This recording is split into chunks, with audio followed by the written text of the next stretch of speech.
With such a prelude, China gradually moved from non-policy to separating economics from politics. The new position meant that Beijing would expand economic relations with the ROC while maintaining its political affinity toward the DPRK. Despite obstacles set by China due to its relations with the DPRK, Sino-ROC trade rose from $19 million in 1979 to $134 million in 1983 and $3.087 billion in 1988. The last was the year of the Seoul Olympic Games, which themselves helped to improve Sino-ROC relations since China sent a team to Seoul. Happy with the fruits of bilateral economic relations, Beijing became more active in expanding its dealings with Seoul, even at the expense of infuriating Pyongyang. China became permissive of capital inflow from the ROC, with its first direct investment Macon tax produced an acute need for an institutional mechanism to monitor and oversee territorializing in 1988. Such expanded the ever-expanding relations. Consequently, trade offices were established in 1991 when bilateral trade reached $5.8 billion and ROC investment in China totaled $425 million over 69 projects. Following the signature of agreements on trade, tariffs, and investment guarantees early in 1992, China and the ROC agreed to normalize diplomatic relations on August 24, 1992. In 1995, with the total trade amounting to $16.9 billion, China was the ROC's third largest trade partner, while the ROC was China's fifth. 179. China's policy toward two Koreas manifests a mixed rationale. Economically, it presses relations with Seoul forward. Politically, however, Beijing has been fairly consistently protective of Pyongyang. Whether out of ideological affinity or of the strategic calculus of the DPRK as a key buffer state, China has been very careful to minimize the sense of betrayal which Pyongyang might feel about Beijing. In so doing, however, Beijing has developed a formula whereby it strives to maintain neutrality or non-interference with regard to the issues that may affect both Korean states.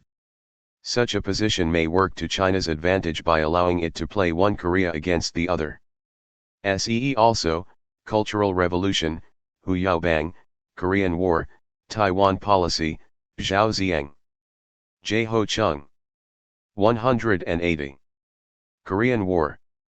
The PRC's first major military involvement outside China's borders, having far-reaching implications for China's foreign relations.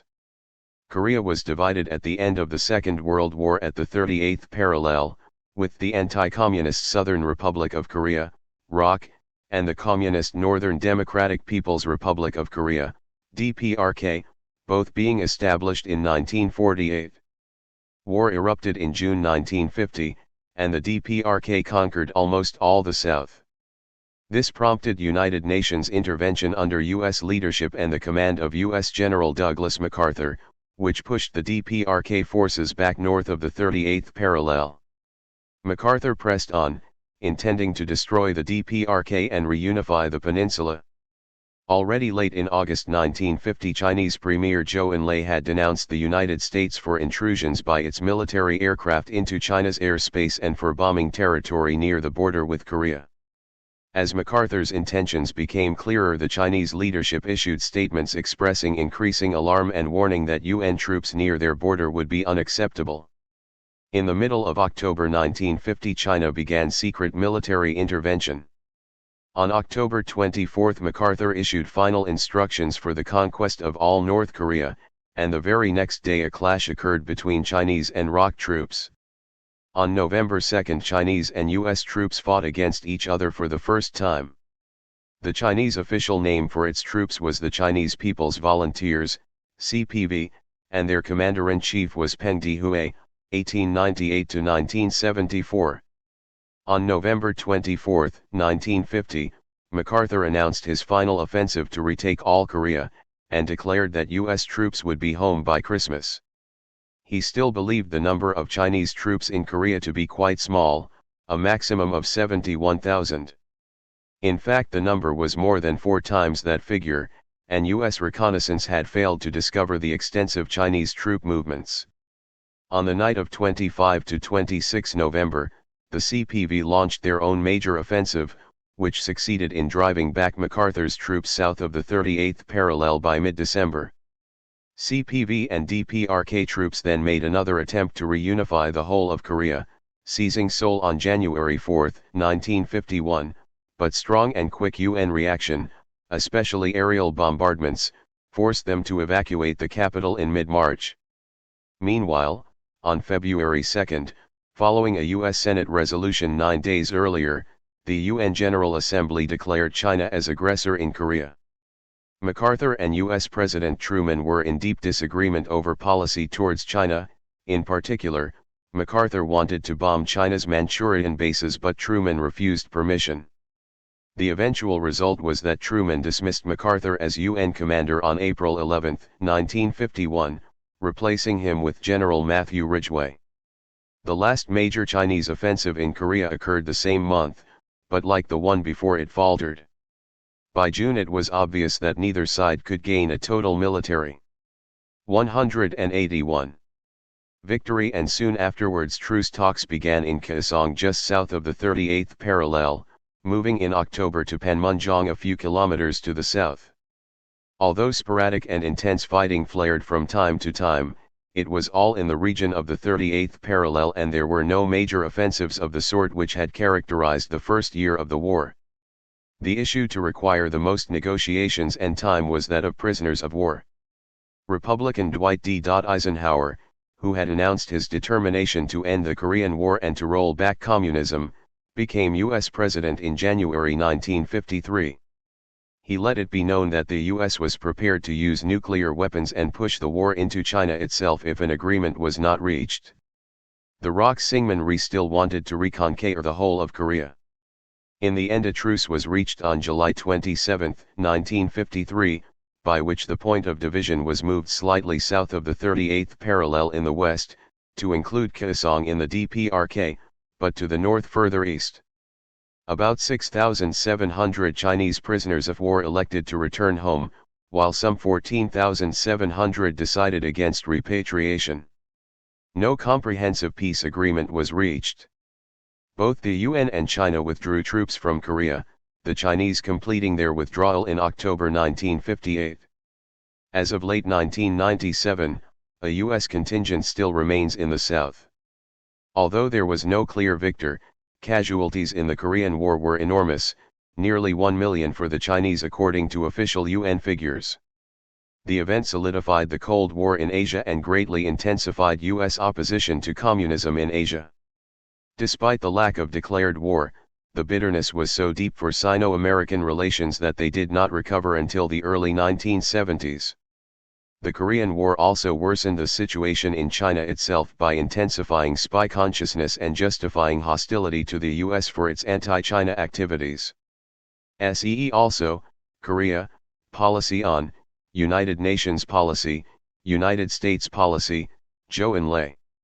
Colin Mackerras. 182. L. Labor Policy and System. In describing China's labor policy and system, the parameters of the discussion have to be narrowed to manageable proportions by concentrating on urban state employees who, until recently, were covered by a range of benefits which accompanied their lifetime jobs. Recent reforms have made the system much more diverse and complex, and the following sketch can only highlight some of the more outstanding examples of policy change which have in effect put an end to universal tenured employment in this sector of the workforce, and gradually and hesitatingly introduced a labor market to the country. The Maoist period. The labor system in force during the Maoist period, 1949–76, was enshrined in a series of laws passed in the mid-1950s, which remained essentially in force until the 1980s. Borrowed heavily from the Soviet Union, the system embraced a package of measures which included the workers' share of social output in the form of the distribution of wages, bonuses, allowances, and subsidies, in the form of both cash and merchandise, as well as the allocation of subsidized housing, the provision of health and social welfare benefits, and the preferential supply of coupons to purchase consumer goods in an economy of chronic scarcity. Both state cadres, White-collar employees, including professional and generalist officials, as well as blue-collar workers in industry, had their own graduated wage and salary scales, based on seniority, qualifications, and personal contribution to the Chinese Revolution. The principle behind the wage system was the Marxist formulation of from each according to his ability, to each according to his work, which was supposed to limit wage disparities as well as avoiding egalitarianism in income distribution. State cadres enjoyed the right to various benefits including cars, home telephones, servants and so on once they reached a certain grade in the system. Certain posts had wage scale requirements attached, and the structure reached down from the central administration in Beijing to the provinces, municipalities, and counties below. Labor was recruited by the state on the basis of annual quotas. These were met by state labor departments which allotted school and college graduates to government. 183. Offices, enterprises, and public utilities in the educational, health and cultural fields on the basis of both their needs and those of society. It was virtually impossible to change jobs, and then it required the exertion of a great deal of time, effort, and the assistance of a person of influence. With virtually no inflation for the greater part of the Maoist period, wage rates were rarely adjusted, and increased family incomes derived from promotion along the wage scale as well as resulting from a higher participation rate of family members in the workforce. Housing rents, utility charges and consumer prices remained basically fixed. State employees received pharmaceuticals free of charge and paid a minimum registration fee to see a doctor. Hospitalization expenses were also covered by the provisions of the labor insurance scheme, Laobao, which was paid for by the individual's work unit. The working week consisted of 6 days, each of 8 hours, but in effect office time could be consumed by cups of tea, cigarettes, and newspapers. Because the CCP claimed to represent the interests of the working classes, there was no concept of a conflict of interest between the state, management, and the workforce. The official trade union body, the All China Federation of Trade Unions, ECFTU, protected workers' rights in the context of this principle, and any manifestation of trade union syndicalism was condemned and punished by the CCP. Trade unions acted as transmission belts, using Leninist terminology, for conveying CCP principles and policy to the working class, and unions, which were workplace-based, worked harder to contain working class activism than to promote it.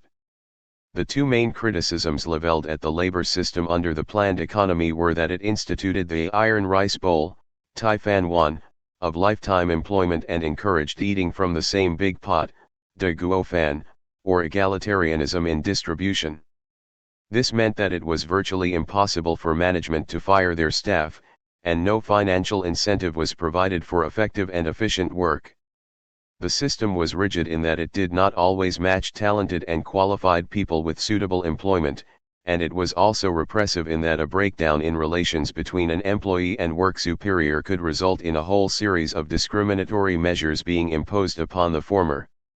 The period of reform.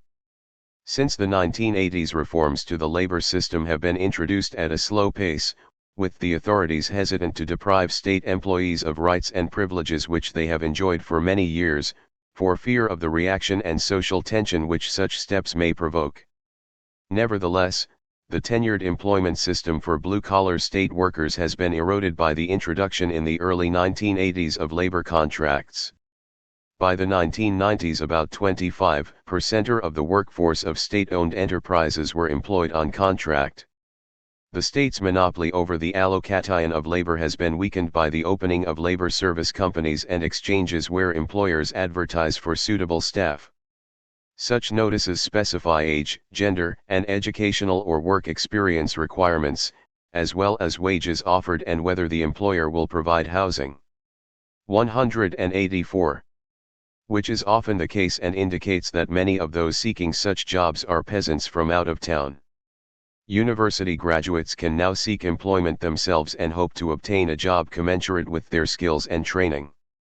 In 1995 and 1996, Chinese state employees moved to a reduced working week of a 5-day, 40-hour system, This means that many Chinese workers enjoy shorter working hours than their Japanese counterparts. State cadres were the first to enjoy the benefits of this reform, while many factories have yet to apply the new regime to their employees. Newspapers carry articles discussing how citizens can use their newfound leisure of a 2-day weekend to best advantage. It is clear to any outsider that many Chinese workplaces are grossly overstaffed, as exemplified by the boredom written over the faces of many office workers. On the other hand, a great number of state cadres are busy with their mouths, rather than their minds, cultivating clients and contacts over lengthy and extravagant lunches which stretch into the late afternoon. For many, this is a fitting end to a day at the office. The labor insurance system has imposed a heavy burden on state enterprises and institutions. These work units have to make allowance in their monthly payroll not only for retirement pensions but also for health and welfare benefits to former employees. In an attempt to contain skyrocketing costs for the lavish and unrestricted use of pharmaceuticals from a population of seeming hypochondriacs, patients are now required to contribute 10% to the cost of prescribed drugs, and the burden of the social welfare system is gradually being shifted from the workplace to local governments, which are introducing a range of benefits including unemployment and retirement pensions. Creations of the reform period such as privately run and joint venture enterprises do not provide such benefits, which have almost bankrupted many state enterprises and have also placed them in a very difficult situation when competing in the market economy. The absence of the most basic welfare provisions or labor rights for the employees of many township and village enterprises, for example, has only strengthened the impression that the primitive accumulation of capital in China comes at the expense of the health and livelihood of its people. Article 28 of the 1975 Constitution included the freedom to strike, but there is no such right specified in either the 1982 Constitution or in the Trade Union Law of 1992. The 1992 law also affirms the ICTU as the sole legal trade union organization in the country, presumably in reaction to the formation of illegal trade unions during the 1989 student movement, a development against which the CCP responded with vigor and ferocity. In 1989 the authorities carried out intensive propaganda among workers to prevent them from joining the student struggle, threatening wage deductions for those who joined the students and giving material rewards to those who remained at their posts. As of 1997, China's labor system and policies are in a state of flux. The government must tread cautiously if it does not want to alienate a key constituency whose defection or resistance would cause it, and the economy it helps push along at rapid growth rates, serious difficulty. See also, Beijing Municipality, Constitutions, Cultural Policy, Health Policy, Housing, Industry, Joint Ventures, Local Government/Administration, Soviet Union, Relations with, Township and Village Enterprises, Unit, Welfare Policy. Keith Forster. 186. Law, Socialist Theory of. The socialist theory of law owes its origin to the Soviet lawyer A. Y. Vyshinsky, 1883–1954, thanks to Stalin's endorsement of the notion of socialist law by rejecting the ideas about incompatibility between law and socialism embedded in the critical theory of the commodity exchange school. It was strictly formulated to legitimize law under socialism by bending elements of Marxist critical theory to serve an ideological purpose. The socialist theory affirms the positive value of law in the socialist transition, with the focus on differentiating the nature of socialist law from bourgeois notion of law. Accordingly, socialist law is not a further development of bourgeois law, but a new type of law that has grown out of the socialist revolution of the proletariat, see legal system. Socialist theory was formulated on the basis of Stalin's instrumental notion of law.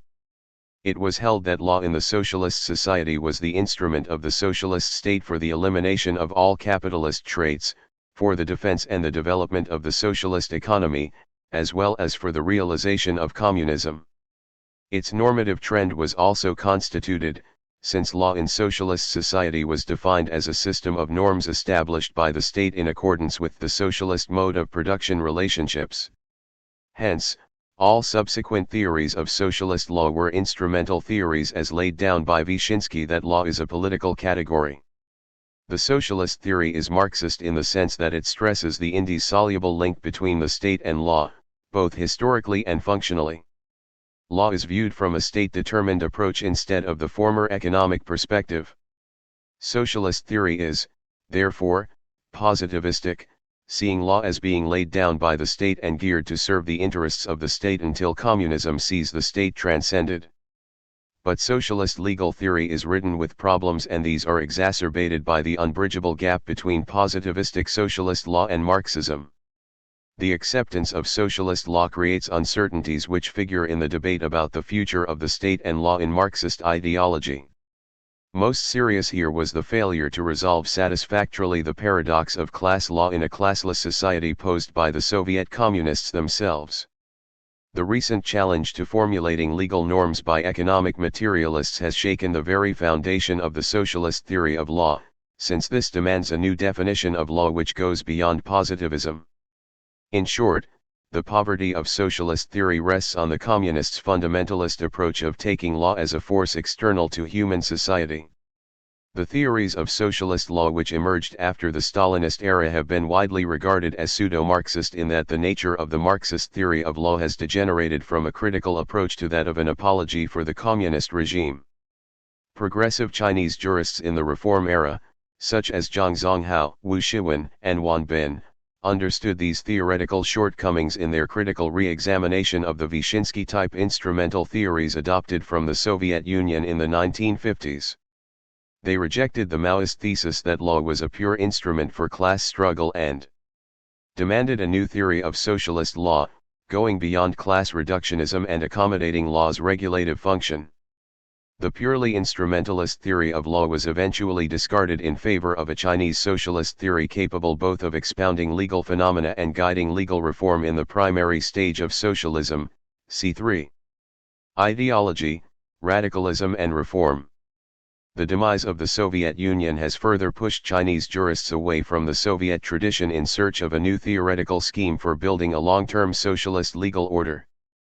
See also, 3. Ideology, radicalism and reform, legal system, Soviet Union, relations with Carlos W.H. Low. 188. Legal system, administrative, criminal, economic. The Chinese legal system is basically an adaptation of the Soviet model. From the very beginning of its rule, the CCP denied the Western conception of a legal system which is based on the rule of law. But from the late 1950s, the Sino-Soviet rift drove China away from the Soviet model in its quest for socialist legality. Since the late 1970s, the reform policies have implied a socialist legal system with Chinese characteristics. See law, socialist theory of.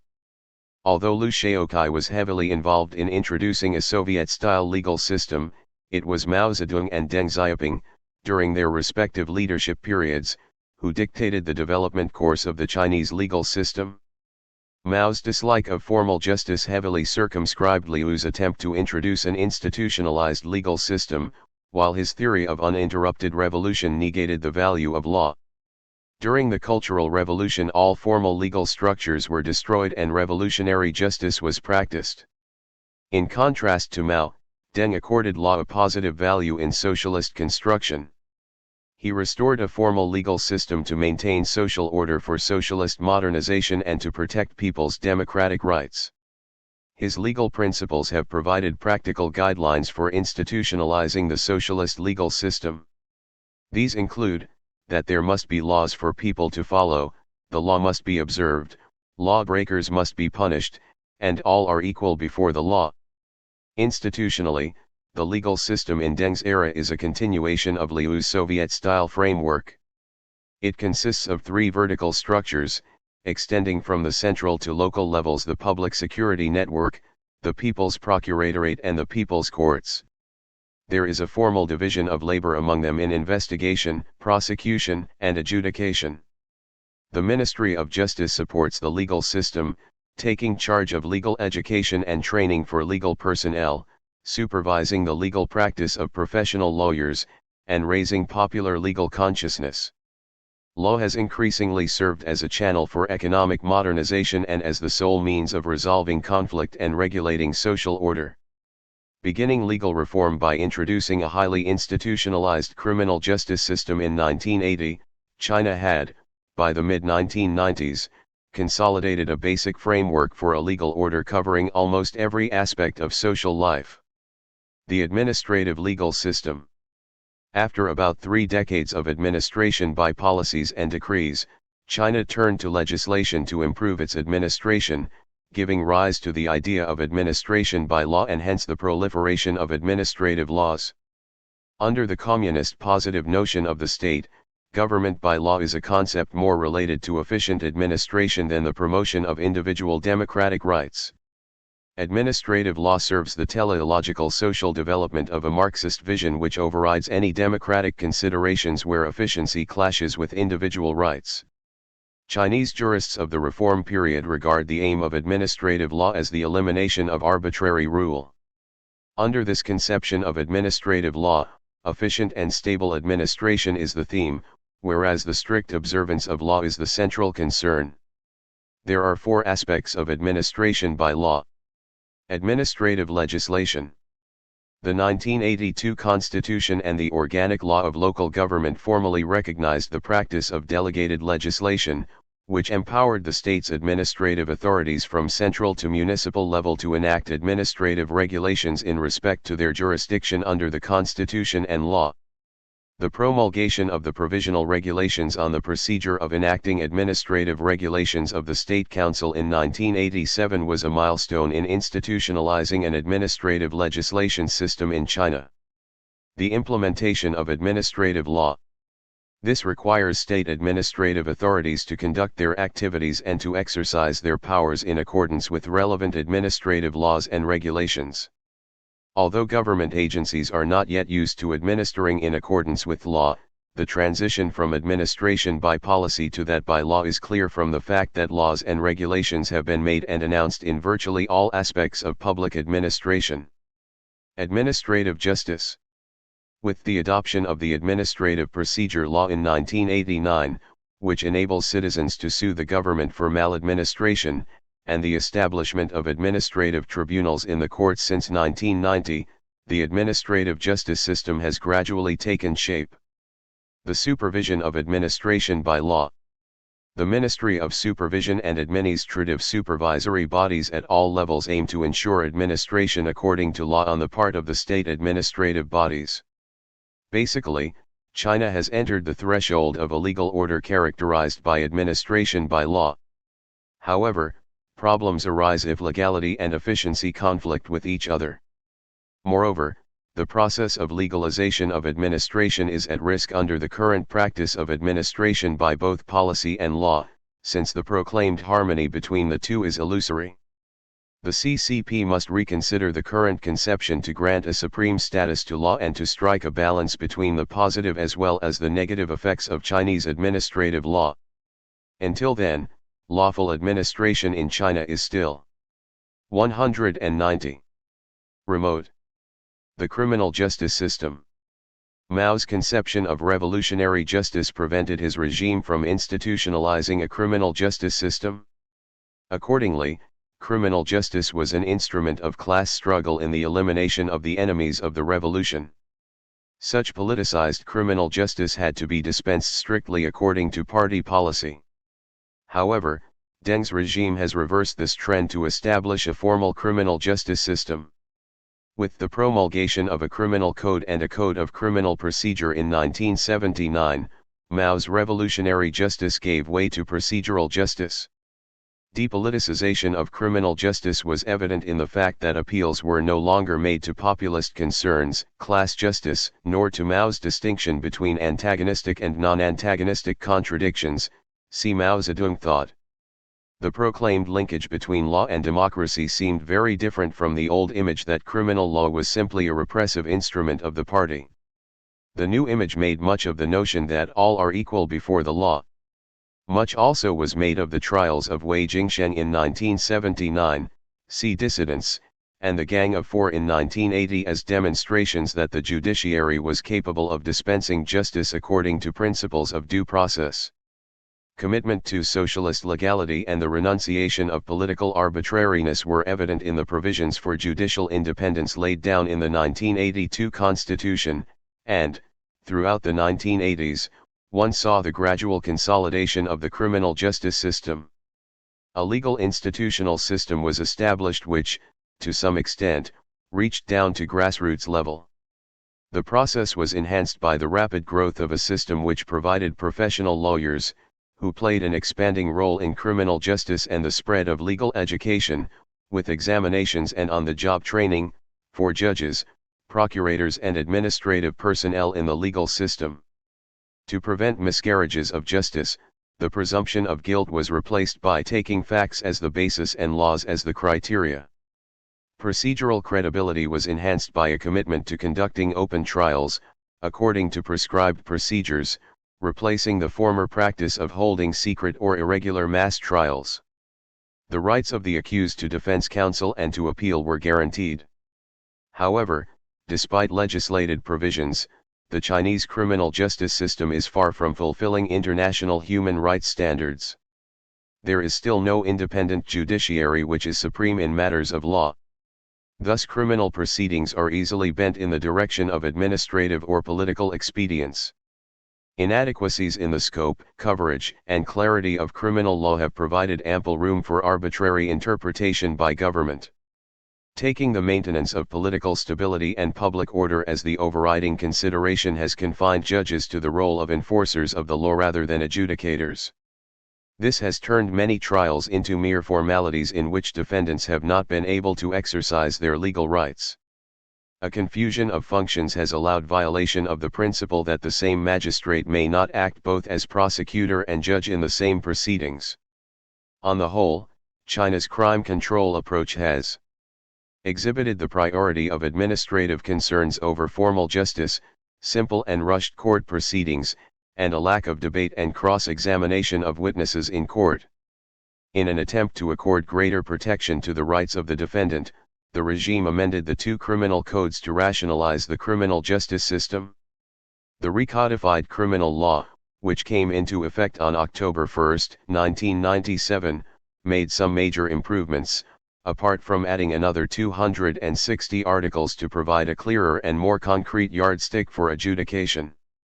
These included the abandonment of the notorious principle of crime by analogy, the replacement of counter-revolutionary crimes by crimes endangering state security, and the redefinition of criminal economic activities to put the criminal law within the context of a socialist market economy. As for the amended criminal procedure law, which went into effect on January 1, 1997, it stipulated that no one should be regarded as guilty until convicted by a court. It gave defense counsel an early involvement in criminal procedures with an improved status. It reformed the hitherto prosecution-dominated trial procedure to grant judges the exclusive rights of adjudication. It reorganized procedures to facilitate the cross-examination of witnesses. Most significant of all, it terminated the practice of shelter and examination, 小让审查, through which the public security organs could detain a suspect for investigation indefinitely, even though the procuratorate had to give permission if the period was extended. The general trend seems to be that crime and punishment have become more substantively defined than formerly, and the criminal process has been made more judicial and adjudicative than formerly. Overall, one detects greater moves toward legality and a greater attention to procedural rights. However, in the absence of an independent judiciary and legal profession, one should be cautious about any promise of the achievement of due process. Economic law.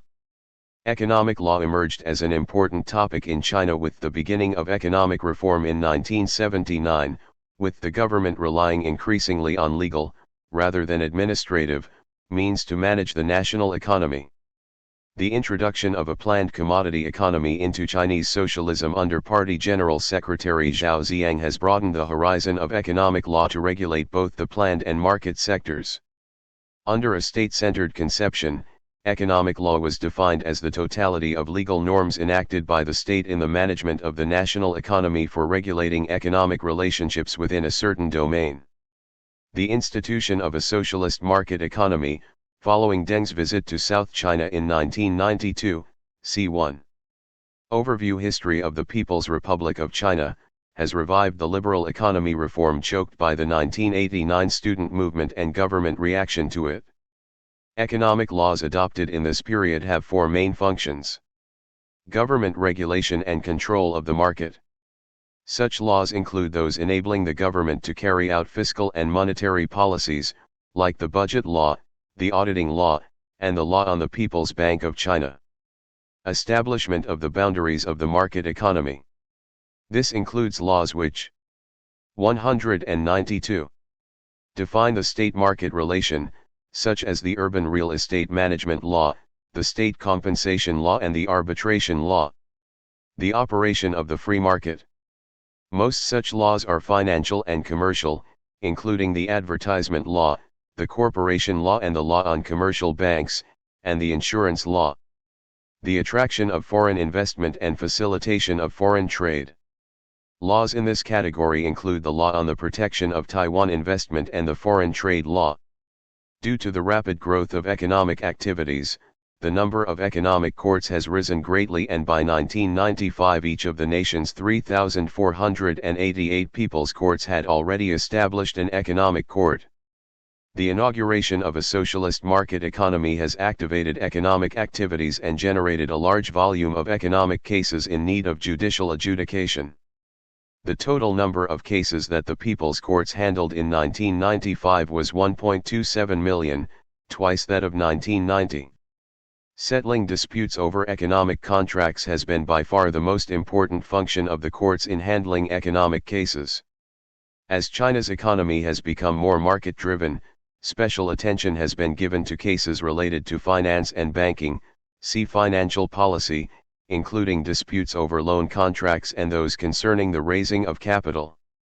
In particular, the cases on the bankruptcy of enterprises have received the largest share of public attention, the adoption of the law of bankruptcy being a milestone event in China's economic reform. There has been a rapid increase in the number of state enterprise bankruptcy cases since 1993, with a total of 904 cases recorded in 1993-4. Settling disputes over intellectual property rights, although still small in number, has emerged as one of the court's most urgent tasks, under external pressure for an effective protection of foreign trademarks, patents and copyrights in China. Finally, economic activities in the rural areas have also been brought under the legal umbrella, and resolving economic disputes among rural enterprises, mostly concerning production contracts, is the chief responsibility of basic-level courts. See also, 1. Overview History of the People's Republic of China, Constitutions, Cultural Revolution, Deng Xiaoping, Dissidents, Financial Policy, Gang of Fr, Law, Socialist Theory of, Liu Shaokai, Mao Zedong Thought, People's Bank of China, Soviet Union, Relations with, Zhao Ziyang. Carlos W.H. Lo. Li Lanking. Vice Premier of the State Council from March 1993. An erstwhile graduate of business management from Fudan University in Shanghai, Li emerged as the rising political star at the 14th National Party Congress, 1992. Elected a full member of the CCP Central Committee for the first time, he nevertheless rose straight to full membership of the Politburo, the first plenum of the 15th Central Committee, September 1997, electing him to the Politburo Standing Committee. This extraordinary promotion reflected not only the ascendancy of technocrats in the CCP's policy-making process but also China's policy shift towards an export-oriented market economy. Born in 1932, Li distinguished himself as a student leader and joined the CCP in 1952. Upon graduation he was assigned to work in an automobile manufacturing plant in Changchun under the directorship of Rao Bin, who would be a significant patron in Li's early successes. Rao's promotion to Beijing was instrumental in Li's appointment to a senior post in the State Economic Commission in 1961 and his consequent connection with Bo Yubo. Although Li Lanqing suffered humiliation during the Cultural Revolution, he was rehabilitated when the reform period began in 1978. The patronage offered by Bo Yubo proved crucial to Li in the years following 1978, when Bo was extremely influential in economic policy and personnel matters. Li was first called upon to work in the foreign trade area, then in April 1983 appointed deputy mayor of Tianjin assisting Li Ruwen. 3 years later he returned to the central government, reportedly at the behest of Premier Zhao Ziyang, taking up the post of Vice Minister of Foreign Economic Relations and Trade. In December 1990 he rose to be Minister of Foreign Economic Relations and Trade. Li Lanqing is hardly a shrewd innovative politician, yet his bold moves to encourage foreign investment and to have the Chinese currency floated have marked him out as a true reformer. From May 1992 on he collaborated closely with Zhu Rongji in the running of the newly established Office of Economics and Trade under the State Council. The establishment of this body, which was in line with Bo Yubo's ideas and endorsed by Deng Xiaoping, appears to have been designed to promote Zhu Rongji as China's main chief in the economy by undermining the influence of the State Planning Commission, long controlled by Chen Yun's men. Yet over the years tensions have also arisen between Li and Zhu, and some see Li's 1997 promotion to the Politburo Standing Committee as a move by Jiang Zemin to balance Zhu Rongji's grip on power in the State Council.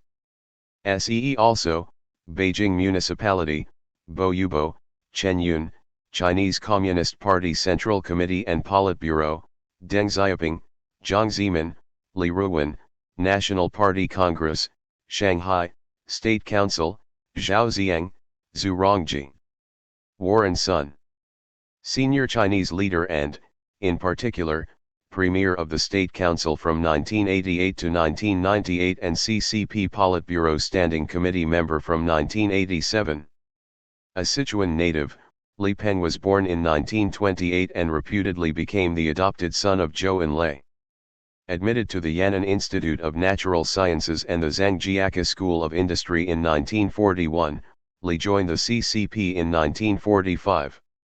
A technician in the power industry, he was sent to study at the Moscow Power Institute 1948-54, and served as the chairman of the Chinese Students' Association in the Soviet Union.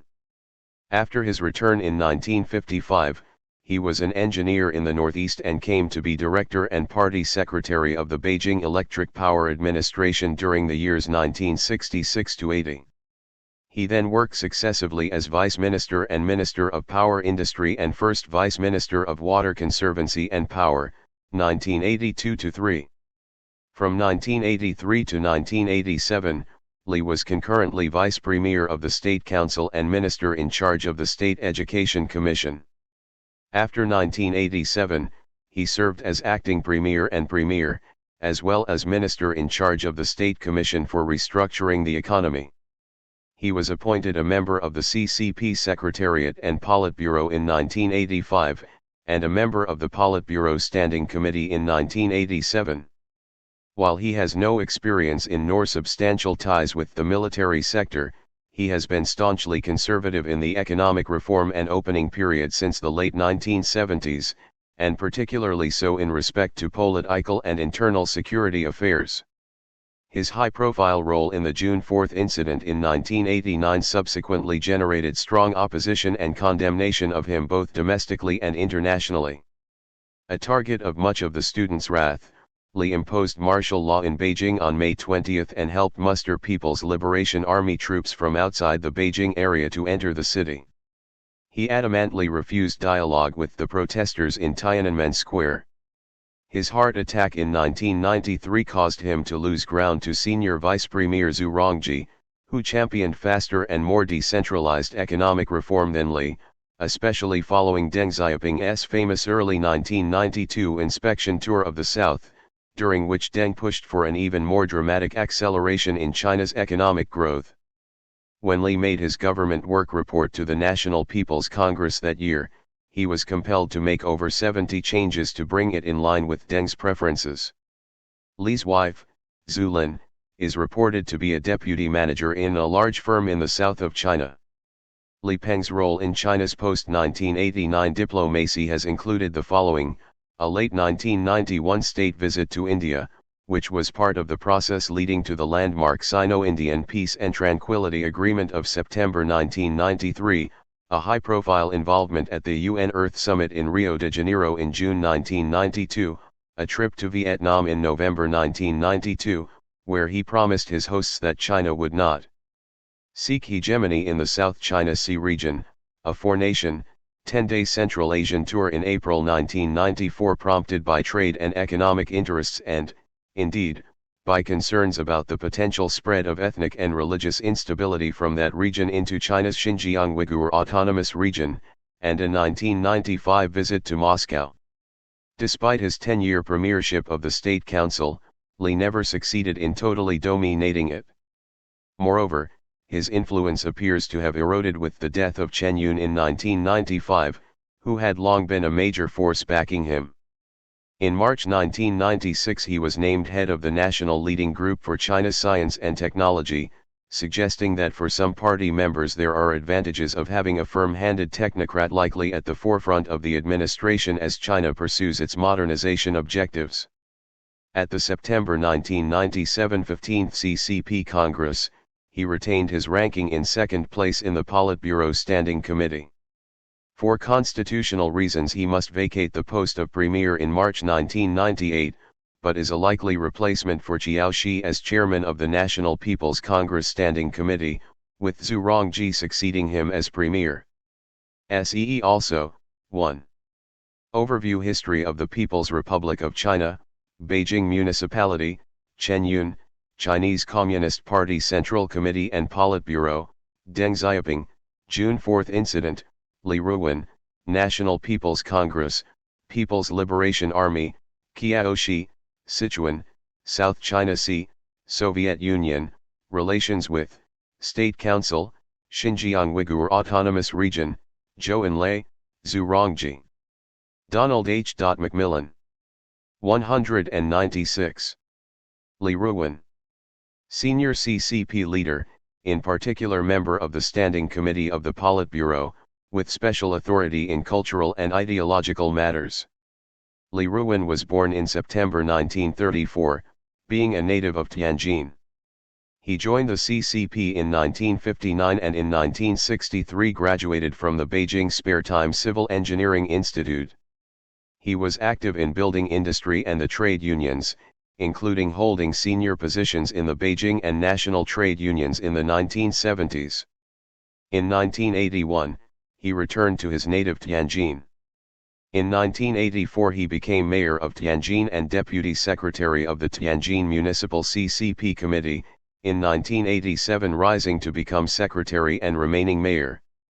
His tenure of power in Tianjin resulted in drastic reform in governmental work, as well as improvement in urban housing and traffic facilities there.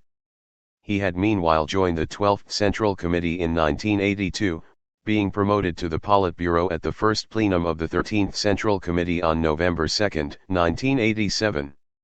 At the fourth plenum of the 13th Central Committee of June 24, 1989, which followed the June 4 incident and saw Jiang Zemin's replacement of Zhao Ziang as party general secretary, Li Ruwen was promoted to the Standing Committee of the Politburo.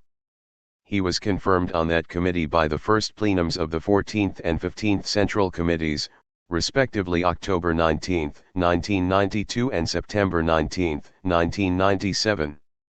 In addition, Li was elected deputy to the 6th, 7th, and 8th National People's Congresses, which met first in 1983, 1988, and 1993 respectively, and in 1993 was elected chairman of the 8th National Committee of the Chinese People's Political Consultative Conference. Li is considered as a moderate politically. In the cultural field he has advocated the creation of a new Chinese culture which combines the form of our nation with socialist content. He has also been involved in pushing cultural nationalism and the notion of the magnificence of China's national culture, see cultural policy. For example, he has been active in an attempt to revive Peking opera since the second centenary of its birth was marked in 1990. On November 17, 1995 he attended and gave a short speech at the opening gala performance of the week-long First Peking Opera Art Festival held in Tianjin. SEE also, Beijing Municipality, Chinese Communist Party Central Committee and Politburo, Chinese People's Political Consultative Conference, Cultural Policy, Housing, Industry, Jiang Zemin, June 4 Incident, National People's Congress, Zhaoziang. Colin Mackerras. Li Taiying. Senior CCP and government leader. As of 1997, Li Taiying has been a Politburo member since the 13th National Party Congress in 1987 and a senior member of the State Council since 1988.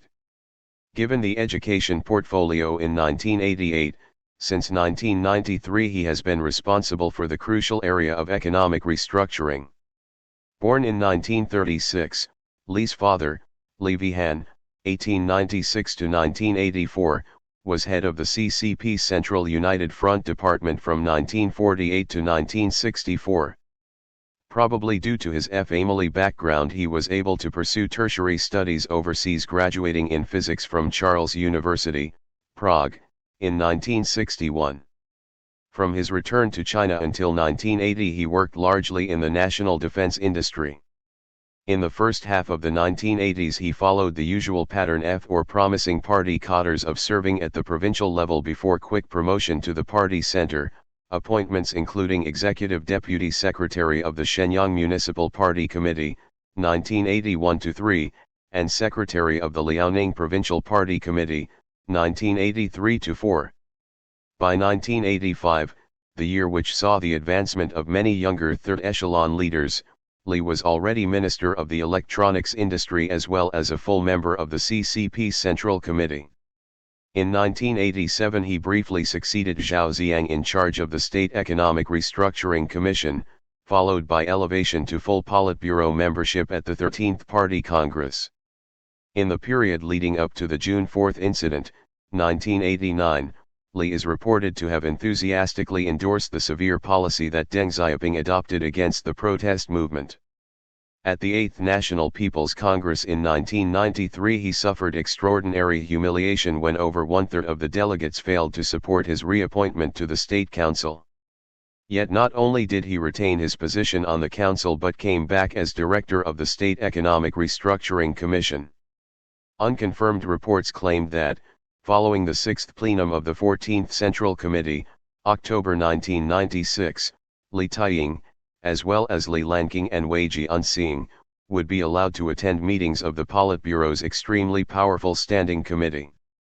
However, unlike the other two, Li Taiying failed to join the Standing Committee at the time of the 15th Congress, 1997. SEE also, Chinese Communist Party Central Committee and Politburo, Deng Xiaoping, Education Policy and System, June 4 Incident, Li Lanqing, Li Peng, National Party Congress, National People's Congress, Protest Movements, State Council, Wei Jianxing, Zhao Ziang. War and Sun. 198. Li Xiannian. Li Xiannian was an important member of the older generation of revolutionaries whose initial elevation to Politburo status in the 1950s was something of a surprise, but who then held this rank continuously through succeeding turbulent events including the Cultural Revolution. Li's most prominent role came after the death of Mao Zedong when he became a member of the Politburo Standing Committee and, from 1983 to 1988, served as president of the PRC. Born in Hubei in 1909, Li joined the CCP in 1927 following the split with the Nationalists. He became a significant guerrilla leader in the Hubei Henan Hui Soviet and served in the Fourth Front Army led by Zhang Qiuotao, who was to become one of Mao's main opponents. During the division of forces in 1935 and subsequently Li remained with Zhang and suffered major military losses, but he continued his guerrilla activities in central China following Zhang's defection from the CCP.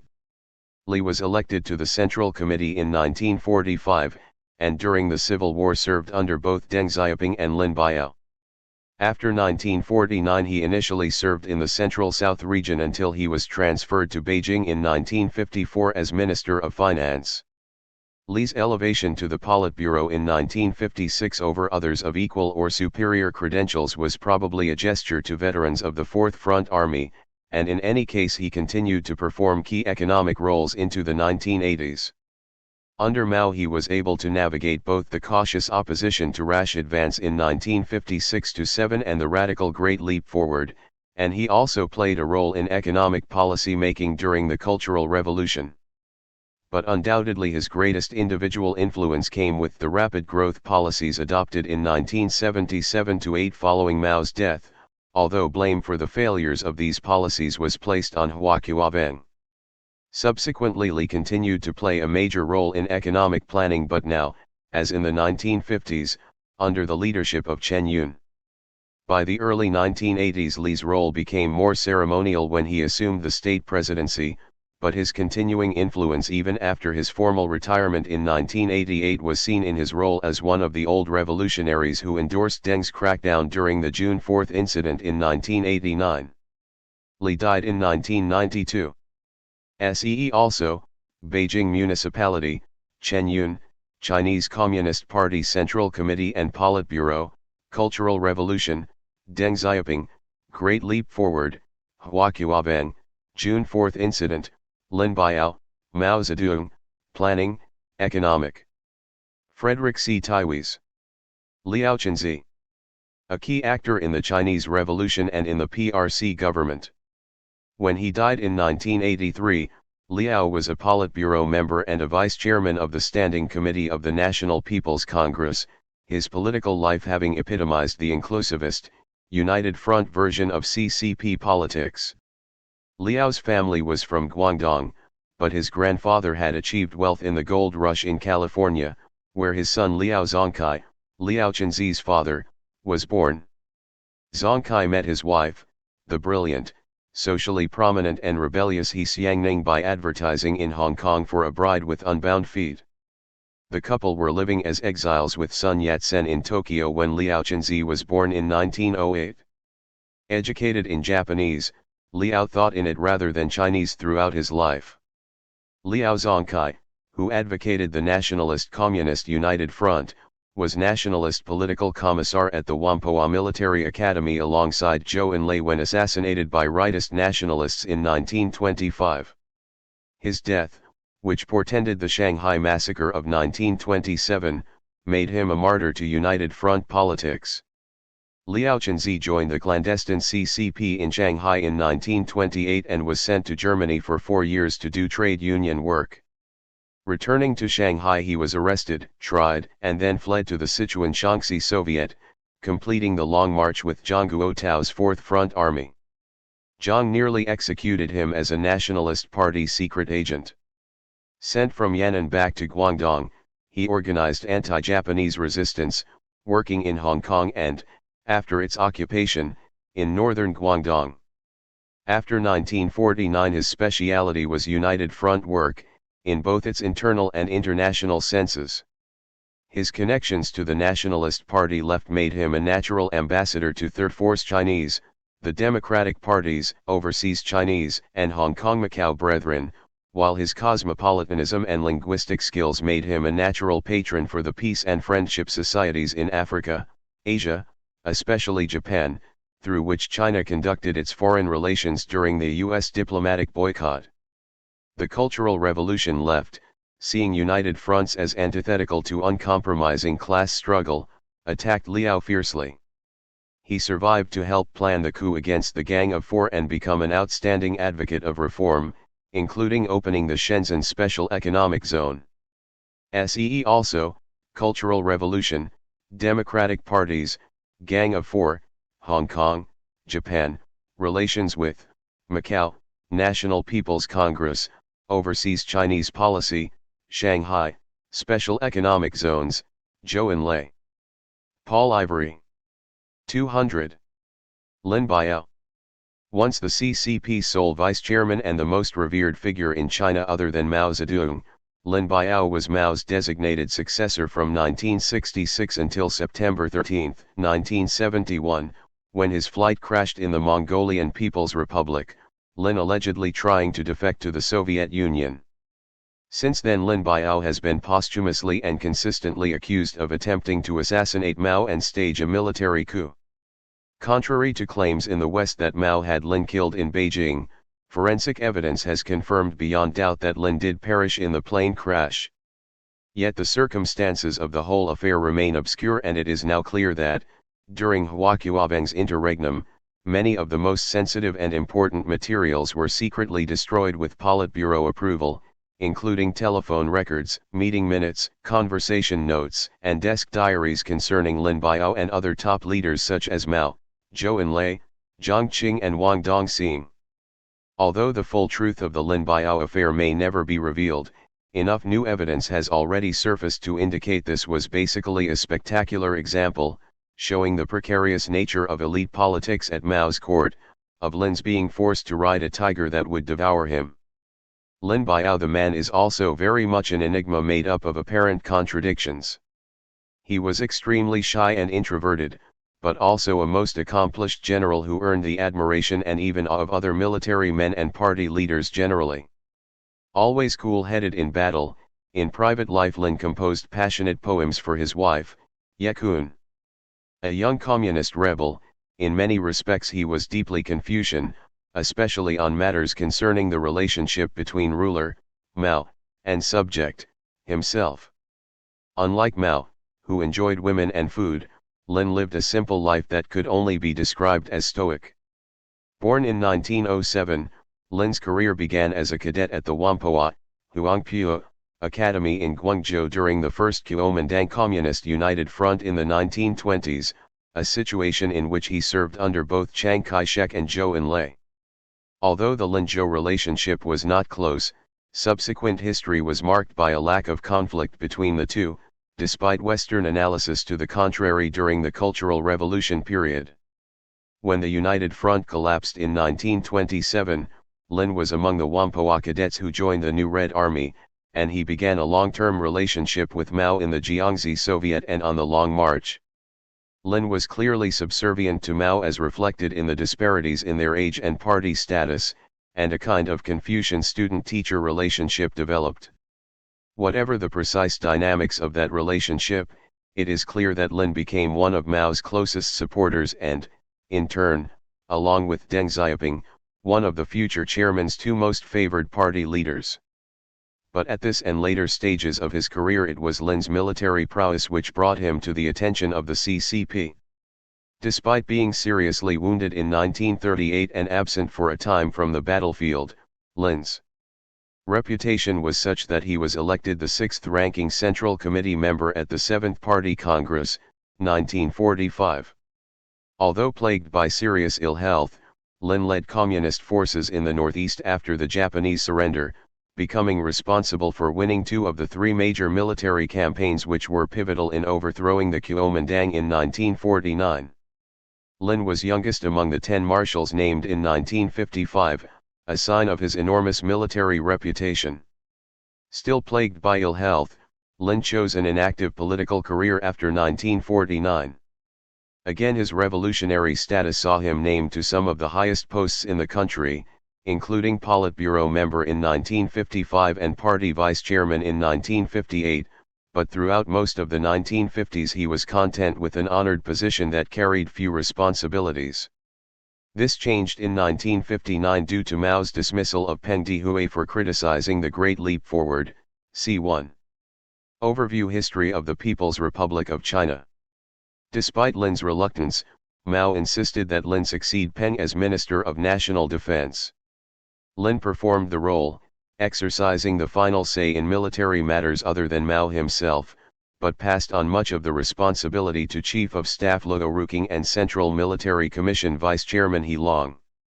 Lin won Mao's approval for advocating politics in command in the military, a key factor in Mao's decision to name Lin the new successor, replacing Liu Shaokai in 1966. Lin once again tried unsuccessfully to avoid promotion. Despite official accounts portraying him as an ambitious politician, Lin Biao was at best an acute observer but always a reluctant player. Essentially he was a soldier who had little interest in politics and avoided exalted positions. While there were instances where Lin must be held responsible, such as the promotion of Mao's personality cult, his performance during the Cultural Revolution was largely passive, and his few personal initiatives were on the side of moderation. He was extremely unhappy over the Cultural Revolution and essentially a victim of circumstances, trapped above all by Mao's whims, by the shifting currents of an unpredictable political situation and by the manipulations of his wife Yakun and son Lin Liguo. The strange events leading to his death in the plane crash resulted not from any military coup plot or even normal political maneuver, but rather from miscalculation, that it was natural as successor for him to persist in the extreme personality cult of Mao, even though Mao had inexplicably turned against such posturing at the 1970 Lushan plenum. Growing pressure against Lin and his close associates for these mistakes over the next year led to the fatal decision to flee. Lin Biao was survived by two daughters. One of them, Lin Lihan, Daodu, was herself a victim of the tragic Lin Biao affair, over the past decades suffering humiliation and hardship in an unsuccessful attempt to have her father's name cleared. See also, 1. Overview History of the People's Republic of China, Beijing Municipality, Central Military Commission, Cultural Revolution, Deng Xiaoping, Great Leap Forward, Guangzhou, Huaqiaobang, Liu Shaokai, Mao Zedong, Soviet Union, Relations with, Zhou Enlai. War and Sun. 202. Liu Huaqing. A top People's Liberation Army, PLA, general and naval commander, as well as senior CCP leader, especially influential in the 1990s, sometimes called the father of the PLA Navy.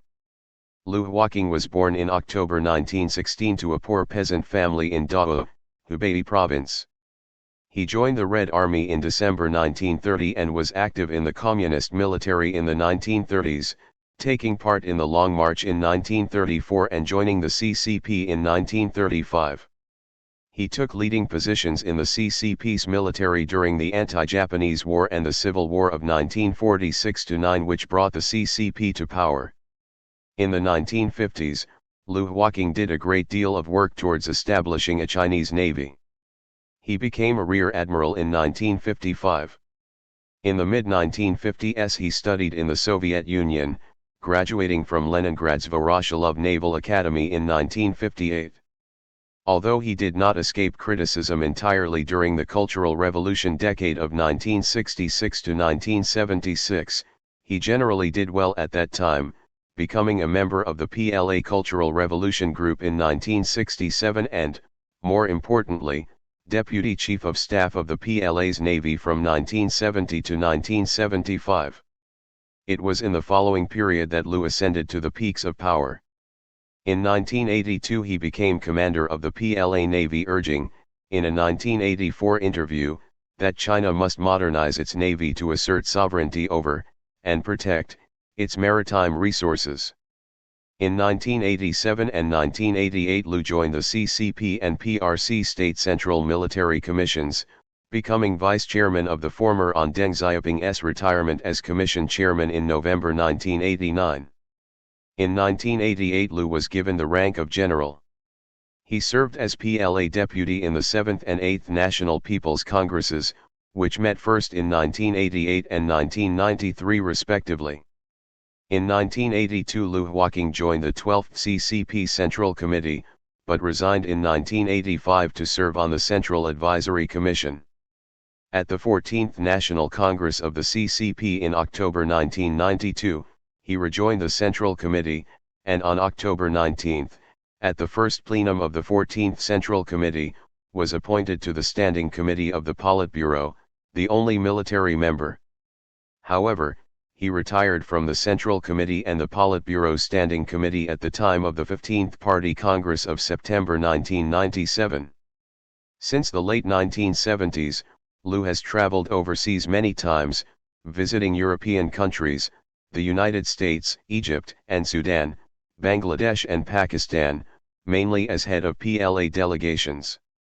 At a conference on the peaceful use of defense technology in 1995, Lu called on the defense industry to press forward the decade-long trend of serving not only military but also civil production, urging it to step up the conversion drive through reorganizing management and reallocating personnel and material resources.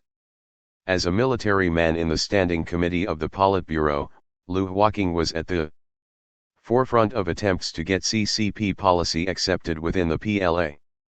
Early in 1996, People's Daily quoted him as urging his soldiers to continue resisting the temptations to worship money and hedonism.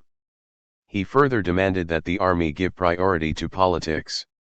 In the second half of 1995, he also took a lead in opposing the China threat theory, and accused some Westerners, meaning mainly the United States, of fabricating this idea for ulterior motives. See also, Central Military Commission, Chinese Communist Party Central Committee and Politburo, Cultural Revolution, Deng Xiaoping, National People's Congress, People's Daily, People's Liberation Army, Soviet Union, Relations with, United States Policy. Colin Mackerras. 204. Lu Shaokai. Senior Chinese Communist Party leader under Mao Zedong, President of China from 1959 to 1968 and Mao's chief rival during the Cultural Revolution. Lu was born in Ningxiang County, Hunan Province, in 1898, the son of a primary school teacher and youngest in a family of 9. After attending local schools at lower level, he went to study in Moscow, where he joined the CCP in 1921.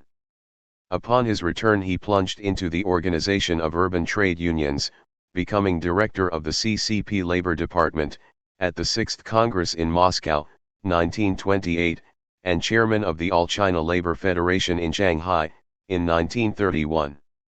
Upon completing the Long March, Lu became the leading organizer of the underground communist base areas behind Japanese lines, where he succeeded, by August 1945, in promoting a major expansion of CCP influence in some of the most populous and economically advanced regions of China. When the PRC was established, Lu became second in command. Although Mao and Lu gravitated into opposing ideological camps, they still cooperated, and Mao named Lu his heir apparent in 1959. Yet during the Cultural Revolution, Mao blamed Lu for a systematically misconceived approach to policy questions, naming it the bourgeois reactionary line. Lu was intensively criticized, culminating in his purge from all leadership positions and from the CCP itself at the 12th plenum of the 8th Central Committee in October 1968. He died miserably in Kaifeng, Henan, on November 12, 1969. However, his posthumous rehabilitation in February 1980, after a year's investigation by a special investigatory commission, ensured the survival of his political legacy and personal reputation. Before 1966, most considered Lu a grey and faceless administrator, but few suspected policy differences between him and Mao. During the Cultural Revolution, he became the archetype of Maoist revisionism, China's Khrushchev, who threatened to lead the nation down the capitalist road. Following his rehabilitation in 1980, he was reconstructed in a sort of synthesis of these two versions of his historical identity, an admixture of ideological orthodoxy and economic pragmatism, reflecting Deng Xiaoping's agenda. Before 1966, Liu's greatest contributions were to CCP organization theory. In a series of articles summarizing his experience as a labor leader in the 1920s and 1930s, he emphasized the importance of using legal as well as clandestine tactics, material as well as idealist incentives, and not only riding the revolutionary flood tide but also weaving a net that would sustain momentum during its ebb. In the 1940s he shifted to party organization, and in Yan'an, he wrote a number of articles that have since become classics, including How to Be a Good Communist and On Inner Party Struggle. The former included a conflation of Marxist-Leninist ideology with indigenous belief systems, dovetailing neatly with Mao's simultaneous attempts to adapt Marxism to Chinese conditions. From Confucianism, Lu borrowed the notion of self-cultivation to define the ethical self-realization of the model party member. Finally, In his November 1948 essay endorsing Stalin's excommunication of Tito, on internationalism and nationalism, Liu made a pioneering contribution to the conceptualization of the capitalist road that would ultimately become his own epitaph. During the Cultural Revolution, Liu Shaokai was redefined in dramatic juxtaposition to Mao Zedong, serving as the touchstone of Maoist revisionism. In policy terms, revisionism reflected the economic experiments then being introduced on an experimental basis in Eastern Europe and the Soviet Union. In ideological terms, there were four basic tenets of revisionism, and thus of Liu's ideology. Following the socialization of the means of production in the post-revolutionary period, class struggle is extinguished, since classes can no longer be defined by their relationship to property.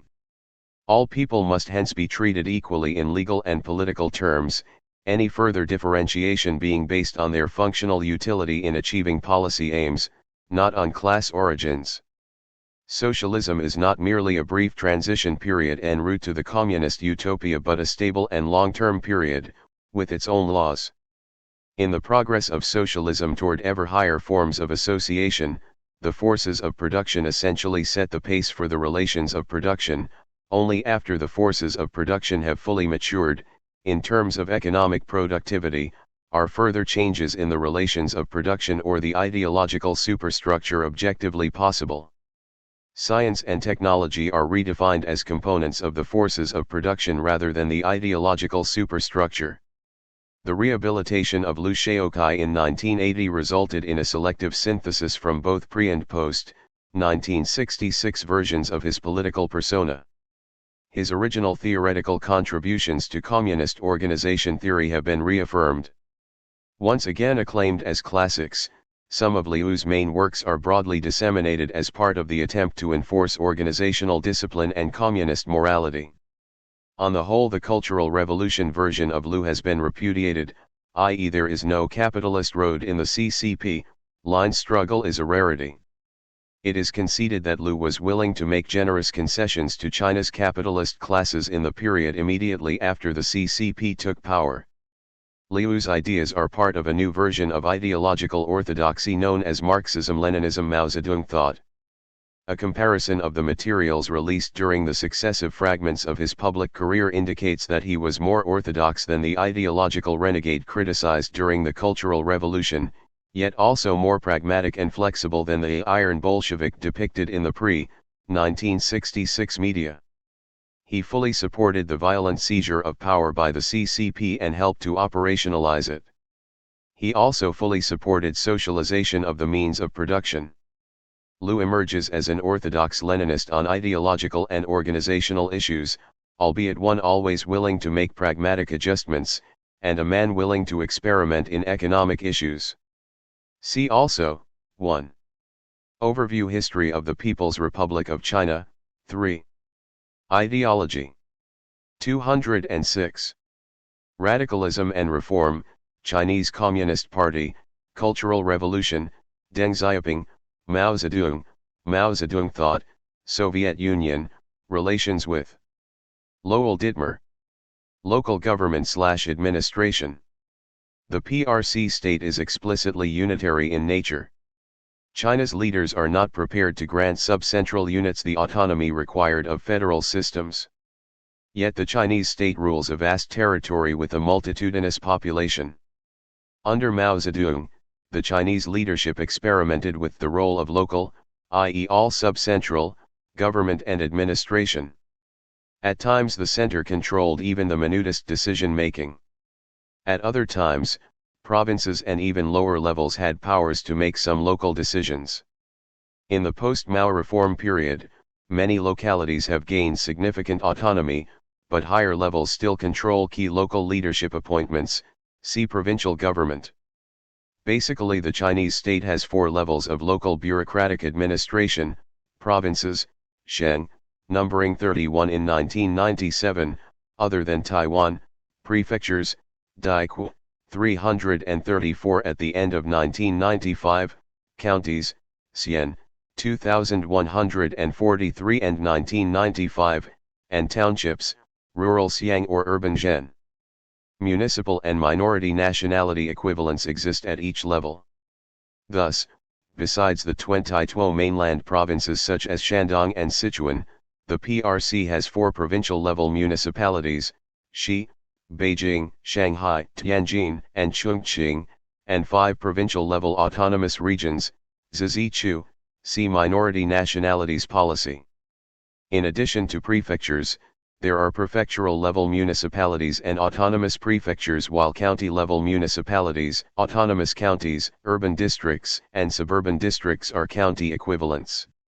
Urban townships and street committees join rural townships at the township level. At each of these 4 local levels, cadres receive their salaries from the government. Administrative villages exist beneath these 4 bureaucratic levels.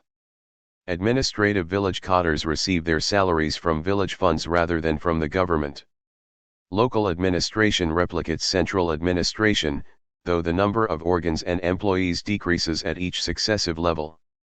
At all levels, the CCP committee remains the key organ of leadership. During the Cultural Revolution, the CCP secretary usually headed the government, but since the 1980s, these posts are generally held by separate persons. Normally, however, the government leader is also a deputy party secretary of the local party committee. The local party committees are subordinate to the higher party committees, while the local governments are subject to dual leadership. They are subordinate to both the higher government and to the local party committee. Specialized party offices are also subject to dual leadership, being subordinate to the higher level specialized office and to the local party committee. Since the implementation of the post-Mao reforms, local administrations have sought greater autonomy in retaining tax revenues, foreign exchange, and the right to approve foreign investment decisions. Such autonomy has developed most rapidly in places with preferential policies like the special economic zones and such southern provinces with 208 substantial foreign investment as Guangdong, Fujian, and Hainan. Shanghai, a key industrial and economic center and a tax cash cow for the center, obtained increased autonomy only in 1990 and 1992. Such autonomy allows entrepreneurial local leaders to develop local enterprises and local fiscal income. Yet the center retains some control of the reins through its power to make key leadership appointments. Similarly, provinces retain control of prefectures through the appointment of prefectural leaders. Local leaders do have certain powers. For example, local banks, which are supposed to be centrally controlled, often must make loans to localities irrespective of financial prudence because local leaders control the supply of electricity, water, grain, building permits, building materials, jobs for family dependents and school places for children. Another factor changing post-Mao local administration has been the strengthening of the local people's congresses. In addition to passing local laws and regulations, local people's congresses elect local government leaders. In the post-Mao period, 3 changes have strengthened local people's congresses. Provincial and county people's congresses have gained standing committees, which means the people's congresses have a full-time presence in local administration. Prefectures do not have people's congresses, though prefectural municipalities have both people's congresses and standing committees. Efforts to retire older leaders to the second line have meant many party and government leaders have shifted to leadership positions in the people's congresses. In order to increase their influence, they have sometimes worked to increase the power of the people's congresses beyond that of a rubber stamp. The new electoral laws have extended direct election up to county-level people's congresses.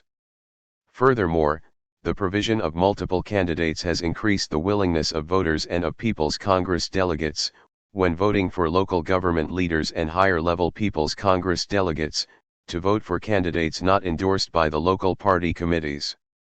While the changes should not be overstated, the combination of increasing government economic decision-making and the potential for autonomous political decision-making by people's congresses has led to some changes. The Zhejiang Provincial People's Congress rejected the center's choice for provincial governor and elected an alternative, despite the party-controlled indirect election process for provincial people's congresses. The Sichuan Provincial People's Congress has also rejected the party's nominees for key provincial positions, and such rejections are more common at lower levels. Some Chinese supporters of democracy believe these local changes will lead to democratization of the Chinese system, but many other analysts believe this is unlikely in the short term. See also, Beijing Municipality, Cultural Revolution, Electoral Laws, Mao Zedong, Minority Nationalities Policy, Provincial Government, Shandong, Shanghai, Sichuan, Special Economic Zones, Taiwan Policy, Tibet Autonomous Region, Xinjiang Uyghur Autonomous Region. J. Bruce Jacobs. Lu Ping. One of Beijing's most influential officials dealing with Hong Kong in the 1990s.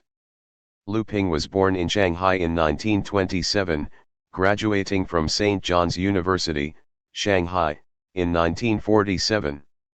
During the 1950s, he worked for the magazine China Reconstructs and for the Chinese Welfare Association, which was under the leadership of Sun Yat-sen's widow, Song Qingling.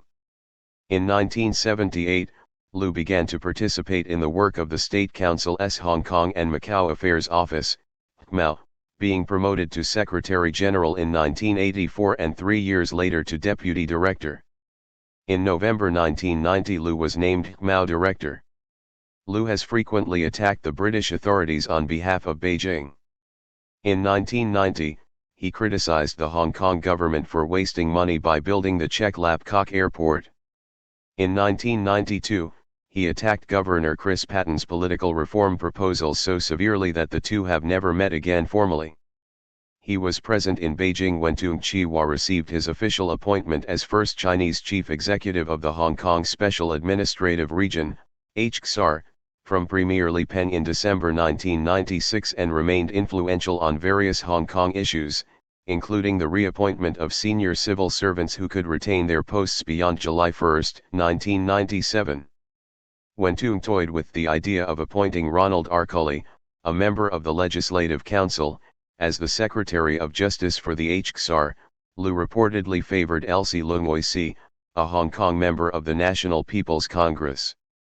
Some Hong Kong politicians see Lu as relatively open-minded toward dissenting views. One illustrative example was that Lu listened to the dissenting views of the Bar Association, which opposed the establishment of the Provisional Legislature in Hong Kong, during the Preparatory Committee's consultative session in Hong Kong in 1995. On balance, however, Lu is politically conservative, emphasizing the central government's perspectives rather than Hong Kong's autonomy. See also, Beijing Municipality, Hong Kong, Li Peng, Macau, National People's Congress, Shanghai, State Council, Tung Chee-hwa. Sunny S.H. Lo. 210. M. Macau. Portuguese territory on the South Chinese coast. In March 1887, China and Portugal signed a protocol formally ceding to Portugal administrative rights over Macau, which had been a Portuguese trading post since the 16th century. In 1979, the Chinese and Portuguese ambassadors in Paris reached agreement that sovereignty over Macau should be Chinese, and that in due course the two governments would negotiate the date of returning the territory to China. On April 13, 1987, the PRC and the Portuguese Prime Ministers formally signed, in Beijing, the Sino-Portuguese Joint Declaration on the Question of Macau, stipulating that sovereignty would return to China on December 20, 1999. After that date, the Macau Special Administrative Region, SAR, would enjoy a high degree of autonomy on the basis of the one country, two systems principle. Features of Macau during the transition period from 1987 to 1999 include, a relatively weak legislative assembly, a politically fragile democracy movement, a civil service heavily influenced by Portuguese and the Portuguese model, and a comparatively compliant local Chinese mass media. The Legislative Assembly, about one-third of the members of which have, since 1976, been directly elected by citizens, is dominated by pro-government and pro-Beijing legislators. Usually the Portuguese governor uses his appointment power to balance the composition of the legislature by appointing local Portuguese, especially the Mackerras of mixed Chinese-Portuguese ancestry. While the Mackerras dominate the civil service, they are concerned about their future after December 20, 1999, even though the joint declaration guarantees respect for Portuguese customs and habits. Although localization of the civil service has been implemented progressively during the transition period, as of 1997 many Portuguese from Portugal still hold the top positions in the bureaucracy. Moreover, there are different interpretations of the term localization.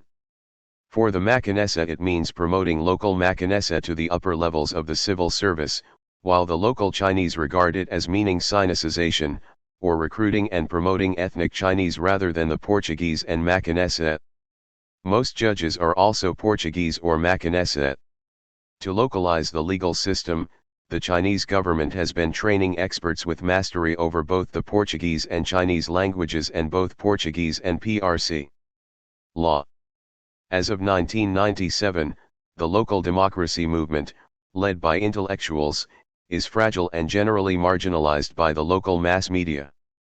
The Democrats experience difficulty in gaining popular support in elections, because Macau voters tend to be lower-class citizens easily mobilized politically by pro-China and business groups. In the 1996 Legislative Assembly elections, rumors circulated that many voters received bribes from their employers to support political groups which were not only pro-Beijing but even triad-related. However, the Portuguese administration played down the extent of triad influence because this was the last direct election held in Macau under Portuguese rule. Macau is economically integrated into South China and, since the transition period, its interaction with the Zhuhai Special Economic Zone has become more pronounced than before.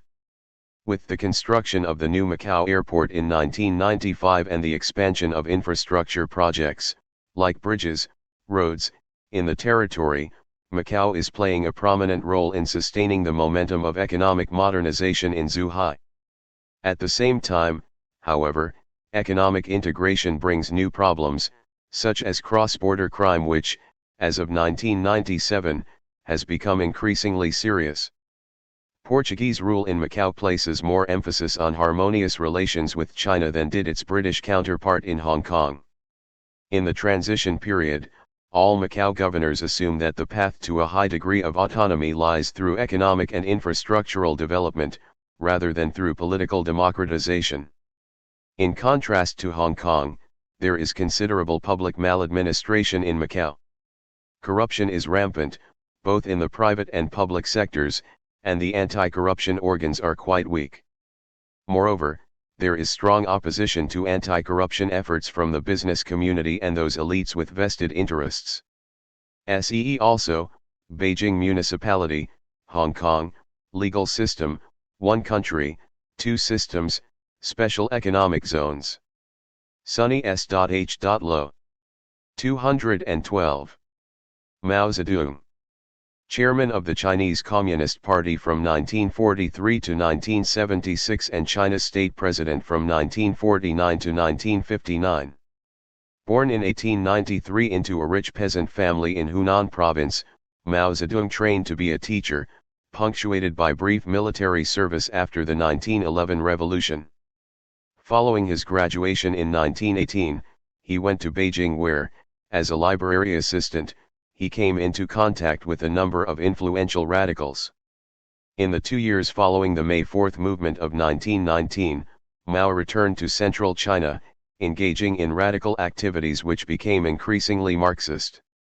In 1921, Mao attended the meeting in Shanghai which established the CCP, after which he engaged in the party's educational and labor organization activities.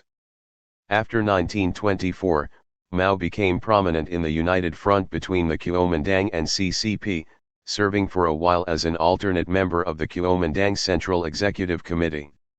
In 1925 he headed a peasant institute in Guangzhou which was important in training activists to enlist support for the Northern Expedition of 1926-7 designed to unite the country.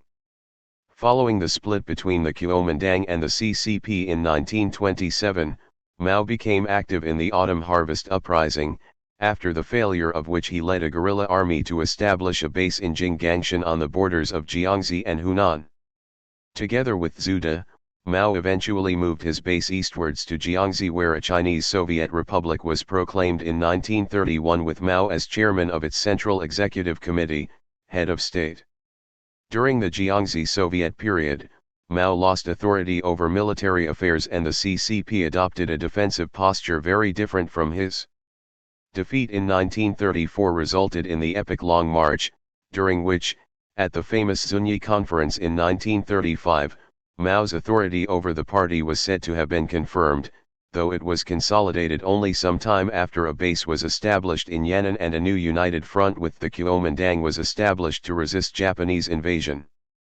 The rectification movement of 1942-4, which celebrated Mao's famous essays on practice and on contradiction, 1937, in an attempt to sinicize Marxism, cemented Mao's leadership position, reflected in his formal election as chairman of the Politburo and Central Committee Secretariat in 1943. The Seventh National Party Congress of 1945 gave pride of place to Mao Zedong thought. On the founding of the PRC, which Mao proclaimed on October 1, 1949, he assumed the post of chairman of the new Central People's Government Council and the People's Revolutionary Military Council, though Zhou Enlai exercised day-to-day management of state affairs and Zhu De commanded the People's Liberation Army. At that time, government policy adhered to Mao's concept of the people's democratic dictatorship, which prescribed leadership of a four-class bloc of workers, peasants, petty bourgeoisie, and national capitalists over an enemy, defined as 5% of the population, consisting, among others, of landlords and comprador capitalists. Despite differences with Stalin over the former Comintern policy and Stalin's low opinion of the Chinese Revolution, Mao visited Moscow in 1950 and apparently reached a satisfactory modus vivendi with Stalin which persisted throughout the Korean War, 1950-3. At that time Mao's earlier speeches were revised to fit the current situation and the selected works of Mao Zedong became the CCP's official canon.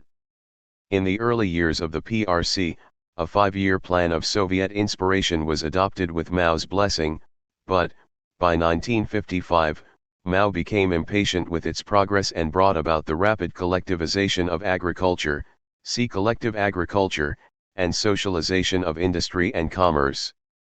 While much less disruptive than earlier and similar movements in the Soviet Union, the campaigns have been heavily criticized in the official 1980s reassessment of Mao, on the grounds that Mao adopted a voluntaristic approach which neglected the classical Marxist view that changes in the relations of production depend on the prior development of the productive forces.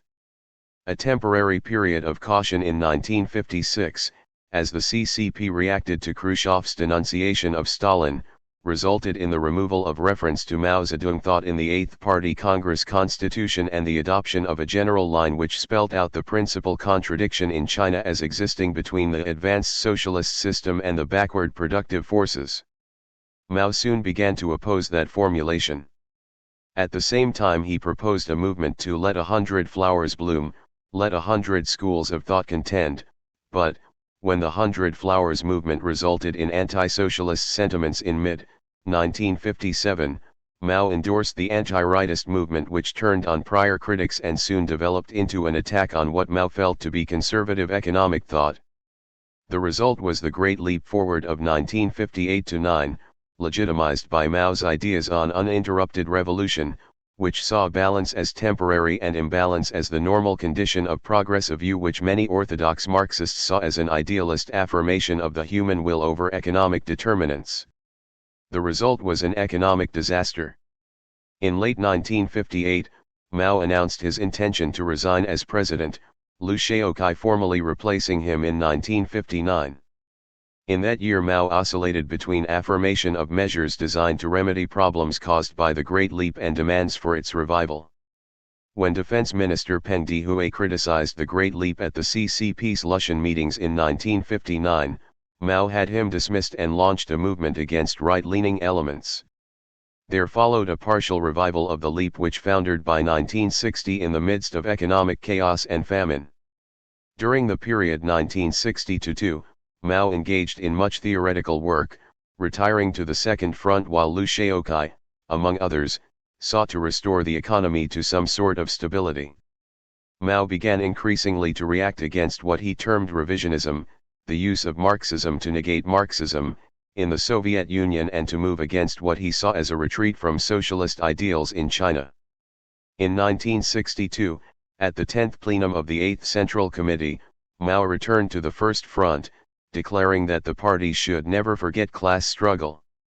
At that time, he put forward a series of ideas, referred to later as continuing the revolution under the dictatorship of the proletariat. While eclectic, there was a new element in his formulations: it held the objects of class struggle not only to be residues of the past. 214. Society but forces newly generated in society and present in the party itself. Mao's pessimistic thinking of the early 1960s led to a series of movements designed to counter capitalism in the countryside, to reform literature and the arts, in which he was aided by his wife Jiang Qing, see Gang of Four, and to emulate the ideological reform which had taken place in the army since Lin Biao had replaced Peng Dehui in 1959. By 1965, Mao's perception of failure in those movements resulted in his view that there was a stratum of top persons in authority taking the capitalist road in the party of which Liu Shaoqi was eventually to turn out to be the prime representative. The outcome was the Cultural Revolution, which began in 1966. During that revolution, Mao revealed himself sometimes as the radical instigator of mass action to reform the party and sometimes as an orthodox Leninist who maintained central authority. At times he would press for radical action, and at other times he would demand stability or even repression by the army. The Red Guards, which he had instigated and encouraged, were eventually seen as superfluous and dispatched to the countryside in the late 1960s.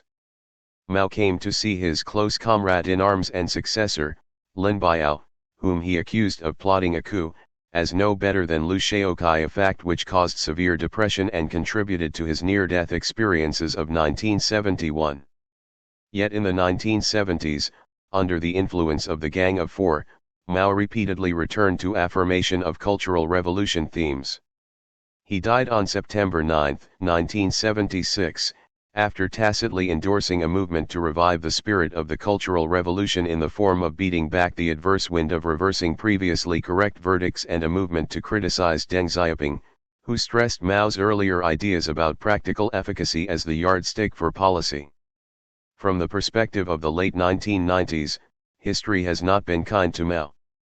His colleagues, and most spectacularly his Dr. Li Zisui, have revealed a contradictory imperial personality, a person who, in his later years, while usually reigning without ruling, sometimes intervened in politics with dramatic and often disastrous results. The CCP's evaluation of him still follows the 1981 Sixth Plenum of the 11th Central Committee, which saw him as a great Marxist-Leninist who made serious mistakes in his later years. Among ordinary people, there has been much Mao nostalgia, especially on the centenary of his birth in 1993, because Mao, however imperial, politically ruthless, personally exploitative and sexually outrageous, was not corrupt in the capitalist sense of that word in the 1990s. See also, 1. Overview: History of the People's Republic of China, Agriculture, Chinese Communist Party, Chinese Communist Party Central Committee and Politburo, Constitutions, Cultural Revolution, Deng Xiaoping, Gang of Four, Great Leap Forward, Guangzhou, 100 Flowers Movement, Industry, Korean War, Lin Biao, Liu Shaoqi, Mao Zedong Thought, National Party Congress, People's Liberation Army, Politburo, Shanghai, 6th Plenum of the 11th Central Committee, Soviet Union, Relations with Zhou Enlai. Bill Brugger. 215. Mao Zedong Thought. According to the resolution of the 6th Plenum of the 11th Central Committee of June 1981, Mao Zedong Thought is the product of the integration of the universal principles of Marxism-Leninism with the concrete practice of the Chinese Revolution. Mao Zedong Thought is a scientific system which, while originating with Mao Zedong, who most effectively resolved the problem of the adaptation of Marxism-Leninism to Chinese conditions, represents a crystallization of the collective wisdom of the CCP. Many outstanding leaders of the party had also made contributions to Mao Zedong thought, not just Mao himself. With this formulation, the resolution makes an important distinction between Mao Zedong thought and the thought of Mao Zedong, the individual.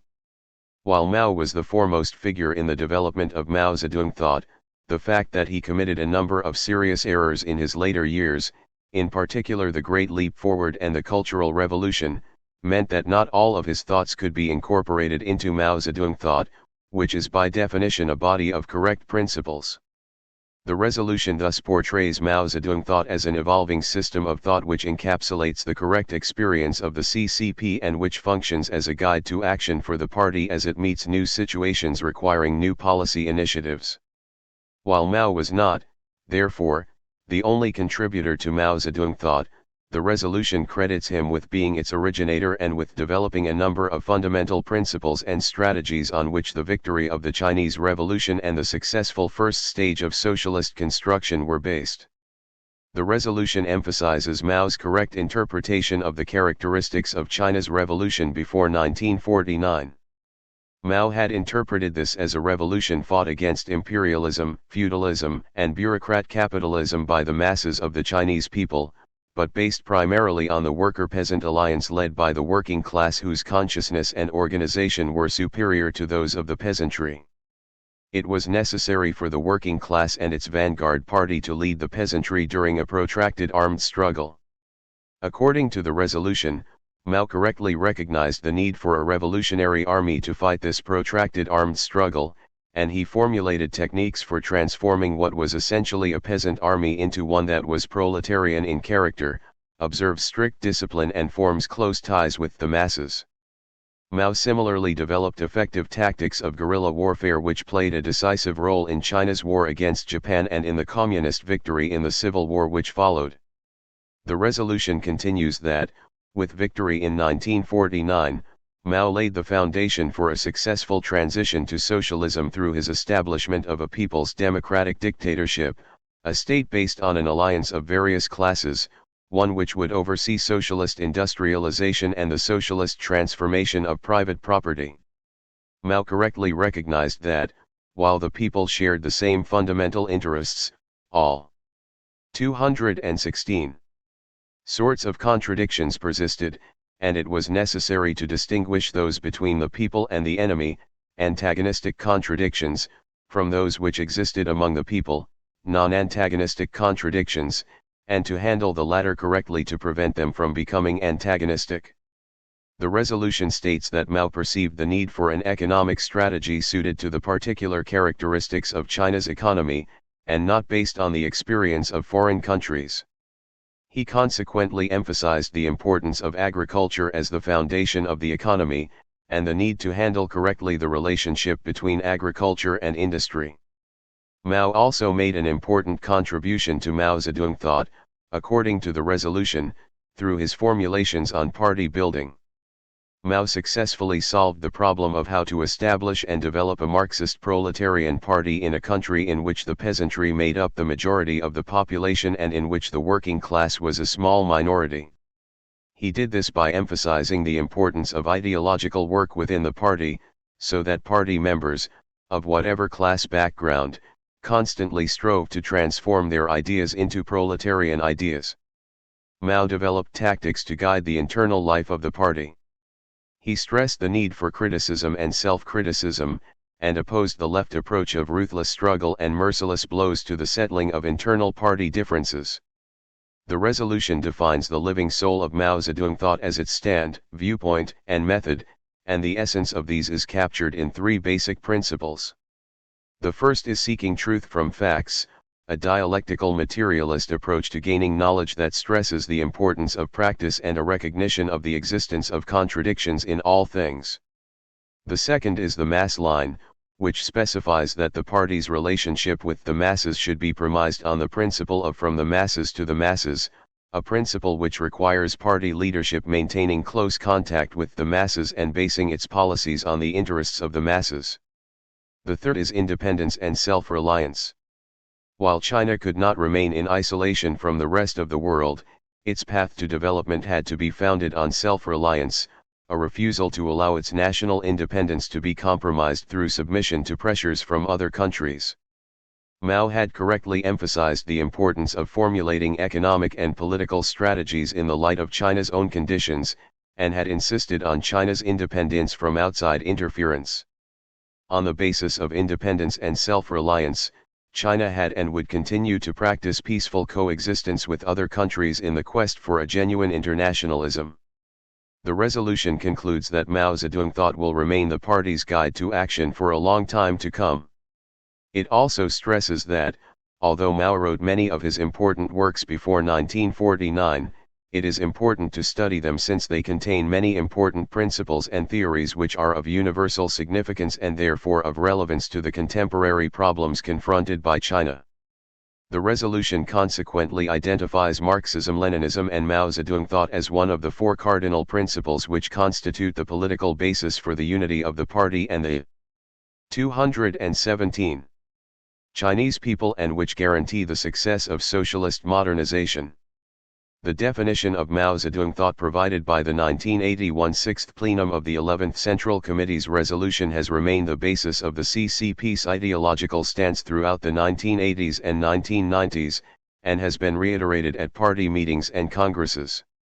The resolution's distinction between Mao Zedong thought, the party's correct system of thought, and the thought of Mao the individual, has allowed the party considerable flexibility in ideological matters. The invocation of a sanitized version of Mao's thought as its ideology has allowed the party leadership to claim political legitimacy through its continued links with Mao and the successes of the Chinese Revolution, while leading both the party and China in a direction very different from that endorsed by Mao during his own lifetime. See also, Agriculture, Cultural Revolution, Gang of Four, Great Leap Forward, Industry, Mao Zedong, 6th Plenum of the 11th Central Committee. Nick Knight. 218. Marriage laws. There are two marriage laws in the PRC, promulgated on May 1, 1950 and September 10, 1980. The 1950 marriage law was the first major law enacted in the PRC, showing its political and social importance for the CCP's revolution. Based on experience from the pre-1949 communist movement and in particular on the marriage law of the Chinese Soviet Republic of April 8, 1934, its main stipulations were as follows: equality between the sexes, the abolition of the feudal marriage system, including the ban on arranged marriages, the remarriage of widows, the taking of foster daughters-in-law and concubinage or any other form of polygyny, the establishment of the minimum age of marriage at 20 for men and 18 for women, a ban on discrimination against persons born out of wedlock, equal rights for husband and wife in the possession and management of family property, that both husband and wife may use their own family name, that, even when one party insists on a divorce, this may be granted only when mediation has failed to bring about a reconciliation, the requirement that if the spouse of a member of the armed forces on active service insists on divorce, consent must be obtained from the member.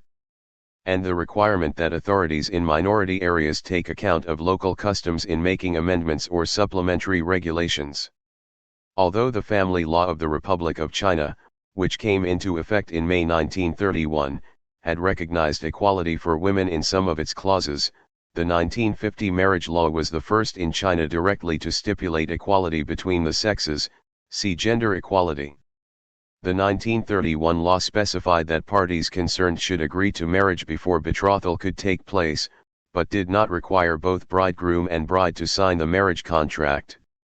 The 1950 law was thus the first clearly outlawing arranged marriages. The May 1931 law made no mention of concubinage, which is banned in that of 1950. The promulgation of the 1950 marriage law was followed by a campaign to implement its provisions, reaching a height in 1952. Strong emphasis was laid on abolishing the old system of arranged marriages which had still been the norm in the countryside and on getting the populace to adhere to the minimum ages of marriage. In addition, the divorce rate at first rose greatly as people escaped from loveless unions contracted under the system of arranged marriages. However, after the initial flurry, divorce again went out of fashion as traditional mores reasserted themselves. The 1980 marriage law went into effect on January 1, 1981. Its main stipulations varying from the 1950 law are as follows. 219. To raise the minimum age of marriage to 22 for men and 20 for women, that divorce should be granted in cases of complete alienation of mutual affection, and when mediation has failed, to forbid a husband to seek divorce from a pregnant wife, or for a year after the birth of the child, but specifically to waive this obligation for wives, to ban infanticide, to lay down that the husband may become a member of his wife's family or the other way around, as the couple agreed, and to obligate both husband and wife to practice family planning and to encourage late marriage and late childbirth. The reason for the change in the law on divorce was that courts had generally adopted a very strict line in accordance with their view of popular opinion, which was usually not sympathetic to the party applying for the divorce. The demand that both husband and wife practice family planning was associated with a new population policy aimed at reducing the growth rate. Marjorie Wolfe, a Western researcher who interviewed 300 women in 2 cities and 4 rural areas in 1980-1, found that urban people in general did indeed choose their own spouses according to the law. However, in the rural areas, change had been much slower and less thorough. Her finding was that only 27% of the rural women married since 1950 had known their husbands before becoming engaged to them, 29% met them only after becoming engaged, and 33% did not meet them until their wedding day. An official survey carried out in 2 counties in Anhui province in the early 1980s found that only 15% of recent marriages were by free choice, 10% had been parentally arranged, and the remainder, 75%, had been agreed upon. In other words, the couples had not actively opposed their parents' choice. These figures accord with a belief, widespread both in the West and in China, that the parents generally make the choice of rural marriage partners, but it is subject to veto by the partners involved, whereas in the cities it is the other way around, the spouses initiating the choice of partners, which their parents may veto. While this is an enormous advance over the days when rural women were not even consulted about their spouse, it falls far short of the real freedom of choice in marriage which the CCP has been trying to implement. As a factor in deciding on a marriage partner, family convenience is much slower to yield to love or other factors in the countryside than in the cities. In the 1980s, following the new marriage law, divorce again developed into a feature of social life in China, especially in the cities. Figures issued by the State Statistical Bureau show that in 1980 there were 7,197,860 registered marriages and 340,998 divorces in all China, or 1 divorce for every 21.1 marriages. However, by 1995, marriages had risen to 9,297,061, but divorces to 1,055,196, showing not only a very substantial rise in divorces but a fall in the proportion of marriages to divorces to 8.81 to 1. In 1995 the province-level unit with the lowest ratio of marriages to divorces was Xinjiang, 3.1, divorce rates being especially high among the Uyghurs of southern Xinjiang. In contrast to the past, it is nowadays usually the woman who files for divorce. 220. These changes are part of a very substantial transformation of society which has accompanied the new politics of China in the 1980s and 1990s. Although rural society has also changed enormously, the continuities are much more important there than in the cities. Also, gender equality, population policy, women, Xinjiang Uyghur Autonomous Region. Colin, Mackerras. 221. Media issues and policy. The media in the PRC have a long history of advocacy, stemming from before 1949 when journalists loyal to the communist cause gathered and reported news and commentary primarily in order to bring about rule by the Chinese Communist Party over China. In power, the party closed existing media run by opponents, and absorbed others into its own media structure. The rulers initially tried to channel all important news, information, and influential opinion about politics, society, the economy and morality through channels which they controlled. The media became an integral part of government apparatus, not a separate, let alone independent, part of the nation's political life. They were organized such that each main level of party organization, central, provincial, autonomous region, municipality and lesser local, had one or more newspapers, as did various other CCP-sponsored organizations such as the All China Federation of Trade Unions, Central Military Commission and the Communist Youth League. The CCP-led government also controlled and developed broadcasting stations. Thus media were available for the needs of different levels of administration, controlled by the appropriate party committee. In the late 1950s, after the 100 Flowers movement, the CCP used the media as instruments of class struggle. During the Cultural Revolution, many of the media were closed down and those remaining changed dramatically to accord with the intensely politicized and antagonistic atmosphere of the time. In the early 1970s, official public newspapers in China became policy documents and instructional statements rather than containing news. A fairly reliable verbal transmission of news, known to many as xiaodao-xiaoxi, developed to fill the vacuum created by the lack of published or broadcast news and information. During politically sponsored campaigns, individuals and groups used big character posters, dazabao, in order to circulate their own versions of events. With the reforms beginning in 1978, the party adopted new propaganda and information policies in order to win back the disillusioned public as a readership or audience. While the Chinese media were required to promote the CCP's reform policies and report on related issues and events, they underwent a process of reform themselves, with emphasis laid on a professional system of news gathering and circulation, along with a reduction of ideological content in the media. News returned to the media, which became more factual and believable. Economic imperatives also forced the media offices to experiment, innovate, and carry paid advertisements, with a view to freeing them from total reliance on government subsidies by making profits. Readership of the CCP organs decreased as the number and variety of papers and magazines catering to different interests increased enormously. Some publications were independent and provided scandalous stories, pornography, and other tabloid-style journalism. However, there was also an expansion in the number of more respectable papers, including on scientific and 222 technological subjects, produced with the support of people in official positions but not directly under the supervision of a CCP committee. The party newspapers continue to compete with a range of publications and programs containing less political news and more articles dealing with everyday life. The official media have to be aware of the party's continuing expectation that they will assist in maintaining national stability and unity, and promote economic development.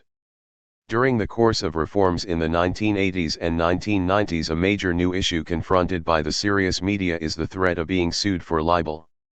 As of 1997, there is still no media law for the protection of journalists. Although political interference has lessened enormously as a brake on critical reporting, the threat of libel suits has produced a similar, though much less severe, effect. Another major new issue in the reform period is private payment to journalists, yueshangxinwen or paid news. The growth of the market economy has affected the attitude of individual journalists and the people about whom they write.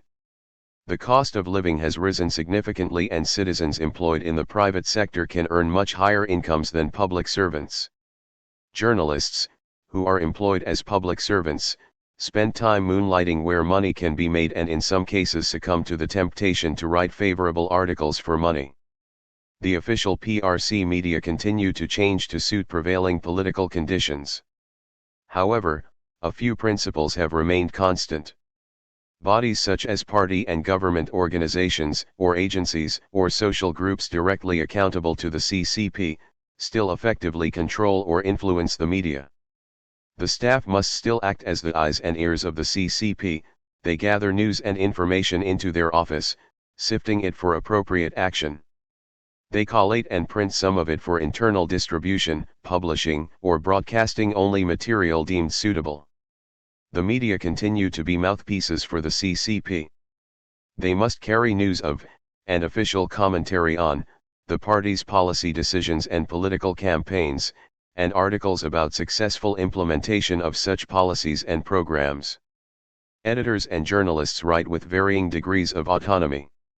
Many of the senior editorial staff are CCP members, while socialist practice and the political climate and power structure at any given time can affect what the media publish or broadcast.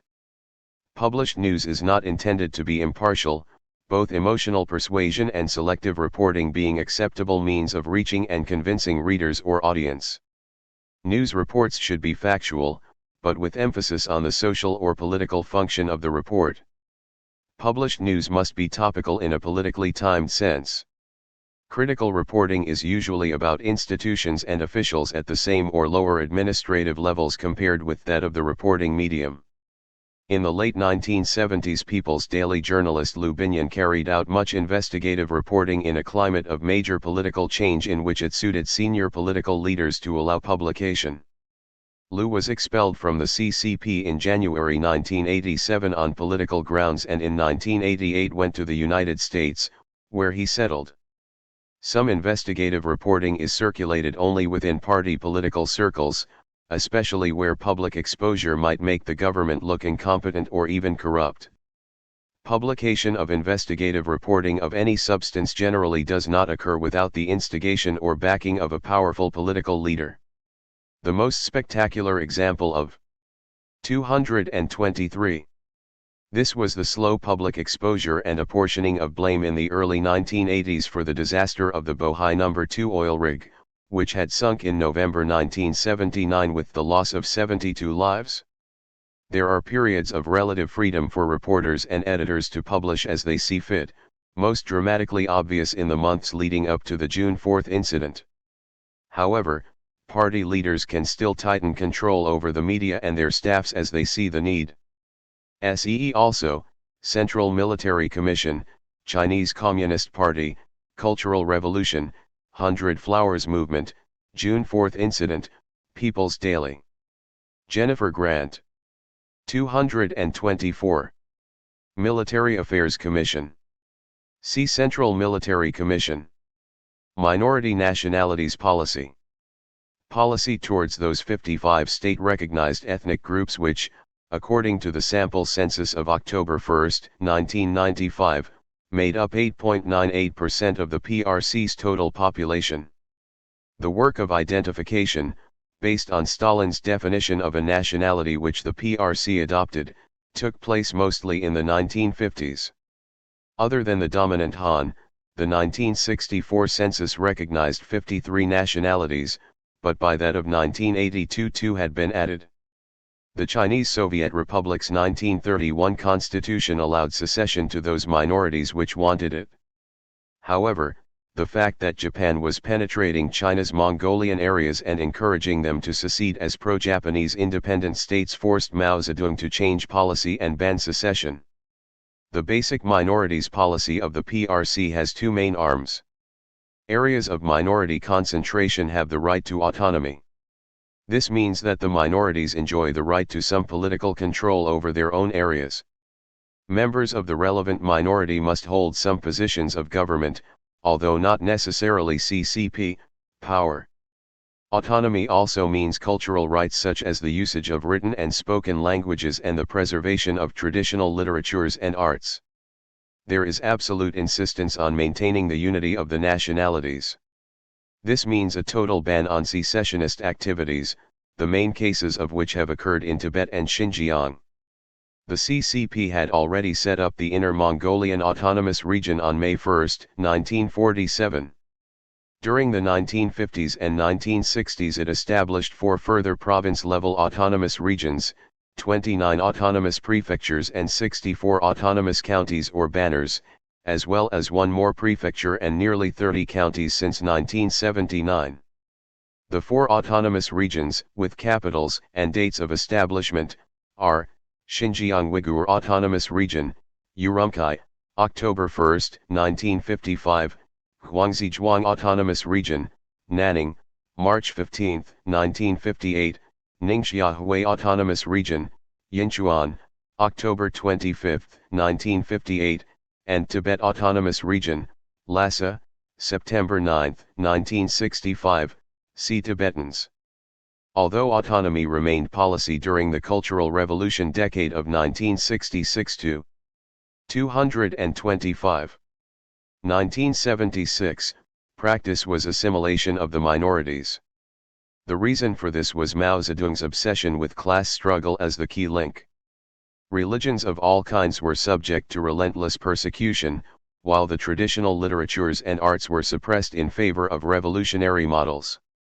On July 15, 1980, the CCP's mouthpiece People's Daily wrote, "The existence of classes is of much shorter duration than that of nationalities.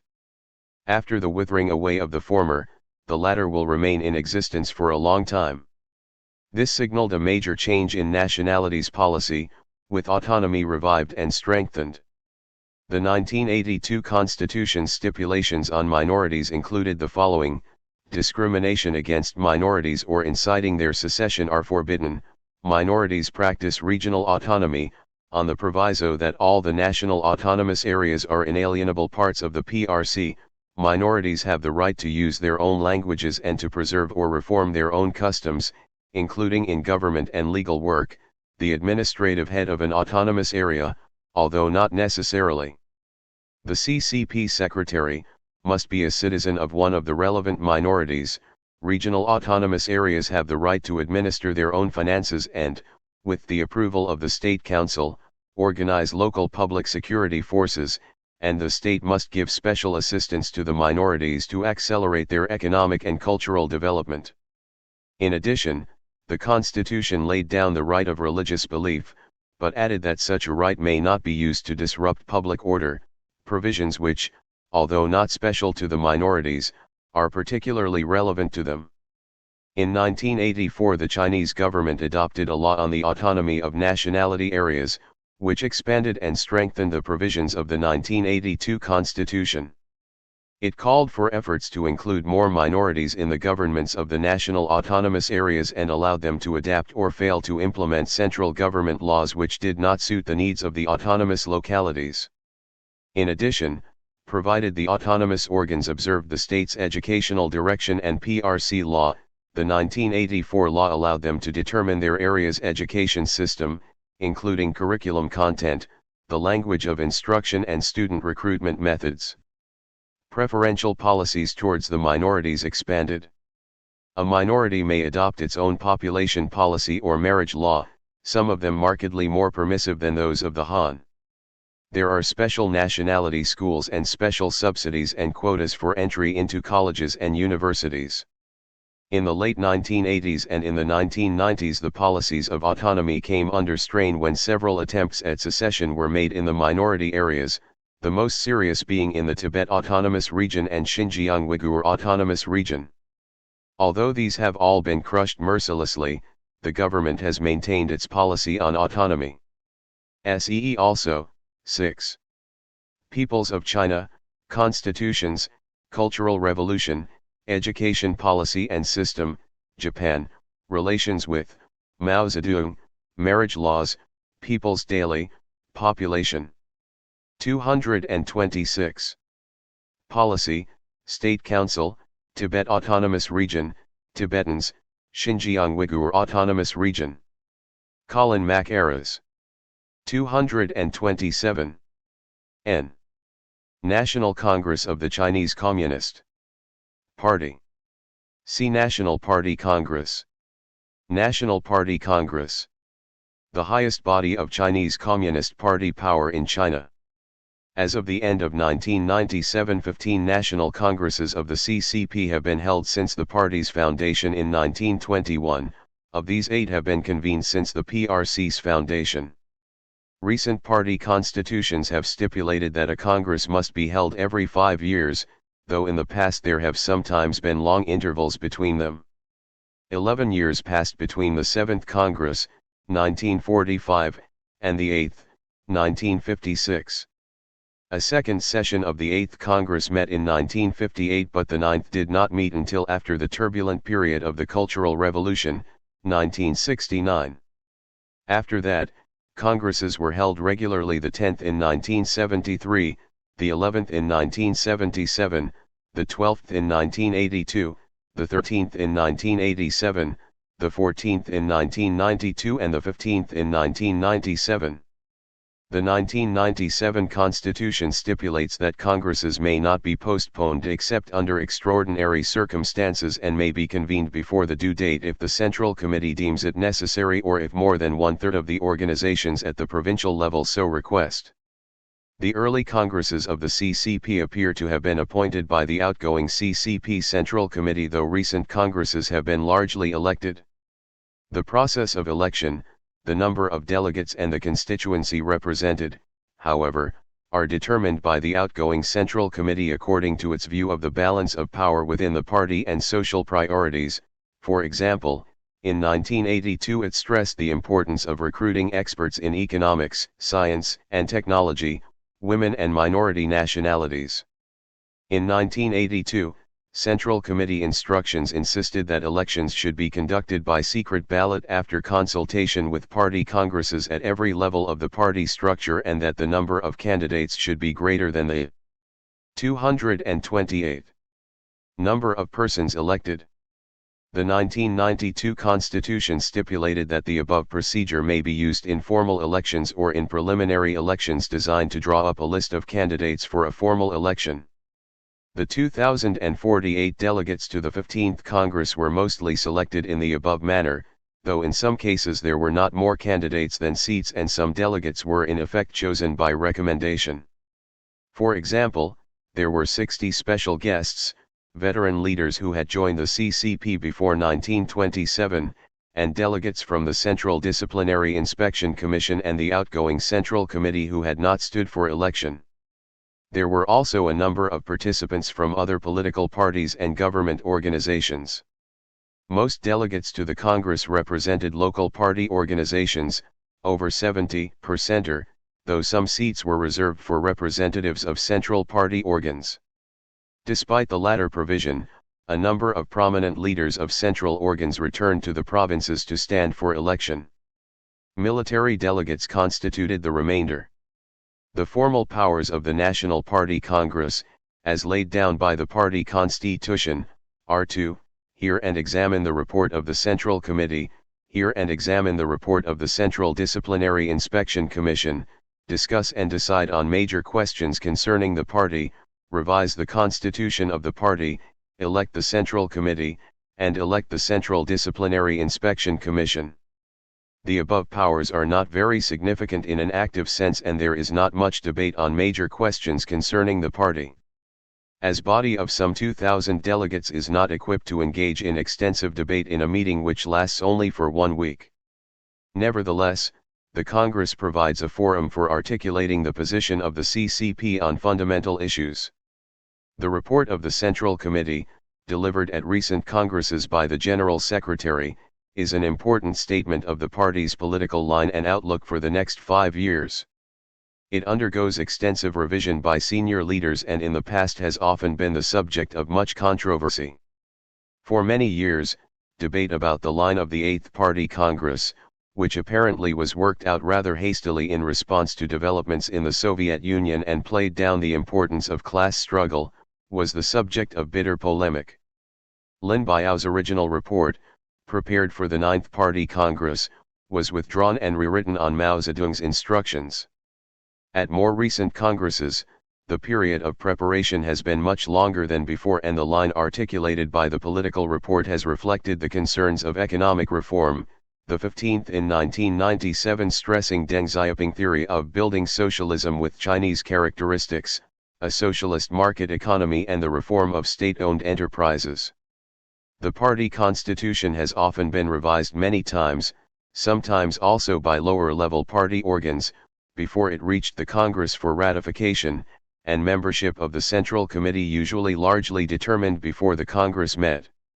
The Presidium of the Congress, chosen by the informal top leadership and most significantly 229 the core leader, has produced an approved list which has usually been followed.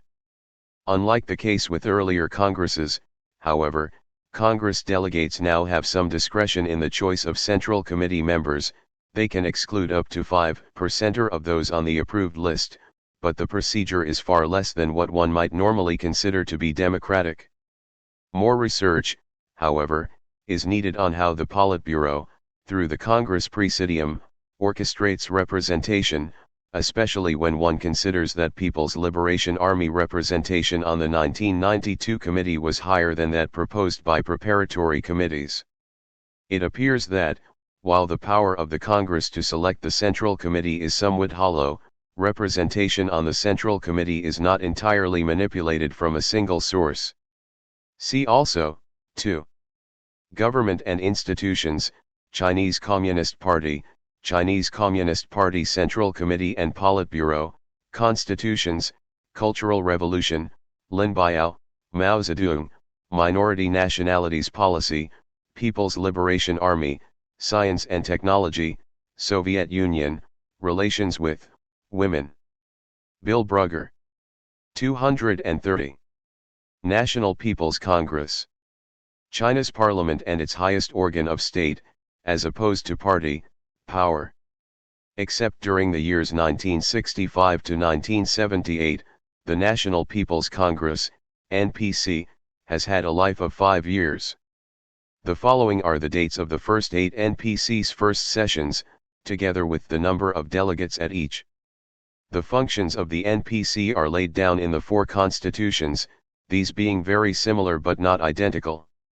That of 1975 is far less detailed than the other 3, and those of 1975 and 1978 give the CCP, not the PRC president, as nominator of the Premier of the State Council, a post the choice of which all 4 constitutions allocate to the NPC. The 1982 Constitution lists 20 functions and powers for the NPC. In summary, these are, amending and supervising the Constitution, enacting and amending laws, electing or dismissing the PRC President and Vice President, deciding on, or dismissing, the Premier and other members of the State Council, electing or dismissing various other senior military and legal executives, examining and approving the Premier's report, the budget, and other major government reports, approving the establishment of provinces, autonomous regions, and municipalities. Directly under the central government, deciding on questions of war and peace, and other functions appropriate to the highest organ of state power. To pass a resolution normally requires only a simple majority of all NPC deputies. However, an amendment to the Constitution requires supporting votes by more than First NPC 15 to September 28, 1954 1226. Second NPC 18 to April 28, 1959 1226. Third NPC December 21, 1964 to January 4, 1965 3040. Fourth NPC 13 to January 17, 1975 2885. Fifth NPC February 26 to March 5, 1978 3497. Sixth NPC 6 to June 21, 1983 2978. Seventh NPC March 25 to April 13, 1988 2970. 8th NPC 15 to March 31, 1993 2978. 231. 2/3 of the NPC deputies. Initiative in framing policies in China belongs to the CCP, not the NPC. On virtually all occasions the NPC follows the CCP. This is why the NPC is usually regarded as a rubber stamp for the CCP. The 1982 Constitution provides that NPC deputies may not be called to legal account for their speeches or votes at its meetings. Actually, even in the 1950s there were exceptions to the rubber stamp pattern, one being in 1957 when NPC delegates criticized Mao Zedong in relation to the anti-rightist movement. With some inconsistencies, The period of reform since 1978 has seen a general strengthening of the NPC's willingness to resist the CCP leadership. A particularly well-known illustrative case was in 1993 when the first session of the 8th NPC asked for over 70 changes to Premier Li Peng's report before finally adopting it. However, even this case does not show the NPC coming anywhere near reversing a policy decision made by the CCP or its leadership. The NPC should meet annually. When not in session, its tasks are undertaken by the NPC Standing Committee, all the members of which the NPC elects. The 8th NPC of 1993 elected 162 members to its Standing Committee, including 20 women and 20 members of the minority nationalities. The NPC Standing Committee meets about 6 times a year. For example, the 7th NPC Standing Committee meeting 31 times over its 5-year life from April 1988 to March 1993. Members of the NPC Standing Committee may not hold any post in any of the administrative, judicial, or procuratorial organs of the state. In general, the functions of the NPC Standing Committee are similar to those of the NPC itself. However, there are a few which are separate. These include deciding on the appointment and recalling of ambassadors and such plenipotentiary representatives abroad, deciding on the ratification and abrogation of treaties and such major agreements with foreign states, and instituting titles and ranks for military and diplomatic personnel, as well as instituting state medals and titles of honor. The NPC Standing Committee is responsible to the NPC and reports to the NPC on its work. Its membership is much smaller than that of the NPC, approximately 1 in 20. The chair of the NPC Standing Committee is among the most senior of state officials. During the period when the position of PRC president did not exist, that is from Liu Shaokai's dismissal in 1968 until the Fourth Constitution of 1982, the NPC Standing Committee chairman acted as head of state. The chairman of the 8th NPC Standing Committee was Chiao Shi. The day-to-day conduct of NPC affairs is conducted by an even smaller body, the Chair Committee, which consists of the chairman, the vice chairman and the secretary general, with about 20 members. The 8th NPC Chair Committee had 19 vice chairmen, in addition to Chiao Shi and the secretary general. 232. SEE also, 2. Government and institutions, constitutions, Li Peng, Mao Zedong, minority nationalities policy, Chiao Shi, State Council, women. Colin Mackerras. 233. New China, Xinhua, News Agency. The state news agency of the PRC. Established in November 1931 as the Red China News Agency, Hongzhonghua Tongsunshi, it changed its name to New China News Agency, NCNA, Xinhua Tongsunshi, in January 1937. It is not to be confused with the China News Agency, Zhongguo Xinwenshi, which provides Chinese language news services directed toward Chinese-speaking populations outside the PRC. The agency has offices in all China's provinces, special regions, and major cities, which supply domestic news, information, and photographs to the head office in Beijing, see media issues and policy. During certain stages in PRC history, NCNA held a monopoly on the reporting of Chinese political news domestically.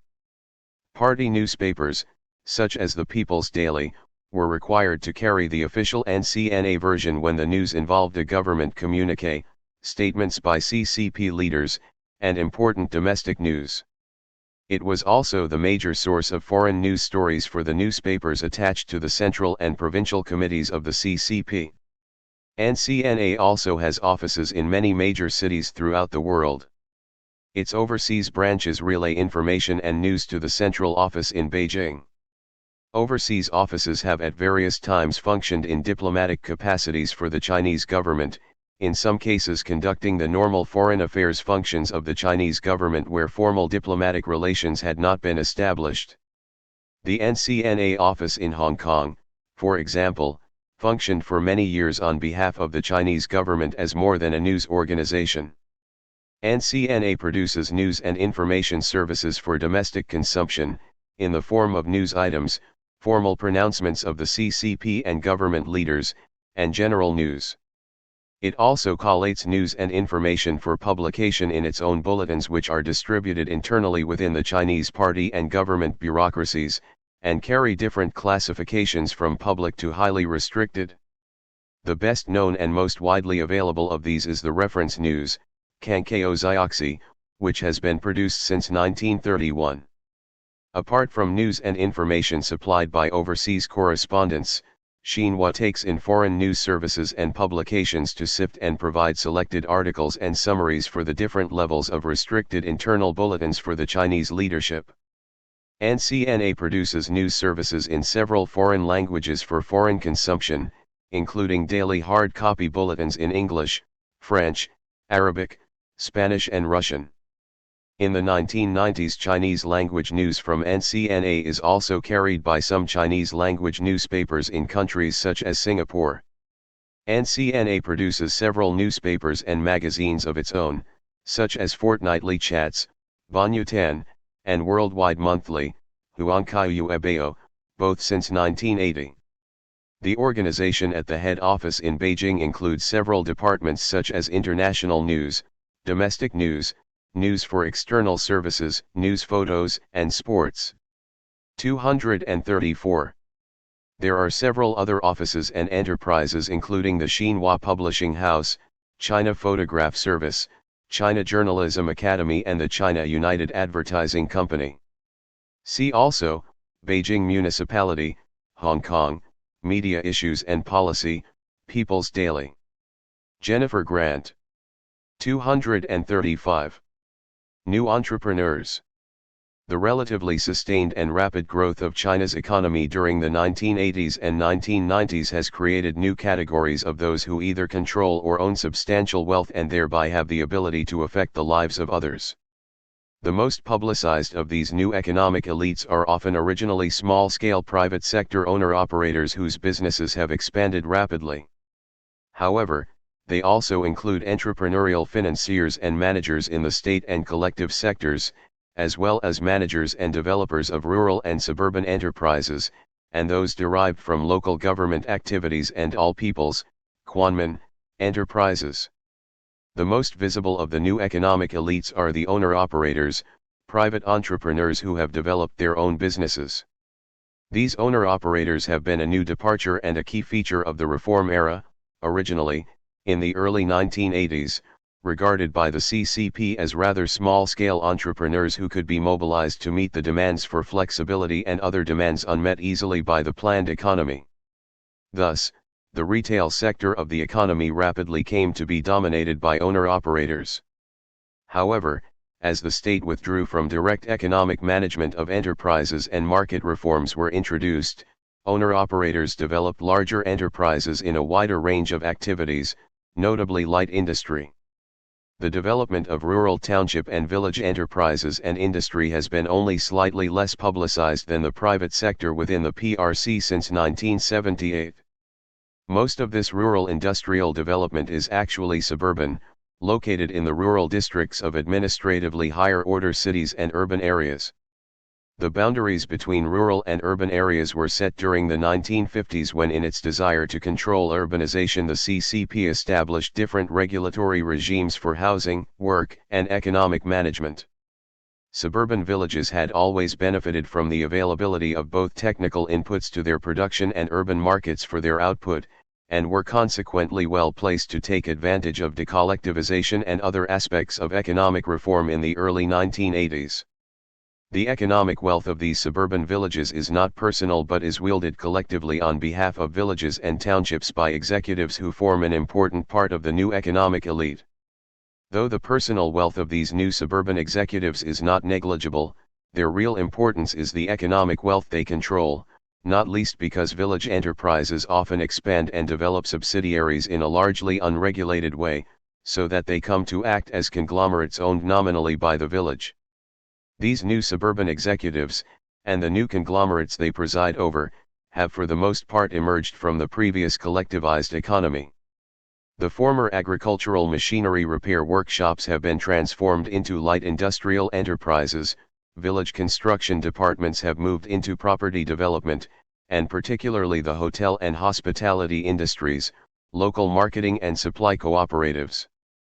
236. Have taken advantage of market reforms and become more specialized as well as economically efficient. In general, managers of state and collective sector enterprises clearly cannot be considered part of the new economic elites, but some have used the opportunity offered by the introduction of market reforms to radically alter their own enterprise structure, or become distinguished formally as model managers. In the state sector, and even in nationally prestigious heavy industrial concerns, some managers have transformed themselves into a form of state capitalist by decentralizing their corporations and establishing conglomerates. Managers of all people's enterprises owned in principle by other state bodies, economic and otherwise, and those in the collective sector have frequently been awarded model status for the achievement of financial independence. Economic development during the 1980s and 1990s has occurred with a weak and often non-existent financial infrastructure.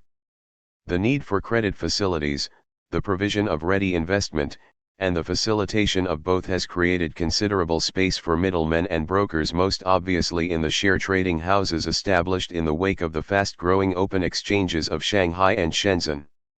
It has also meant that individuals with relatively liquid funds of their own, or with access to such funds, have been much in demand as potential investors.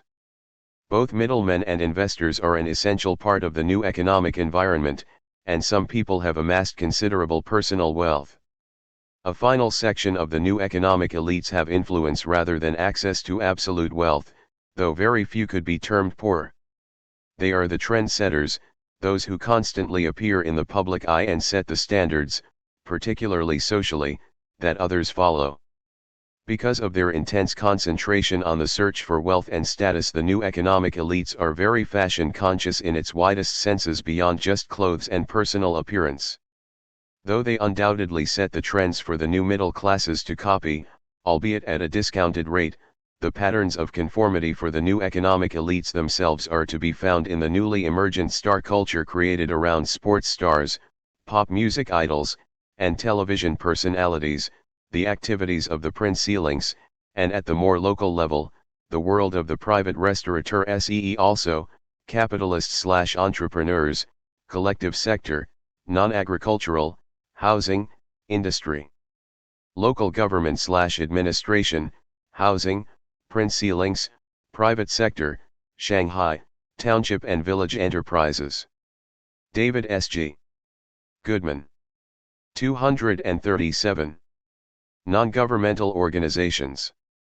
During the 1980s, as the Chinese state moved to free up the economy and to relax direct Chinese Communist Party controls over society, it needed mechanisms to bridge the gaps in control that were created. A very large number of associations were established, usually on the government's own initiative, to serve as intermediaries between the state and diverse constituencies and spheres of activity. These range from associations for different sectors of the economy to science and technology associations, religious councils, cultural and social welfare groups, and sports associations. The numbers and range keep growing.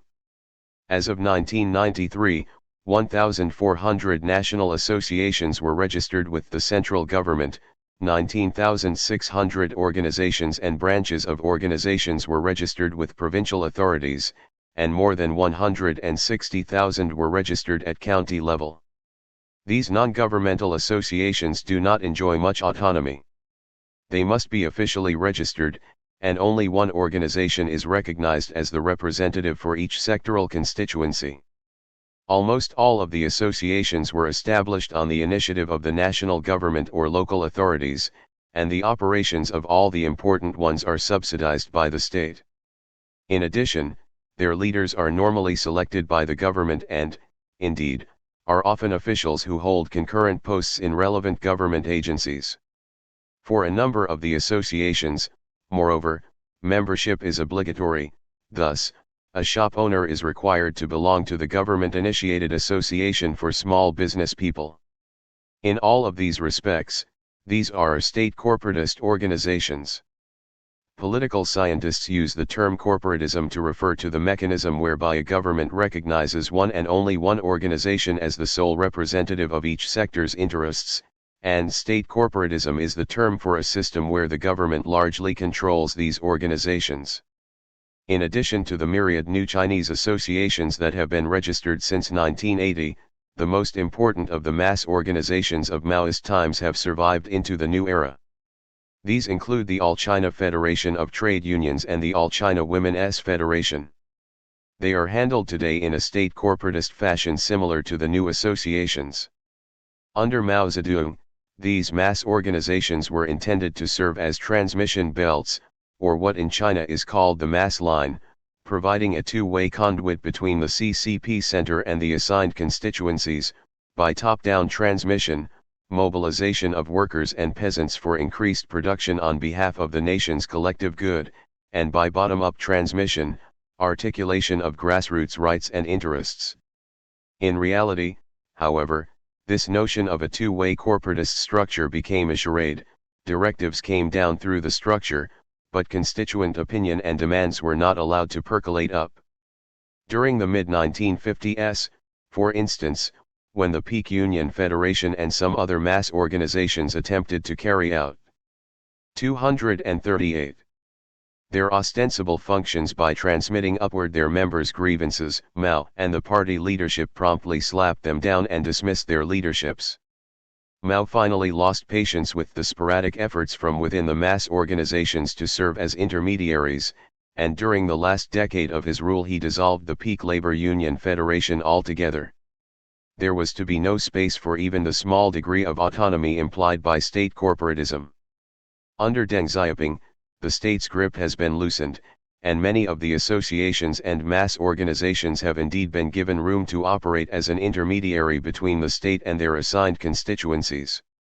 Alongside the freeing up of the Chinese economy, this represents a parallel shift from a CCP command system that dominated directly, for which the word totalitarian was arguably accurate, to one that dominates partly through surrogates, authoritarianism.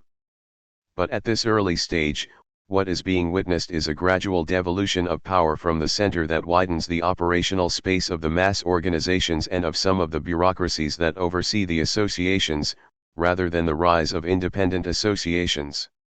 Nonetheless, in some cases the officials who control the associations do lean toward the interests of their constituencies, even occasionally at the expense of the state. This is particularly true where the constituency has a high status or wealth. One such example is the All China Federation of Industry and Commerce, which counts among its clientele large numbers of the new wealthy private business people. Strategies have been developed by the officials of such associations to provide their association with a greater degree of independence. The All China Federation of Industry and Commerce has been engaged, for instance, in establishing local chambers of commerce that come under its umbrella. With the federation as intermediary, these new chambers become 1 degree further removed from direct government oversight. Gradually, the associations that are associated with wealth or high professional skills are attaining a measure of autonomy, while many others decidedly are not. SEE also, Chinese Communist Party, Deng Xiaoping, Mao Zedong, Science and Technology, Welfare Policy, Women. Jonathan Unger. 239. One country, two systems. At once a promise, a slogan, and a policy, the phrase originated reputedly with Deng Xiaoping himself in the late 1970s as an attempt, quickly rebuffed, to entice Taiwan toward reunification. With negotiations over Hong Kong's return formally launched in 1982, the phrase became attached to that process and now embodies in the minds of the Hong Kong and mainland public various explicit and implicit aspects governing their relationship until 2047. First, with both Taiwan and Hong Kong the phrase was conceived as limited in time. When China drew close to economic parity with Taiwan, then reunification would proceed smoothly. With Hong Kong, a high degree of autonomy and no change in the economic and social system for 50 years after 1997 was promised, then normalized center-province relations presumably go into effect. Second, the phrase embodied an assumed common nationalism, one country, with two economic and social systems temporarily in place, a developed capitalist society in Hong Kong and a developing socialist market society on the mainland. The national issues of defense and foreign affairs rested with the central government, local and economic affairs were the concern of the Special Administrative Region, SAR. Third, politically, Hong Kong sends a delegation to the National People's Congress and the status of its chief executive was elevated to state leader, an official term in China usually applicable only to people of vice premier or Politburo member rank and above, which means he officially receives the highest deference in the rank-conscious Chinese hierarchy, above that of provincial leaders.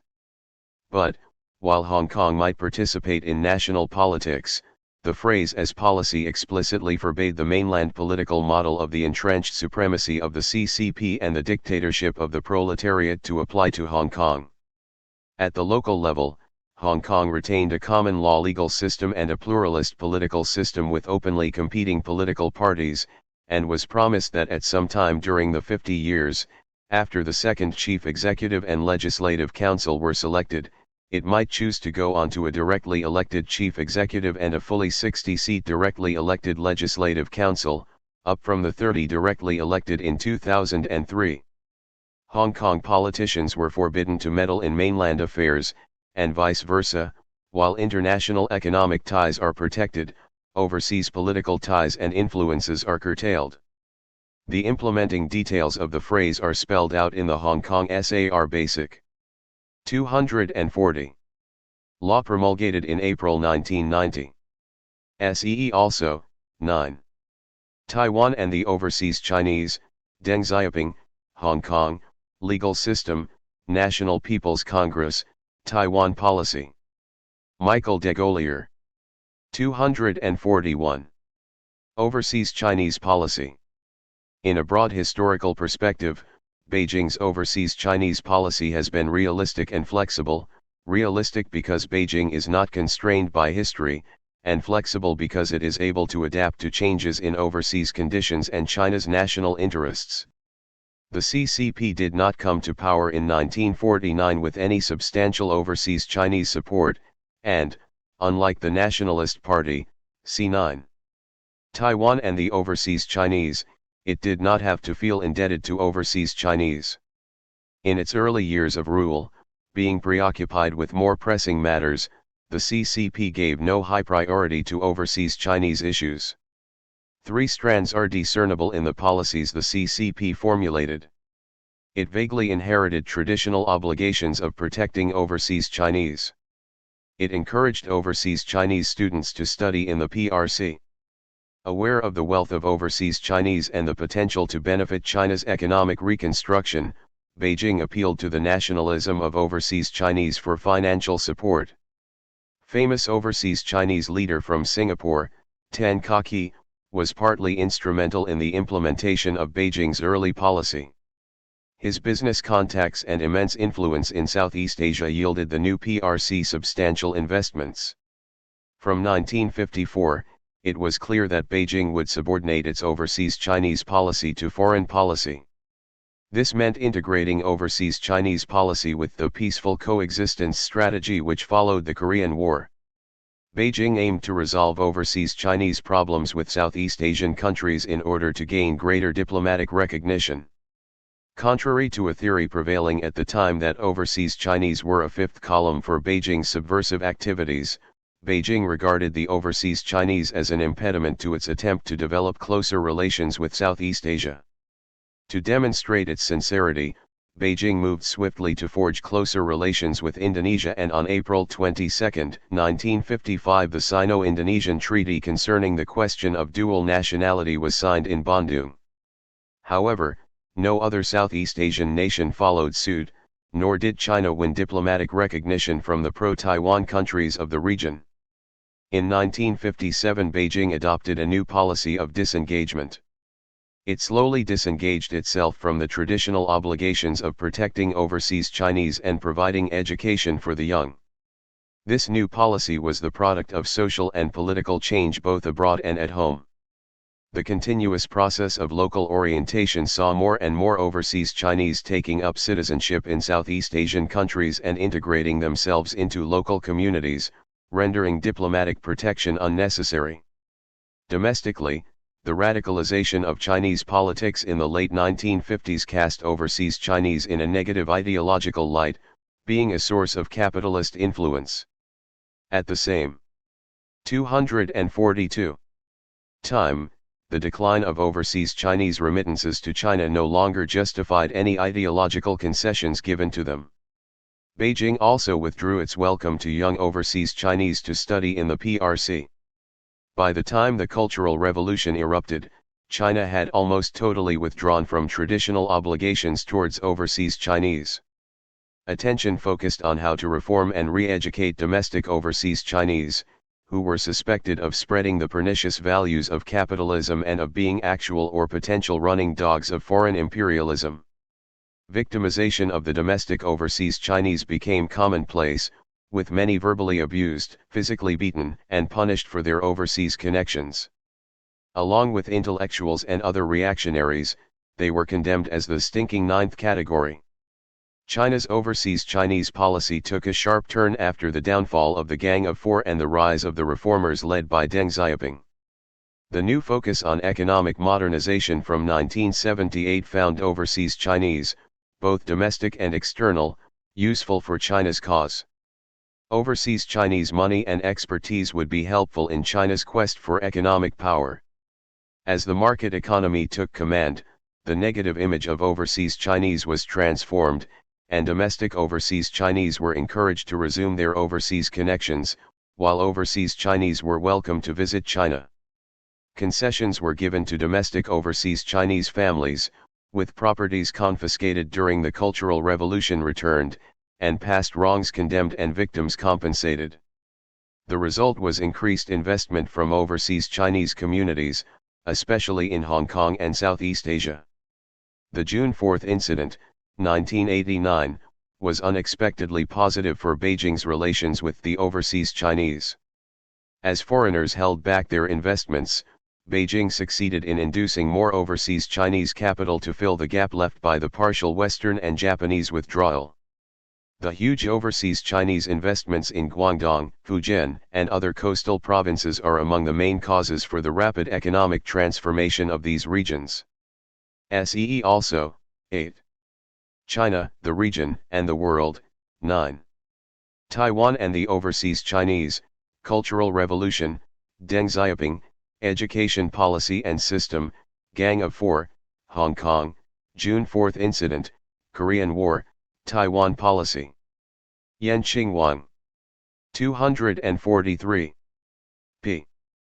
People's Bank of China. China's most important financial institution, coming under the State Council. The People's Bank of China, PBC, began a new life as China's fledgling central bank on July 1, 1995 when the new commercial banking law took effect.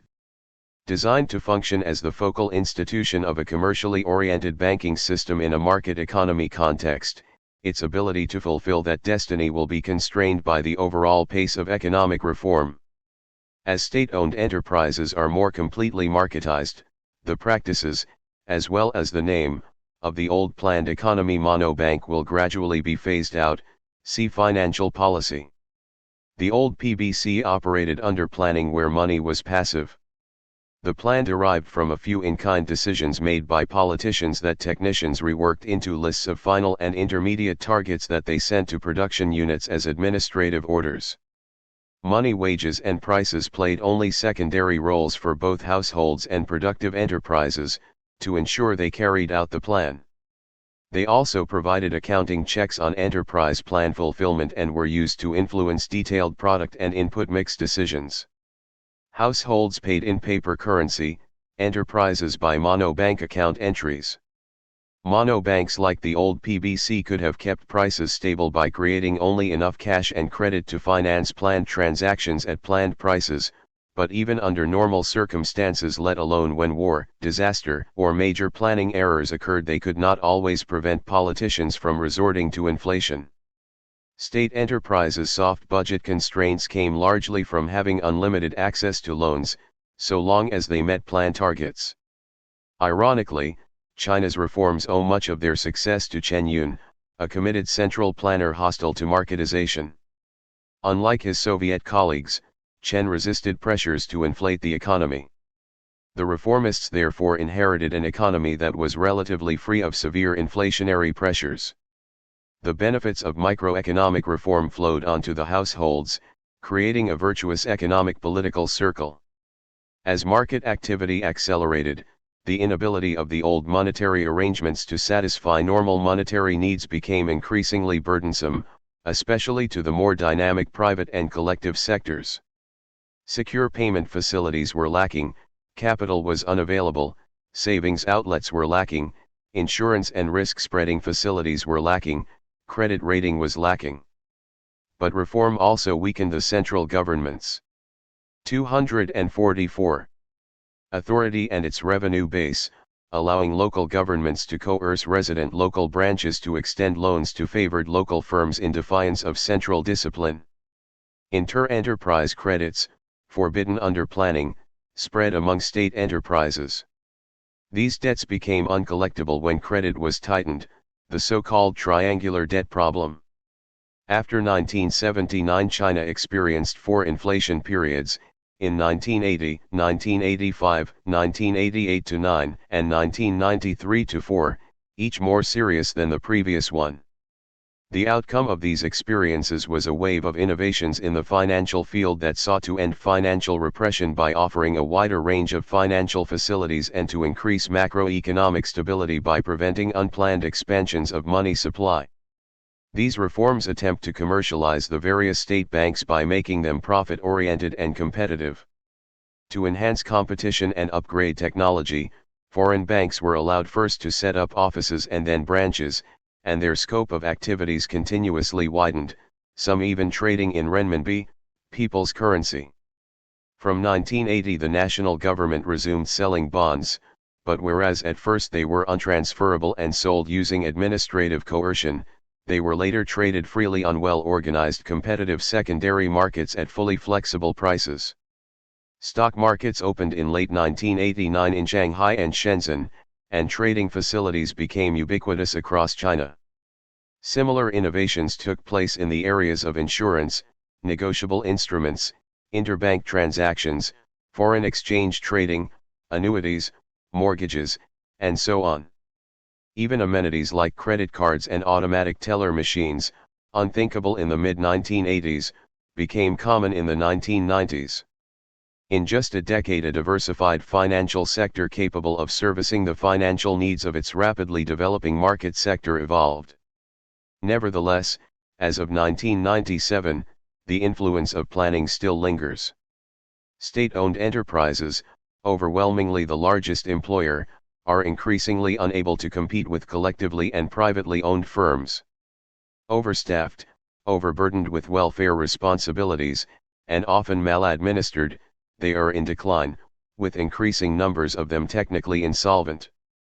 State banks must nevertheless extend them open-ended policy loans, since the alternative, bankruptcy, would undermine social order by making their tens of millions of redundant employees unemployed. In lieu of effective social security arrangements, many enterprises are disguised dole offices. Making matters worse, state policy dictates that this least efficient sector absorbs ever more of total investment funds. For banks, the result is negative interest spreads. Depositors earn higher interest rates than borrowers pay. The PBC cannot function as a true central bank so long as the activities of the commercial banks it manages must serve to prop up the state-owned sector. Meanwhile, it has acquired a reputation as one of the more creative and responsible policy centers in China. See also, 5. Politics and the economy, policy patterns and issues, Chen Yun, collective sector, financial policy, planning, economic, private sector, Shanghai, State Council, welfare policy. Paul Ivory. 245. People's Daily. The official newspaper of the CCP Central Committee, the People's Daily, Renmin Ribao, is produced in both domestic and overseas editions, the latter for those who live outside China and read Chinese. The domestic edition, distributed mainly within China, uses simplified Chinese characters. However, the overseas edition, which began production in 1985, uses full-form characters, is arranged in a different format, and widely available through printing presses in many places outside China. It is directed toward overseas Chinese and Chinese citizens working abroad. The People's Daily has no relation to the English-language China Daily, which is run and produced by the China Daily Publishing House. For many years of its history, the People's Daily domestic edition has had a high circulation assisted by multiple readers accessing individual copies. Containing news of the CCP's and Chinese government's policies and plans, it has been necessary reading for decision makers and all who want to know what the official line and current views are. See New China News Agency. Its editorials are produced and interpreted as the official government view on general and particular issues. At various times, the People's Daily has been caught up in, and reflected, political power struggles and political movements. See Media Issues and Policy. Major domestic news, editorials, and government communiques are carried on the front page with other news and material inside.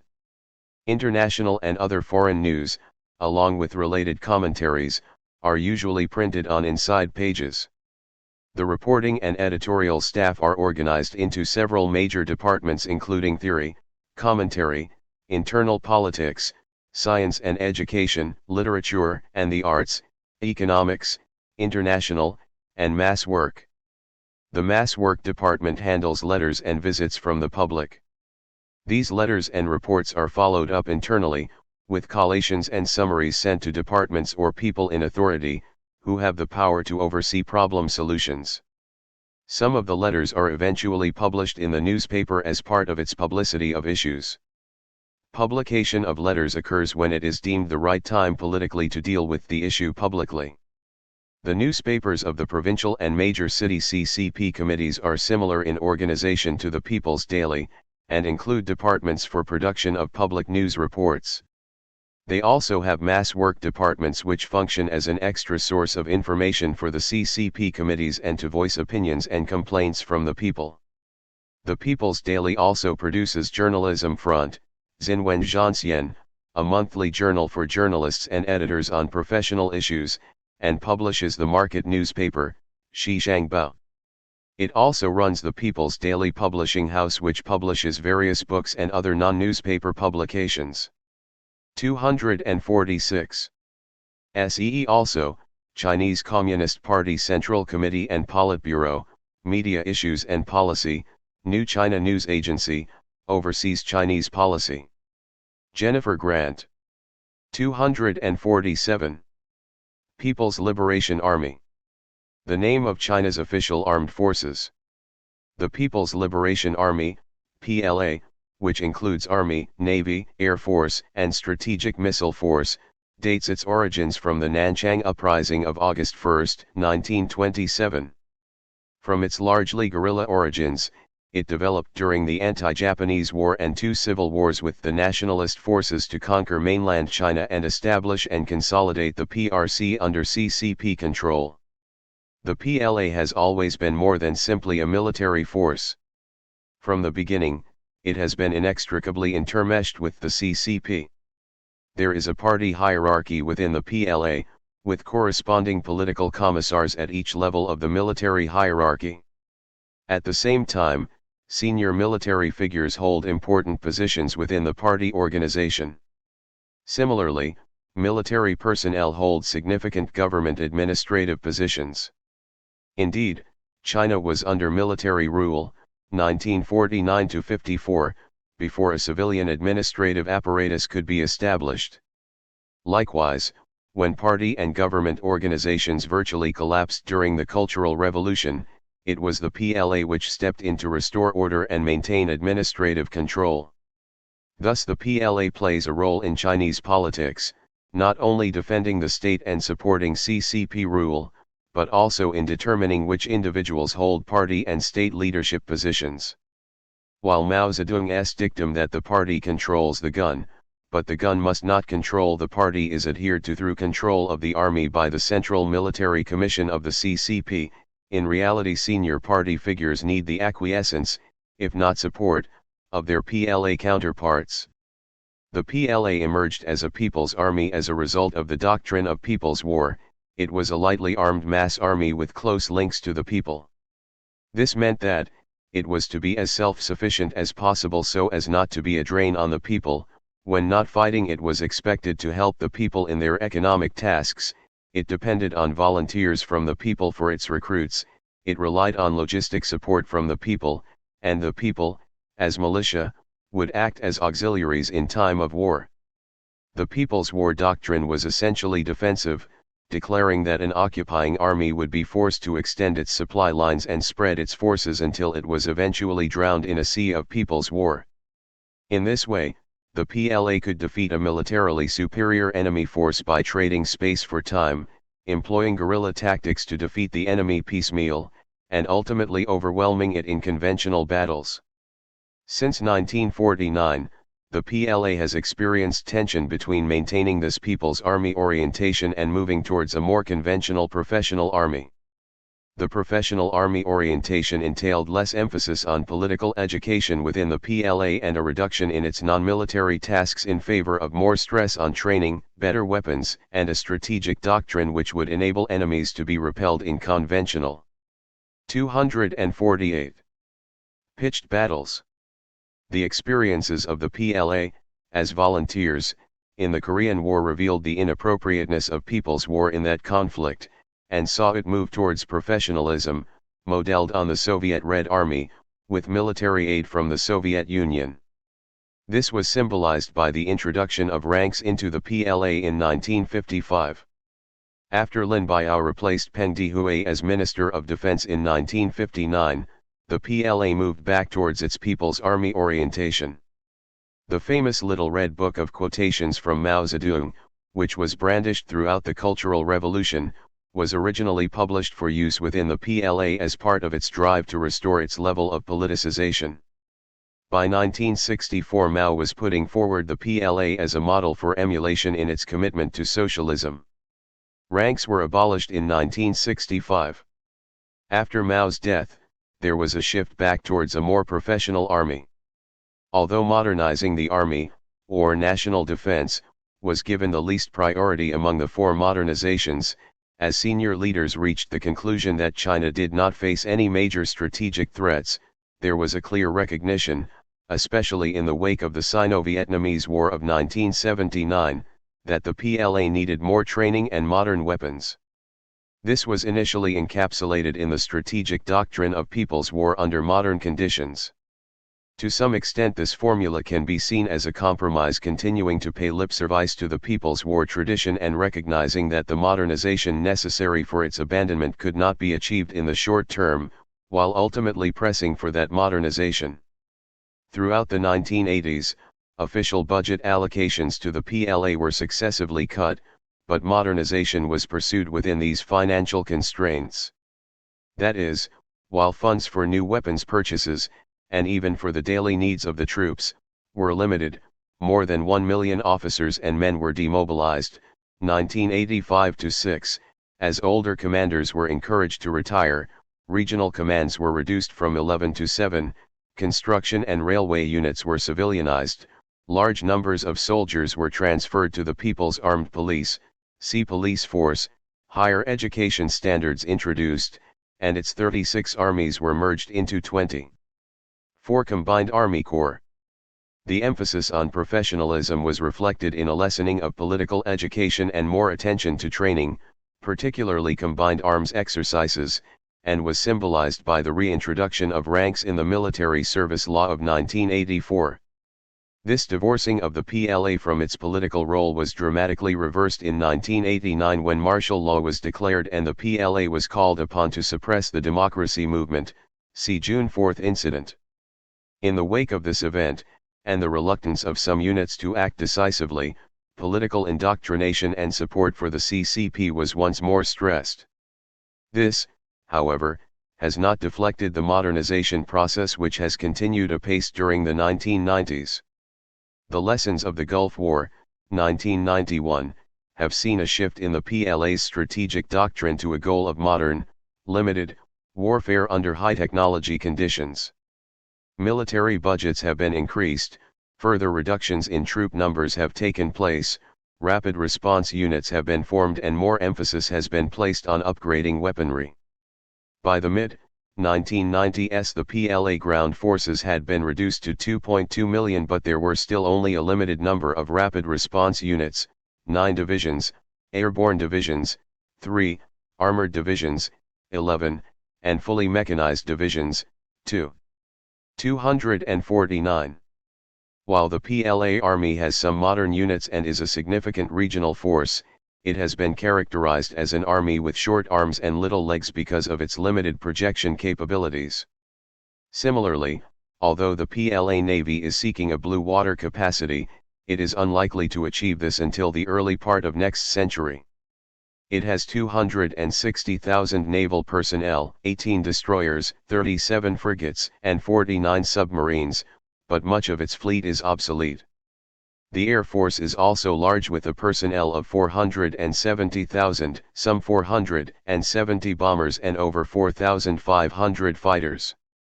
Again, however, the overwhelming majority of its planes are obsolete, no match even for its regional neighbors. Despite purchases, especially from Russia, it is unlikely that the PLA Air Force will be thoroughly modernized before 2010. At the 15th Party Congress, September 1997, CCP General Secretary Jiang Zemin stated that, in addition to the army reduction by 1 million men in the 1980s, China would further reduce its armed forces by another 500,000 in the next 3 years. While the PLA may be greatly inferior to United States forces, it is a growing regional power with a substantial nuclear arsenal. Now that it is totally committed to modernization along professional lines, its capabilities will increase as the Chinese economy continues to grow. Meanwhile, its economic activities have become substantial and its political influence is pivotal. See also, 2. Government and institutions, Central Military Commission, Cultural Revolution, 4 Modernizations, Jiang Zemin, June 4 Incident, Korean War, Lin Biao, Mao Zedong, Police Force, Sino-Vietnamese War, Soviet Union, Relations with Dennis Woodward. 250. Planning, Economic. The economic planning system adopted during the 1950s was a direct copy of the Soviet model.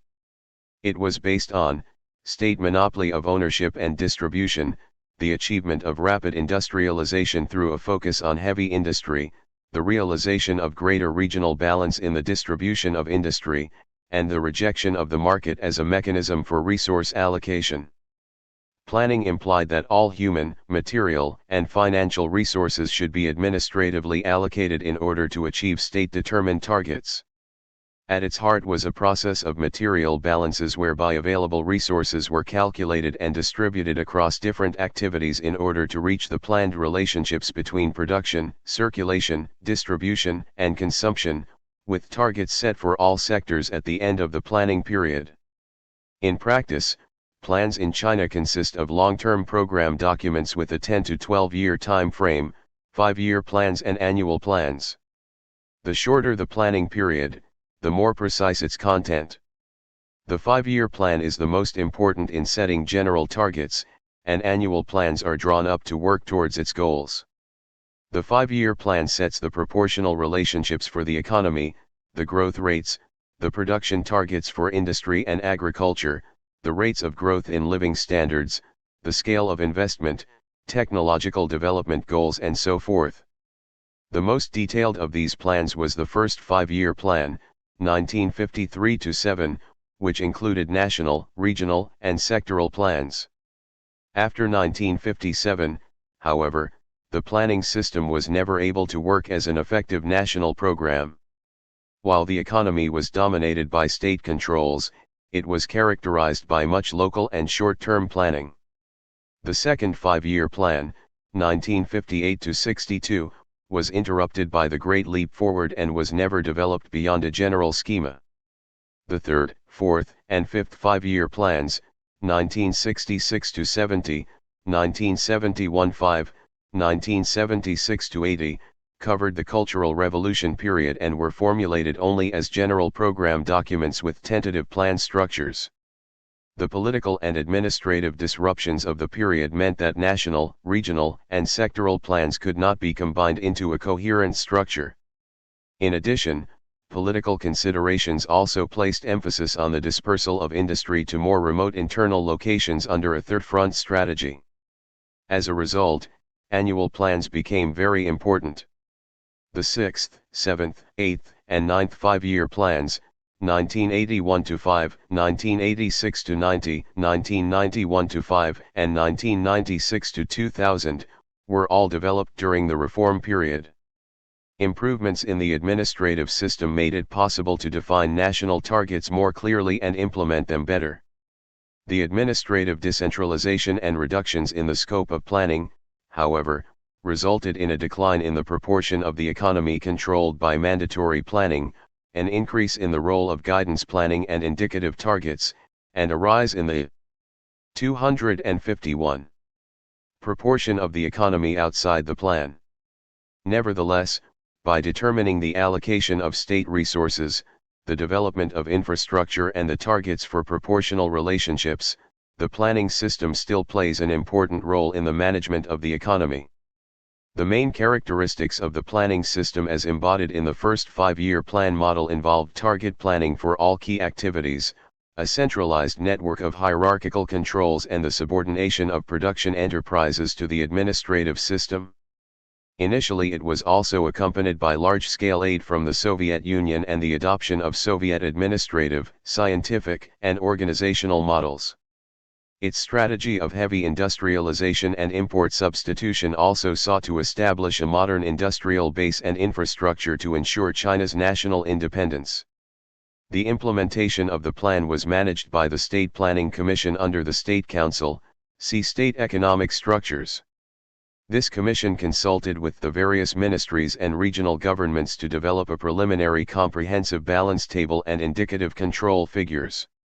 These were then sent downwards through the administrative hierarchies for detailed consideration and the fixing of more precise targets.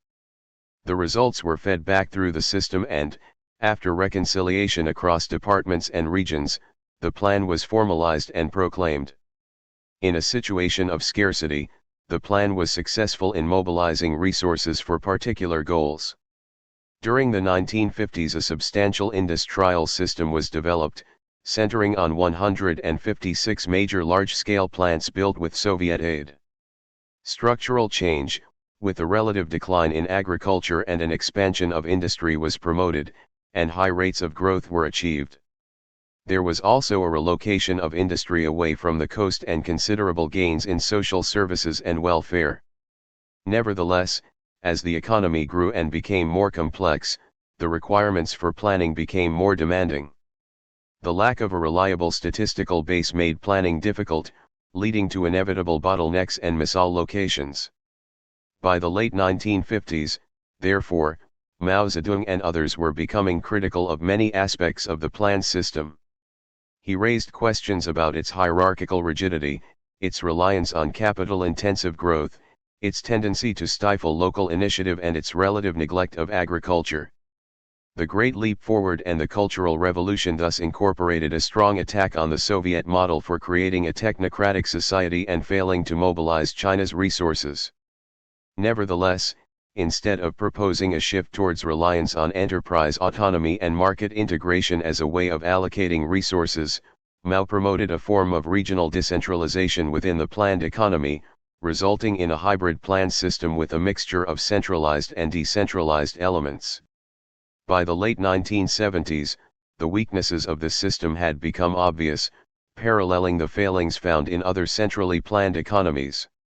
They included, enterprise inefficiency because of soft budget constraints, meaning that they could never be penalized for waste of resources, the production of large amounts of poor quality, unwanted goods, low technical standards, and investment hunger, meaning that growth depended on continual increases in new 252 inputs rather than improvements in the efficiency of current input use, and a distorted pricing system which protected industry and did not reflect relative scarcity.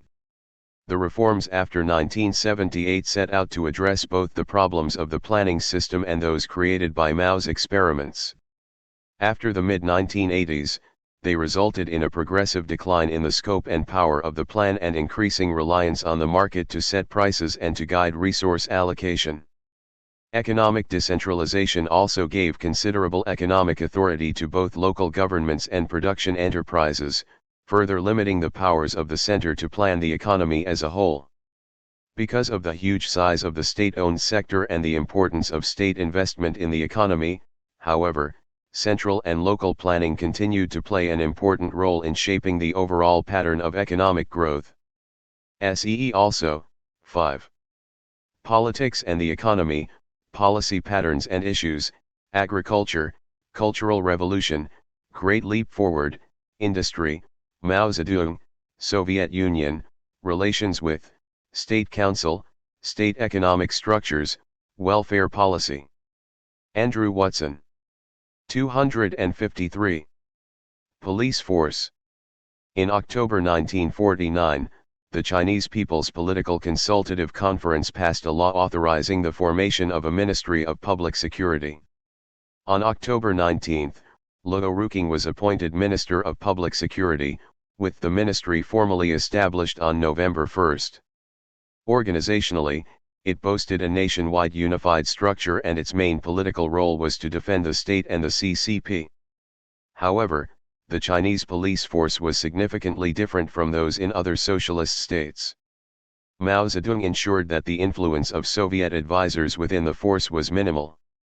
Much to the irritation of these advisors, the Chinese ended up producing a unique organization that both structurally and technically bore the hallmarks of its Maoist origin.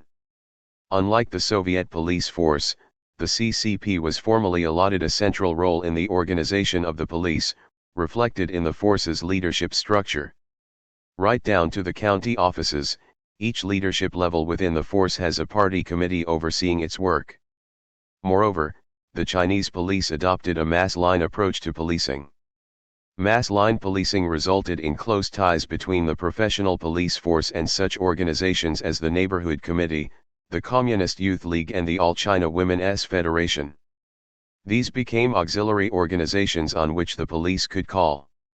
They ensured that the force could undertake its huge range of duties efficiently, despite being so small, only 6.5 officers per 10,000 people in 1993. These duties include everything from fighting fires to registering every resident in the PRC, see household registration. In the past, the police even ran the prisons and centers for labor re-education. Since 1983, they are no longer responsible for the prison system. The only prison to remain within the purview of the ministry is the infamous Jingcheng prison for political prisoners in Beijing, nor are they any longer centrally concerned with counter-espionage work. These areas of work now fall under the jurisdiction of the Ministries of Justice and State Security respectively. While the Public Security Ministry lost those responsibilities in 1983, it picked up the lightly armed military force known as the People's Armed Police, which had been attached to the People's Liberation Army, PLA. Policing in the PRC is closely related to politics. Indeed, the police ran the first large-scale political campaign after 1949, the 1950-3 campaign to suppress counter-revolutionaries, which became the model of virtually all future policing and political campaigns. The only time the police have not been in charge of organizing and running the CCP's campaigns was when the ministry itself became a key victim.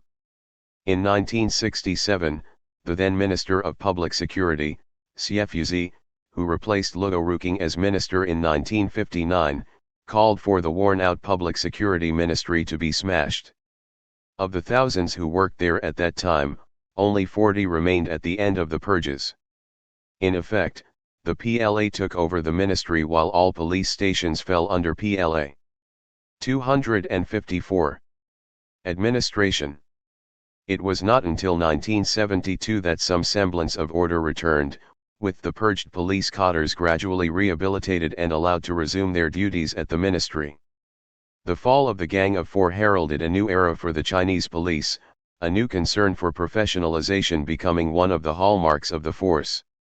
There emerged a new emphasis on training, receptivity to foreign methods and concern for forensic detail.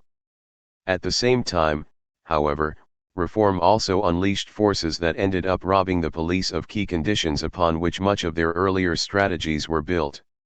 Central to this was the declining importance of the household register, which had been pivotal in ensuring a stable and static population for much of the post-revolution period, and the demise of the neighborhood security committees. At the same time, the police force faced what they described as a tidal wave of crime. New and increased levels of criminal activity, coupled with less effective policing strategies, resulted in a new target-based form of policing. The police might claim from the early 1980s onwards that they were investing in a new comprehensive management of public security, but in effect they were experimenting with a strategy targeting key types of crime in key places. As a result, professionalization has been subordinate to the old campaign style of policing.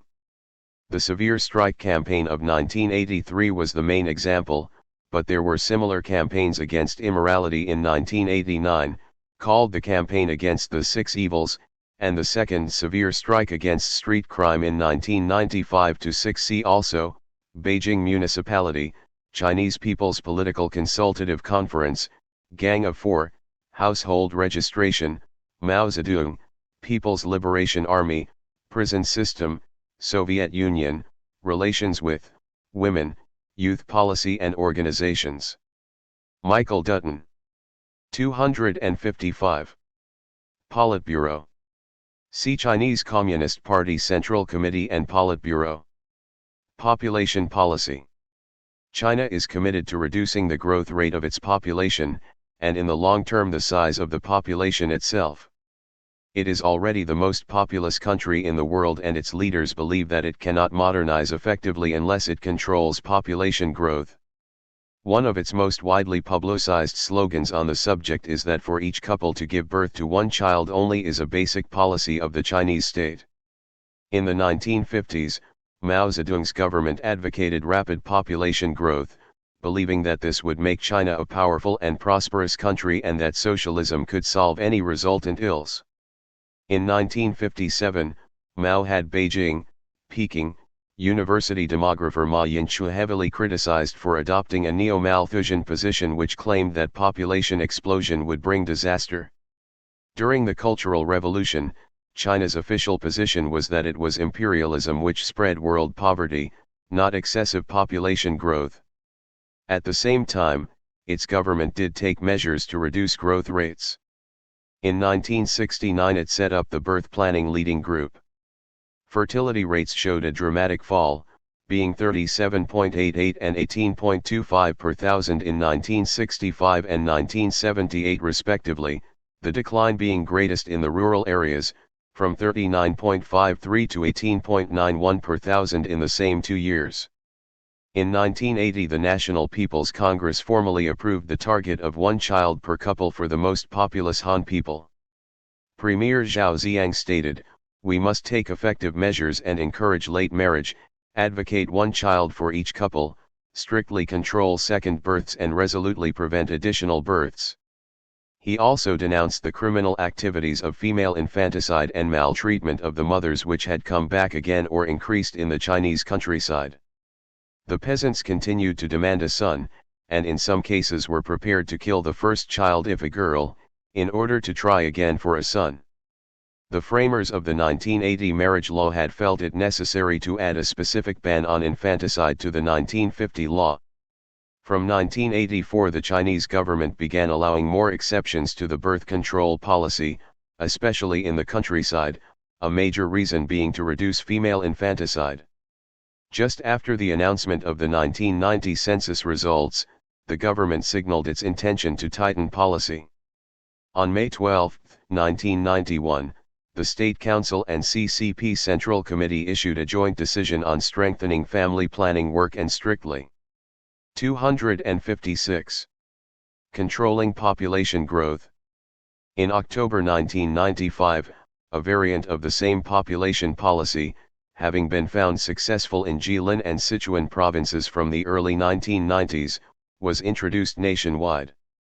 In announcing the new policy, called Three Combinations, Minister of the State Family Planning Commission and State Councillor Peng Piyun said that rural households which adhered strictly to the program would be given priority in receiving government loans.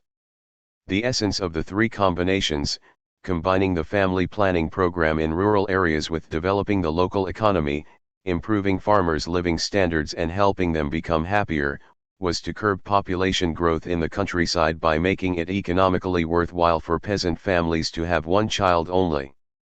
The one child per couple has been implemented more flexibly among the minority nationalities. Policy varies from one to another among these 55 groups, but in general the nearer they are to sensitive borders, and the more sparsely populated the areas where they live, the more flexible policy has been. However, just as in the rest of China, policy has tended to tighten in the 1990s. The PRC has held 4 national censuses, in 1953, 1964, 1982 and 1990, all referring to midnight between June 30 and July 1. The table shows some details from the censuses. The sex ratio is the number of males for every 100 females, while the dependency ratio is the proportion between those of working age and those either below or above it, defining working age as between 15 and 60 for men and 55 for women. A sample survey taken on October 1, 1995 found that the sex ratio of China's population in the zero age group was 116.57. According to the 1993 Annual Population Change Survey, the sex ratio of the population in the zero age group in 1993 was 115.11, being 105.08 in the municipalities or most urbanized areas, and 117.10 in the townships, zhen, or most rural regions. The figures for the municipalities are approximately normal, but the overall and township figures suggest fairly widespread underreporting of female births, selective abortion of female foetuses, neglect or abandonment of baby girls and even female infanticide in rural regions. At a news conference given when the results of the 1990 census were announced, President Zhang Sai of the State Statistical Bureau commented that without the family planning program there would have been an additional 200 million babies born over the decade preceding the middle of 1990. The natural growth rate of China's population reportedly fell every year from a high point in 1987, 16.61 per thousand, to 1995, when it stood at only 10.55 per thousand. On the other hand, when the policy was first introduced, the target was to keep the population within 1.2 billion by the year 2000, but in fact that figure was reached early in 1995. In late September 1995, in which he outlined China's long-term economic targets, Premier Li Peng stated it as an important prerequisite for meeting the targets that the population be kept within 1.3 billion in the year 2000 and within 1.4 billion in 2010. The policy has been only partially successful, but has nevertheless made a substantial difference to population growth. There is a strong differential between the cities and the countryside, with success being much greater in the former. At the same time, the policy has implied quite a few very serious social problems, but other, even more serious. 257. Problems could well emerge without a strong family planning policy. SEE also, 6. Peoples of China, Cultural Revolution, Mao Zedong, Marriage Laws, Minority Nationalities Policy, National People's Congress, Sichuan, State Council, Women, Zhao Ziyang. Colin Mackerras.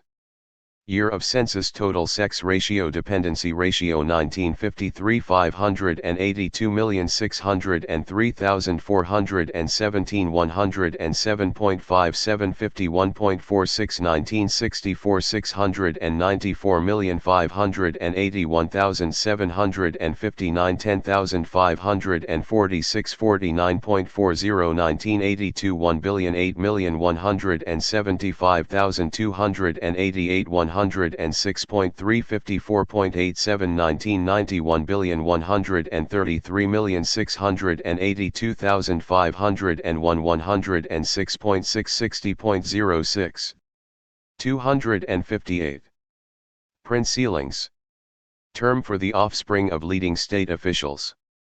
That such people may form a privileged elite based solely on the power and authority exerted by their parents is nothing new in Chinese history, nor are such social formations unique to that country.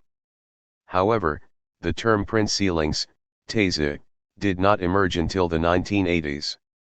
It refers principally to the children and close relatives of senior, Central Party and state cadres, especially those who were purged during the Cultural Revolution and returned to public prominence in the late 1970s and early 1980s. These veterans worked assiduously to ensure that their reputations were vindicated, and that they were rewarded for their tribulations during the Cultural Revolution with senior positions commensurate with their experience and standing within the ruling group. However, their age and, in many cases, poor health militate against their holding their posts for long. Hence, they resorted to a measure time honored among ruling cliques, using their influence to secure positions of power for their children.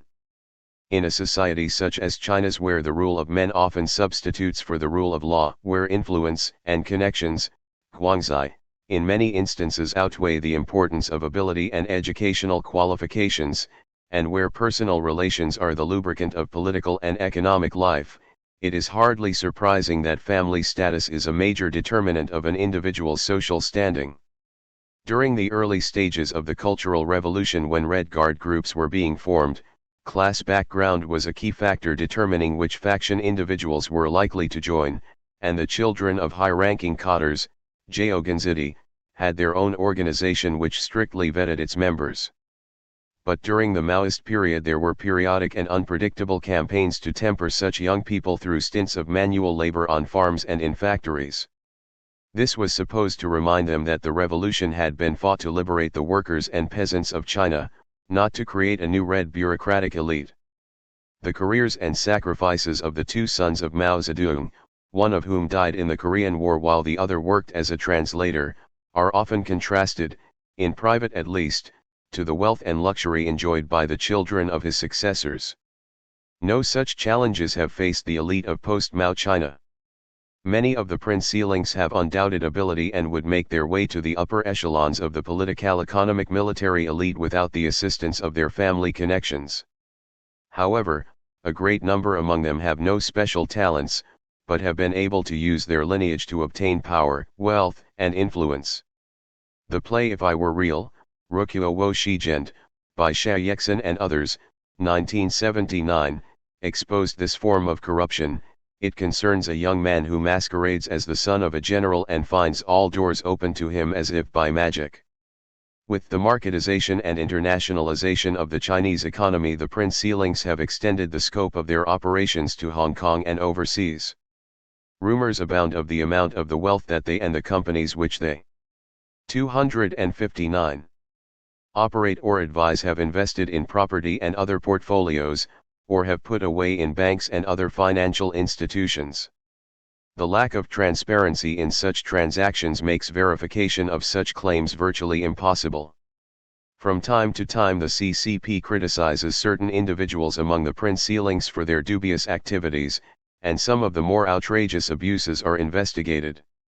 However, effective action to curb the excesses of this pampered elite becomes virtually impossible when the very people who are carrying out the investigations dare not tread on toes whose owners may have been reared by very powerful and important people.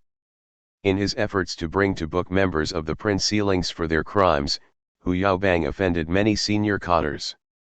The prince-sealings of the second generation of CCP leaders are today in their 50s and 60s and hold senior positions in the party-state bureaucracy at the central and provincial levels. They include such well-known figures as the relatives of Deng Xiaoping, Bo Yubo, Peng Zhen, and Chen Yun. If they can be said to share a common set of beliefs or a value system, the prince-sealings have been seen as advocates and supporters of the new authoritarianism which sees no alternative to the present political system. As such, the fate of the prince-sealings is inextricably tied to that of the CCP. See also, Bo Yubo, Chen Yun, Cultural Revolution, Deng Xiaoping, Hong Kong, Hu Yaobang, Korean War, Mao Zedong. Keith Forster. 260. Prison system. The Chinese prison system came into being in December 1994. Before that, the penal camps, teams, and prisons of China were known collectively as reform through labor units. Despite the name change, this idea of reforming criminals through labor, neither new nor unique to China but with some purchase in certain readings of Marx, still constitutes the key ideological plank of the Chinese prison system. In the history of Chinese communist penology, the idea of prisons as sites of transformation first appeared in February 1932 when Liang Butai recommended to the Jiangxi Soviet government that they establish institutes of labor persuasion. It was only after 1949 that the name of these institutions was changed, with a fully unified, large-scale and national penal system coming into existence at the Third National Public Security Conference in May 1951. Yet the large-scale nature of this system was less a decision of that meeting than an effect of the campaign to suppress counter-revolutionaries, 1950-3, which led to millions being incarcerated. Later, such large-scale incarceration under the criminal code was thought to be both inappropriate and harsh. Thus developed a close relative of the penal sector, the administrative incarceration system known as reform through education. Like reform through labor, this institution was also born as a result of political campaigning. The reform through education system came into existence in 1957 to deal with the large number of minor offenders caught in the anti-rightist movement, see 100 Flowers movement. While those detained were political deviants, their errors were regarded as insufficient for a charge of counter-revolutionary criminal. The idea behind the reform through education system was to introduce a form of re-education that would offer a non-stigmatizing space different from, but with the same aims as, the more draconian reform through labor system. Nevertheless, on the basis of the administrative regulations, sentences of up to 3 years could be imposed, with the possibility of a 4th year's extension. Sentences are imposed not by courts, as is the case in the penal system, but by a reform through education management committee that is made up of people from the local party and government, the procuratorate, and the police.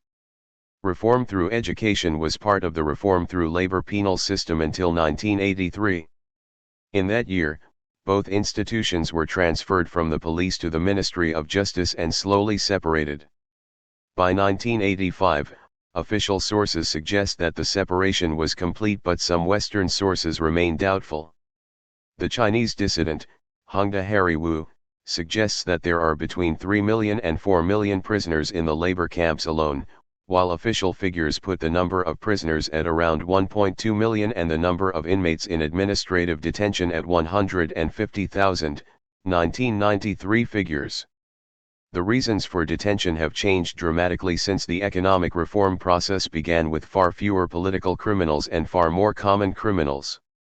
As the nature of the prison population changed, the level of success in reforming inmates began 261 to decline. Recidivism now stalks the Chinese prison sector and offers the ominous sign that as economic reform advances, the ability to transform criminals into useful members of society is proving to be an ever more difficult task. See also, dissidents, 100 Flowers movement, police force. Michael Dutton. 262. Private sector. The private sector in China was suppressed from the mid-1950s until 1978. During that time, Private ownership of the means of production was illegal and private employment of labor was seen as exploitation. The only forms of production ownership allowed to exist were state and collective.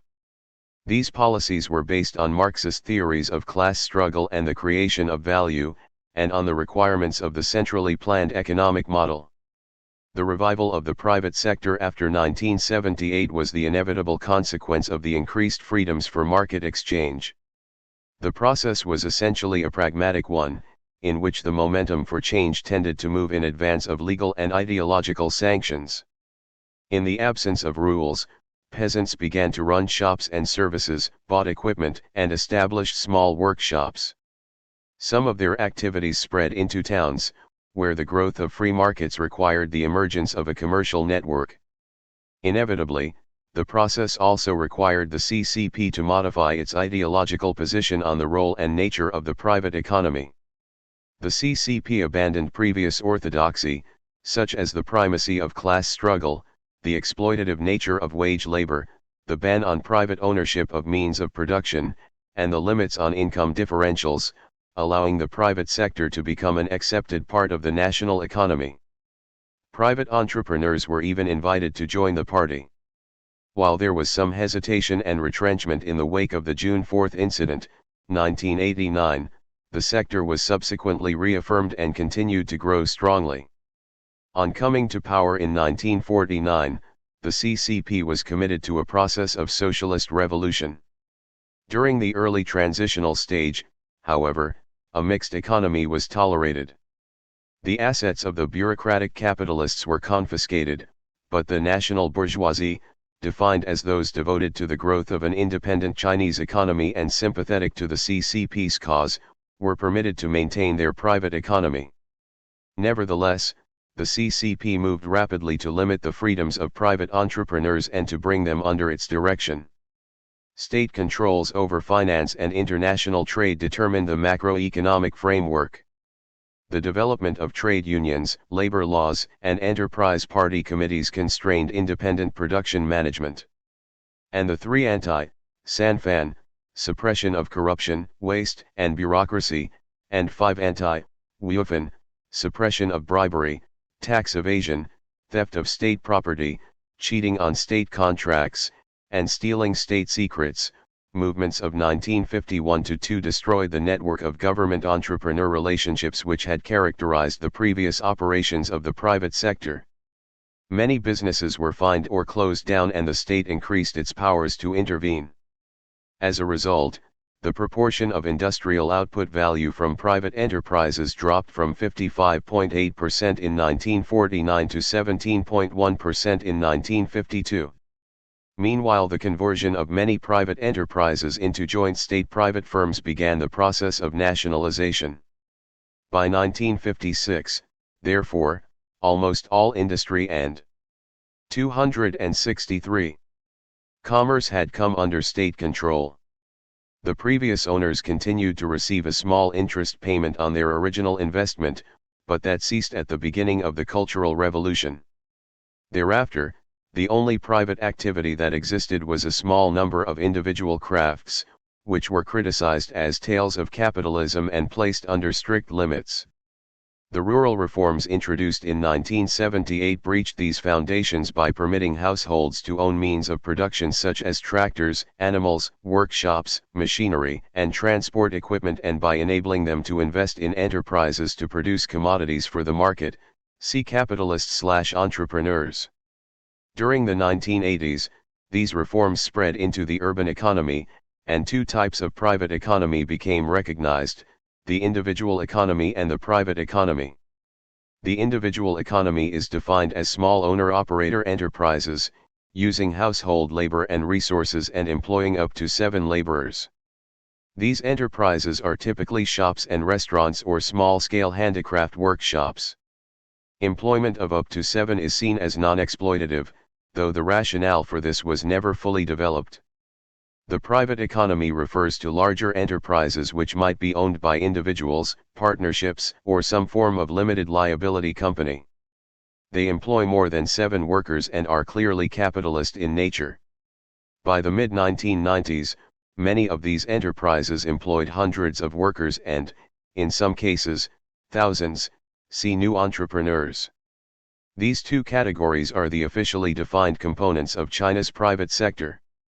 Apart from private accumulation and investment, the contracting or leasing of collective or state enterprises to individuals also contributed to private sector development by providing a mechanism for privatization of existing assets. In addition, private ownership by foreign investors developed rapidly, especially after 1992. China's private sector now embraces all forms of economic activity, including manufacturing, commerce and retailing, construction, transport and services such as hairdressing, restaurants, business consulting, credit provision, medical practice, education, law, and entertainment. It is seen as an essential supplement to the planned economy and a means to stimulate economic growth during the primary stage of socialism. C3. Ideology, radicalism and reform. Statistics on the size of the private sector are difficult to interpret, since the categories used have changed as the sector has grown. It is estimated that in 1978 there were around 300,000 individual businesses in China, producing a negligible proportion of national output value. In 1992 there were some 15.3 million registered individual businesses, with nearly 25 million employees, compared with a national labor force of around 600 million and an urban workforce of 145 million, and nearly 140,000 registered private enterprises with 2 million employees. In 1980 some 82% of total investment was state-owned, 5% collective and 13% individual. By 1995, only 54% belonged to the state and 16% to collectives. The remainder was owned by a mixture of individual, private, joint, and foreign ownership. In 1978, industrial output value was 515 billion yuan, of which 76% was state-owned and 24% collective. In 1995 the total was 9,189 billion yuan, of which 34% was state-owned, 37% was collective, 13% was individual business and 16% was other forms of ownership, including private business and foreign investment. These 264 figures indicate that the private sector in China was still limited, but they demonstrate its rapid growth and the diversification in ownership which has occurred. The growth of the private sector in China also contributed to the emergence of a new rich stratum, which embraced both private entrepreneurs and those in the party-state system able to benefit from the reform process. See also. 3. Ideology, radicalism and reform, capitalists/entrepreneurs, cultural revolution, industry, international trade, June 4 incident, labor policy and system, new entrepreneurs. Andrew Watson. 265. Protest movements. A series of movements in China since 1949 characterized by a number of common themes: the demand for greater democracy, respect for human rights, and protest at the dictatorial character of CCP rule. Several of them are discussed individually, specifically the Hundred Flowers movement of 1956-7 and the Tiananmen incident of April 1976. The downfall of the Gang of Four and the eventual rise to power of Deng Xiaoping heightened expectations among many Chinese that the CCP would now be more sympathetic to democracy and human rights. The democracy movement that emerged in late 1978 to press for these changes staged mass meetings and demonstrations in Beijing.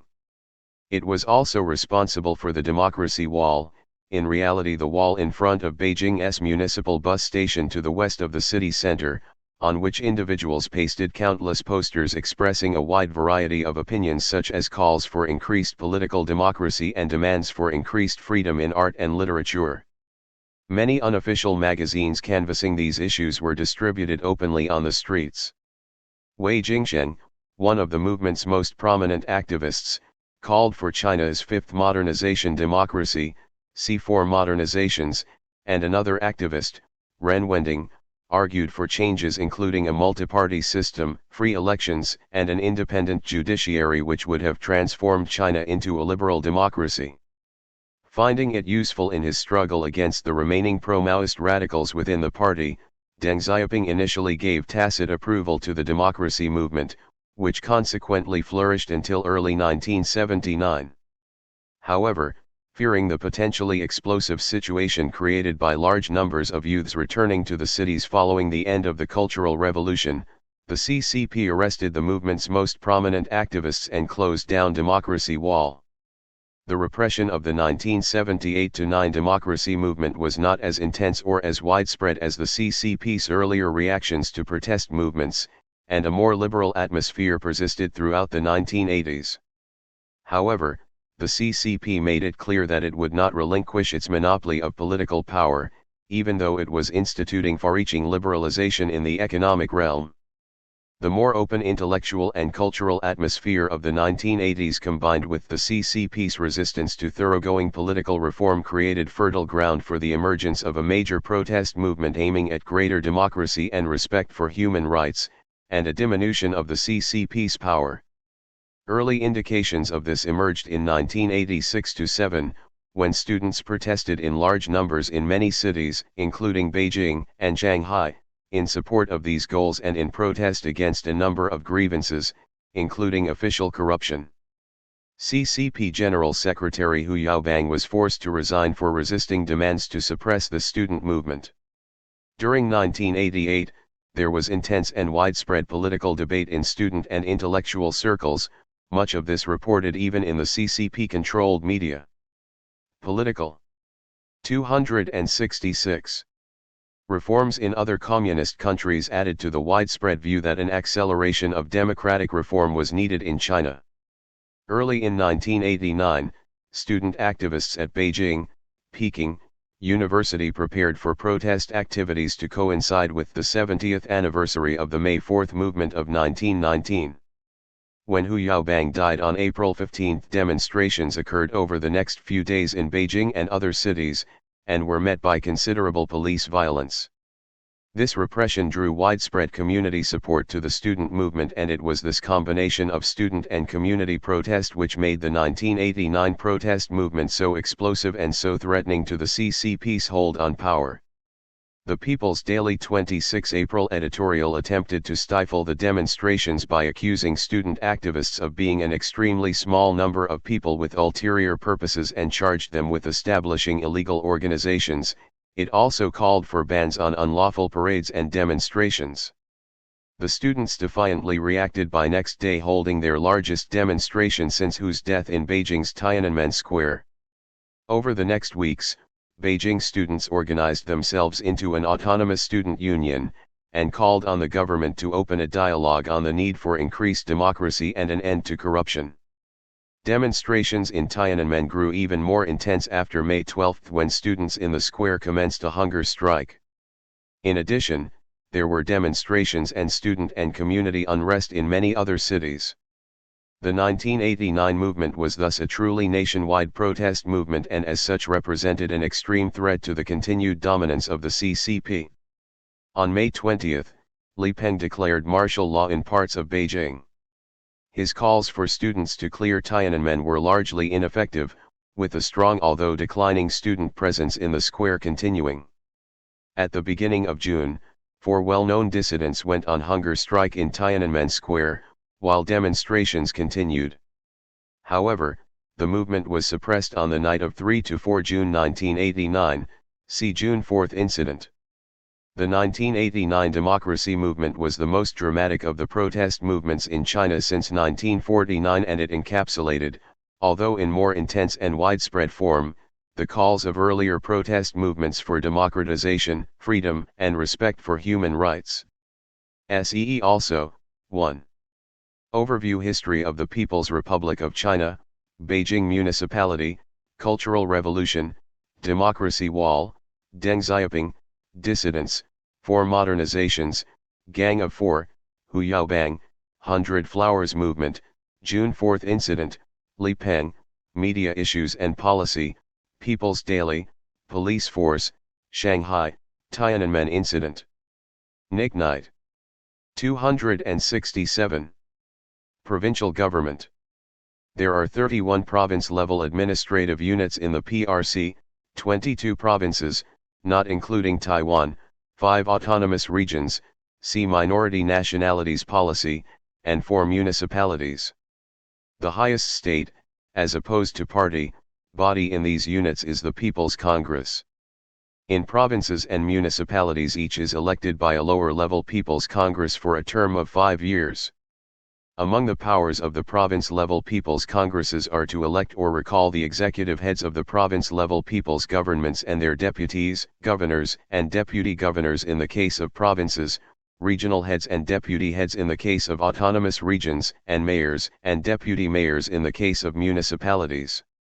The provincial-level people's governments are the executive organs of the People's Congresses at the corresponding level and are responsible to them. The main functions of the province-level People's Congresses are to examine and approve the plans for economic and social development, as well as the budgets, of their respective administrative areas.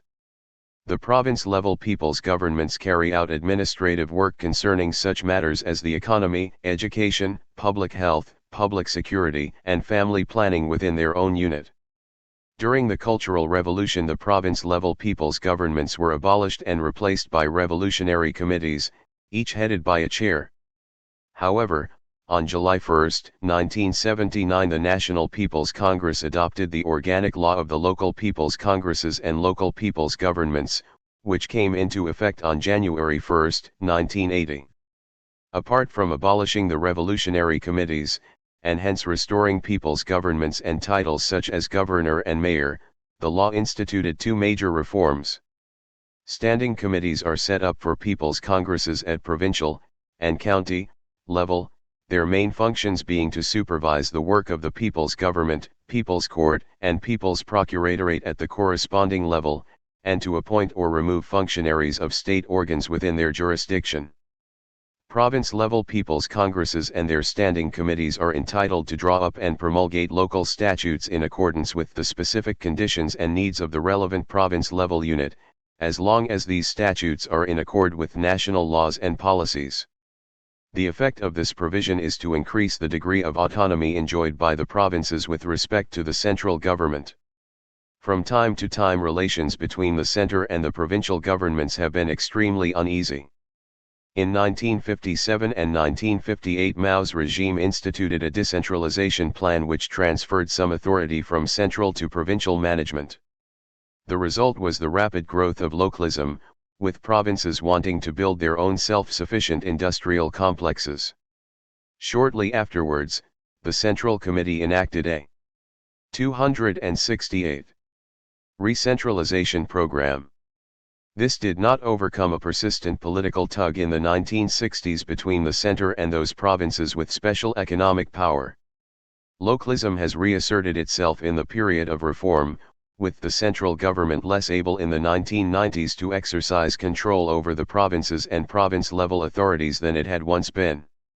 The fastest-growing provinces, like Guangdong, Fujian, Zhejiang, and Jiangsu, enjoyed a disproportionate share of influence in the determination of the state budget. Provincial authorities exercised a surprisingly high degree of mercantilism. It appears from such factors that economic and by extension political power has passed from the center to the provinces. Such trends do not necessarily mean political separatism among the provinces or the breakup of China, but they certainly suggest that the handling of center-province relations presents a serious long-term challenge for any central government. See also, 7. Regional China, Cultural Revolution, Local Government/Administration, Minority Nationalities Policy, National People's Congress, Revolutionary Committees, Shanghai, Sichuan. Colin Mackerras. 269. Q. Qian Kitchen. China's foreign minister since 1988 and senior CCP leader. Qian Kitchen was born in Shanghai in November 1928. He joined the CCP in 1942, being active in the student and youth movement in Shanghai. When the PRC was established he quickly became involved in foreign affairs. In 1954 he went to study at the Central School of Communist Youth in the Soviet Union, and also served in the Chinese embassy in Moscow from 1955 to 1963 and again from 1972 to 1974. Another area of Qian's interest was in the foreign affairs of education. From 1963 to 1964 he was division chief of the Overseas Students Department in the Ministry of Higher Education, and from 1964 to 1969 deputy director of the External Affairs Department in the same ministry. In 1976 he was transferred to the Ministry of Foreign Affairs, becoming Vice Minister of Foreign Affairs in 1982. On April 12, 1988, he replaced Wu Sueqian as Minister of Foreign Affairs, a position he retained when elected to the State Council in 1991 and as Vice Premier of the State Council at the end of March 1993. Qian became a member of the CCP Central Committee at the 12th National Congress in September 1982, retaining that position at the 13th to 15th National Congresses of 1987, 1992, and 1997 respectively. In addition, the first plenum of the 14th Central Committee elevated him to the Politburo. In a speech made in Germany on March 12, 1992, Qian outlined the basic points of China's foreign policy as follows. China eschews alliances and acts independently. China opposes hegemonism and power politics, aiming for world peace. China is willing to develop relations with all other countries on the basis of mutual respect for sovereignty and territorial integrity, mutual non-aggression, non-interference in each other's internal affairs, equality and peaceful coexistence, and China places emphasis on strengthening cooperation with other developing countries and expanding friendly relations with its surrounding countries. One of Qian's first major acts as foreign minister was to visit the Soviet Union from 1 to December 3, 1988, the first visit by a Chinese foreign minister since Zhou Enlai's in 270. 1956. One of the aims was to prepare for the normalization of relations at the Sino-Soviet summit between Mikhail Gorbachev and Deng Xiaoping in Beijing in May 1989. His reaction to the collapse of the Marxist-Leninist regimes in Eastern and Central Europe in 1989 was to doubt that it heralded an end to hegemonism and instability.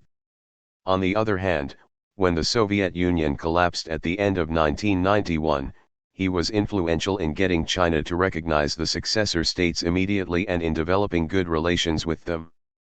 Under Qian's tutelage, relations with the United States have been uneven.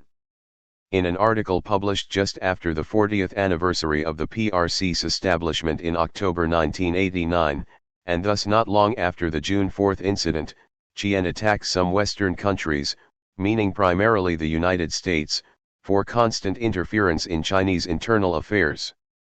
They keep on talking about freedom, equality, and democracy, but they brazenly pursue hegemonism in handling state-to-state relations, he said.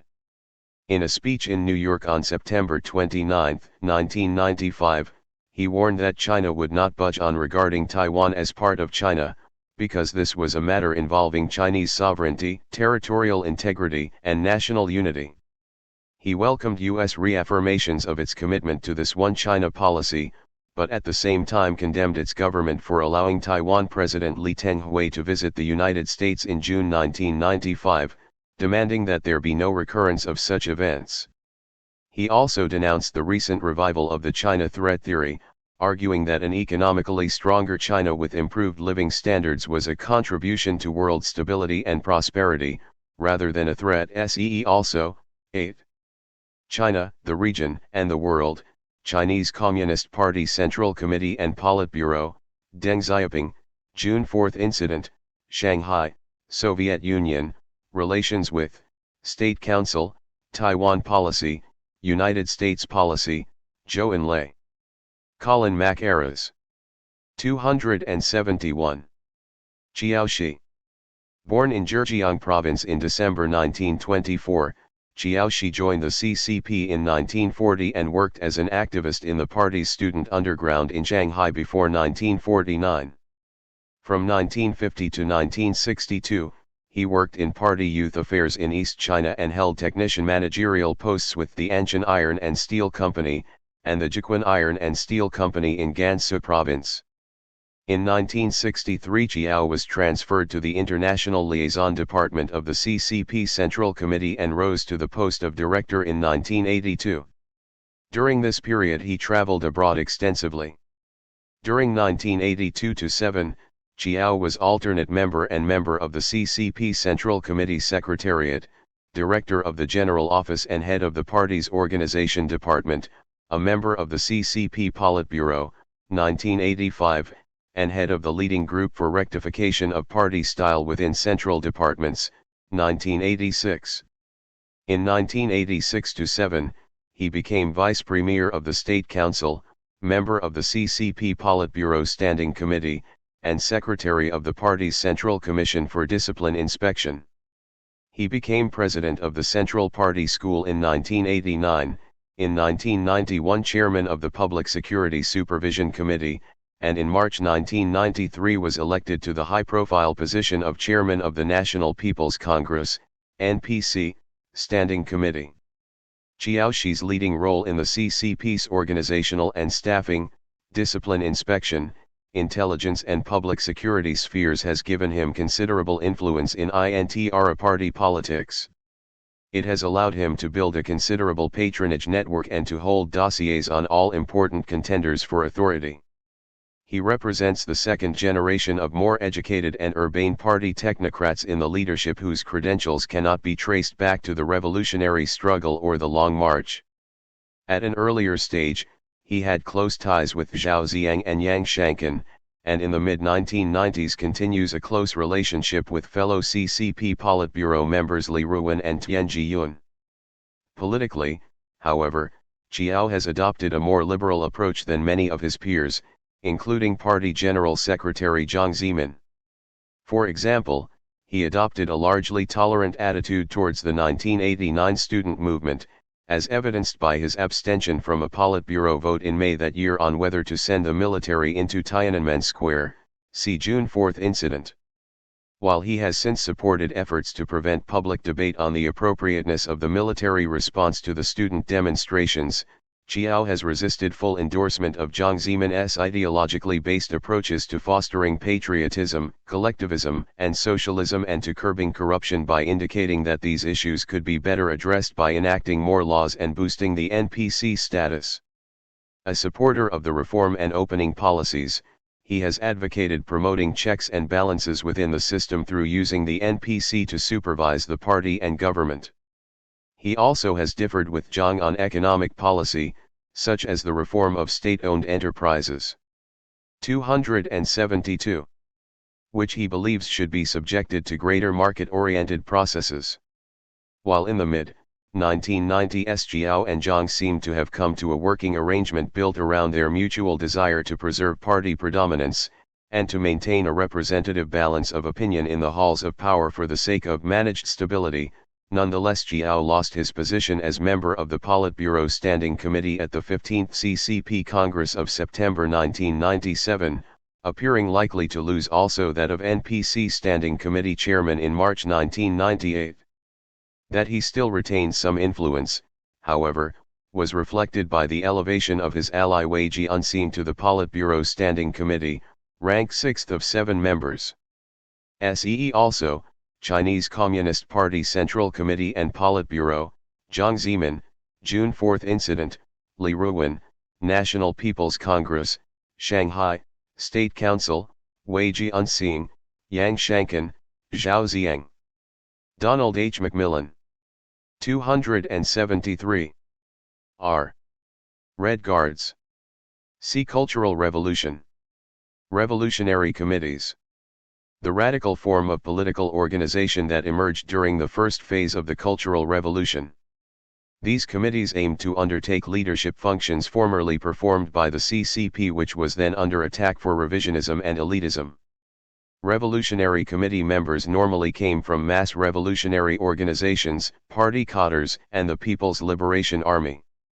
This triple alliance reflected the reduced power of the party and the increased influence of the cultural revolutionary rebels and particularly the military in Chinese politics. It was often the military that took the initiative in establishing revolutionary committees, although in some local units, such as schools, industrial plants, and neighborhoods, the influence of the masses was considerable. The first province-level revolutionary committee was established in Heilongjiang in January 1967, with Guizhou and Shandong following in February, Shaanxi in March, and Beijing in April. In February 1967, Mao Zedong endorsed the idea of the Revolutionary Committee. He opposed the attempt by the Shanghai radicals, such as Zhang Chunqiao and Yao Wenyuan, both later included in the Gang of Four, to replace CCP leadership with an egalitarian political organization modeled on the Paris Commune. Mao regarded this as extreme anarchism, forcing the radicals to convert the Shanghai People's Commune into a revolutionary committee based on the Triple Alliance. The Triple Alliance formula inevitably led to tensions between the various members of the alliance, and particularly so between the cultural revolutionaries and the military. However, the actual composition of revolutionary committees varied depending on the local political situation, particularly the relationship between the Red Guards and the local military commanders. In Shaanxi, for example, about half the provincial revolutionary committee were Red Guards while the military and cadres made up about 274. 1/4 each. In Beijing, the military and cadres were less than 1/3 of the total membership. The establishment of revolutionary committees was uneven and only 7 of China's provincial-level administrative divisions had established them by August 1967.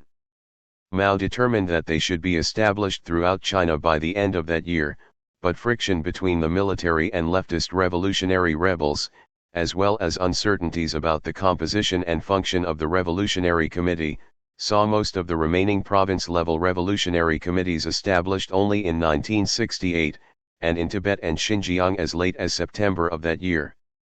The military was heavily involved in the establishment and operation of these later provincial revolutionary committees, which were then responsible for setting up revolutionary committees at district, county, and municipal levels of administration. Following the Ninth Party Congress of April 1969, the party began the task of rebuilding its administrative structure. While the revolutionary committees persisted and in some units continued to exert substantial power, their radicalism declined as the party refashioned itself along Leninist lines. The revolutionary committees, originally intended as a radical form of political administration allowing mass representation in decision-making, were either increasingly transformed into institutions for implementing decisions of a strengthened party leadership or made redundant through the rebuilding of parallel party committees. In addition, the Triple Alliance was redefined in the new state constitution of January 1975 as the combination of the old, the middle-aged, and the young. The Revolutionary Committee was criticized as the tool of the Gang of Four after its arrest in 1976. In June 1979, Peng Zhen announced that, as from January 1980, local people's governments would replace revolutionary committees, thus largely restoring the administrative structure of provincial and local government which had existed before the Cultural Revolution. See also, 2. Government and institutions, Beijing Municipality, Constitutions, Cultural Revolution, Gang of Four, Local Government/Administration, Mao Zedong, People's Liberation Army, Provincial Government, Shanghai, Tibet Autonomous Region, Xinjiang Uyghur Autonomous Region. Nick Knight. 275. S. Sifuden. C. Sapiden Azize, Ease. Science and Technology. In 1949 the CCP inherited a small modern science and technology system which had been developing since the early years of the 20th century and which was centered on the Academia Sinica. Most of China's first generation of modern scientists had trained in the United States, with 35,931 students returning to China between 1905 and 1951 after training there. Most of these scientists developed an attitude of non-involvement in politics, so after 1949 being regarded as products of bourgeois society, as individualistic lovers of objective study who were indifferent to politics and the people, and needed re-education. In 1949 Chen Boda visited the Soviet Union to study its science and technology system, leading to the implementation of the Soviet model in China. This posited a close relationship between science, economic production, and politics, and association of science with the masses. Mao Zedong saw science as a means of liberation from both nature and traditional culture. The CCP adopted a leadership role, a new generation of scientists developing a Chinese scientific tradition. The Academia Sinica and the National Academy of Science in Beijing formed the nucleus of the new Chinese Academy of Sciences, CA. When established in 1949, this had about 20 institutes, but the number grew to 120 by 1966, with a central research secretariat and a system of secretariats within the institutes. Academic departments for planning and overseeing research were created in 5 areas: mathematics, physics and chemistry, life sciences, earth sciences, technical sciences, and 276. Social sciences. Research activities were also encouraged in organizations directed by the Ministries of Health, Agriculture and Defense and in the universities and colleges. A 12-year plan for science was drawn up with Soviet help in 1956. Personnel was a problem since there were only about 1,600 scientific researchers, some 164,000 engineering and technical personnel and only 191,000 students in tertiary education institutions in 1956. Although disrupted by the Great Leap Forward and the Soviet withdrawal in 1960, many of the aims of the plan were realized. In 1956 the State Technological Commission and the Science Planning Committee were established, merging in 1958 into the State Science and Technology Commission, SSTC. The SSTC became the supreme agency for science administration and policy. Led by Nai Rongzhen, an important political and military figure, it was staffed by administrators lacking scientific education. Centralized control was also exerted over professional scientific societies in 1958 and the Chinese University for Science and Technology was established in Beijing. Also in 1958 the All-China Federation of Scientific Societies and the All-China Association for the Advancement of Scientific and Technical Knowledge were merged into the Science and Technology Association, STA, in an attempt to bridge the gap between professional activities and sources of innovative technology at the grassroots level. Funding of science and technology climbed during the Great Leap period, possibly to 1.54% of the national budget in 1960. In accordance with the decentralizing, mass mobilization policies of the Great Leap, there was a proliferation of scientific institutions and activities at the provincial and local level together with the setting up of a network of provincial commissions on science and technology. During the early 1960s, the failure of the leap saw some retrenchment and greater emphasis on professional expertise and the importance of life sciences and defense. The first Chinese nuclear test occurred in 1964 and this period saw the breakthrough in insulin production for diabetes. Pressure on professional scientists to remold themselves ideologically declined, with less time spent in political meetings, self-criticism sessions, or production activities. In 1964 a new 10-year science plan showed stresses on consolidation of science, self-reliance, and more emphasis on serving the agricultural sector. In 1965 funding for science was probably around 1.1% of GNP. In 1966 the plan was interrupted by the Cultural Revolution and emphasis again shifted towards readiness before expertise for scientists. SSTC Vice Chairman Han Kuang and CA Vice President Zhang Jingfu were criticized at a mass meeting in July 1966. The CA was disrupted but survived, while the SSTC was dissolved. Scientific activities in most parts of China were severely disrupted, research institutes and universities closed down, professional societies disbanded, scientific meetings discontinued, and many long-term scientific and technological activities abandoned. Science and technology became part of the mid-1970s succession struggles.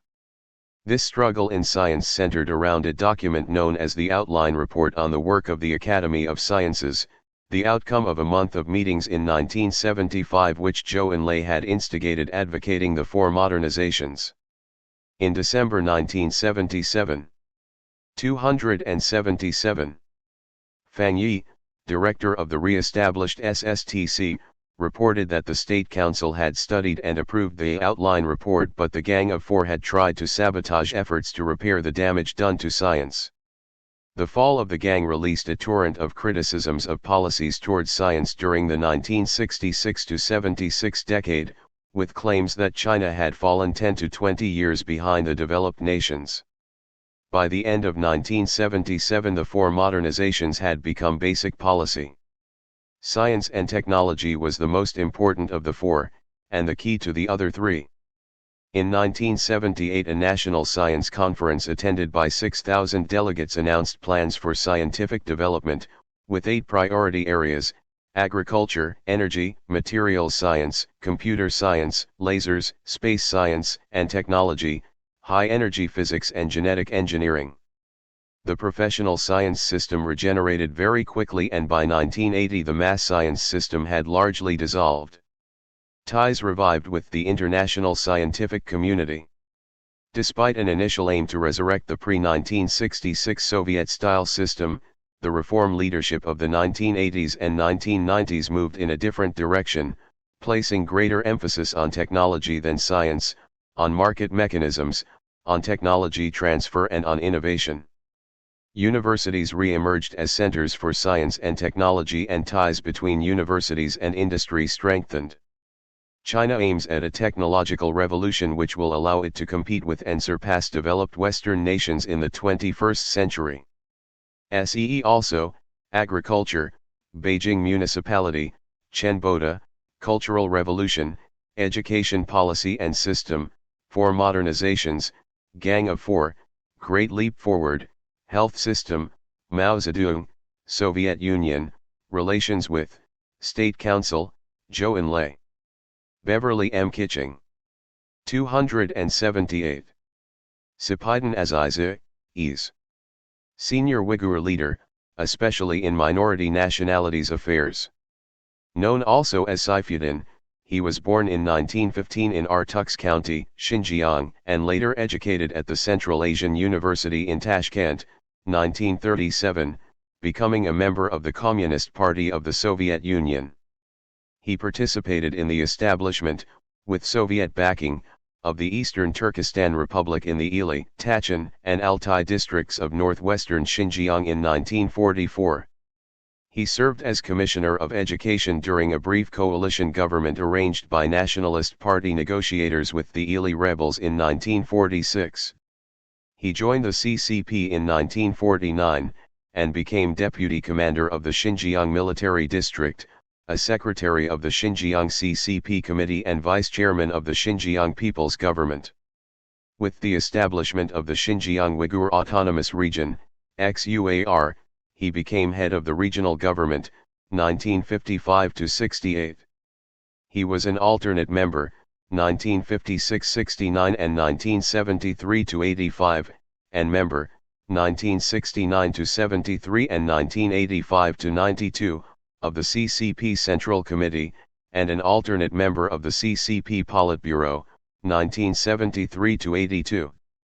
He was Vice Chairman, 1968–73, then Chairman, 1973–8, of the XUAR Revolutionary Committee, First Secretary of the XUAR CCP Committee, 1973–8, and First Political Commissar of the Xinjiang Regional Command, 1972–7. These positions were occasioned by the removal of the XUAR CCP power holder Wang Yinmao as a result of the Cultural Revolution. However, Sipaidan was always shadowed in power by Han CCP and military leaders during this period. With the fall of the Gang of Four, 1976, and with Xinjiang's poor economic performance during the late 1970s, Sipaidan was relieved of most of his duties there and, to assuage minority sensitivities, allowed to continue his Nationality, United Front and international liaison work from Beijing. He had been president of the Chinese Friendship Association with Pakistan, 1966–7, and was appointed to head the Egyptian counterpart in 1991. He became honorary president of the Nationality Writers Association in 1985 and the next year of the Nationality Literatures Foundation. In addition, although advanced in years, Sepidon continued until 1993 to be a vice-chairman of the Standing Committee of the National People's Congress, a position he had held since 1954, and became a vice-chairman of the Standing Committee of the Chinese People's Political Consultative Conference in 1993. SEE also, Beijing Municipality, Chinese Communist Party Central Committee and Politburo, Chinese People's Political Consultative Conference, Cultural Revolution, Gang of Four, Minority Nationalities Policy, National People's Congress, Revolutionary Committees, Soviet Union, Relations with, Xinjiang Uyghur Autonomous Region. Donald H. McMillan.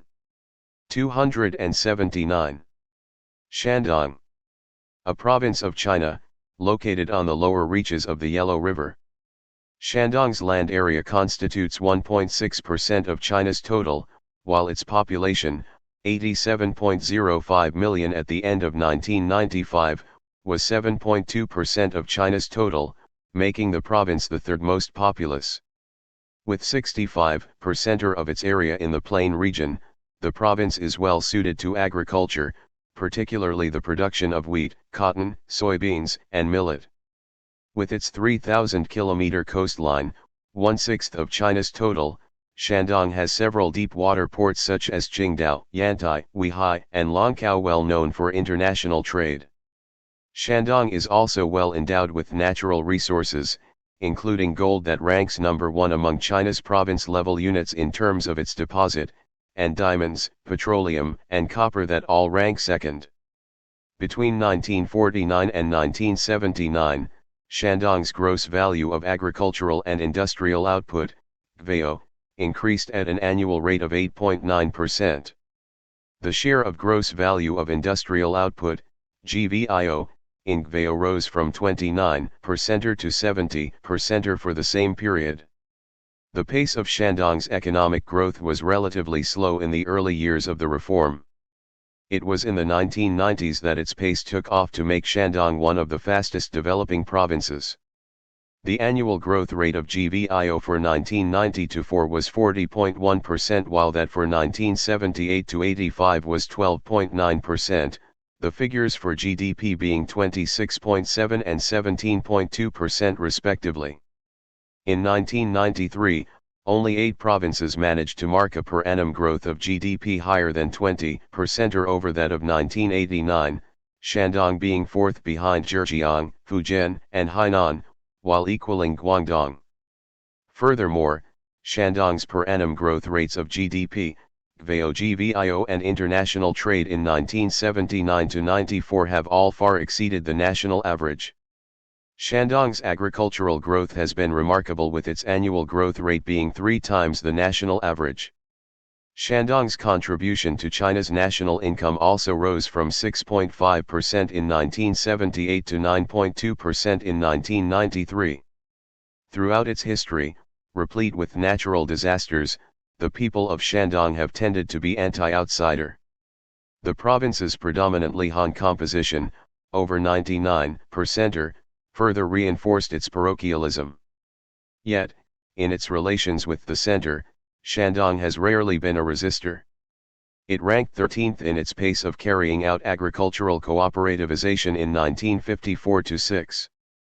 Shandong ranked 8th, 6th, and 7th, respectively, in its pace of implementing land irrigation, grain purchase, and communization policies during the Great Leap Forward.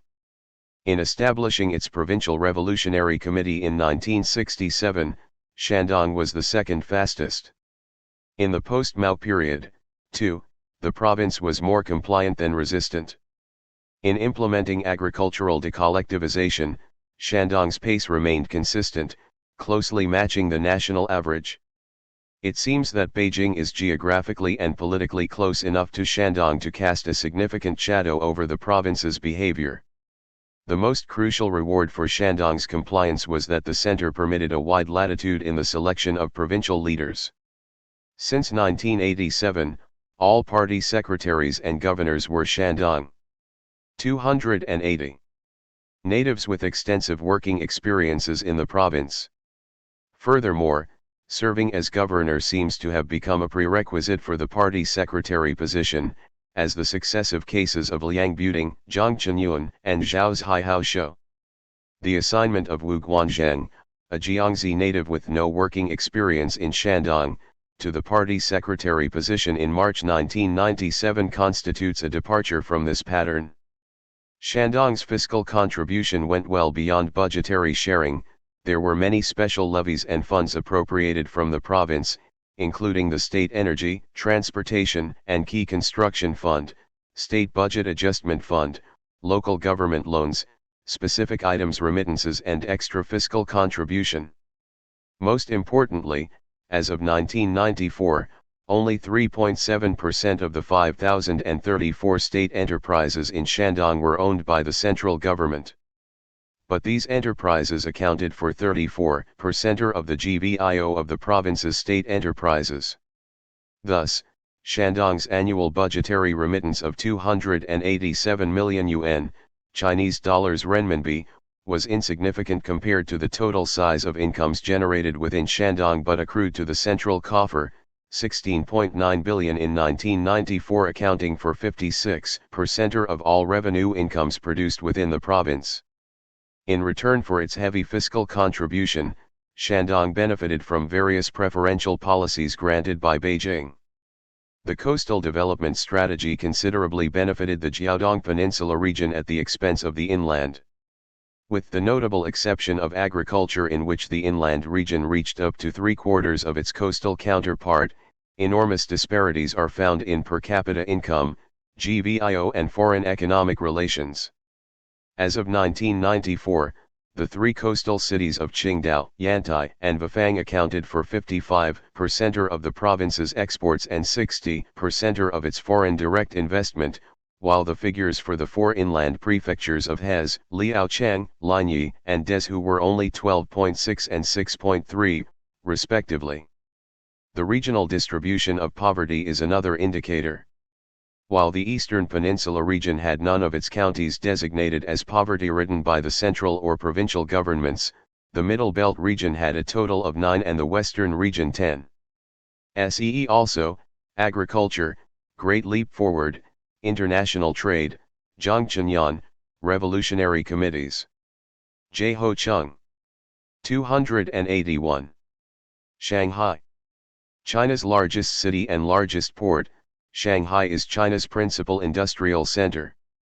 With the economic reforms of the 1990s, the city has also become China's economic, financial and trade center.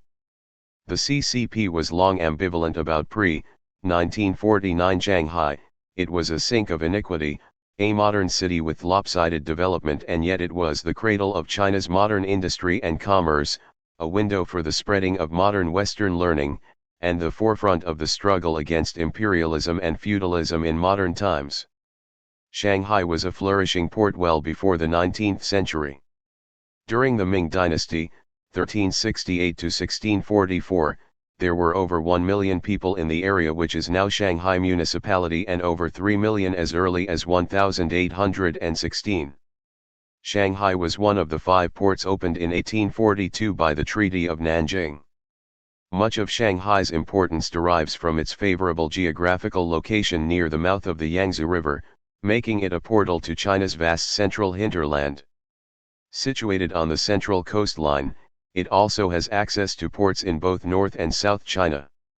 With its geographical advantages and good natural port as well as its industrial base, Shanghai is also China's key passageway to the world. When the CCP captured Shanghai in 1949, the city had a population of about 5 million and was China's key industrial center. In the mid-1930s, Shanghai accounted for about half of China's industrial product. Despite damage from the Japanese invasion, Shanghai still produced 1/4 of China's industrial product in 1949. The population was also relatively highly educated. Building on its pre-1949 base, Shanghai has remained China's wealthiest province-level unit and an important, relatively efficient industrial center. The central government kept the planned economy straitjacket on Shanghai until 1992 because of its crucial importance to central government revenues. Prior to the economic reforms, Shanghai provided 1/5 to 1/4 of central government revenue. With 0.1% of China's area, the 1990 census showed Shanghai municipality with 13,341,852 people, or 1.18% of China's total population. Thus, when beginning economic reforms in the late 1970s, the center could not afford to take risks with Shanghai and such other major contributors to central revenue as Jiangsu. Rather, it experimented in Guangdong, which provided the center with less than 1% of its funds. Shanghai's importance to the center as a cash cow has continued into the reform period. Shanghai remains the single largest province-level contributor to central revenues, and as late as 1992 was the source of over 1/6 of central government revenues. It is true that Shanghai also received considerable centrally funded investment, but the total accumulated central investment in Shanghai over the period 1950 to 83 was less than Shanghai's fiscal contribution to the center in 1983 alone. The corollary has been that Shanghai has also paid a much larger proportion of its 282 revenues to the center than any other province-level unit. From May 1949 to the end of 1988, Shanghai paid 83.5% of its fiscal revenues to the center, retaining only 16.5% for services and the development of Shanghai. As a result of its remaining in the planned economy and ensuring the center its revenues, Shanghai had poor roads, communications, housing, and environment, as well as a relatively slow growth rate. Unlike Guangdong, which had control over its local revenues, Shanghai had to make appeals to the center for major investment funds, a process that inevitably slowed growth. The crux of Shanghai's reform process has been the center's giving Shanghai policies. Without a policy, Shanghai could not develop. With policies, Shanghai has been able to use its various capabilities to progress and develop. In the words of a Shanghai vice mayor, policy is wealth. In 1988, the center allowed Shanghai to use the financial responsibility system, thus enabling it to retain all fiscal revenues above a contracted amount which it provided to the center. This increased Shanghai's fiscal income, though not by a large amount. Shanghai's importance to China as a whole, with its industrial base, its favorable geographical location, and its numerous and talented human resources in the fields of science and technology, economics and finance, and management, as well as excellent, numerous quality workers, led to the decisions in 1990 to promote Shanghai and its Pudong region. The center gave Shanghai 10 preferential policies, including such incentives as tax holidays and relief, encouragement for the establishment of service industries, a free trade zone, and land use for periods of from 50 to 70 years. The key policy changes occurred, however, in 1992 following Deng Xiaoping's inspection tour of the South. Deng's favorable comments towards Shanghai fundamentally changed the course of reform in the municipality. At present, Shanghai has all the conditions to move a bit more quickly. In the areas of talented personnel, technology, and administration, Shanghai has obvious superiority, which radiates over a wide area. Looking backwards, my one major mistake was not to include Shanghai when we set up the 4 special economic zones. Otherwise, the situation of reform and opening to the outside in the Yangtze River Delta, the entire Yangtze River Valley, and even the entire nation would be different. Shortly afterwards, Shanghai benefited in 2 ways. It obtained 5 more preferential policies, and tax rates for enterprises in Shanghai were lowered. The center's 1992 policy gifts have clearly proved crucial to Shanghai's development. After the post-Mao reforms got underway, Shanghai's growth rate was slower than China's national rate. Since 1992, Shanghai's growth rate has exceeded the national rate. Under reform, Shanghai's economy is restructuring in 2 key ways. The high cost of land and labor in Shanghai has forced its industry to restructure into high technology and high value industry in order to become profitable. Older, less efficient industries lose money and come under increasing competition from other. 283. Parts of China. As part of this industrial restructuring, heavy industry is becoming increasingly important. Shanghai has moved strongly into the tertiary sector. The growth of financial services including foreign banks and the stock, bond, and futures exchanges has been especially rapid. Retailing has also developed rapidly since the 1992 reforms.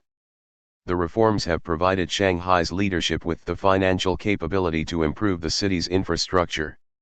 Shanghai now has an elevated beltway and an underground, both of which have helped relieve traffic congestion. Housing construction and a housing reform policy, which has enabled many Shanghai residents to purchase their own accommodation, have improved the housing situation in China's most densely populated city. Also, Deng Xiaoping, housing, industry, science and technology, special economic zones. J. Bruce Jacobs. 284. Sichuan. Situated in China's southwest, Sichuan is surrounded by Tibet, Yunnan, Guizhou, Hunan, Hubei, Shaanxi, Gansu, and Qinghai. A particular source of economic strength has been its agricultural output since ancient times, which has won Sichuan a reputation as national granary. The province's aggregate economic performance is not too far behind the provinces of the more advanced coastal areas. Sichuan has a well-developed industrial sector with significant national concentrations of defense-related and nuclear industries. One of China's two space centers is located in Zikang in the southwest corner of the province.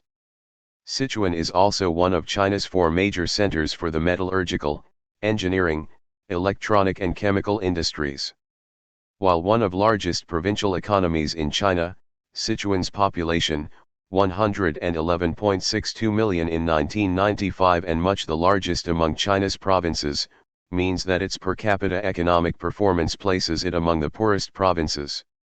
Sichuan was divided into 5 administrative units immediately after 1949. 4 sub-provincial governments were established in the north, south, east and west while Chongqing, the former wartime capital of the nationalist government, kept its special position as a city under the direct leadership of the Regional Power Center, the Southwest Military Administrative Committee, SMAC, which controlled the entire southwest region, Sichuan, Zikang, Yunnan, Guizhou, and Tibet. In September 1952, the 4 sub-provincial units were reorganized as one province, while Chongqing remained separate from Sichuan.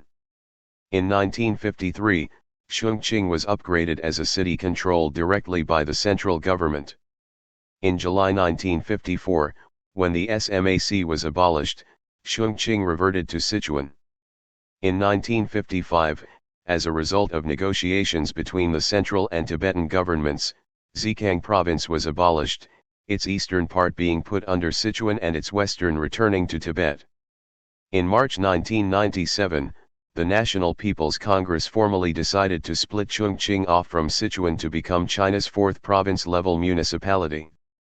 The decision substantially reduced the province's industrial strength, Chongqing having been by far its main industrial center.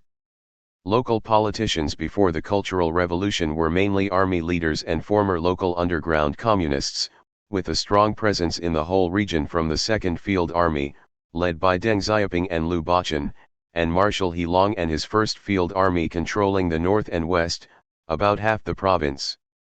The tension between the two field armies has exercised an enduring influence on Sichuan's politics. When Sichuan was reorganized as a province, the party and government institutions of West Sichuan formed the political core of the new provincial power. Li Jingquan, He Long's political commissar and CCP and government head of West Sichuan, became the secretary of the Sichuan Party Committee, governor of Sichuan and political commissar of the Sichuan military region. During the Great Leap Forward, Li's loyalty to Mao's radical line won him membership of the Politburo and, later, the post of first secretary of 285. The Southwest Bureau of the Central Party Committee. But the ensuing famine cost the lives of more than 1 million people in Sichuan. During the Cultural Revolution, Li's power collapsed and the province was ruled by military leaders from 1968 to 1975, none of whom could control the situation. In 1975, as part of Deng Xiaoping's attempt to re-establish order in China, Zhao Ziyang was appointed provincial party, government, and military leader. The reform was a factor in Deng's dismissal next year, but Zhao survived. After 1978, Sichuan took a lead in rural economic reform which eventually swept China. Zhao Ziyang not only encouraged local party and government leaders to abolish Mao's egalitarian agricultural system, but also launched reforms in industry, aimed at giving more power to managers of state-owned factories. After Zhao was promoted to the center, native Sichuans began to manage the province. Sichuan's position has declined nationally since the 1980s as the central government changed its economic development strategies, granting preferential policies to coastal regions. At the 14th National Party Congress, 1992, Sichuan lost the Politburo membership that its provincial leaders had held since the 1950s. The development of Sichuan's economy has been hampered both by its natural and political settings. Remote and isolated, its economy has not been readily integrated into that of China as a whole. During the 1950s this resulted from a deliberate policy which stressed Sichuan's role as a national grain provider. From the late 1950s to the mid-1970s, it was often the interplay between its political leadership and Beijing, rather than provincial concerns, that determined Sichuan's economic development. Industrial development, though large-scale, tended to be defense-oriented and non-productive. With the political changes that led to reform, the province found itself responsible for an inefficient and non-productive large industrial sector.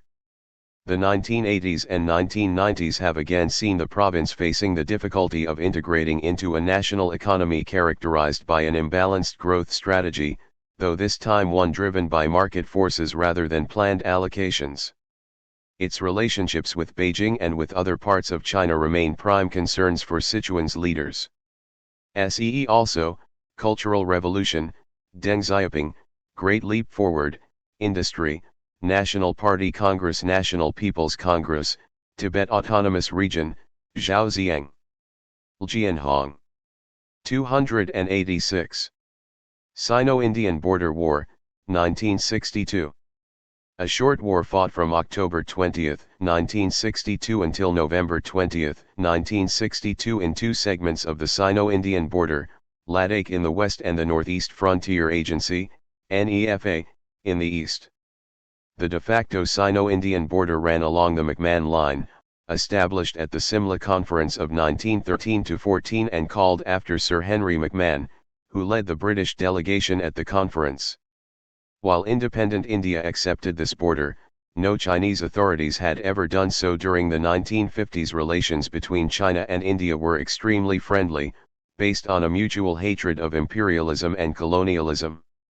Euphoria reached a height late in 1956, when Chinese Premier Zhou Enlai visited New Delhi. During the visit, Zhou raised the matter of the McMahon Line with Indian Prime Minister Jawaharlal Nehru. A misunderstanding arose and discussion over the border became more acrimonious as the 1950s wore on. The uprising in Lhasa, Tibet, of March 1959 and the subsequent flight of the Dalai Lama to India fueled the mutual tension. On August 25, 1959, an armed clash occurred at Longju in NEFA, where the alignment of the McMahon Line was in dispute. Against Chinese objections, the Soviet Union issued a neutral statement on September 9. Soviet leader Nikita Khrushchev was about to hold summit talks with U.S. President Dwight D. Eisenhower in Camp David and did not wish to destroy his chances of a détente with the West, where most people saw the Longju incident as an example of communist aggression. On November 7, 1959, Zhou wrote to Nehru proposing a meeting and that both Chinese and Indian troops should withdraw from the McMahon Line in the eastern sector and the line of actual control in the western. Nehru agreed to the meeting, which took place in New Delhi in April 1960 but failed to solve the border dispute. Mutual charges of aggression erupted in May 1962. On September 20 a clash occurred north of the McMahon Line near the Dhola post, which the Indians had established on June 4, casualties resulting on both sides. On October 12 Nehru announced that he had instructed the army to free our territory of Chinese troops. On October 20 China launched a major offensive in both the eastern, NEFA, and western, Ladakh, sectors. They gained quick victories, taking the town of Bomdila in western NEFA on November 18, Indian resistance collapsing by November 20. The same day, China announced a unilateral ceasefire, adding that all Chinese troops would withdraw behind the line of actual control of November 7, 1959. Although China won the war so decisively, the effects for its international relations were disastrous. Nehru and Zhou continued to try to patch up their differences, but in fact relations between their countries were so poisoned that they have never fully recovered. The first Indian ambassador to China since the early 1960s presented his 287 credentials in July 1976.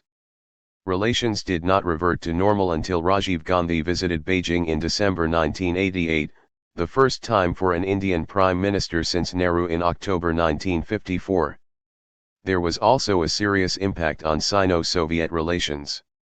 The Chinese were furious at the equivocal position the Soviet Union took in its statement of September 9, 1959 over the Longzhou incident. A People's Daily editorial of February 27, 1963 denounced the statement as the first time in history that a socialist country had supported a capitalist one, India, against a fraternal socialist country, China, in a case of armed provocation. See also, People's Daily, Soviet Union, Relations with, Tibet Autonomous Region, Zhou Enlai. Colin Mackerras. 288. Sino-Vietnamese War, 1979. Sino-Vietnamese relations have long been colored by a checkered history of Chinese suzerainty, and ethnic and territorial disputes.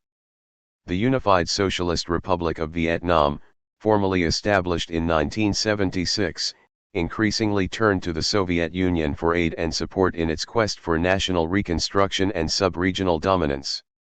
In November 1978, Hanoi signed a 25-year treaty of friendship and mutual assistance with the Soviet Union, and on December 25, a matter of days after Beijing and Washington had announced that they would establish diplomatic relations, launched an invasion of Cambodia, which had been headed by the Chinese-backed Khmer Rouge regime under the notorious Pol Pot. In December 1978 and January 1979, Deng Xiaoping made a visit to the United States, during which he warned against Vietnam's aggressive behavior. On February 17, 1979, China launched a 17-day-long punitive attack on northern Vietnam, involving some 250,000 troops along a 720-kilometer front. Beijing claimed at the outset that it would be a limited and brief operation, along the lines of the Sino-Indian Border War of 1962. It justified the move as defensive, based on constant Vietnamese intrusions into Chinese territory over the preceding months and on Hanoi's ill treatment of ethnic Chinese. Underlying these claims was Beijing's sense of betrayal and humiliation for Vietnam's ingratitude for supplies valued at $15 billion to $20 billion in economic aid to Vietnam in 1950-78 and for some 300,000 Chinese technicians who had supported its war against the French and, later, the Americans. In addition, China was furious at Hanoi's perceived involvement in Moscow's China encirclement strategy. The performance of the People's Liberation Army, PLA, in the conflict was not as effective as Deng Xiaoping and other Chinese leaders had hoped, and although its troops initially advanced swiftly, they became bogged down by a lack of modern weapons and by the Vietnamese troops' avoidance of major battles. While laying siege to a northern provincial capital at Lang Son in early March, Beijing proposed peace talks, and on March 5 it summarily announced the withdrawal of PLA troops. The next day, Vietnam agreed to peace talks, and by March 16 all Chinese forces had been withdrawn. The Chinese suffered some 46,000 casualties in the conflict, and its estimated cost was about $1.36 billion, which proved to be a drag on China's foreign modernization's drive. Coincidentally, this strengthened Deng's hand at home by lending additional credence to his emerging policies of reform and opening. The war did show that China was able to act on threats and that it did not fear the Soviet Union. On the other hand, the need for drastic modernization of the PLA also became evident. Beijing's gambit also raised renewed fears of a continuing China threat in Southeast Asia, just at the time it was trying to cultivate better relations there as part of its attempts to break Soviet hegemonic encirclement and to protect other regional states from an 289. Expansionist Soviet-Vietnamese strategy. China's support of the deposed Khmer Rouge and other anti-Vietnamese groups in Cambodia kept that conflict raging for another decade, and also further underlined China's continued willingness to support anti-government struggles in the region. These regional perceptions of China as a source both of stability and threat continue to coexist. See also, 8. China, the region, and the world, Deng Xiaoping, Four Modernizations, People's Liberation Army, Sino-Indian Border War, Soviet Union, Relations with, United States Policy. Donald H. McMillan. 290. 6th Plenum of the 11th Central Committee. The 6th Plenum of the 11th Central Committee of the CCP was held in Beijing from 27 to June 29, 1981. This plenum was very significant for two main reasons. First, the plenum adopted the resolution on certain questions in the history of our party since the founding of the People's Republic of China, a wide-ranging evaluation of the party's history since 1949 and Mao Zedong's role in it. The resolution had been written by a drafting group headed by Hu Qiaomu under the guidance of the CCP Central Committee's Politburo. Hu Yaobang, Chen Yun, and Deng Xiaoping contributed revisions to early drafts of the resolution, and its content came to reflect the perspective of Deng and his supporters on post-1949 party history, as well as their growing power within the party. Deng Xiaoping had criticized early drafts of the resolution for being excessively critical of Mao Zedong and Mao Zedong thought, arguing that Mao's mistakes after 1957, and particularly during the Cultural Revolution, had to be judged against his positive contributions both before and after 1949. Deng recognized the need to link the party's continuing claim to legitimacy to Mao's achievements and the positive dimensions of his thought. The resolution adopted by the 6th Plenum consequently states that Mao's contributions to the Chinese Revolution far outweighed his mistakes, and that his merits are primary and his errors secondary. Singled out for praise is Mao's leadership of the CCP before 1949 and his contribution to the first 7 years of socialist transformation after 1949. However, from 1958, Mao Zedong became impatient for quick results in economic development and socialist transformation, and began to commit left errors, such as the Great Leap Forward and widening the scope of class struggle in the early 1960s. This set the scene for the Cultural Revolution, defined by the resolution as lasting from 1966 to 1976. The Cultural Revolution, initiated and led by Mao, was responsible for the most severe setback and the heaviest losses suffered by the party, the state, and the people since the founding of the People's Republic. The resolution is also extremely critical of the role played in the Cultural Revolution by the Lin Biao and Zhongqing cliques, as well as the continuation of left errors by Hua Qiaobang in the 2 years following Mao's death and the arrest of the Gang of Four in 1976. These left errors were corrected by the 3rd Plenum of the 11th Central Committee in December 1978. The resolution of the 6th Plenum praised Mao for his integration of Marxism-Leninism with the practice of the Chinese Revolution in the years before 1949, an integration which gave rise to Mao Zedong thought. The resolution emphasizes that Mao Zedong thought, the guiding ideology of the CCP, is a scientific system of thought not equivalent to the thoughts of Mao, the individual, some of which were 291. Clearly in error. Rather, Mao Zedong thought is a crystallization of the collective wisdom of the Chinese Communist Party. In other words, it is a system of thought to which other party leaders made contributions. The resolution defines the living soul of Mao Zedong thought as seeking truth from facts, the mass line, and independence and self-reliance, and asserts that Mao Zedong thought will remain the party's guide to action for a long time to come. The resolution has remained the CCP's authoritative interpretation of its history during and immediately after the Mao years.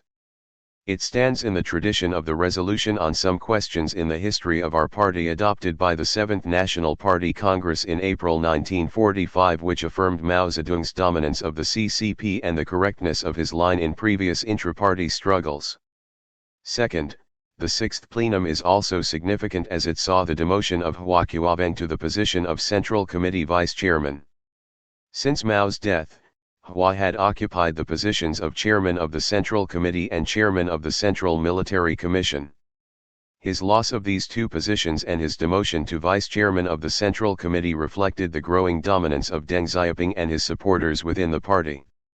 Hu Yaobang was elevated to the position of Chairman and Zhao Ziyang Vice Chairman of the Central Committee. Deng took over the position of Chairman of the Central Military Commission. The Standing Committee of the Politburo elected at the 6th plenum included Hu Yaobang, Ye Jianying, Deng Xiaoping, Zhao Ziyang, Li Xiannian, Chen Yun and Hua Qiubang. The communique of the 6th plenum stated that the election of the leading members of the Central Committee was instrumental in strengthening collective leadership and was a return to the Yan'an tradition of speaking out freely and inter-party democracy, a criticism of the one-man style of leadership which had been practiced under Mao during his later years and by Hua Qiubang during his period as chairman of the Central Committee. The 6th plenum of the 11th Central Committee stands as one of the CCP's most important plenums. Its resolution laid the foundation for the party's subsequent theoretical and ideological work, and the change of leadership which occurred at it reinforced the power of Deng Xiaoping. Also, Central Military Commission, Chen Yun, Chinese Communist Party, Chinese Communist Party Central Committee and Politburo, Cultural Revolution, Deng Xiaoping, Gang of Four, Great Leap Forward, Hu Yaobang, Hua Qiubang, Li Xiannian, Lin Biao, Mao Zedong Thought, National Party Congress, 3rd Plenum of the 11th Central Committee, Ye Jianying, Zhao Ziyang. Nick Knight. 292. Song Ping. Major leader with influence in such crucial areas as cadre management, and follower of Chen Yun's line. Born in Shandong Province in 1917, Song joined the CCP in 1937 and was Zhou Enlai's secretary in the 1940s. In September 1953, Song was appointed Vice Minister of Labor and in November 1954 as a member of the then powerful State Planning Commission, SPC. In April 1958, he was promoted as SPC Vice Minister. In 1960, he concurrently served as the Director of the Northwest China Bureau's Regional Planning Commission and Deputy Director of the Third Front Construction Commission. Having disappeared during the early years of the Cultural Revolution, Song resurfaced in 1970, rising to serve concurrently as Gansu's first party secretary, chairman of its Revolutionary Committee, first political commissar of the Gansu Military District, and a CCP Central Committee member, since 1977. This was the decade-long period during which Song cultivated relationships with many members of his Gansu faction, notably Hu Jintao and Ho Zongbin. Having mastered the management of provincial affairs, Song moved back to Beijing as Vice Minister of the SPC in 1981. In June 1983, he was promoted to State Councillor and Minister of the SPC. Song's political fortunes rose in tandem with the intermittent re-emergence of the more conservative policy line, which happened to coincide with the fall of two designated successors of Deng Xiaoping. In June 1987, in the aftermath of Hu Yaobang's fall from power, Song was appointed the head of the Central Organization Department under the CCP Central Committee, and in November he was elected to the Politburo of the 13th Central Committee. Just after Zhao Ziyang was disgraced over the June 4 incident in June 1989, Song was again promoted to the Standing Committee of the Politburo, a position he kept until 1992. Even after retiring from formal positions, Song continued to exert enormous influence over key personnel matters. He has also served as chairman of the China Family Planning Association. See also, Chen Yun, Chinese Communist Party Central Committee and Politburo, Cultural Revolution, Deng Xiaoping, Hu Jintao, Hu Yaobang, June 4 Incident, Revolutionary Committees, Shandong, Zhao Ziang, Zhou Enlai. J. Ho Chung. 293. South China Sea. Bounded by China to the north, Taiwan and the Philippines to the east, Indonesia and Malaysia to the south and, in the west, Vietnam and Thailand. This region contains the most disputed and most strategically sensitive body of water in the world. The oil lifelines of Japan, South Korea and Taiwan pass through the shoal and island-strewn waters, while the major trade routes of China, South Korea, Taiwan, Singapore and Japan with Australia, the countries of the Association of Southeast Asian Nations, ASEAN, Southern Asia, Africa and Europe converge on two major access-controlling straits in the west, the Malacca, which passes under Singapore, and the Sunda, through the Indonesian archipelago, while Taiwan, a disputed province of China, lies athwart the sea lanes on the east. Historically, China viewed the area both as its own and as a troublesome source of piracy and foreign intrusion. In the 7 voyages of Zheng He during China's era of predominance in the early 1400s, a fleet of some 300 ships established diplomatic and trade relations throughout the area, only to be abandoned by imperial edict in 1433. The arrival in 1557 of first Portuguese, then increasingly throughout the 17th and 18th centuries Spanish, Dutch, French, British and American traders forced imperial focus on Guangdong and Fujian provinces in the vain attempt to hold European intrusion at bay. By the early 19th century the sea became dominated by European imperial powers and remained under the control of European and U.S. naval forces until the late 20th century. As late as 1996 the U.S. 7th Fleet demonstrated in the South China Sea and the Pacific off Taiwan as a warning to China against invasion. In the Law on the Territorial Waters and Contiguous Areas of the PRC, February 1992, China, asserted claims suspended more than 500 years earlier, and began to re-establish a blue water navy and to build airstrips and outposts on the Spratly and Parasil Islands. This law defines the Xisha, Paracels, Nansha, Spratlys, Dongsha, Pratas Bank, Zongsha, Macclesfield Bank, and Penghu, Pescadores, islands in the South China Sea and the Diaotai, Senkaku, islands in the East China Sea as integral parts of China, with air and water sovereignty claims drawn in a continuous line outward from the islands for the 12-mile zone of territorial waters and the 200 nautical mile economic zone allowed in international law. China also claims the right accorded to archipelago nations to extend the lines of maritime sovereignty contiguously from the outer edge of the territorial and economic zones back to the mainland. Thus China has claimed over 800,000 square kilometers of ocean and virtually all the South China Sea as territorial waters. It asserts the right to inspect vessels passing through and technically insists that submarines surface and fly their national flag and other naval vessels obtain permission before passage. While restrictions on naval forces have not been enforced, the UN's International Maritime Organization has reported that piracy by Chinese vessels, often crewed by People's Liberation Army uniformed personnel and sometimes enforced by 294. Gunfire has grown in frequency since 1991 to become quite a serious problem. China and Vietnam have had numerous armed clashes over claims in the 1980s and 1990s, while in 1996 the Philippines and China sparred over aptly named Mischief Reef. Of the 15 new boundaries laid out by the 1992 law, 12 are disputed.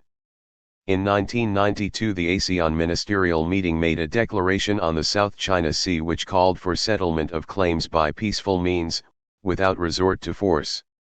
In March 1995 in Senate Resolution SR 97, the U.S. Senate called on the President to reiterate that, while the United States took no position on any claim, it fully supported the 1992 ASEAN Declaration, urging peaceful resolution of disputes and a freezing in place of the status quo. China has continued its buildup of air and sea forces in the region, consolidating control of shipping lanes. U.S. and other naval forces which enforced international rights of passage by frequent ship visits to Hong Kong became much less able, and less frequently, to assert international free passage. While China has repeatedly insisted on its intent to resolve disputes peacefully, and has invited joint development of marine, oil and mineral resources, it has insistently held to its claims of sovereignty. SEE also, Association of Southeast Asian Nations, Australia, Hong Kong, Japan, relations with, People's Liberation Army, Taiwan policy, United States policy. Michael Degolier. 295. Soviet Union, relations with. This entry includes the PRC's relations with the Soviet Union and the successor Commonwealth of Independent States, CIS. These relations have been marked by great instability, moving from close and friendly to extremely hostile and back to cordial. In February 1950, Moscow and Beijing signed a 30-year treaty of friendship, alliance, and mutual assistance, with attached protocols, thus aligning the PRC with the Soviet Union and providing China with loans, initially $300 million, and technical assistance, by 1953 for some 400,000 scientists and technicians and 6,000 to 35,000 military advisors. For a period, Moscow also retained joint ownership of the Changchun Railway, its stocks in Xinjiang Enterprises, and the right to use Dalian and Lushan as naval bases, the last Soviet troops not being withdrawn from Lushan until 1955. After China sent troops to the Korean War, China had to pay Moscow $1.35 billion for supplies. At the 20th Congress of the Communist Party of the Soviet Union, CPSU, in 1956, Nikita Khrushchev delivered a secret speech denouncing Stalin's personality cult and announcing a policy of peaceful coexistence with the West. This angered Mao Zedong on both policy and leadership grounds, and was followed by the erosion of the alliance and China's decision to take its own path to socialism.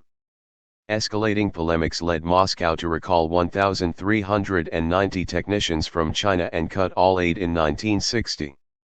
In October 1961, Zhou Enlai walked out of the 22nd CPSU Congress.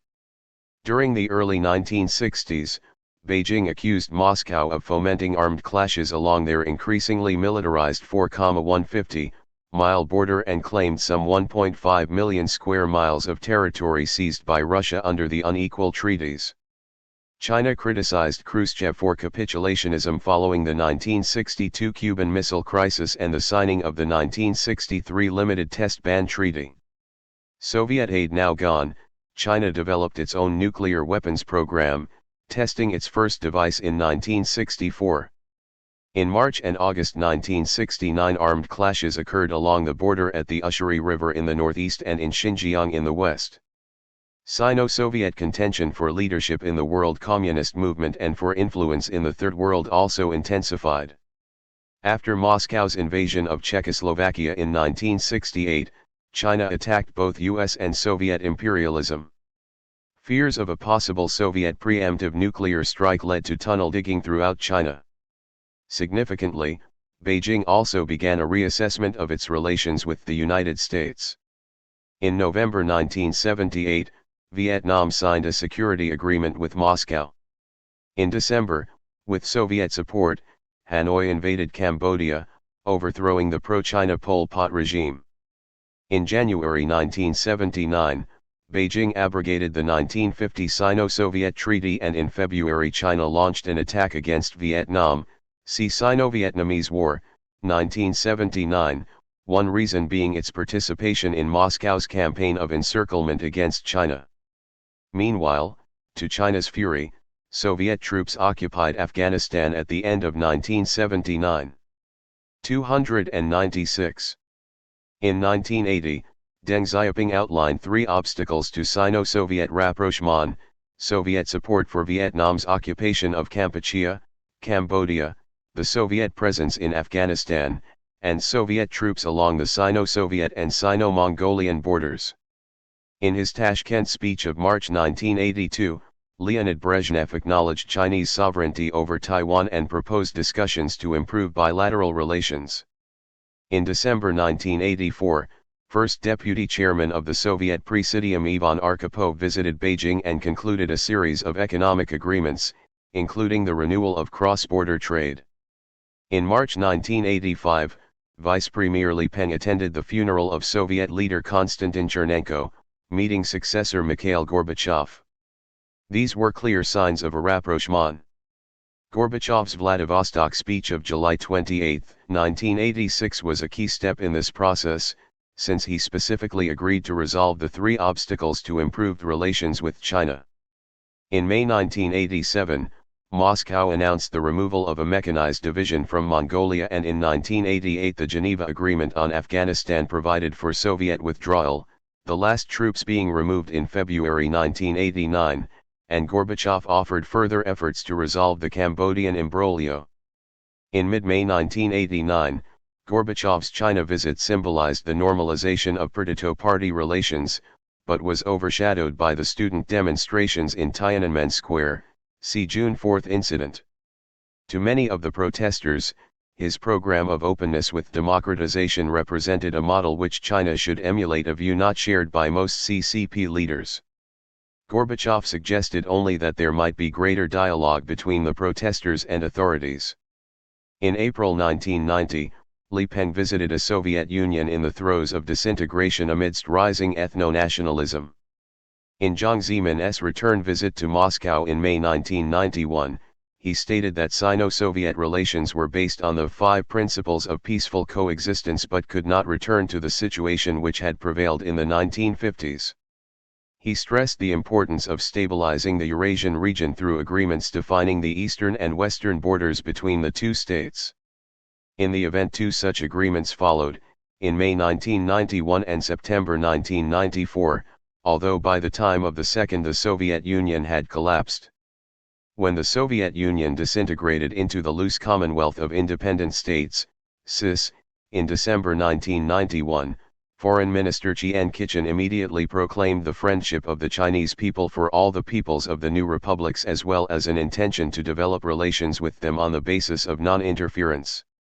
In January 1992, a delegation led by Minister of Foreign Economic Relations and Trade Li Lanqing toured Russia, the Ukraine, and the Central Asian republics to develop economic and technical cooperation.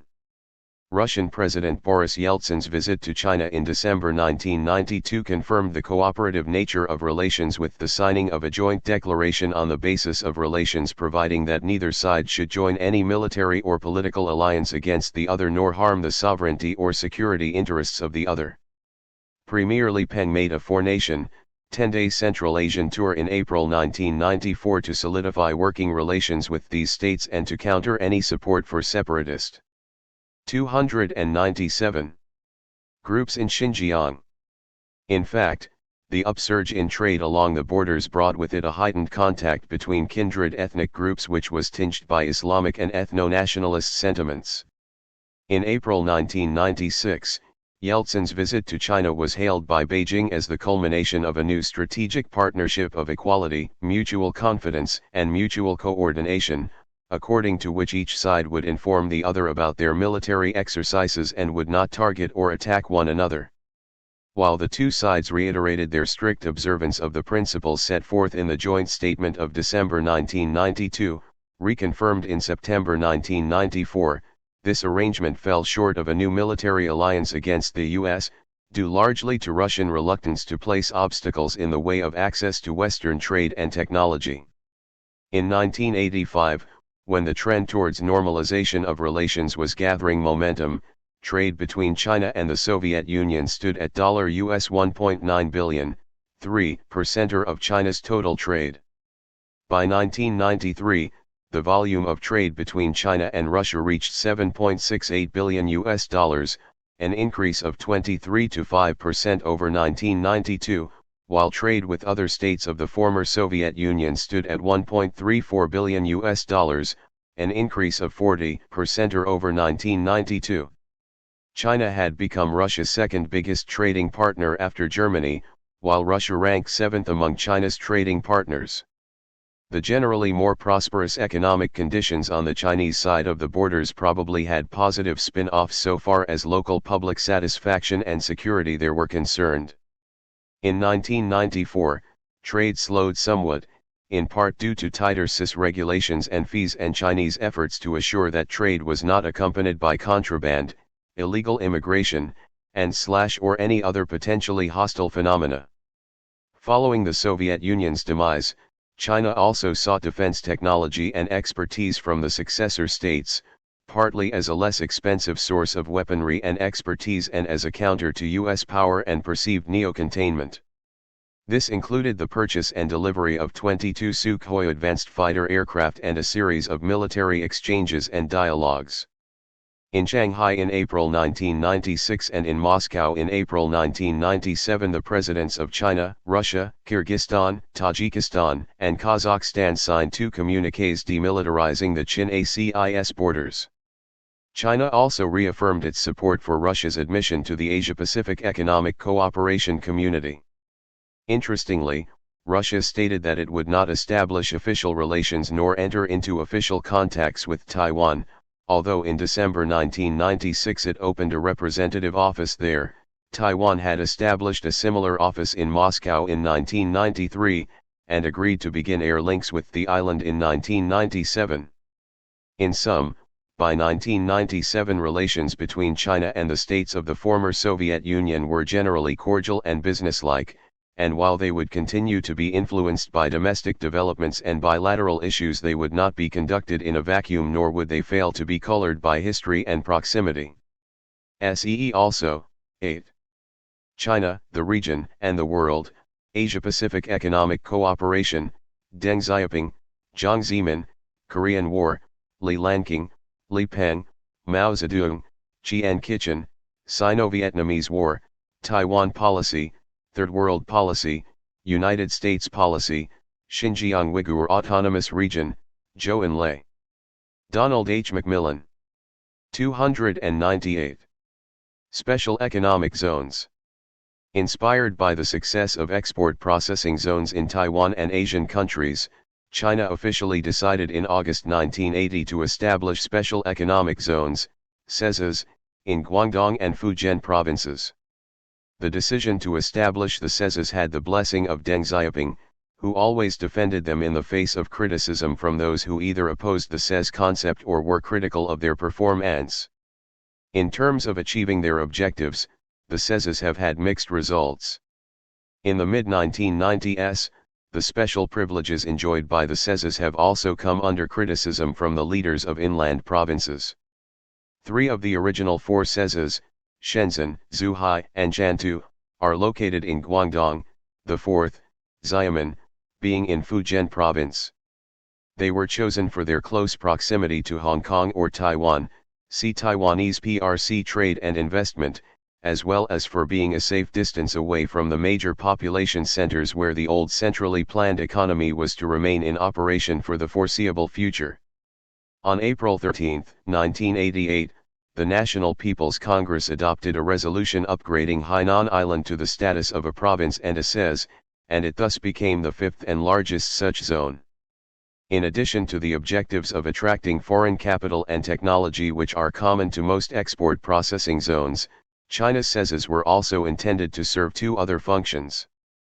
These were, to inspire Hong Kong and Taiwan confidence in China by creating economic buffer zones practicing quasi-capitalist economic policies, and to use these zones as laboratories for economic reform where market-oriented policies could be tried out with a view to introducing successful examples in other parts of the country. Given their controversial nature and the uncertain political climate of post-Mao China, the SEZs were not immediately popular with all factions of the party. While those ideologically opposed to the open door and economic reform policies were naturally unhappy with the decidedly non-egalitarian policies adopted by the SEZs, even some reformers had serious reservations about them. To many within China, the SEZs were the modern manifestations of colonialism and imperialism. Supporters of the SEZ policy were, however, at pains to explain the differences between the treaty ports of the pre-revolutionary days and the modern SEZs under the control of a Leninist state. The latter were an important part of a strategy to make China richer, stronger, and more powerful so that it would never again have to suffer humiliation at the hands of the imperialists. Nevertheless, there was intense debate among party ideologues and academics about the exact social and economic character of these zones, over whether they were socialist or capitalist in character. A conference which the Shenzhen Economic Society organized. 299. In April 1984 concluded that the social and economic character of the CESs should be treated as two separate issues. The social character of the CESs was said to be socialist beyond any doubt, but economically they were described as comprehensive entities involving multiple economic forms, but with state capitalism as the leading component. What has proved most impressive about the CESs is the sheer speed and scale of their development, especially that of Shenzhen with its resemblance to Hong Kong. Between 1980 and 1995, over 18% of China's $120 billion in actual foreign investment went to the five CESs. However, not all the CESs developed at the same speed or in the same manner. Shenzhen was clearly the pace-setter in infrastructure development and in attracting foreign direct investment. Others struggled to catch up with Shenzhen. But it had also come under close scrutiny from the CES detractors. They pointed to its failure to generate a foreign currency surplus and alleged that it was growing at the expense of other cities and provinces. To be sure, huge amounts of domestic funds were diverted from other regions in the country to be invested in the CESs. There was hardly any Chinese province which did not set up shop in Shenzhen to take advantage of its liberal economic environment. There were also numerous reported cases of Chinese money being recycled back into Shenzhen by state-owned companies as foreign capital to take advantage of the generous conditions offered by the CESs to foreign investors. In January 1992, Deng Xiaoping included Shenzhen and Zhuhai CESs in his famous inspection tour of the south to shore up support for his liberal economic policies. Yet even his authority did not prevent the leaders of central and western provinces from later calling for the CESs privileges to be rolled back. They blamed the preferential treatment given to the CESs and other coastal regions for their own relative underdevelopment, and called for CES-like policies to be allowed in the interior. See also, 1. Overview History of the People's Republic of China, 5. Politics and the Economy, Policy Patterns and Issues, Deng Xiaoping, Hong Kong, National People's Congress, Taiwan Policy, Taiwanese PRC Trade and Investment. Pradeep Taneja. 300. State Council. China's main administrative organ of government and the functional center of state power, equivalent to the Central People's Government. The composition, functions, and powers of the State Council are laid down in the four constitutions. In essence, these are very similar to each other where the State Council is concerned, although the level of detail is very different. The State Council came into existence in September 1954, with the adoption of the first constitution. The State Council consists of the Premier, Vice Premiers, State Councillors, Ministers in charge of ministries or commissions, the Auditor General and the Secretary General. The membership has ranged from a minimum of 30 to over 100. The State Council usually meets about once a month. There is, however, a more select body, consisting of the Premier, Vice Premiers, the State Councillors and the Secretary General, which holds executive meetings more frequently. The term of office of the State Council is the same as that of the National People's Congress, NPC, which is 5 years. The State Council is responsible to the NPC, which elects its members. The first session of the 8th NPC chose as members of the State Council for the period 1993 to 1998 Li Peng as Premier, 4 Vice Premiers, namely Zhu Rongji, Zhou Jiahua, Qian Qichan, and Li Lanqing, 8 State Councillors and 4 Yon ministerial officials. The Premier of the State Council has the function of presiding over the work of the State Council. Up to the late 1990s, 4 men had occupied the position. Together with their date of election by the NPC, these are, Zhou Enlai, September 27, 1954, already Premier of the State Council's predecessor since October 1949, Hwakuabang, March 5, 1978, but in fact became acting premier on February 3, 1976 following the death of Zhou Enlai the preceding month, being confirmed in the position by the Politburo on April 7, 1976, Zhao Ziyang, September 10, 1980, and Li Peng, April 9, 1988, the NPC Standing Committee having approved both Zhao's resignation as Premier and Li's appointment in an acting capacity on November 24, 1987. Under the 1982 Constitution, the Premier, Vice Premiers, and State Councillors are not allowed to serve more than 2 consecutive 5-year terms. The functions and powers of the State Council include, adopting and enacting administrative rules and regulations, submitting proposals to the NPC or its Standing Committee, exercising unified leadership over the ministries and commissions subordinate to it. 301. Drawing up and implementing the plan for national economic and social development and the state budget, and conducting foreign affairs and managing China's national defense. Subordinate to the State Council are a range of ministries, state commissions and the People's Bank of China. The number of ministers in charge of ministries or state commissions elected by the 7th NPC in 1988 was 37 and by the 8th in 1993 38, the responsibilities of the relevant bodies from the 2 NPCs being very similar but not identical. The 1982 Constitution provides for an auditing body attached to the State Council, which must be independent, subject to no interference by any other administrative organ or any public organization or individual.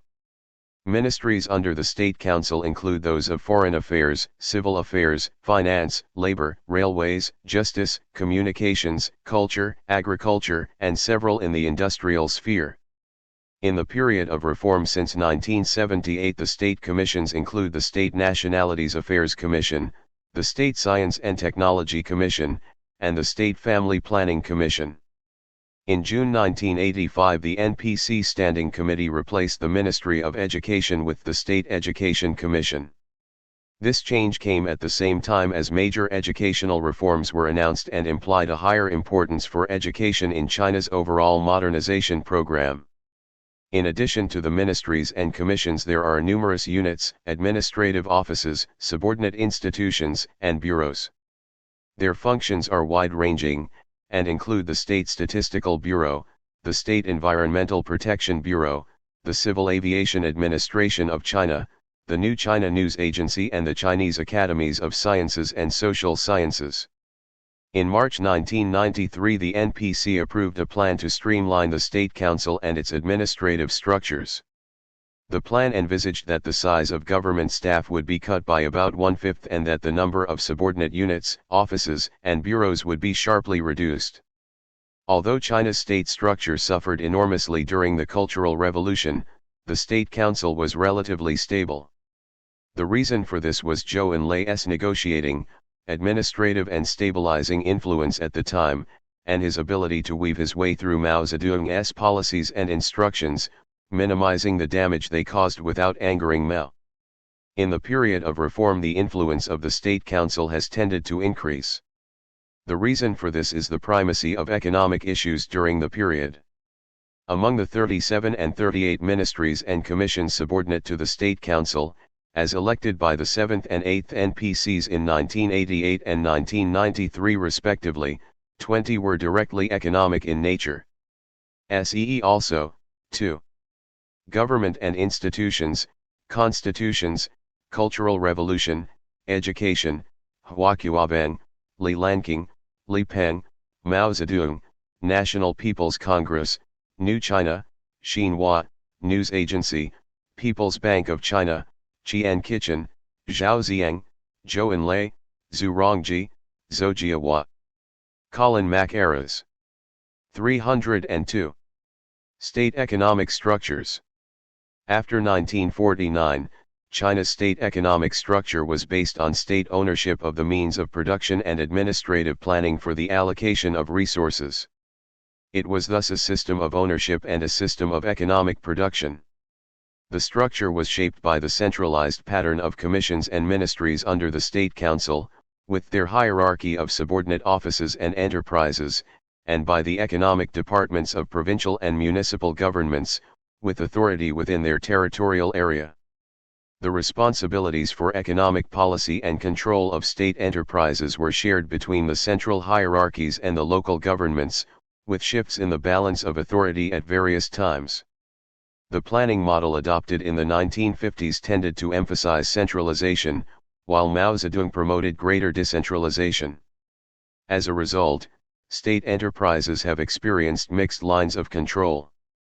Matters like personnel and production planning tended to come under provincial leadership, and material planning and investment were more commonly controlled from the center. The policy of separating administration and economic enterprises after 1978 led to a reduction in the role of state agencies in direct production management. The remaining powers of those agencies, however, provided the opportunity for corruption by some economic officials. The reforms also increased the level of provincial autonomy vis-à-vis the center. In addition, the growth of market forces created a need for new legal and institutional mechanisms to manage a market economy. Nevertheless, the role of state economic structures remains dominant, and many state agencies have attempted to resist the erosion of their authority. The main features of the state economic structures were established during the 1950s, and the broad outline has remained much the same since that time. The State Council stands at the apex and controls a number of commissions and ministries for developing and implementing economic policies. Ministries exist for a variety of economic sectors, including agriculture, commerce, international trade, industries, finance, and so forth. Over time, these ministries have been merged, or separated, or had revisions in their range of responsibilities. The most significant economic agencies have been the State Planning Commission, SPC, the State Economic Commission, SEC, the State Structural Reform Commission, SSRC, and the State Economic and Trade Commission, SETC. For most of the period after 1949, the SPC was the most powerful of all the commissions. It was responsible for long-term planning, for determining the allocation of resources, and for integrating the plans of the central departments and the provincial authorities. During the 1980s, it came under Zhao Ziyang and advocated reform policies which contrasted in details with those promoted by the SEC under Hu Yaobang. By the mid-1990s, the development of market forces had tended to reduce the SPC's direct influence over economic activity. It was also losing economic authority to the newly 303 established SETC. Nevertheless, it still retained considerable importance, especially in developing long-term plans. The SEC was charged with overseeing the implementation of annual plans and with the supervision of the work of the economic ministries. In 1982 it absorbed a number of other commissions and bureaus, and then became associated with policies promoted by Hu Yaobang. In April 1988, the SEC was absorbed by the SPC, further enhancing the importance of the latter. The SSRC was established in May 1982 under Zhao Ziyang. Its duties were to design reform policies and procedures and to carry out research into the needs of economic reform. It became a major think tank for reform ideas, though its influence has varied with the importance of the political leaders associated with it. The SETC was first established as an office in the spring of 1992 under Zhu Rongji, with the aim of replacing the SPC as the key unit for economic management. Guided by Zhu's strong technical emphasis in economic management, it expanded quickly, with 11 vice directors and 11 departments looking after each of the major economic sectors. It began to play an important role in determining policies for macroeconomic management and for new initiatives such as the establishment of stock exchanges. At its March 1993 session, the National People's Congress increased the SETC's authority to take over functions from some of the economic ministries. The SETC thus appeared to be evolving into the key economic administrative structure, and Zhu Rongji was reported as arguing that it should become the Chinese equivalent of the Japanese Ministry of International Trade and Industry. SEE also, Agriculture, Hu Yaobang, Industry, International Trade, Mao Zedong, National People's Congress, Planning, Economic, State Council, Zhaoziang, Zhurongji. Andrew Watson. 304. T. Taiwan Policy. China's fundamental policy towards Taiwan is that China retains sovereignty over the island, which remains an inalienable part of China. In the words of the 1993 Chinese White Paper on Taiwan, every sovereign state has the right to use any measures which it considers necessary, including military measures, to protect its sovereignty and territorial integrity. Taiwan is an island of 36,000 square kilometers located 200 kilometers off the southeast China coast with a population of 21 million, 1994. Over 98% of the island's population are Han Chinese whose ancestors came from the Chinese mainland. See Minority Nationalities Policy. 9 indigenous tribes account for the remainder of the population. China's relationship with Taiwan has a variegated history. In 1683, the Manchus successfully incorporated Taiwan into the territory ruled by their Qing dynasty, 1644–1911, but their control over the island remained relatively loose and concentrated in the coastal plains. After the Sino-French War of 1884–5, the Qing government moved to strengthen Taiwan militarily and administratively, making Taiwan a separate province in 1887. However, the Qing court ceded Taiwan to Japan following the Sino-Japanese War of 1894–5. In an effort to develop Taiwan as a granary, the Japanese colonial rulers established and maintained public order with a penetrating administrative system backed by a strong police force, Taiwanese being permitted only limited political activity. Yet the Japanese improved public health and primary education, built roads and railways and developed some processing industry. When Taiwan was returned to China in 1945, the island had a much higher living standard than the Chinese mainland. The then ruling Nationalist Party took over Taiwan and exploited the island's wealth. The exploitation and corruption sparked resentment, leading to the February 28, 1947 incident, a series of demonstrations which the Nationalists brutally suppressed. Some 20,000 Taiwan leaders died, creating a massive social and political divide between the Nationalists and local Taiwanese.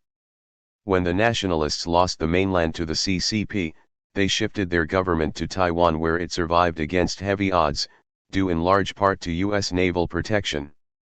For their part, the Nationalists used the breathing space that the protection afforded to implement reform and make Taiwan a model province. 305. The Beijing CCP and Taipei nationalist governments both claimed to be the sole legitimate government of China and each declared Taiwan an integral part of China. The PRC decisively rejected the Taipei nationalist government's claim to represent the Republic of China. Two separate, hostile governments existed, each vowing to destroy the other. Thus, until the end of 1978, China declared it would liberate Taiwan militarily. Taiwan clearly loomed large in the Chinese decision to establish diplomatic relations with the United States at the end of 1978.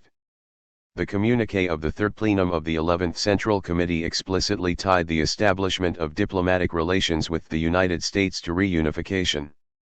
The plenum believes, with the normalization of Sino-American relations, the return of our sacred territory Taiwan to the bosom of the motherland and the prospect of achieving the great undertaking of reunification has already come one step closer. A week later, on New Year's Day 1979, the Standing Committee of the National People's Congress issued a letter to Taiwan compatriots, which enunciated the new policy. Our national leaders have already shown their determination definitely to consider present circumstances in completing the great undertaking of reunifying the motherland.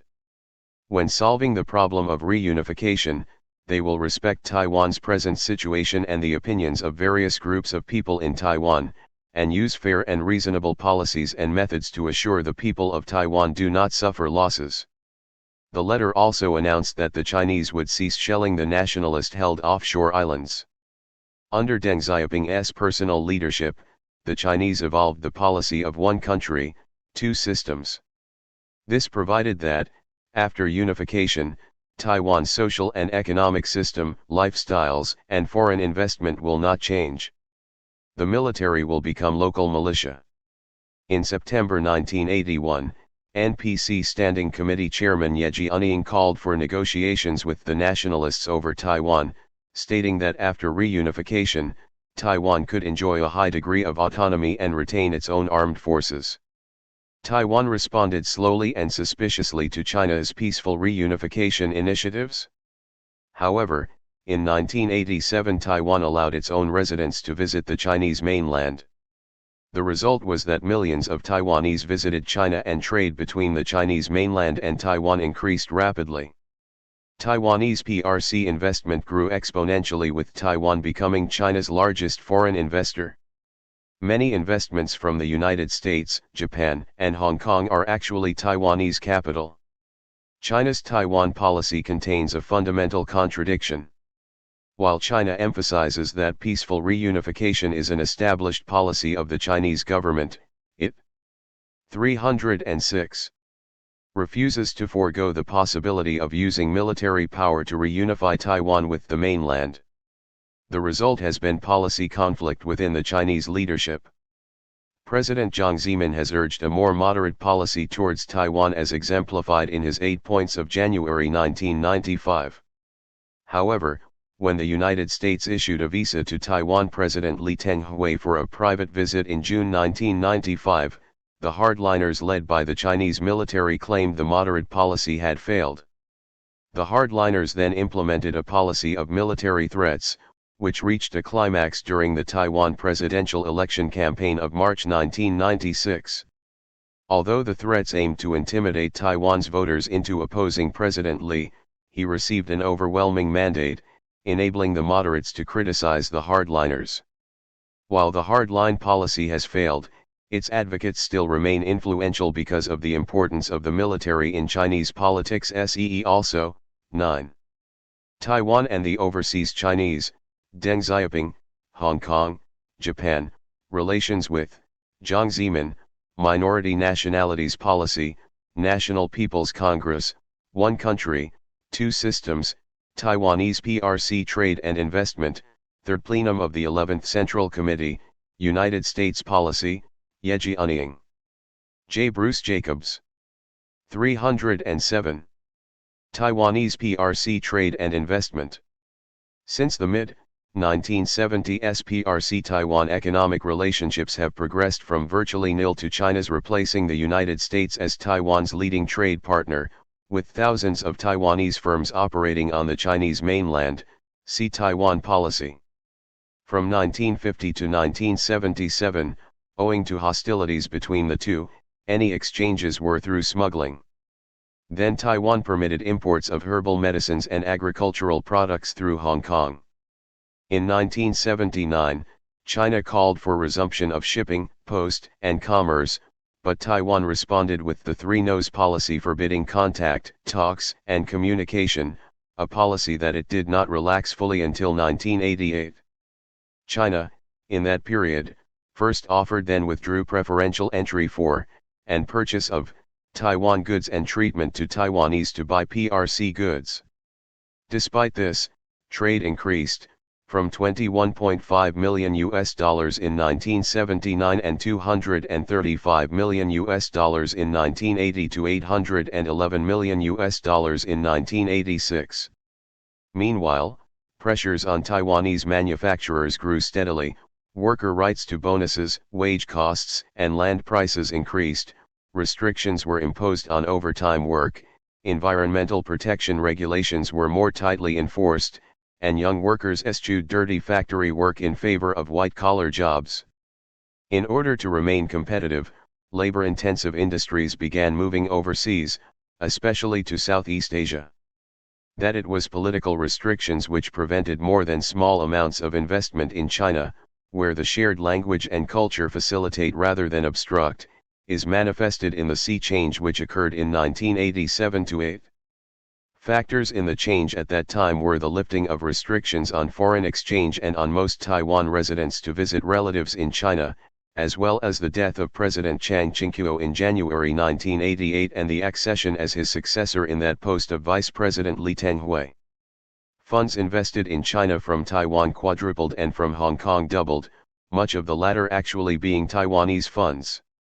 In 1990, Taiwan in essence legalized both trade with and investment in China, which, in tandem with the growing attraction of the domestic Chinese, led to an even greater flood of investment there from $100 million in 1987 to $1.4 billion in 1991 and $3.4 billion in 1992.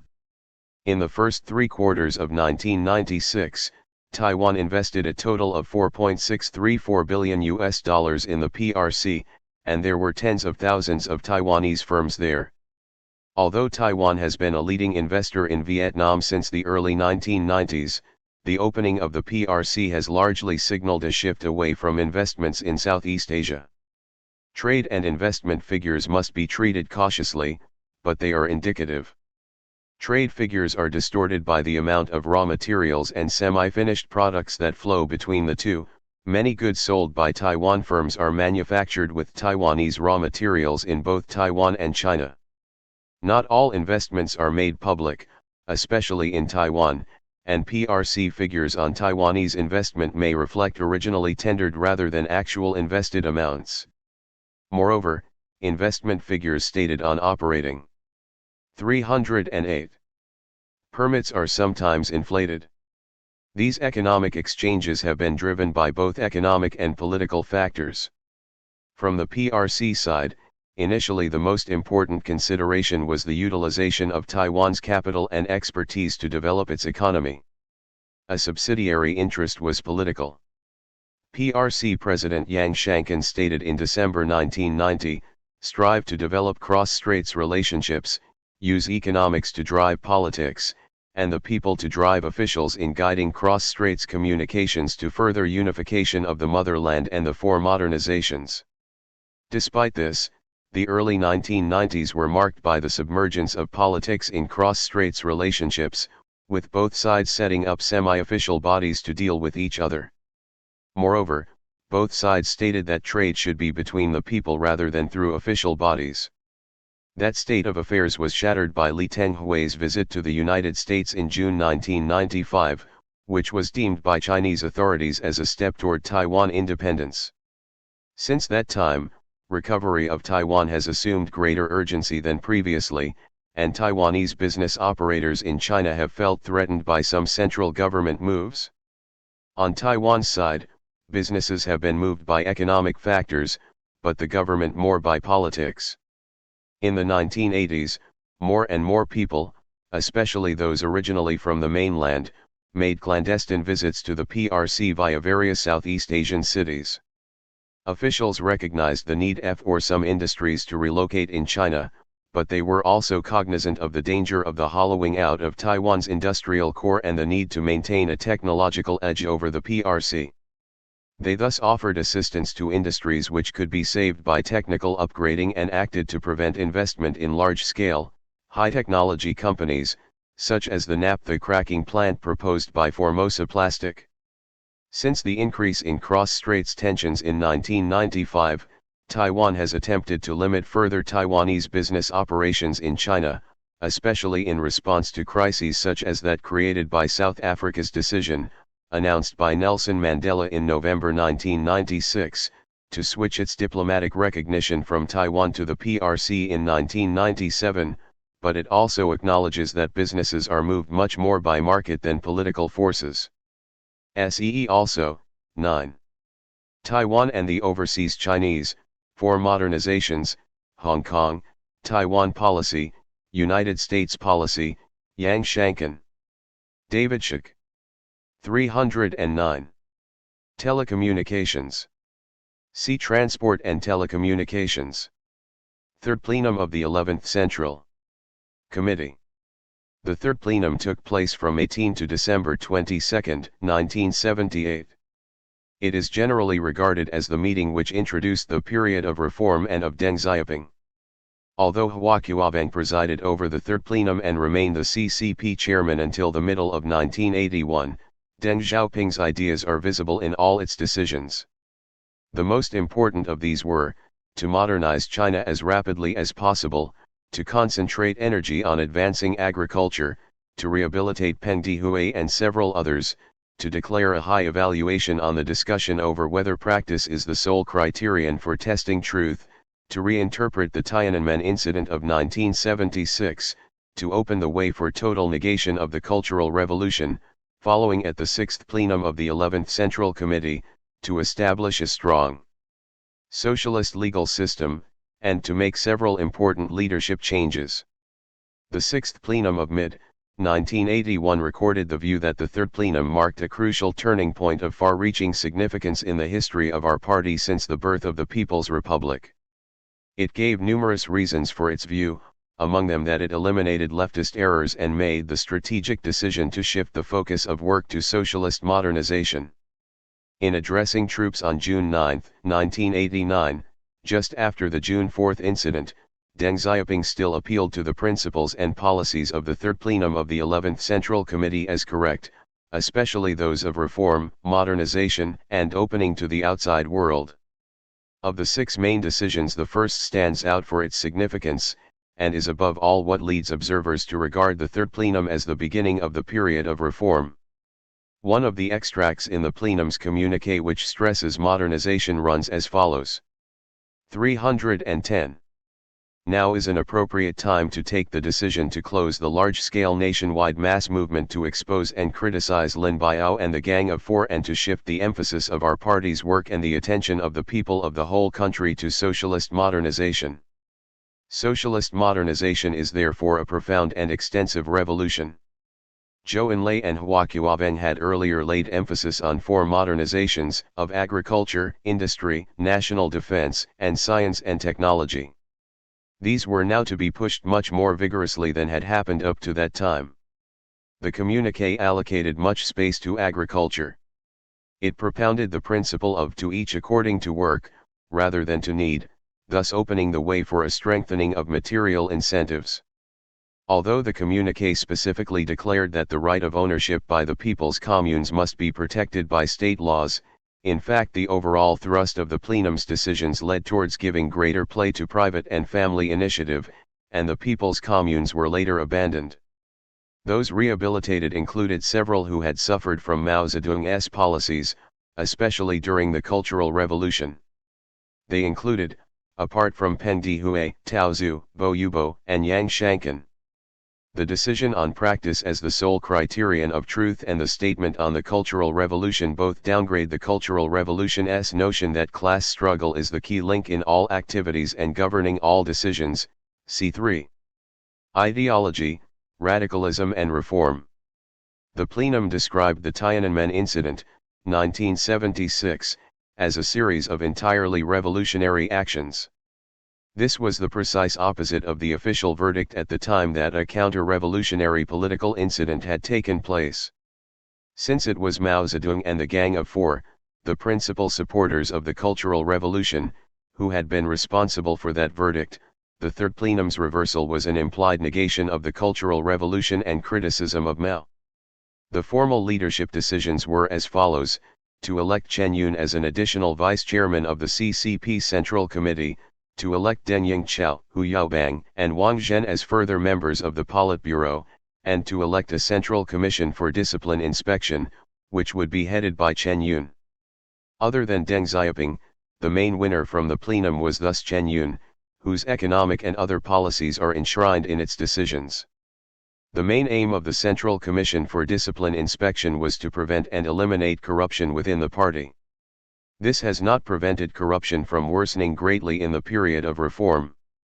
The Cultural Revolution had produced a devastating effect on the legal system. The 3rd plenum communiqué ordained that a new legal system should be established and followed. It stated that there must be laws for people to follow, these laws must be observed, their enforcement must be strict, and lawbreakers must be dealt with. Despite 311 shortcomings, law occupies an incomparably more important place in the period of reform than it did in the preceding years. Although foreign relations are not mentioned among the highlighted decisions listed at the beginning of the communiqué, the document itself praises China's recent performance in the area and, in particular, the normalization of relations between China and the United States, which had been announced just 2 days before the plenum began. The policy direction of the plenum was undoubtedly towards opening to the outside world, a slogan heard repeatedly in China during the period of reform. See also, 1. Overview History of the People's Republic of China, 3.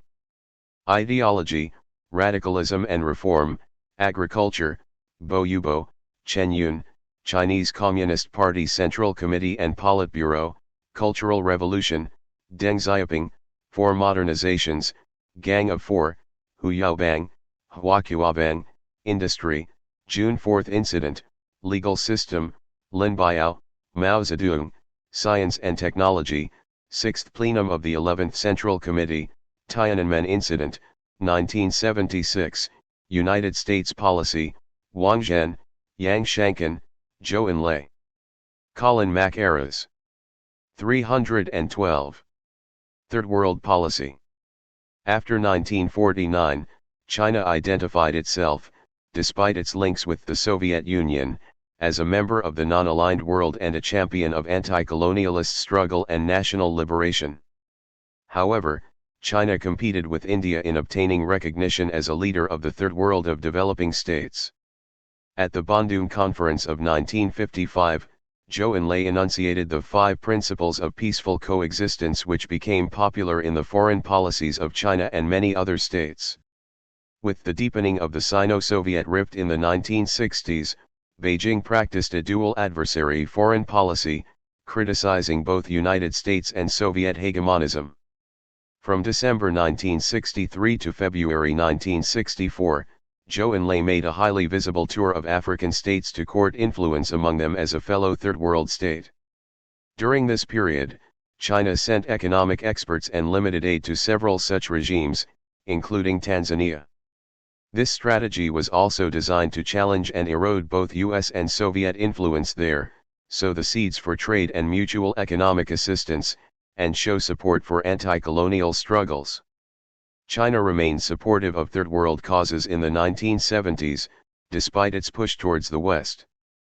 Mao Zedong's famous Three Worlds theory was in large measure designed to forge an international united front to counter perceived Soviet encirclement in the region.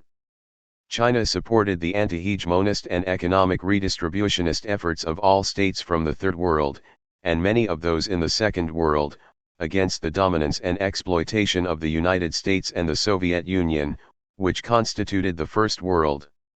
In the post-1976 period, with the slow resolution of regional conflicts such as those in Indochina and Afghanistan and the initiation of the reform policies, China's emphasis has shifted away from the Third World.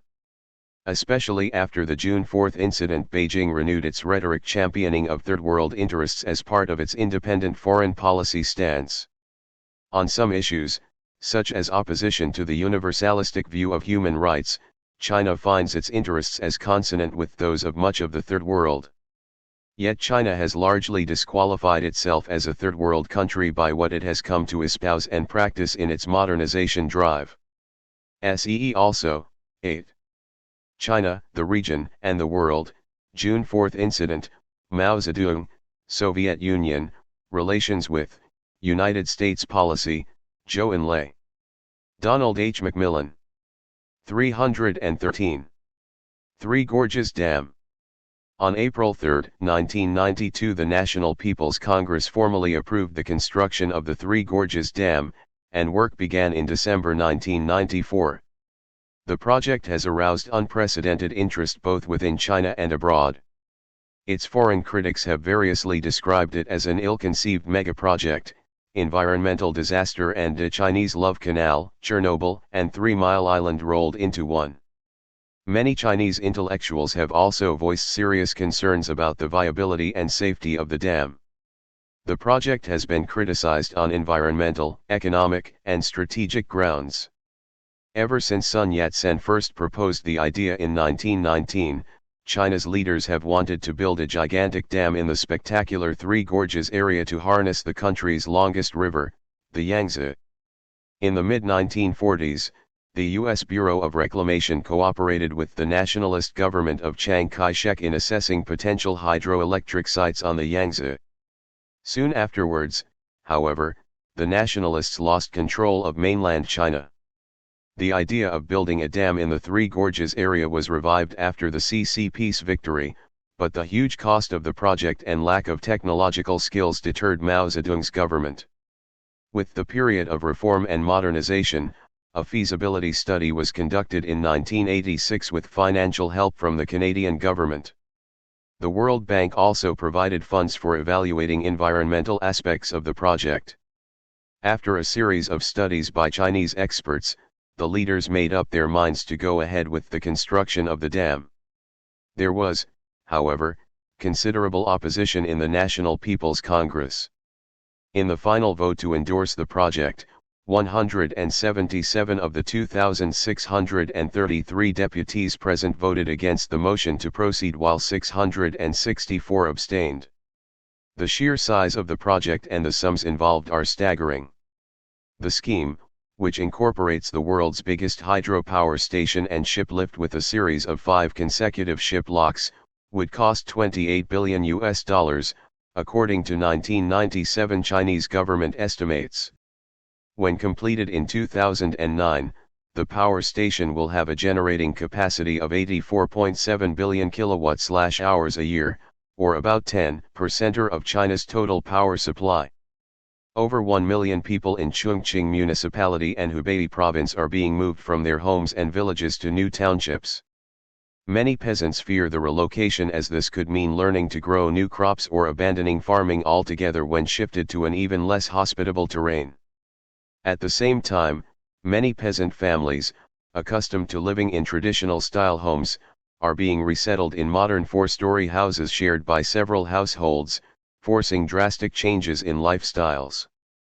Purely from the energy requirements point of view, the project appears to make sense. China's burgeoning economy has already made it the third-largest energy consumer and the fourth-largest user of electricity in the world.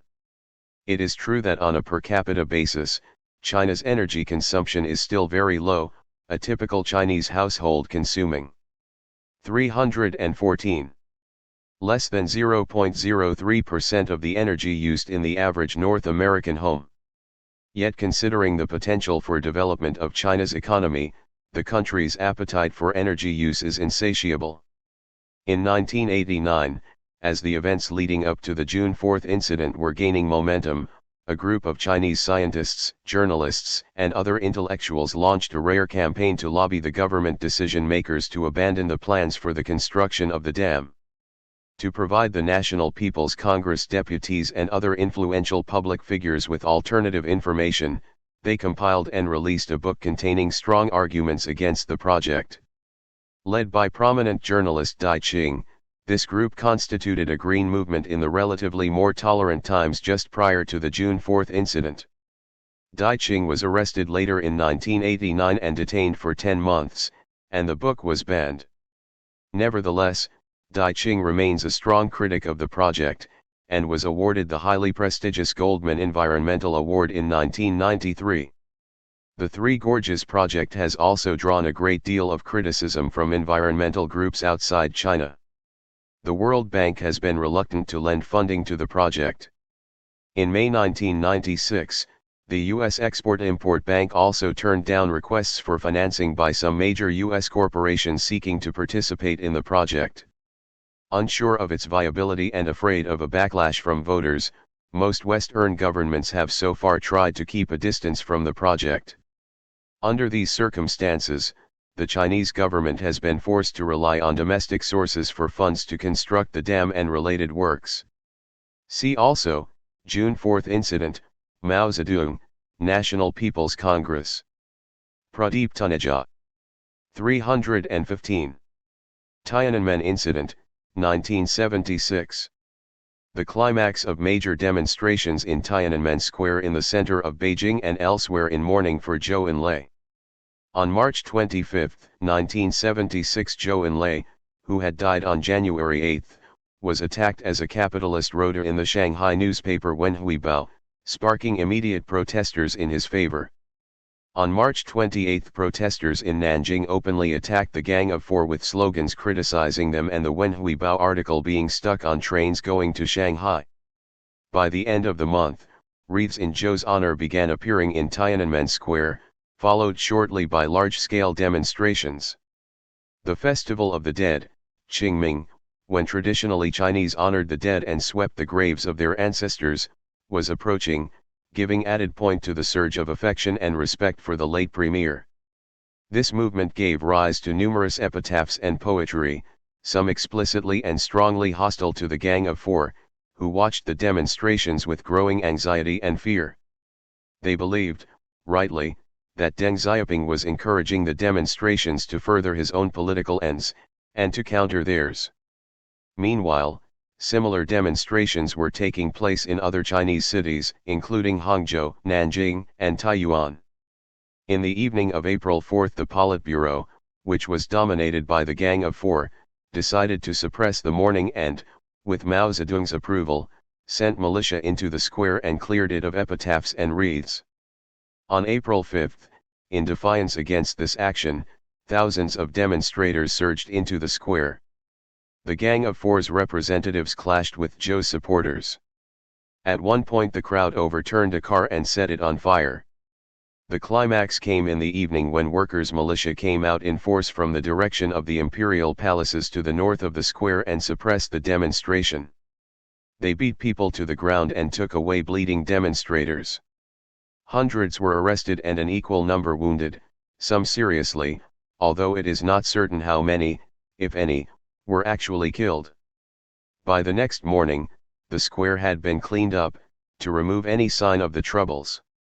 The radical faction immediately had the events condemned as a counter-revolutionary political incident.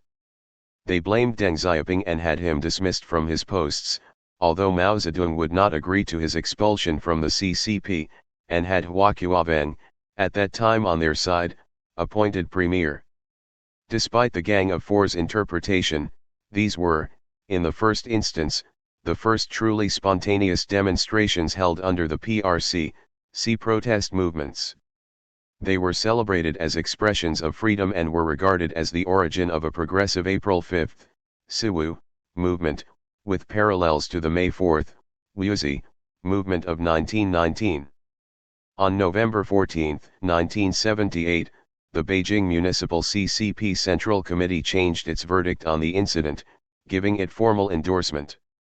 The next month, the third plenum of the 11th Central 316 Committee described the demonstrations in Tiananmen Square as entirely revolutionary actions. In his famous article The Fifth Modernization, which was posted on the Democracy Wall on December 5, 1978, famous dissident Wei Jingsheng referred to the movement in saying, "Now democracy and prosperity, so earnestly sought by those who shed their blood at Tiananmen, seem soon to be realized." Although Deng Xiaoping was shortly to have Wei imprisoned for his views, the two men did agree in giving a positive evaluation to this incident. See also, Democracy Wall, Deng Xiaoping, Dissidents, Gang of Four, Hua Qiaobang, Mao Zedong, Protest Movements, 3rd PLE number of the 11th Central Committee, Zhou Enlai. Colin Mackerras. 317. Tiananmen Massacre, 1989. See June 4 Incident. Tibet Autonomous Region. The least populous but, other than Xinjiang, the largest in area of China's province-level units, the Tibet Autonomous Region, TAR, is located in China southwest with an area of 1,228,400 square kilometers. Not including the army, the population of Tibet, as given in the two censuses since the TAR was established, is 1982:1,863,623, of whom 921,238 male and 942,385 female, and 94.97% belong to the Tibetan and other minority nationalities, 1990:2,196,010, of whom 1,098,694, 50.03%, male, and 1,097,316, 49.97%, female, and 2,096,346, 95.46%, were Tibetans. The reincorporation of Tibet into China was formalized through the Agreement for the Peaceful Liberation of Tibet of May 23, 1951, which specified that Tibet would become part of the PRC, the Tibetan people would exercise national regional autonomy under the central government and enjoy freedom of religion, reform would be carried out through consultation, and the central government would handle external affairs. Following this agreement, the first contingent of Chinese troops arrived in Lhasa on September 9, 1951. In March 1959 a major uprising against Chinese rule erupted in Lhasa, which Chinese troops under Jiang Qiuhua suppressed quickly but with very heavy casualties and lasting bitterness to ethnic relations. One result was the flight of the Dalai Lama to India, who immediately renounced the 1951 agreement and attacked the invading Chinese troops for forcing it upon his government. See Sino-Indian Border War, 1962. In April 1959 the National People's Congress in Beijing resolved to implement democratic reform in Tibet, including the emancipation of serfs. The former administrative system and the relative autonomy of the 1950s both disappeared. The TAR was formally established on September 9, 1965. However, when the Cultural Revolution broke out the next year, persecution of Tibetan Buddhism and 318 attacks on other aspects of Tibetan culture reached an unprecedented height, with massive destruction of the monasteries and suppression of Tibetan arts and lifestyle. In May 1980 a delegation from the central government, led by General Secretary Hu Yaobang, visited Tibet. Very shocked at conditions, the central government announced 6 reform measures, including the effective implementation of the policy of autonomy, with rejection of all policies inappropriate to Tibet's local conditions, the revival of Tibetan culture, education, and science, provided socialist principles were not directly contravened, and the commitment that over 2/3 of government functionaries should be full-time cadres of Tibetan nationality within 2 or 3 years. The 1980s saw immense improvements in Tibet. However, the quota of over 2/3 was probably not reached until the early 1990s. A 1996 figure put the proportion at 70%. Despite the more tolerant policies, the wish for an independent Tibet has persisted, especially among the clergy, as has Chinese determination to suppress secessionism. From September 27 to October 6, 1987 demonstrations on behalf of independence took place, leading the Chinese authorities to send in more troops to suppress the demonstrators, police beating up monks and casualties resulting. Early in March 1989, further riots occurred to mark the 30th anniversary of the 1959 uprising, the worst since that time. There was serious violence between police and demonstrators and looting of Han Chinese houses and shops. On March 7 the Chinese authorities reacted by imposing martial law, for the first time in the PRC. In Lhasa there were anti-government demonstrations late in May 1993, especially on May 24 when up to 3,000 Tibetans rioted. The initial cause was inflation, and police kept their distance until slogans changed into calls for Tibetan independence, even then using tear gas, not lethal weapons, to disperse the crowds. In May 1996 the official Tibetan press called for increased crackdowns on armed secessionist terrorism. The call was prompted by clergy-led protests against local officials' attempts to ban the display of pictures of the Dalai Lama. At the large Ganden monastery some 60 kilometers outside Lhasa police broke up demonstrators, reportedly killing 2 monks. Apart from police action, the other Chinese government method of persuading Tibetans against the wish to split from China is to modernize the economy and raise living standards, while at the same time allowing what cultural freedom it judges will not threaten secession.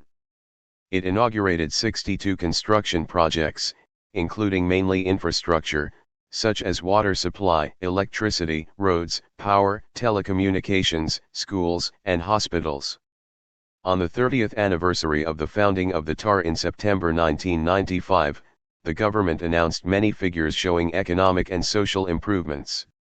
These included 285 industrial enterprises employing over 20,000 workers, with a 1994 industrial output value 12 times that of 1964, a highway network of 20,000 kilometers, reaching 4/5 of townships, and a life expectancy of 63.4 years compared with 36 before 1951. 319. See also, 6. Peoples of China, Beijing Municipality, Cultural Revolution, Huyaobang, Minority Nationalities Policy, National People's Congress, Sino-Indian Border War, Tibetans, Xinjiang Uyghur Autonomous Region. Colin Mackerras. 320. Tibetans. A people inhabiting southwest China, recognized by the Chinese state as one of its 55 minority nationalities, and known for their unique and strong culture, a crucial part of which is Tibetan Buddhism. Of all 55 minorities, the Tibetans have caused most political embarrassment to the PRC because of the international movement for their status as an independent nation-state and the persistent opposition to Chinese policy and rule found among them. Figures from the 4 PRC censuses show the number of Tibetans as 2,753,081, 1953, 2,500,000 and 1,174, 1964, 3,847,875, 1982, and 4,593,072, 1990. The 1990 census showed less than half living in the Tibet Autonomous Region, 2,096,346, and the great majority of the remainder in the 4 provinces of Sichuan, 1,087,510, Qinghai, 911,860, Gansu, 366,718, and Yunnan, 111,414. The pre-1949 Zhejiang province, which contained a substantial Tibetan population, was abolished in July 1955, the territory east of the Yangtze being absorbed into Sichuan later the same year and, in 1956, the territory to its west into Tibet. The great majority of Tibetans in Sichuan live in Gansu Tibetan, Liangshanyi and Engawa Tibetan autonomous prefectures, set up respectively in 1950, 1952 and 1953.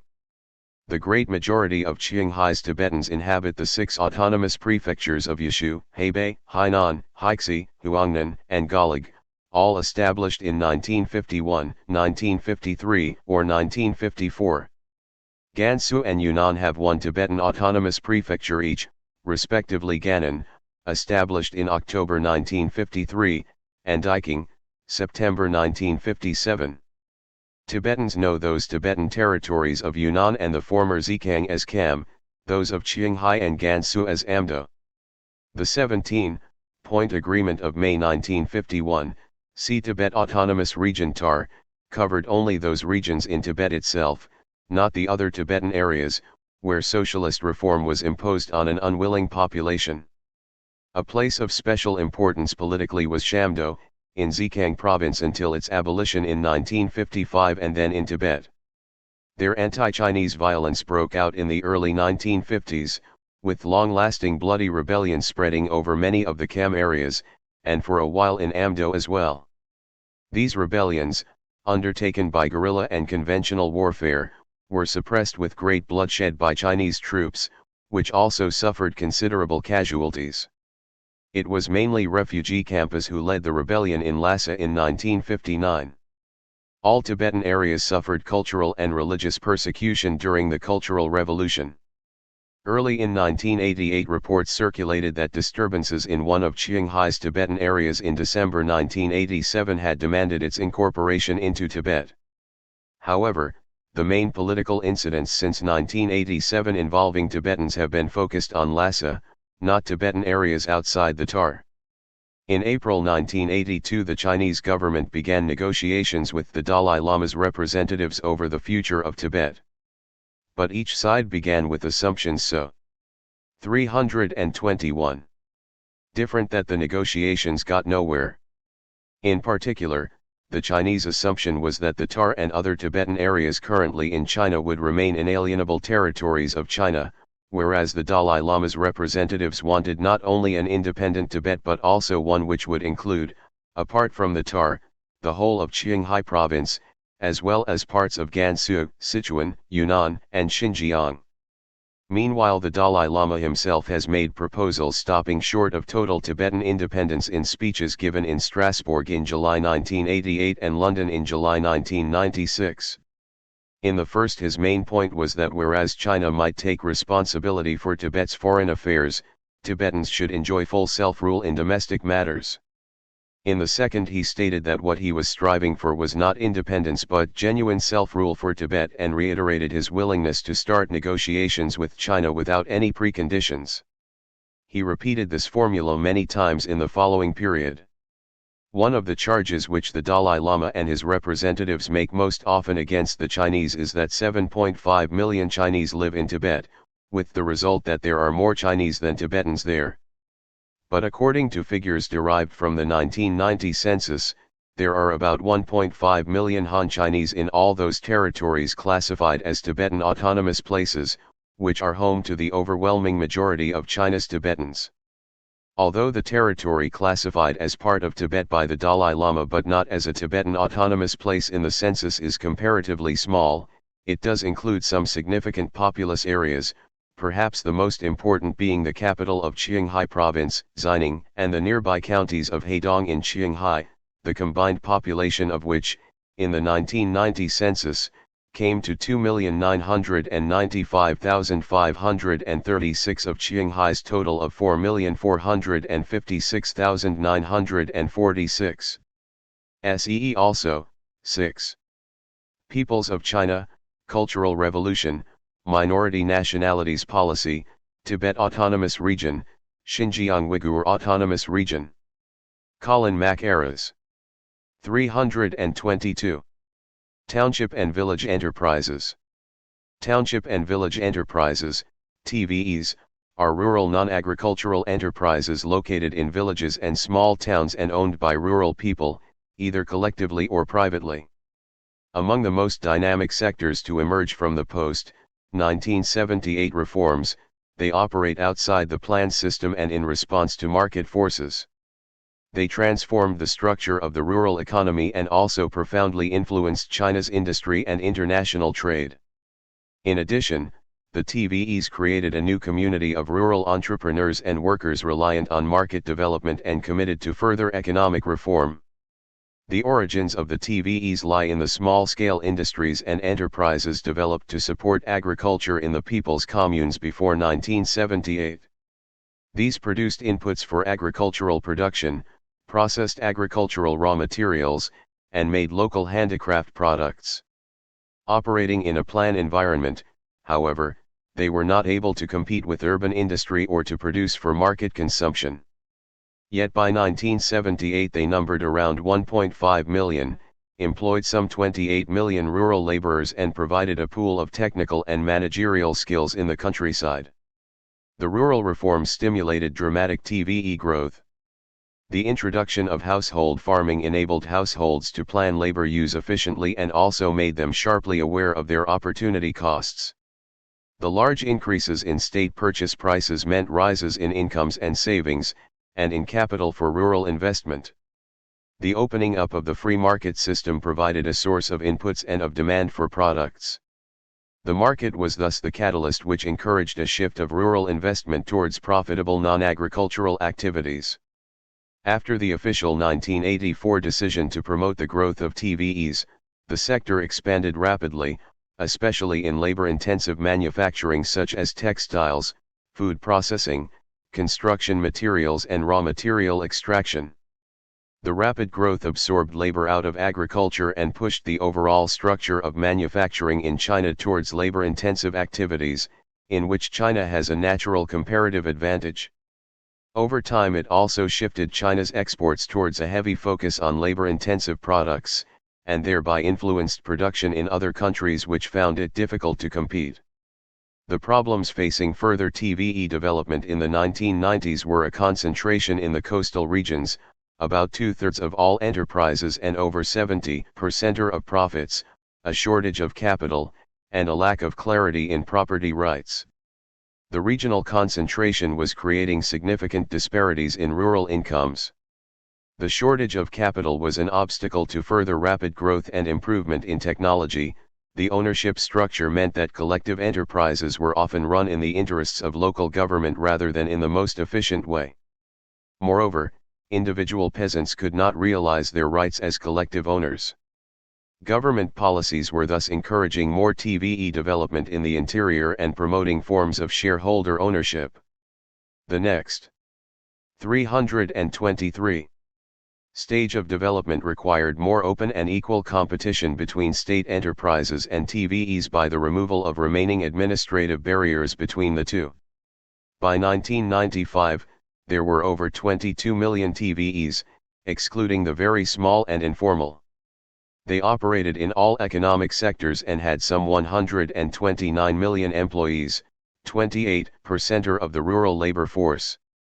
Of these enterprises, only 1.6 million were owned collectively by townships and villages, but these employed close to half the workers and produced nearly 60% of the output value. They were thus larger in scale and more capital-intensive than the privately owned TVEs. Around 75% of output was industrial manufacturing. The output value of TVEs was about 77% of total rural output value. They generated slightly over a quarter of rural per capita incomes, and in the more developed areas, as much as 80%. By the mid-1990s, therefore, they produced around 20% of total GDP, approaching 40% of national industrial value added, and between a quarter and a third of all of China's exports. In addition, they were attracting a growing proportion of foreign investment. The TVEs were thus a key sector in the economy as a whole and represented a new force in the political economy of China's development. SEE also, agriculture, collective sector, industry, international trade, labor policy and system. Andrew Watson. 324. Trade. See international trade. Transport and telecommunications. As a developing country, China has faced major problems of infrastructure development. In 1949, the road and rail systems were totally inadequate. This was particularly the case for north-south communications, symbolized by the absence of any bridges across the Yangtze River. Telecommunications were also very limited. As a result, investment in transport and telecommunications has been an important element of development programs. Before the economic reforms began, the transport shortage was managed by plan allocations. The controls over population movement and the absence of rapid and flexible market interaction also served to limit demand. After 1978, the rapid growth of the economy and the increasing mobility of people and commodities placed great strains on the transport infrastructure, which is now seen as a major bottleneck. The need for greater speed of communication also saw a sharp rise in the needs for telephone, telegram and, more recently, fax services. In general, improvements have been fastest in the coastal zones, and large areas of the interior still face significant constraints. Transport. After 1949, the Ministry of Railways took over the railway system and administered it through 20 regional bureaus. Inland waterways and coastal shipping, which formed a major transport network in the traditional economy, especially in the south, came under the Ministry of Transport, which operated them through a combination of state and collective enterprises. In general, larger scale and more modern technology enterprises were state-owned. Sea shipping was controlled through a state-owned company under the Ministry of Transport. Roads also came under the Ministry of Transport, though much of the practical administration was at the local provincial level and below. Aviation was managed through the Civil Aviation Bureau under the State Council and operated through 6 regional bureaus. Pipeline transport, primarily for oil and natural gas, began to develop during the 1960s under the Ministry of Petroleum. 325. Within this framework, the railways acted as the key system for the movement of goods. In general, the existence of sharp boundaries between regions and administrative systems was an obstacle to the growth of integrated transport services and tended to increase the costs of transshipment between systems. Investment in the transport network after 1949 was substantial. The railway network increased from 22,000 kilometers in 1949 to 51,900 kilometers in 1980. New lines were built, the length of double tracking was extended, and major bridges across the Yangtze and Yellow rivers were constructed. Passengers rose from 13 billion person/kilometers to 138.3 billion and freight from 18.4 billion ton/kilometers to 571.7 billion. Over the same period, the road system grew from 80,000 kilometers to 888,000 kilometers, the inland river routes from 73,600 kilometers to 108,000 kilometers, and the airline system from 11,400 kilometers to 191,700 kilometers. In 1980, the railways carried 27% of passenger traffic and 46.3% of freight, and the roads 65% of passengers and 31.6% of freight. This represented a shift of passenger traffic to roads, though the distance per passenger was lower than by rail, and a shift of freight towards rail.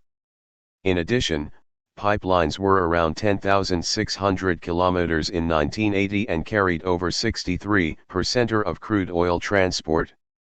Despite this substantial growth, the extent of transport services remained limited, and this became very clear when the economic reforms created a substantial market for all forms of transport. Transport of goods for the free markets competed with goods distributed under plan allocations. The movement of people for commercial transactions increased, and this was augmented during the 1980s with a demand for domestic tourism and a substantial movement of contract labor between the countryside and the cities. By the early 1990s it was estimated that there were up to 80 million people in the floating population, and cities such as Beijing could have as many as 1 million outsiders in residence every day. The huge growth in transport demand created competition between the market and plan allocations. Extra fees could be charged for market goods while plan allocations went unfulfilled. The growth also stimulated collective and individual enterprise, especially for road haulage and local transport. While the railway network remained state-run, the ownership of road haulage services and small-scale river transport was diversified. The airline system was reorganized as a number of competing regional airlines. Investment in roads also increased substantially, and local governments used road tolls as a means of financing road investment and supplementing revenue. Meanwhile, the prices of transport also rose considerably. Under the plan system, prices had been kept low in order to reduce industrial costs. As the reforms increased the focus on economic efficiency, the transport systems came under pressure both to improve profitability and to generate funds for reinvestment. Prices rose, though plan rail prices remained low. As a result of this growth in demand, investment in transport rose, especially in roads and airlines.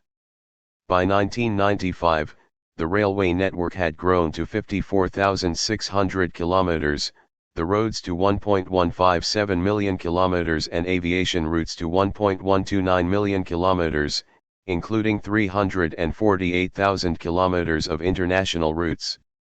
Pipelines had also grown to 17,200 kilometers. Railway passenger/kilometers had risen to 354.6 billion and freight to 1,287 billion. In comparison, road passenger/kilometers were 460.3 billion and freight was 469.5 billion. 326.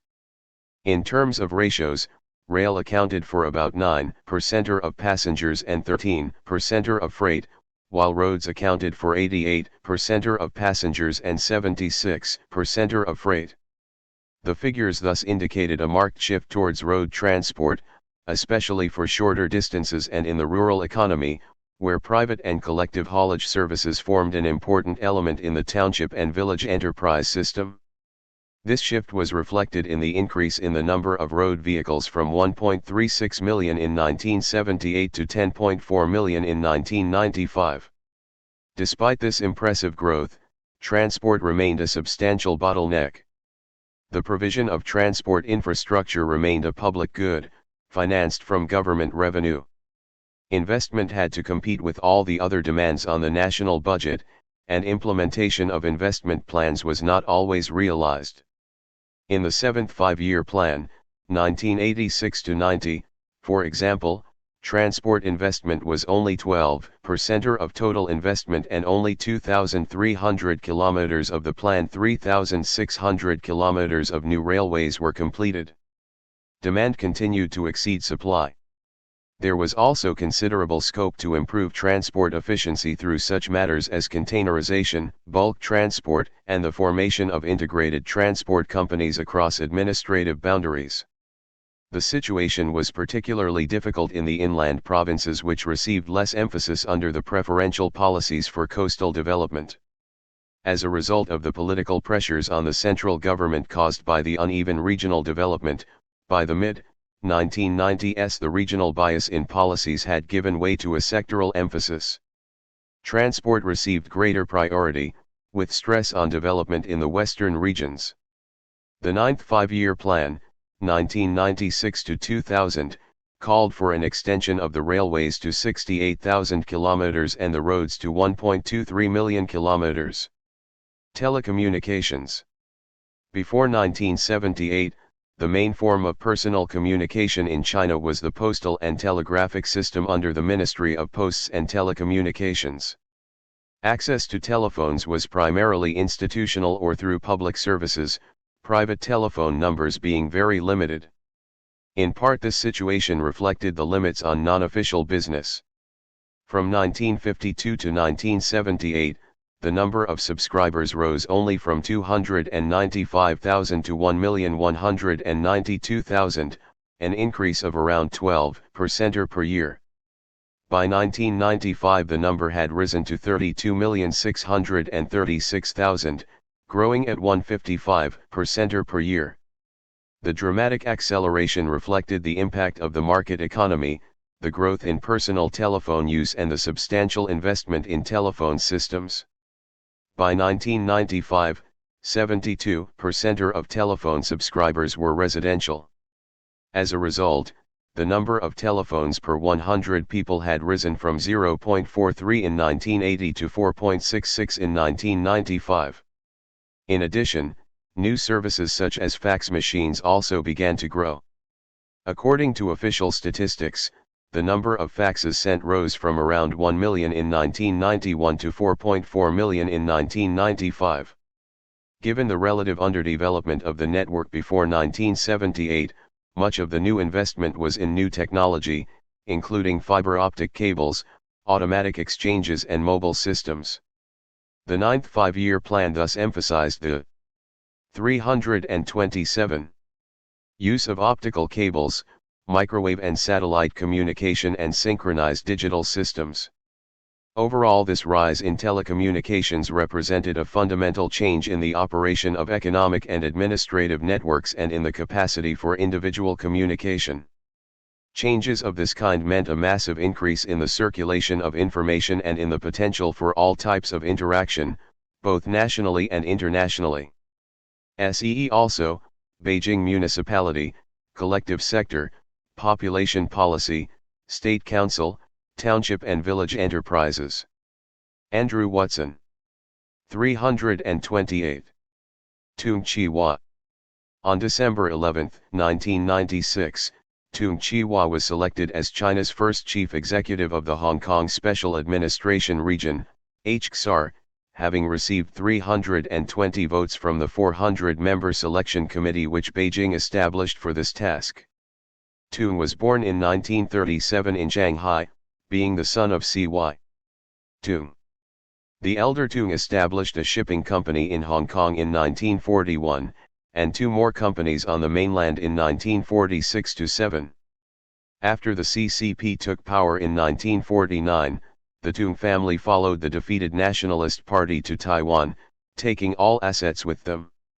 In later decades, the Taiwan-based business grew as its ships became the prime carriers of U.S. goods to Asia, particularly during the Vietnam War.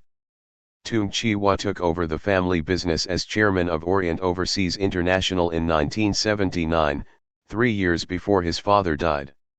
In the mid-1980s the business ran into significant financial difficulties due to a serious recession in the global shipping industry. After being turned down by the Taiwan authorities, Tung obtained $120 million in funding support from a China-backed syndicate headed by Hong Kong business tycoon Henry Fok Ying Tung. It is likely that a good part of this capital input came from a contingency fund set up by the New China News Agency in Hong Kong with the approval of the central government. The family business survived the crisis and Tung started to invest in China shortly thereafter. Now basing his business operations in Hong Kong, in March 1989 Tung visited Shanghai where he met the municipality's CCP secretary Jiang Zemin. Tung's China investments were in the food and beverage industry, but also included joint ventures in shipbuilding and a 23% share of the $1.5 billion Oriental Plaza shopping center in Beijing's Wangfujing district, a project in which another Hong Kong tycoon, Li Ka-shing, holds a 64% investment through his flagship Cheung Kong. Tung's involvement in Hong Kong politics began in 1985 when he was appointed a member of the Beijing Selected Basic Law Consultative Committee. In March 1992, China appointed him a member of the first batch of 44 Hong Kong Affairs advisors, and in the same year Governor Chris Patten appointed him to the Executive Council on the recommendation of Hong Kong Bank Chief Sir William Purves. In February 1993, Tung was appointed a member of the Chinese People's Political Consultative Conference, the first executive councillor ever to serve on this body. In January 1996, Tung was named vice chairman of the preparatory committee for the HKSAR, and when this group was later in Beijing Jiang Zemin singled him out for a handshake photograph. In June 1996, Tung resigned from the Executive Council, and in September publicly announced his chief executive candidacy. In the nomination process in mid-November, he garnered 206 nominations, far more than the other 2 successful candidates, Yang Tiliang, 82, and Peter Wu Guangqing, 54. The local reaction to his selection in December 1996 was positive, since his reputed integrity and the range of ties he 329 cultivated over the years with business and government leaders in Taiwan, the United States, Japan, the United Kingdom, Hong Kong, and the PRC provided him with a great degree of credibility as a leader of Hong Kong under Chinese sovereignty. SEE also, Beijing Municipality, Chinese People's Political Consultative Conference, Hong Kong, Japan, relations with, Jiang Zemin, New China News Agency, Shanghai, Taiwan Policy, United States Policy. Donald H. McMillan. 330. Union of Soviet Socialist Republics, USSR, / Commonwealth of Independent States, CIS, relations with Soviet Union, relations with Unit. The Unit, Danwei, was the organizational module of Chinese society under the economic planning system whose persisting influences affect social and economic development under reform. From the start of grain rationing in the mid-1950s, Unit membership gave one access to food, whether collective grain raised in one's commune, brigade, or team and distributed in kind to members, or to state grain sold to those with ration cards at grain stores for cash.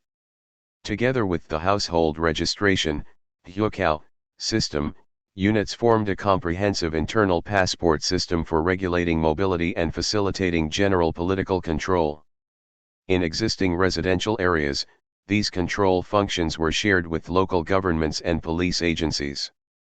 Although myriad variations existed to suit varied social and economic circumstances, the ideal type of unit was a large state-owned industrial enterprise of the 1970s like Beijing's famous Capital Steel Mill. In such units the ideal member was a worker who was born to parents working in that unit in one of its hospitals, who was educated in its primary and middle schools, who paid a nominal rent to live in one of its flats with a co-worker's spouse, who made daily purchases in its shops, banked in its credit cooperative and on retirement drew a pension from it. All these subsidies and outlays were treated as current labor cost charged against current sales revenues. Should anyone aspire to enter university or pursue a political career, the case would be decided by the party and mass organization, Women's Federation, Communist Youth League, bodies that paralleled the unit's functional bureaucratic structure. With the help of its public security office, one's daily political behavior would be recorded in the unit's personal files, Dangen. One's children and grandchildren would ideally inherit one's position in the unit. The word unit has obvious military connotations, but the aspirations towards comprehensiveness, closedness, and permanency that it connotes derived from a variety of practical and ideological sources. For the many units that began as new industrial complexes built with Soviet aid, social infrastructures had to be planned and installed. 331. Along with the industrial plant, household registration and collective responsibility, both well-established traditions in Chinese policing, acquired new functions once class identity, Qinfen, and social origin, Chushan, labels were assigned to everyone in the early 1950s. By effectively attaching the peasants to the soil, the grain distribution system functioned as a fiscal device for assuring the agricultural surpluses needed for industrialization. At the ideological level, Marxism incorporated currents of syndicalist idealism that structured propaganda from above and periodically resurfaced as populist pressures from below. Despite these appeals, units proved politically unstable because they were closed and juxtaposed theoretical egalitarianism with actual inequality. Wages and social benefits all depended on specific units' incomes, which varied greatly, producing large inter-unit inequalities. State-owned urban enterprises did better than collective ones, and centrally owned better than locally owned. Among rural collectives, those with better natural conditions, lower population densities or laxer enforcement of leftist policies, did better than others. Intra-unit inequalities were equally marked. In industrial units several types of underprivileged employees, such as temporary or contract workers, toiled alongside regular workers for lower wages and without fringe benefits or hope of promotion. Among regular workers large differences in pay and privileges separated apprentices from master workers. In the communes, permanently stigmatized and privileged classes emerged. The tumultuous conflicts of the Cultural Revolution, though blurred by momentary personal and political factors, generally reflected interest conflicts between citizens systematically advantaged or disadvantaged by the unit system. Reform exposed the economic defects of the unit system. Setting aside the general economic problems of central planning, units wasted workers by blunting labor markets. Lifetime job tenure, age-based promotion, and chronic overstaffing eliminated marginal incentives for effort, while a unit's veto over transfers prevented efficient workers from being hired away. New growth since reform has overwhelmingly been concentrated in family-owned, private, or collective units unburdened by unit traditions, while the large state-owned units have become chronic loss-makers, kept solvent only by ever-escalating subsidies. The unit tradition thus forms a major obstacle to further economic reform. See also, Beijing Municipality, Collective Agriculture, Collective Sector, Cultural Revolution, Household Registration, Huakao, Labor Policy and System, Planning, Economic, Soviet Union, Relations with Women, Youth Policy and Organizations. Paul Ivory. 332. United Nations Policy. The admission of the PRC to the United Nations, UN, in October 1971 marked a shift in its policy towards the world body from one of resentment and indifference to one of participation and support. Before 1971 the China seat was occupied by the Republic of China, Taiwan, a founding member since 1945. Shortly after the establishment of the PRC, 1949, its Ministry of Foreign Affairs announced that it would retain the right to take its rightful place at an appropriate time in all international organizations, including the UN, its seat having been usurped by Taiwan. Fresh from victory over the nationalists, the PRC was trying to establish its international legitimacy. However, the outbreak of the Korean War in June 1950 and China's entry into the war impeded its effort to acquire international recognition. The UN condemned China as aggressor and the Security Council passed a resolution to send a multilateral force, led by the United States, to intervene. China entered a period of acrimonious relationship with the UN, accusing it of being a puppet or instrument of imperialism controlled by the US. China's later efforts to join the UN and other major international organizations in the late 1950s and the 1960s were foiled mainly by the US. In frustration, China depicted the UN as a dirty international political stock exchange in the grip of a few big powers in 1965 and called for an alternative, revolutionary international organization. Turning its attention to the Third World, China supported the non-aligned movement, although it has never been a member. For every year since 1950, China's membership application to the UN was debated and voted upon. With decolonization and the rise of small states, a UN of 59 states in 1950 became one of 128 by 1971. China's support from the communist and non-aligned developing countries gained momentum during the 1950s and 1960s. In 1971, China finally won the two-thirds majority support, 76 for, 35 against, with 17 abstentions, for membership, Taiwan feeling obliged to leave the world body. In subsequent years, China gained entry to a host of organs and specialized agencies of the UN system. In 1980 it became a member of the World Bank and the International Monetary Fund. Although it still did not belong to the World Trade Organization, in 1996 China was a member of over 44 UN organs, specialized agencies, and commissions and increasingly involved in various UN activities. Beijing plays host to regional offices of the UN Development Programme, the United Nations Educational, Scientific, and Cultural Organization, the United Nations High Commission for Refugees and the World Health Organization. China's position with respect to UN peacekeeping operations has changed from antagonism in the 1950s and 1960s to antipathy in the 1970s, and then to active cooperation and participation in the 1980s and 1990s, indicative of China's cooperative behavior in international relations and political socialization into the global system. 333. The critical point came in December 1981 when, for the first time in its history, China voted in favor of a UN resolution sanctioning the extension of the mandate of its peacekeeping forces in Cyprus. The first time that China sent peacekeepers to join UN operations was in 1992 when it dispatched 47 military observers and an engineering battalion of 400 men to Cambodia. In marking the UN's 50th anniversary in 1995, an editorial in China Daily said that the UN was the most representative and authoritative international organization in the world and its functions are irreplaceable. The paucity of well-trained diplomats and bureaucrats, financial constraints, and China's political culture still limit its contributions towards the UN system, especially in the area of agenda setting.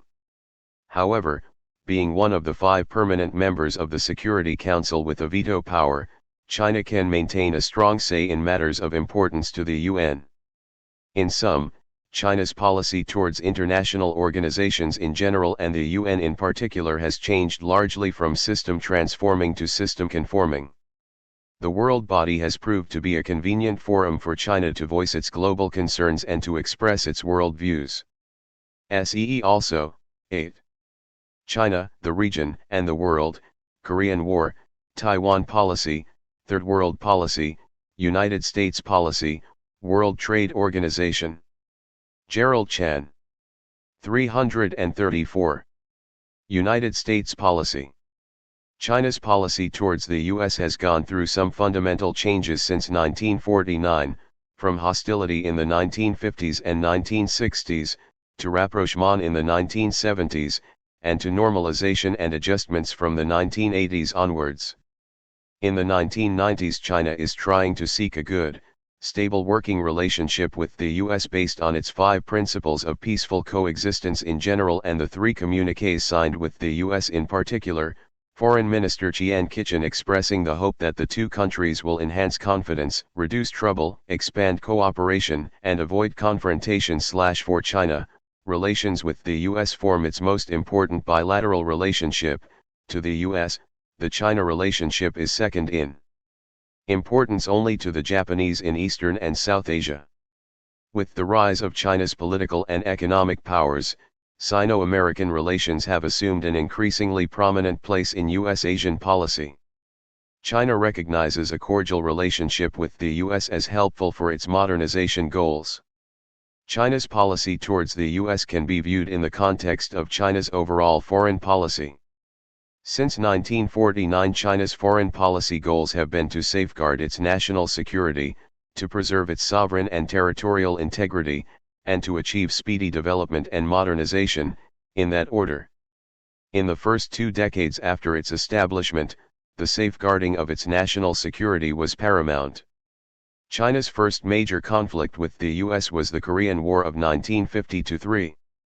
This war helped to cement China's uneasy alliance with the Soviet Union, an alliance that was forged by the top Chinese leadership, with Mao Zedong at its helm, when it decided to side with the Soviet Union against the US. The Korean War was the first serious threat to the PRC's national security, and the US became its top enemy. After the outbreak of the war, the US dispatched its 7th Fleet to patrol the Taiwan Strait and poured military assistance into South Korea, Japan, and Taiwan in order to contain a growing perceived threat from China and the Soviet Union. China saw the deployment of the 7th Fleet as a second serious threat to its security and sovereignty. In 1958, a military crisis developed from China's shelling of Quemoy and Matsu, 2 Taiwanese-held offshore islands near China's Fujian province, and reciprocal shelling from Taiwan across the strait.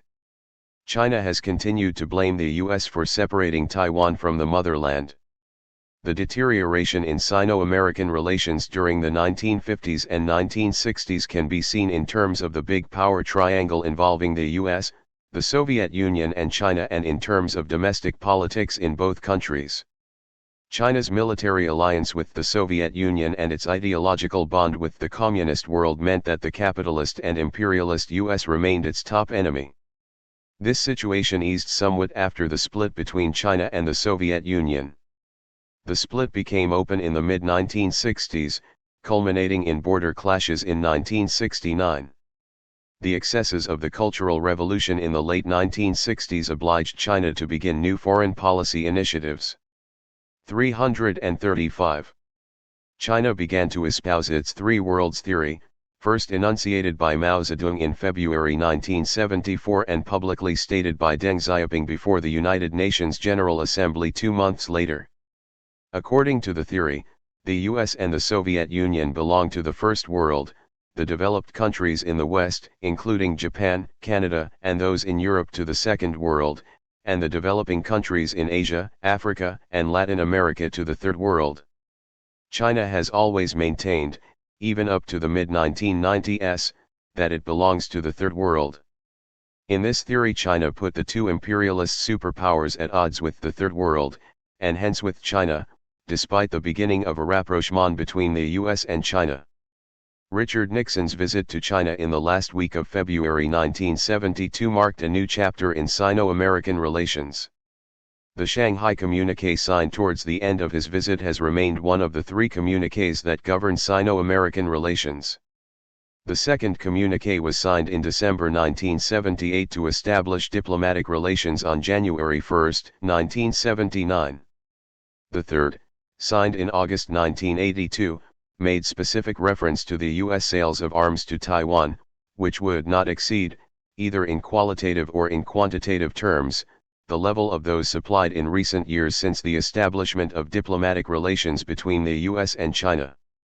The June 4 incident of 1989 set back Sino-American relations temporarily without much upsetting the basic structure of the relationship in the longer run. The issue of Taiwan has remained one of the most intricate stumbling blocks in the bilateral relationship in the post-Cold War era.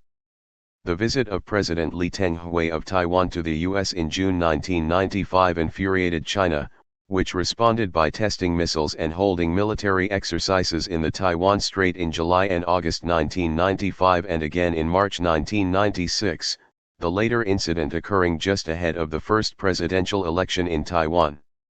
The escalation of tension across the strait brought the U.S. 7th Fleet near Taiwanese waters. Other sources of conflict include China's nuclear proliferation and sales of arms, its human rights record, disputes over trade and the protection of intellectual property rights, and China's application to join the World Trade Organization. At the Asia-Pacific Economic Cooperation meeting held in Manila in November 1996, Chinese President Jiang Zemin and U.S. President Bill Clinton agreed to exchange state visits in 1997 and 1998. SEE also, 8. China, the region, and the world, Asia-Pacific Economic Cooperation, Cultural Revolution, Deng Xiaoping, Japan, Relations with, Jiang Zemin, June 4 Incident, Korea, Policy on, Korean War, Mao Zedong, Chiang Kai-shek, Soviet Union, Relations with, Taiwan Policy, Third World Policy, United Nations Policy. Gerald Chan. 336. W. Wanli. Senior leader who played a critical role in transforming the system of collective agriculture. Loyal to Deng Xiaoping, Wan is known for his economic pragmatism. Born in Dongping County, Shandong, in 1916, Wan joined the CCP in 1936 and served the revolution actively. After transfer to Beijing in 1952, he served as vice minister, and later minister, of urban construction. In 1958, he was appointed secretary of the Beijing Municipal Party Committee and vice mayor. In 1966, he fell from power as a bourgeois reactionary. Wan re-emerged in 1971 as a member of the Beijing Party Committee's Standing Committee and in 1973 was designated as a vice-chairman of the Beijing Municipal Revolutionary Committee.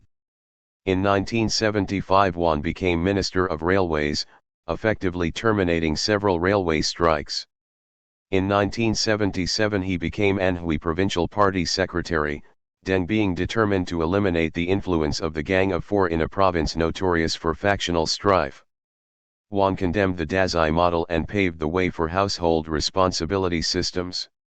He conducted thorough examinations of problems associated with the collective system, allowed experimentation with grassroots innovations, and protected provincial and local officials from criticism from the center. After transfer to Beijing in 1980, Wan continued to support rural reform through membership of the CCP Central Committee Secretariat, as Vice Premier, and as Director of the State Agricultural Commission, for example by producing such policy documents as that of September 1980 which legitimized the household-based responsibility systems. In 1982 and 1987 respectively Wan was appointed to the Politburos of the 12th and 13th Central Committees. Wan is also known for his liberal views on political reform. As early as 1984, he supported the idea that the Chinese Writers' Association should democratically elect its own leaders. Wan called for more independence for universities and research institutes in their curriculum and finances. Elected chairman of the National People's Congress, NPC, in April 1988, he advocated a more open and democratic work style for the legislature. In 1989, during his visit to the United States just before the June 4 incident, Wan. 337. Opposed martial law but, probably due to loyalty to Deng, changed position upon return to China, publicly announcing his support for martial law. Though retiring from the NPC chair late in 1992, Wan's influence remains strong. SEE also, Beijing Municipality, Chinese Communist Party Central Committee and Politburo, Collective Agriculture, Dazai, Deng Xiaoping, Gang of Four, June 4 Incident, National People's Congress, Revolutionary Committees, Shandong, United States policy. J. Ho Chung. 338. Wang Zhen. A leading CCP leader, especially in Xinjiang, Wang was born in Hunan province in 1908, and joined the CCP in 1927. To 1934, he was successively a minor CCP secretary, a participant in various peasant revolts and eventually troop leader in units commanded by He Long. After taking part in the Long March, 1934-5, he was made commander of a brigade in the 8th Route Army which conducted land reclamation at Nanyuan, later extolled as a model of army self-sacrifice, self-reliance and service to the people. In 1949, he became the commander of the 1st Field Army Group, which liberated Xinjiang, and in the early 1950s served as commander and political commissar of the Xinjiang Military District, as well as several leading posts in the Northwest Military Region. Subsequently, he was commander and political commissar of the People's Liberation Army, PLA, Railway Corps. Wang held several leading CCP posts in Xinjiang after 1949, was a CCP Central Committee member, 1956-85, a CCP Politburo member, 1978-85, president of the Central Party School, 1982-7, and vice president of the Central Advisory Committee, 1985-7. His governmental posts included Minister of State Farms and Land Reclamation, 1956-67, Vice Premier of the State Council, 1975-80, and Vice President of the PRC, from 1988 to his death in March 1993. In 1988 he was elected as a Xinjiang deputy to the 7th National People's Congress and to its Presidium. In his later years, Wang made several visits abroad, particularly to Japan, as honorary president of the China-Japan Friendship Association. Wang Zhen's status in the Northwest, and particularly in Xinjiang, was reflected in his advocacy of firm CCP and Han rule and integrational policies in the minority nationality border regions, as well as in his leadership of PLA and production and construction corps units involved in reclamation production, control and security in such areas. His subordinates, especially Wang and Mao, continued to dominate Xinjiang affairs with but a brief hiatus during the Cultural Revolution. Wang was one of the few leading cadres to survive the Cultural Revolution basically unharmed. An avid supporter of the Four Cardinal Principles, which Deng Xiaoping put forward in 1979 and which demanded continued CCP dominance, C3. Ideology, radicalism and reform, Wang Zhen was referred to as one of the party's 8 immortals SEE also, 3. Ideology, radicalism and reform, Chinese Communist Party Central Committee and Politburo, Cultural Revolution, Deng Xiaoping, Japan, Relations with, Minority Nationalities Policy, National People's Congress, People's Liberation Army, State Council, Xinjiang Uyghur Autonomous Region. Donald H. McMillan. 339. Wei Jianxing. Senior CCP leader, from 1992 a member of the CCP Politburo and the Secretariat member in charge of trade unions, youth organizations and women's affairs, as well as secretary of the party's Central Commission for Discipline Inspection, a position once held by the powerful party elder Chen Yun. In September 1997, the 15th Central Committee's first plenum elected him to the Politburo Standing Committee, thus making him among the most powerful people in China. Born in January 1931, Wei joined the CCP in 1949. He graduated from the Dalian Institute of Engineering in 1952 and his interests and experience were, for a time, largely confined to industrial work, a career path enhanced by his study of industrial management in the Soviet Union from 1953 to 1955. It was only in 1981 that he began a more political career after training at the Central Party School the previous year. He was soon appointed mayor of Harbin, an extremely important industrial city. At the 12th National Party Congress, 1982, he was elected an alternate member of the CCP Central Committee and vice-chairman of the All-China Federation of Trade Unions, see Labor Policy and System, becoming chairman of its executive committee in 1993. In 1984 Wei was promoted as deputy head of the party's organization department. Although the reason is unclear, it is notable that since then he has sometimes taken over positions previously held by Jiao Shi.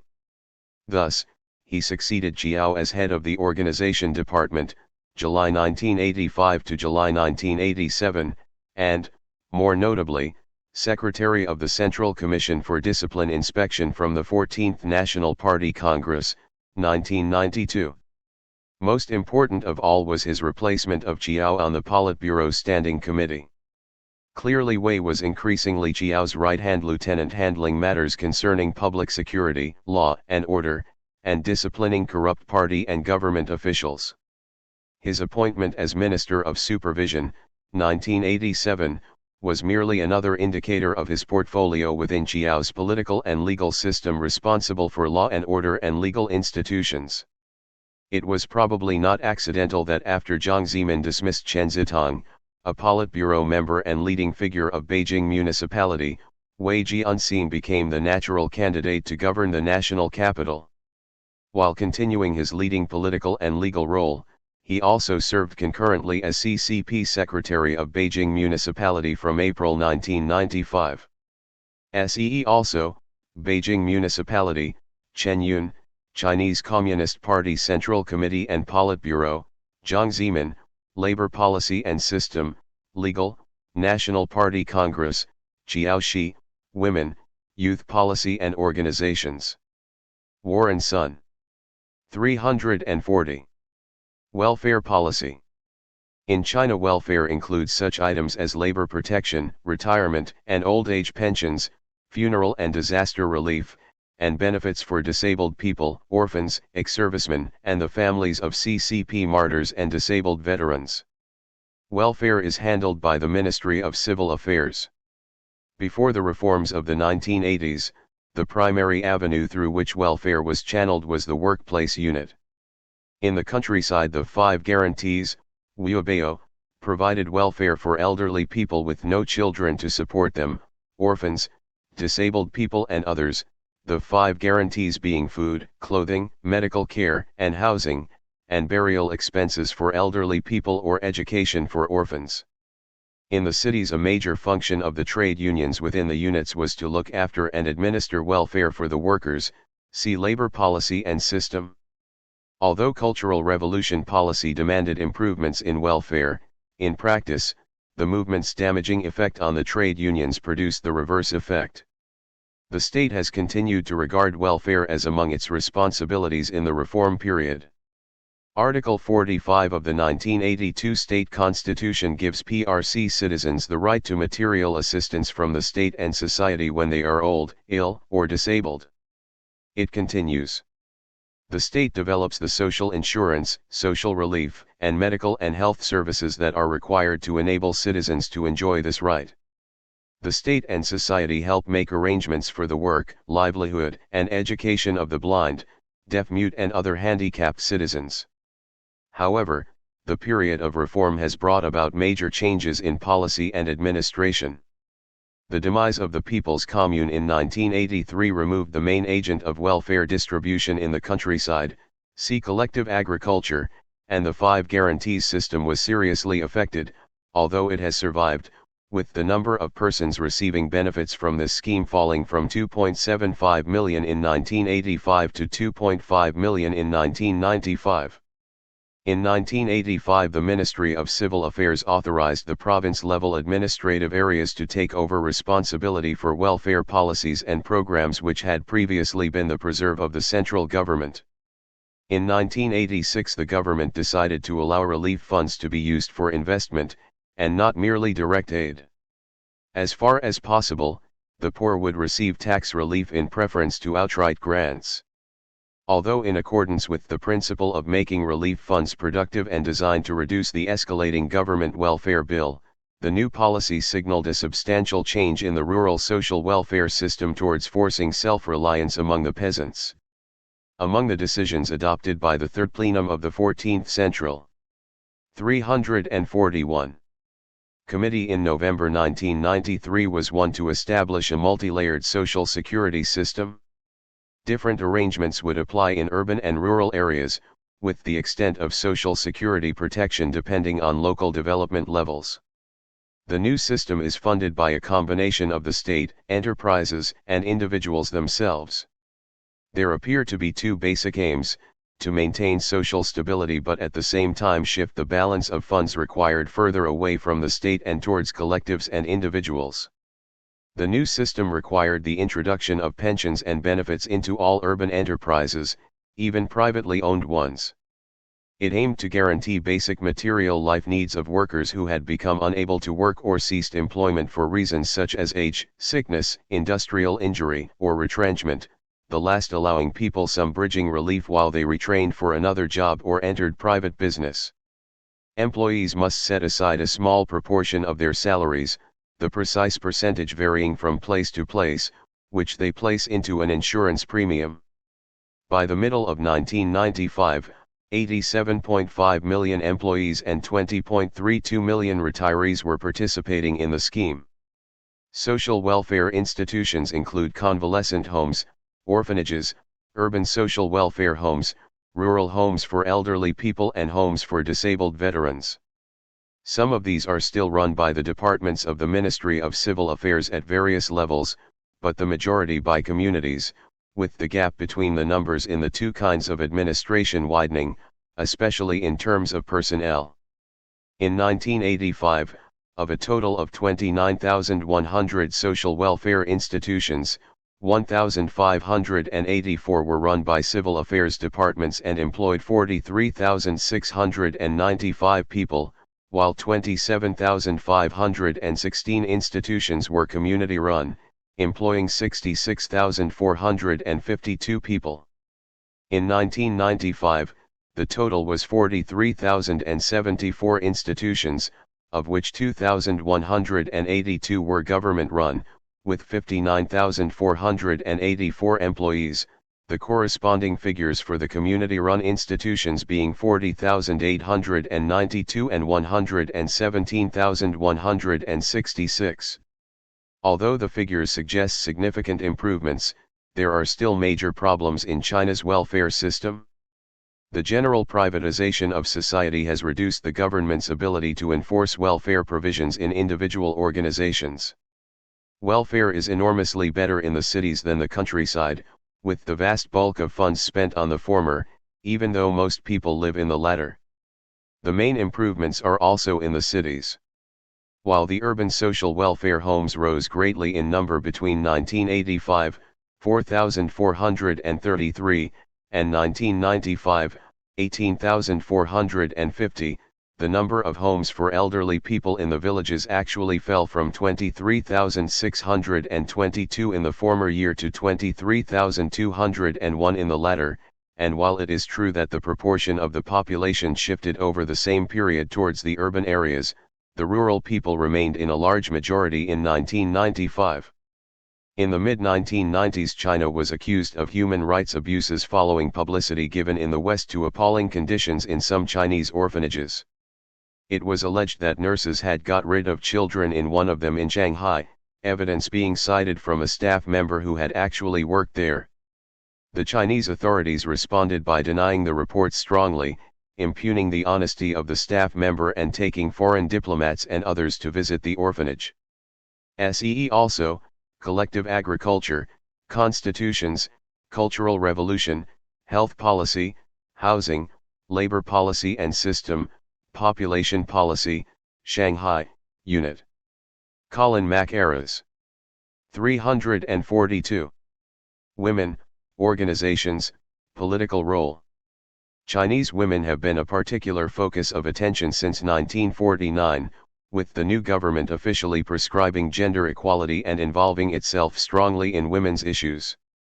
Activities relating to women have officially been in the hands of a state-sponsored women's organization, the All China Women's Federation. In the post-Mao reform era, its main activities have been in the areas of combating gender discrimination in the workforce, labor protection, the protection of women's legal rights, giving women practical training, and improving their self-image. Since the mid-1980s, the Federation's monopoly of women's work, Funagongzuo, has been challenged by nascent autonomous women's organizations, particularly women's study centers. While women played an expanding though still limited role in mainstream politics during the Maoist era, their participation at some levels has declined during the post-Mao period. Chinese women were mobilized for, and promised equality through, the CCP's revolution. Officially, all that remained to be done after the revolution, following the overthrow of capitalism and class oppression, was the implementation of the state's guarantee of gender equality and the eradication of feudal ideas. In such a situation, there was ostensibly no need for a separate women's movement and no conflict between the Women's Federation's dual role of acting as the transmission belt for party policy and as the representative of women's interests. Overall, as Emily Honig and Gail Hers-Hatter concluded, the Women's Federation has remained a top-down, government-sponsored organization, rather than one independently formed by women. It has continually adjusted its own pronouncements and activities in accordance with changing central policy. For example, the Federation heralded Engels's formula for women's emancipation in the late 1950s when female labor was deemed necessary for the Great Leap Forward, but changed its focus to women's domestic role in the resulting recession of the early 1960s. Disbanded in the Cultural Revolution along with other mass organizations, its revival in 1978 coincided with the official switch from the gender egalitarianism of the Cultural Revolution to the subordination of women's productive role to that of being wives and mothers. At the Fourth National Women's Congress in September 1978, China's women were told that they form the main force in logistics. Among them are women child care and education workers, sales clerks, cooks, street sweepers, nurses, barefoot doctors and other service personnel. Subsequent Congresses, in 1983, 1988, and 1993, only reiterated these sentiments. The Women's Federation has not merely been a tool of changing state policy. It has also acted as a pressure group when women's interests have been overly subordinated to what are perceived as national priorities by the male-dominated leadership. The Federation's major focus of concern during the post-Mao era has been the negative effects of China's modernization program on women. It has drawn continuing 343 attention to the problem of employment discrimination against women ever since a group of female Beijing, Peking, university graduates complained to then Federation President Deng Yingqiao in early 1983. The Federation's most active and, to some extent, effective action in recent years has been its opposition to the widely canvassed suggestion, made even by some male CCP officials, that married women should return home to make way for unemployed young people. The Federation waged a strong campaign in its publications and also exerted direct pressure on the government to drop this suggestion, denouncing it as a reflection of feudal thinking and counter to the achievement of women's emancipation. It also objected to proposals that women take prolonged maternity leave, up to 3 years, to help solve the unemployment problem, insisting that any such leave should be voluntary. The major practical outcome of the Federation's concern has been the protection of women already in the workforce, rather than success in outlawing discrimination against female employment. The replacement of the Maoist slogan "anything a man can do, a woman can do too" by renewed attention to the special labor difficulties caused by women's physical characteristics has included new Women's Federation-endorsed labor regulations. The 1988 Women Workers and Employees Labor Protection Regulations, hailed as the first comprehensive law on working women's labor protection in China, forbade women from working in mines and doing severe physical labor, and gave pregnant women varying degrees of protection from having to do overtime or night shifts. However, the regulations proved difficult to implement, for example, in textile factories where over 65% of workers are female, and have had the characteristic deleterious impact on female employment options. In the field of domestic and sexual politics, the Federation's stress has been on the protection of women's legal rights. Since the early 1980s it has drawn attention to, and denounced, increasing domestic violence against women, the revival of female infanticide and the selling of women. Provincial and local branches of the Women's Federation conducted a number of surveys revealing the extent of these problems. At the same time, the Federation has been the major activist and publicist for the one-child policy, initiated in 1979, which was the basic cause of some of these problems. See population policy. The Federation has also played an important role at the micropolitical level through its wide organizational network. By the mid-1990s it had over 98,000 full-time employees at national, provincial, municipal, county and township levels. Activities range from running literacy classes and training programs for women in poor areas to enable them to participate in the private economy, to establishing legal consultancy services aimed at ensuring that women are fully informed of their rights regarding marriage and divorce. The Federation also places considerable emphasis on raising women's self-image, mainly through organizing classes and meetings in the effort to increase female participation in the political arena. The Federation's high-profile public activities accelerated in the early 1990s. It was active in the formulation of the 1992 Law on the Protection of the Rights and Interests of Women, which spelled out women's rights in politics, culture, education, work, property, person, and family life. The Federation hailed the law as a major advance in the 344 promotion of women's rights and publicized it widely in its network of women's newspapers and magazines, Chinese Women's Newspaper, Zhongguo Funibao, and Chinese Women, Zhongguo Funu, at the national level, and a large number of provincial magazines. It was also heavily involved in the promotion of Chinese women's rights in the period leading up to the Fourth World Conference on Women, held in Beijing in September 1995. Major government documents in which it played a major role included the February 1994 report of the PRC on the implementation of the Nairobi Forward-Looking Strategies for the Advancement of Women and the June 1994 document The Situation of Chinese Women. In all its activities, however, the Women's Federation has continued to be constrained by overall state policy. Indeed, it has been a major publicist for the renewed stress on women's domestic role at the expense of equal participation in the workforce.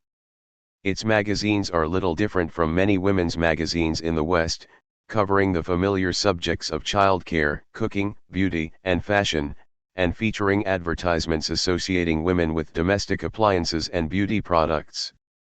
Competing for readers in a highly competitive market, Chinese Women and other Federation-sponsored magazines have themselves been in the vanguard of featuring glamorous cover girls, contributing to the overall images of women as decorative and even as sex objects.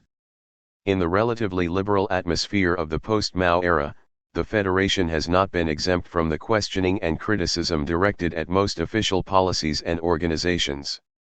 First, it was criticized, like other mass organizations, for indulging in rhetoric rather than practical action to solve women's everyday problems. Second, new feminist voices began challenging the Federation's official monopoly on women's issues, setting up separate women's study groups.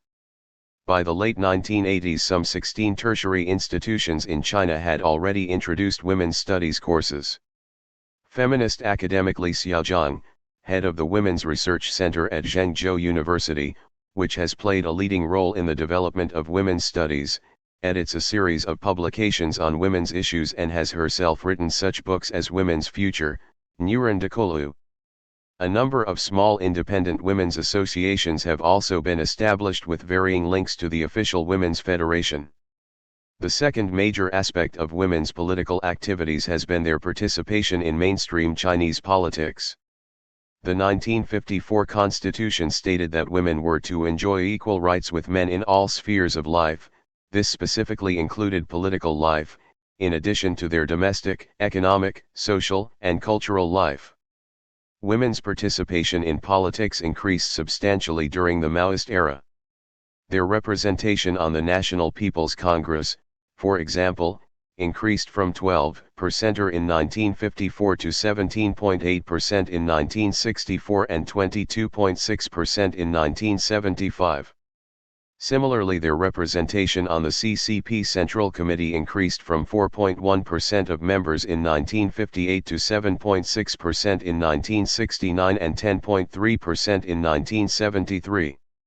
A substantial proportion of the increases at both national and lower levels occurred during the Cultural Revolution decade, when the CCP not only intensified its rhetoric about gender equality but introduced mandatory quotas for female political representation at different levels.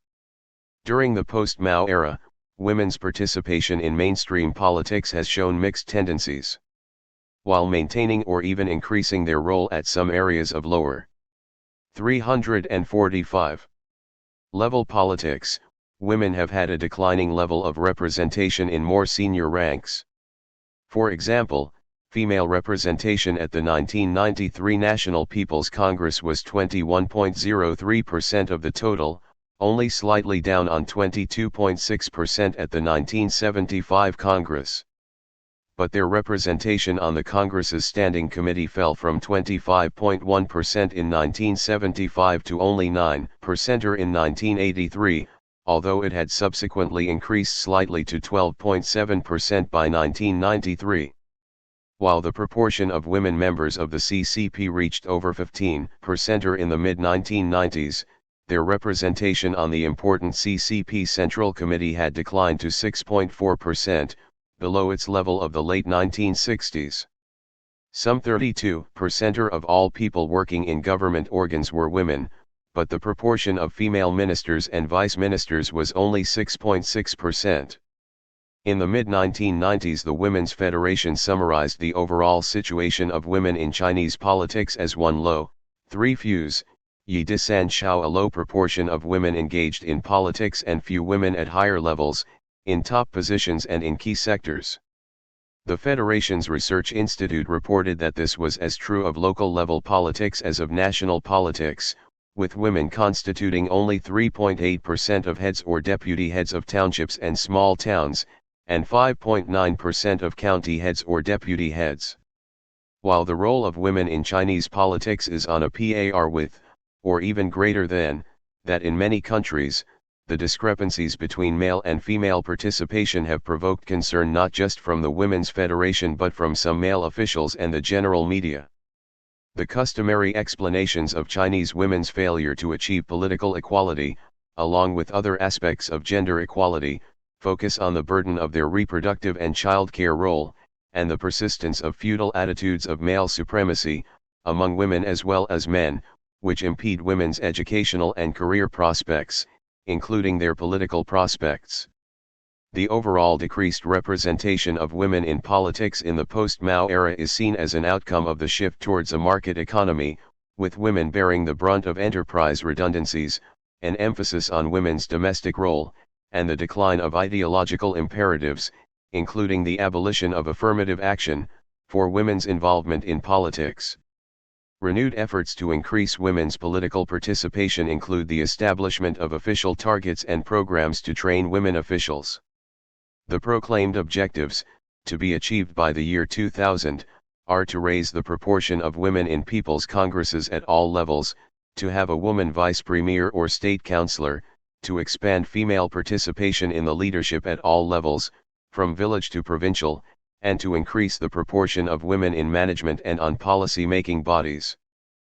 SEE also, Chinese Communist Party Central Committee and Politburo, Cultural Revolution, Education Policy and System, Gender Equality, Great Leap Forward, Labor Policy and System, Legal System, Marriage Laws, National People's Congress, Population Policy. Beverly Hooper. 346. World Trade Organization. The World Trade Organization, WTO, was established in January 1995 as the institutional framework for the continuation of the General Agreement on Tariffs and Trade, GATT. Its goal is to encourage further liberalization of trade under GATT rules and to provide the mechanisms for managing trade agreements and settling disputes. A founding member of GATT in 1948, China withdrew in 1950. China's deepening involvement in the world economy after 1978 was marked by admittance to the International Monetary Fund and the World Bank in 1980, See also Asia-Pacific Economic Cooperation, APEC. In 1986 China applied for readmission to the GATT and negotiated for membership over the next 10 years. The key negotiation issues were, whether China might join as a developing country and thus have a longer period of adjustment, with special provisions such as the right to control in trade in the event of a balance of payments crisis, how fair and open the China market might be, given the transitional nature of the Chinese economy, and the extent to which China would honor intellectual property rights. After failing to become a founding member of the WTO in 1995, China's enthusiasm for membership waned slightly, but the application remained in place. Politically, the more conservative forces in China tended to be less enthusiastic, especially given the perception that outsiders were using the process as a means of influencing domestic development. China's exclusion also delayed entry for Taiwan. From China's point of view, the gains of membership included easier access to world markets, especially for its labor-intensive products, large potential gains in international trade, and better mechanisms for settling trade disputes. The need to obtain most favored nation status from the United States on an annual basis would also be removed. Gains for the rest of the world included reduced tariffs and protection by China and further consolidation of China's reform process. Obstacles to membership included U.S. efforts to link WTO membership to political issues and China's concern at the adjustment costs that the removal of protections and subsidies might bring to domestic manufacturing and agriculture. China's accession was also seen as a precedent for membership by other former centrally planned economies. As of October 1997, China had still not joined, and the need persisted to find some special compromise between developed and developing country status, resolving both China's and the rest of the world's concerns. See also, Asia-Pacific Economic Cooperation, International Trade, Labor Policy and System, Taiwan Policy, United States Policy. Andrew Watson. 347. Wu Bangguo. The vice premier charged with reform of state-owned enterprises, Wu Bangguo is closely associated with President Jiang Zemin and the so-called Shanghai faction in China's central-level politics. Born in Anhui in 1941, Wu joined the CCP in 1964 and graduated as an electronics engineer from Tsinghua University in 1967. During 1968–82 he worked as an engineer and manager in Shanghai's electronics industry before a short stint in the Telecommunications Bureau of the Shanghai Municipal Government during 1982–3. From 1983 to 1994, Wu rose steadily in the party hierarchy of Shanghai Municipality. Elected a member of the Standing Committee of the Municipal Party Committee in 1983, he became a deputy secretary in 1986 as well as an alternate member of the CCP Central Committee. In 1991 he became secretary of the Shanghai Municipal Party Committee, succeeding Vice Premier Zhu Rongji, who had followed President Jiang Zemin, and became a member of the powerful Politburo in 1992. Wu thus served as an important member of the technocratic Shanghai leadership, which finally promulgated reform in 1992. In 1994 Wu Bangguo was transferred to the center and formally elected vice premier at the National People's Congress of 1995, with special responsibility for reforming China's inefficient and costly state-owned enterprises. Many observers saw the relatively large number of votes opposing Wu and another nominee for vice premier, Zhang Qinyuan, as a criticism of President Jiang Zemin. Some believe Wu Bangguo was President Jiang Zemin's preferred choice as successor to Premier Li Peng, whose term ends in 1998, but, as of 1997, Wu's star has dimmed owing to the difficulties China has faced in reforming state-owned enterprises. At the first plenum of the CCP's 15th Central Committee on September 19, 1997, Wu retained his seat on the Politburo, but failed to gain elevation to the Politburo's Standing Committee, reducing the likelihood of his becoming premier in 1998. See also, Chinese Communist Party Central Committee and Politburo, Zhang Qinyuan, Jiang Zemin, Li Peng, National People's Congress, Shanghai, Zhu Rongji. J. Bruce Jacobs. 348. X. Xinjiang Uyghur Autonomous Region. The largest in area of China's province-level units, Xinjiang lies in the country's far northwest and is largely inhabited by non-Han Islamic peoples. Becoming a province in 1884, this resource-rich, desert and mountain region constitutes 1/6 of China's area, or 1,660,400 square kilometers. Its peoples belong to the Uyghur, Kazakh, Uzbek, Kyrgyz, Tajik, Tatar, and Hui minority nationalities of China, with the 1990 census showing the total population of 15,156,883 at 37% Han. In the 19th and early 20th centuries it remained a cauldron of intrigue between the Chinese, Russian and British empires, of violent separatist struggles against Han rule, with manipulative, and manipulated, local warlords and separatist rebellions persisting into the 20th century. On September 25, 1949 the Kuomintang military commander in Xinjiang surrendered to units of the People's Liberation Army, PLA, 1st Field Army Group led by Wang Zhen. Many of the Han troops in Xinjiang were subsequently demobilized into Production and Construction Corps, XJPCC, units for reclamation work. In October 1955, the Xinjiang Uyghur Autonomous Region was established, with 5 autonomous districts, Zhou, and 6 autonomous counties, Xian. Central subsidies were required to maintain the region's economic stability and development. Xinjiang's integration into the Chinese state has never been easy. Infrastructural linkages with eastern China have remained tenuous. The region's peoples have remained restive, with over 60,000 Kazakhs and Uyghurs fleeing to the Soviet Union in 1962. Later, the region's 5,400 kilometers border with the Soviet Union was militarized as relations soured to the point of armed clashes. Beijing recognized anti-Han incidents persisted at Aksu, Baran, and Kaksgar in the Tarim Basin in the south and in Urumqi from the mid-1980s to the mid-1990s, raising fears among many in CCP and PLA circles of ethno-nationalist militancy and Soviet-style disintegration. In 1996, an exiled opposition group called the United Revolutionary National Front claimed that numerous Muslim-inspired separatists were still being executed by Chinese authorities despite China's April agreement with Russia, Kazakhstan, Kyrgyzstan, and Tajikistan, which established a 440 kilometers demilitarized zone straddling the border.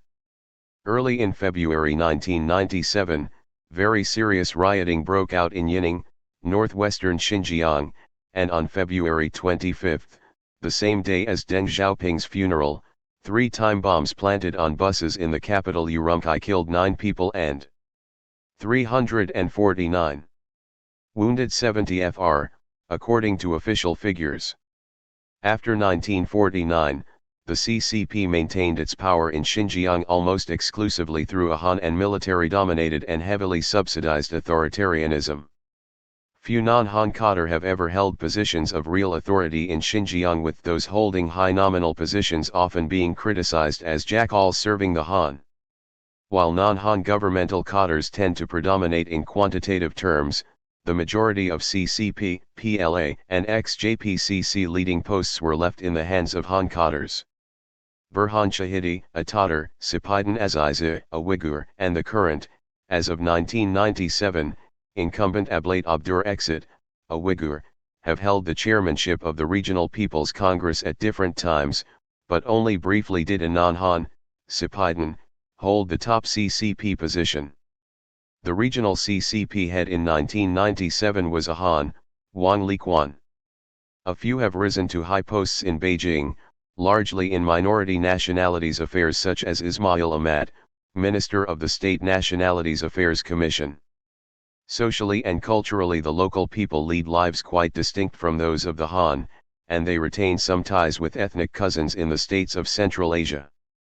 During the most turbulent days of the Cultural Revolution, the long-serving CCP leader in Xinjiang, Wang Yinmao, attempted to restrain extremism imported by Han Red Guards from other areas and revolutionary dictates from Beijing to prevent widespread ethnic and economic chaos which would endanger the region's security. Wang subsequently was removed for his regionalist tendencies, only to be brought back to Urumqi in the post-1976 period as a senior CCP advisor. From the 1960s, thousands of Han youth and other elements like unemployed workers, dissidents, and criminals were resettled in Xinjiang from cities such as Shanghai. Since the 1980s, a tide of drifters, that is persons escaping poverty and job market saturation in their home areas, have arrived in Xinjiang attracted by the new opportunities offered by booming border trade under socialist market conditions accompanied by the completion of the railway linking the region, and China, with Kazakhstan. All have brought with them Han habits and beliefs, thus adding to social tensions. While locals hold that Chinese Marxism, like its Soviet counterpart, is largely a spent force, they concede that assertive Chinese nationalism is alive and well. For the estimated 9 million to 10 million Muslims, this is a threat to a way of life which is deeply imprinted by hundreds of years of Islamic influence. With much of China's previous communist practice now discredited, it is easy to see how Islam in combination with capitalism could provide a dynamic ideological and economic ethic in Xinjiang. Increased cross-border trade has further blurred the political map of the region, a fact which concerns the PLA and People's Armed Police, whose security brief must address an enlarged domestic community. Incompetent or corrupt administrators only feed such concerns. Concerned by these trends, Premier Li Peng made a four-nation, 10-day Central Asian tour in April 1994, seeking assurances that Islamic or separatist elements would receive no support. He promised economic cooperation, including soft loans, to promote a new Silk Road of trade. At the end of September 1997, Li also signed an agreement in Almaty, capital of Kazakhstan, to exploit two of the largest oil fields in the Caspian Basin and undertook that China would build a long pipeline into Xinjiang. This policy of 350 containment through economics is made possible by the economic boom within China. Xinjiang's buoyant economy, with GDP increasing more than 10% annually, has underlined the perception that things there are better than on the other side of the frontier. From the mid-1990s, China has cooperated with foreign firms to develop the petroleum reserves, estimated at 10 billion tons, in the Tarim Basin and plan to develop related transportation and processing infrastructures. These could bring both economic growth and stimulate the region's further integration into the Chinese economy and state. The question remains whether the local people either favor the exploitation of their resources through these initiatives or believe that they would reap reasonable benefits from them. See also, 6.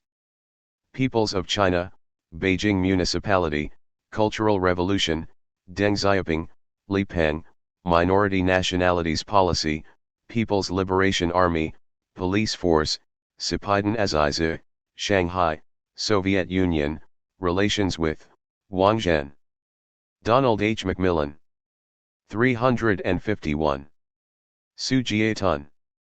Director of the Hong Kong branch of the New China News Agency, NCNA, from April 1983 to January 1990 and influential in Hong Kong PRC relations over that time.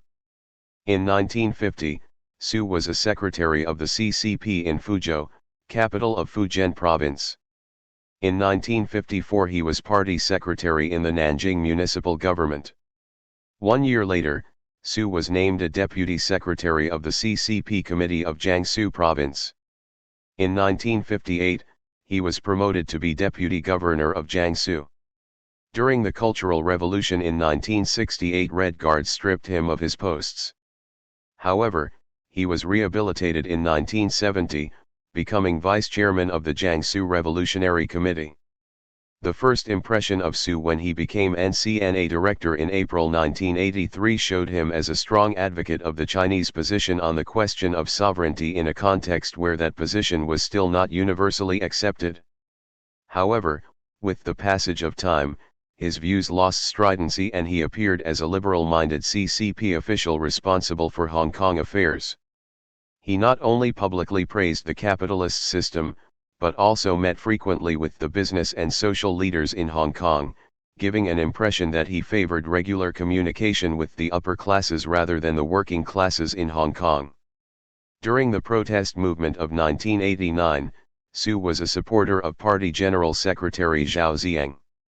Su even imitated Zhao's action, going out of the NCNA office in Hong Kong to shake hands with demonstrators who supported the student protesters in Beijing. After the June 4 incident, Su argued with the hardline officials responsible for Hong Kong affairs, saying that the PRC should win the hearts and minds of the Hong Kong people instead of using the basic law to restrict political activities. He even wrote a report concerning a proposal made by a group of Hong Kong business people, who suggested that Britain might continue to administer Hong Kong after July 1, 1997 by paying a rent of £10 billion. Lu Ping and Zhou Nan criticized Su's action as unpatriotic. Li Peng and other senior Chinese leaders stopped consulting Su after the June 4 incident, an indication that he was politically isolated. After his escape from China to the US in April 1990, Su wrote his memoirs on Hong Kong, an indispensable work on China's policy toward Hong Kong. He also wrote a long article entitled Tentative Commentary on Peaceful Evolution, in which he argued that capitalism and socialism had influenced each other and that any evolution in the two kinds of system should be directed only at the well-being of humankind. See also, Beijing Municipality, Cultural Revolution, Hong Kong, June 4 Incident, Li Peng, Lu Ping, New China News Agency, Protest Movements, Revolutionary Committees, Zhao Ziyang. Sunny S.H. Lo. 352. Y. Yang Shankan. Born in 1907 in Chuangjiang, Sichuan, Yang Shankan was influential within the CCP before being purged during the Cultural Revolution. Closely associated with Deng Xiaoping, Yang rose to prominence after his rehabilitation in the late 1970s to hold senior party, military, and government positions, including president of the PRC, before his dismissal in 1992. Yang attended middle school in Chengdu and joined the Communist Youth League in 1925. He then studied at the Sino-French Institute in Chongqing, 1926, at the time a nationalist party training establishment working closely with the CCP, which he joined in 1926. He worked under Zhou Enlai in Shanghai before spending 1927-31 at the Sun Yat-sen University, Moscow. Yang was part of Wang Ming's returned student faction in the CCP. He worked in the CCP underground in Shanghai, 1931-2, before making his way to the Chinese Soviet Republic, Jiangxi Soviet, set up in November 1931. He served, under Zhou, as director of the political department of the First Red Army during 1933-7 except for the period of the Long March, 1934-5. He joined Peng Dehuai's Third Army Corps in 1934 as its political commissar and served as deputy director of the Central Executive Committee's Revolutionary Military Council in 1935. During the period of the anti-Japanese War, Yang was Secretary General of the 8th Route Army Headquarters in Yan'an.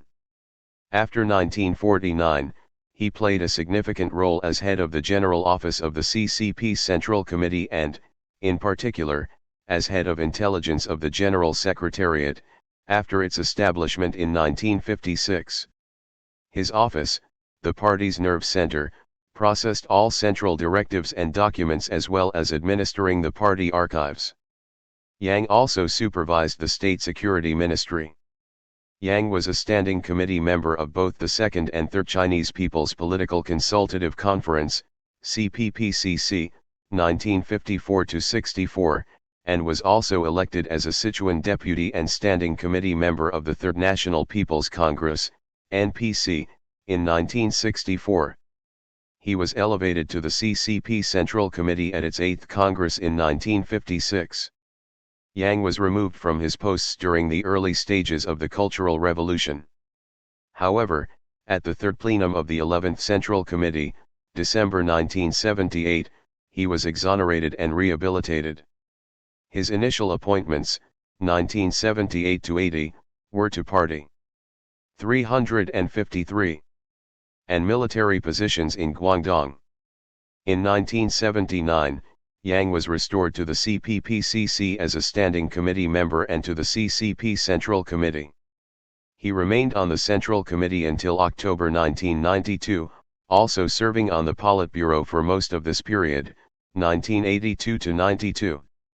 Yang joined the 5th NPC in September 1980 as a vice-chairman of its standing committee and went on to serve on the 6th and 7th NPCs, including a period as president of the PRC from April 1988 until his dismissal, confirmed at the 8th NPC in 1993.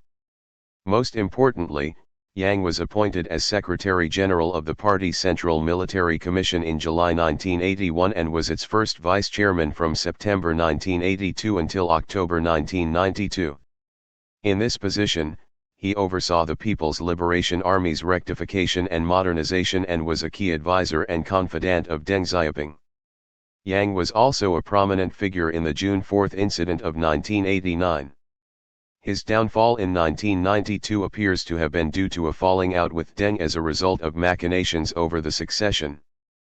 See also, Central Military Commission, Chinese Communist Party Central Committee and Politburo, Chinese People's Political Consultative Conference, Cultural Revolution, Deng Xiaoping, June 4 Incident, National People's Congress, People's Libertone Army, Shanghai, Sichuan, Third Plenum of the 11th Central Committee, Zhou Enlai.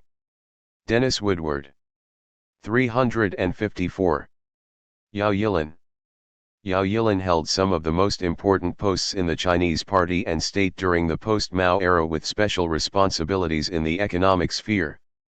While supporting many key reform programs, he was identified with the planning apparatus and the cautious approach of his mentor, Chen Yun. Born in Anhui in 1917, Yao was one of many idealistic students drawn to the CCP's cause by the struggle against Japan. He participated in the December 9 movement, 1935, against Japanese aggression in Beijing, and joined the CCP the same year. He subsequently worked in both the underground and base areas of North China. With the start of the Civil War in 1946, Yao became part of an important cohort of educated party members who specialized in economic affairs. After the establishment of the PRC, he was appointed a Vice Minister of Trade in 1949 and to subsequent positions including Minister of Commerce from 1960 to the Cultural Revolution. Though cast aside as revisionist, the need for economic expertise saw Yao recalled in 1973 as first Vice Minister of Foreign Trade. With the end of the Maoist era, Yao became one of the many technically competent younger leaders systematically promoted under Chen Yun's personnel reform. The early critical appointment was as Secretary-General of the Finance and Economics Commission set up under Chen in 1979, which took the crucial first steps in promoting economic reform. His performance in this and other duties, most notably as head of the State Planning Commission, led to his promotion to alternate Politburo status in 1982, full membership in 1985, and to the Standing Committee of the CCP Central Committee's Politburo in 1987. While Yao's 1987 promotion in no way represented a challenge to Deng Xiaoping or the general thrust of reform, his cautious inclination soon brought him into conflict with Party General Secretary Zhao Ziyang's rapid growth policies, which contributed to unprecedented inflation in 1988, and apparently together with Premier Li Peng he succeeded in convincing Deng of the need to rein in the economy. He then became a key figure shaping the policies of retrenchment, yet in a period where Yao and Li Peng carried the greatest weight in economic matters, considerable reforms were still made, as in developing domestic financial markets and selective price reforms. Yao formally retired in 1992 and died 2 years later. Also, Chen Yun, Chinese Communist Party Central Committee and Politburo, Cultural Revolution, Deng Xiaoping, Li Peng, Planning, Economic, Zhao Ziyang. Frederick C. Taiwes. 355. Ye Jianying. Born in 1896 in Mei County, Guangdong, Ye took part in most of the major turning points in the history of the CCP until his death in 1986. Throughout his career, he held important army, party, and government positions. He graduated from the Yunnan Military Academy and was a foundation instructor at the Whampoa, Huangpu, Military Academy. He commanded a division during the Northern Expedition, 1926-7, and helped plan and participated in the Nanchang Uprising, August 1, 1927, regarded as the birthdate of the People's Liberation Army, PLA. Ye secretly joined the CCP in 1927 and in December of that year played a key role in the failed Guangzhou uprising. Forced to flee, he made his way to Shanghai and thence to Moscow where he studied military science, 1928-31. He later joined the Chinese Soviet Republic in Jiangxi, where he held positions as head of the Red Army School and as a member of the Revolutionary Military Council. He took part in the Long March, siding with Mao Zedong against Zhang Qiuotao, 1935. Ye was involved, with Zhou Enlai, in the negotiations over the Xi'an incident in 1936. During the anti-Japanese war he was Chief of Staff of the 8th Route Army.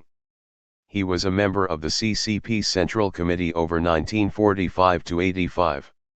Ye assumed the positions of mayor and chairman of the Municipal Military Control Commission when the PLA took Beijing in January 1949. He then took part in commanding the campaigns to liberate Guangzhou and Hainan Island and became a key figure in the Guangdong military, party and administrative hierarchy in 1949-54, holding positions as mayor of Guangzhou, governor of Guangdong and commander of the South China Military Region. When ranks were introduced into the PLA in 1955, Ye became one of the 10 marshals appointed. He was elected as a deputy to the 1st, 2nd, and 3rd National People's Congresses and was chairman of the Standing Committee for the 5th, 1978-83. His influence increased during the Cultural Revolution, and he was brought into the Politburo in late 1966, serving on its standing committee between 1973 and 1985. As a senior party and army figure, he played a crucial role after the death of Mao, including helping in the removal of the Gang of Four, until he retired from all posts in 1985. SEE also, Beijing Municipality, Chinese Communist Party Central Committee and Politburo, Cultural Revolution, Gang of Four, Mao Zedong, National People's Congress, People's Liberation Army, Shanghai, Zhou Enlai. Dennis Woodward. 356. Youth Policy and Organizations. China's youth generation has been a particular focus of attention throughout the PRC period. Youth policy is implemented through the Communist Youth League, CIL, the youth wing of the CCP, and more broadly through the All China Youth Federation. In the post-Mao era, the government has both stressed the importance of youth for China's modernization efforts and become increasingly concerned about mounting youth problems, ranging from unemployment and crime to moral laxity and political alienation.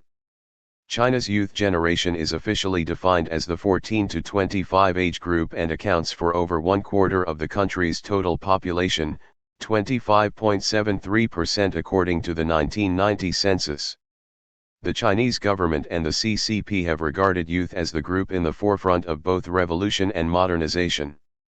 In 1957 Mao Zedong proclaimed, "You young people, full of vigor and vitality, are in the bloom of life. China's future belongs to you."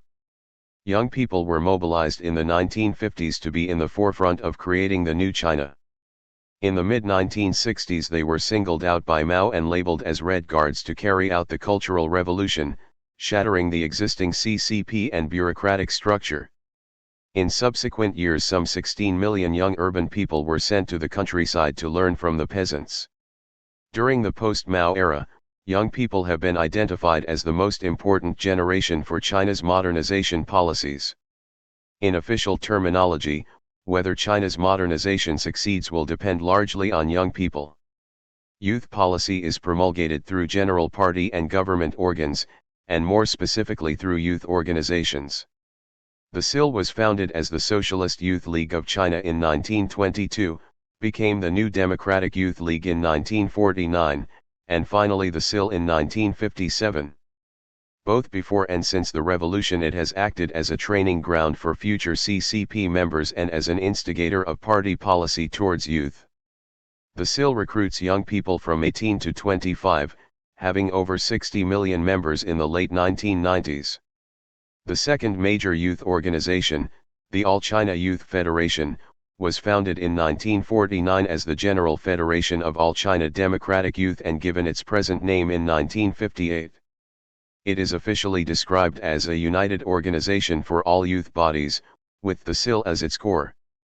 Organizations it represents include the CIL, the All China Students Federation, the Chinese Young Men's Christian Association and the Young Women's Christian Association, the Chinese Association of Young Entrepreneurs, the Chinese Youth Volunteers Association, and the youth federations of the individual provinces, autonomous regions, and centrally administered municipalities.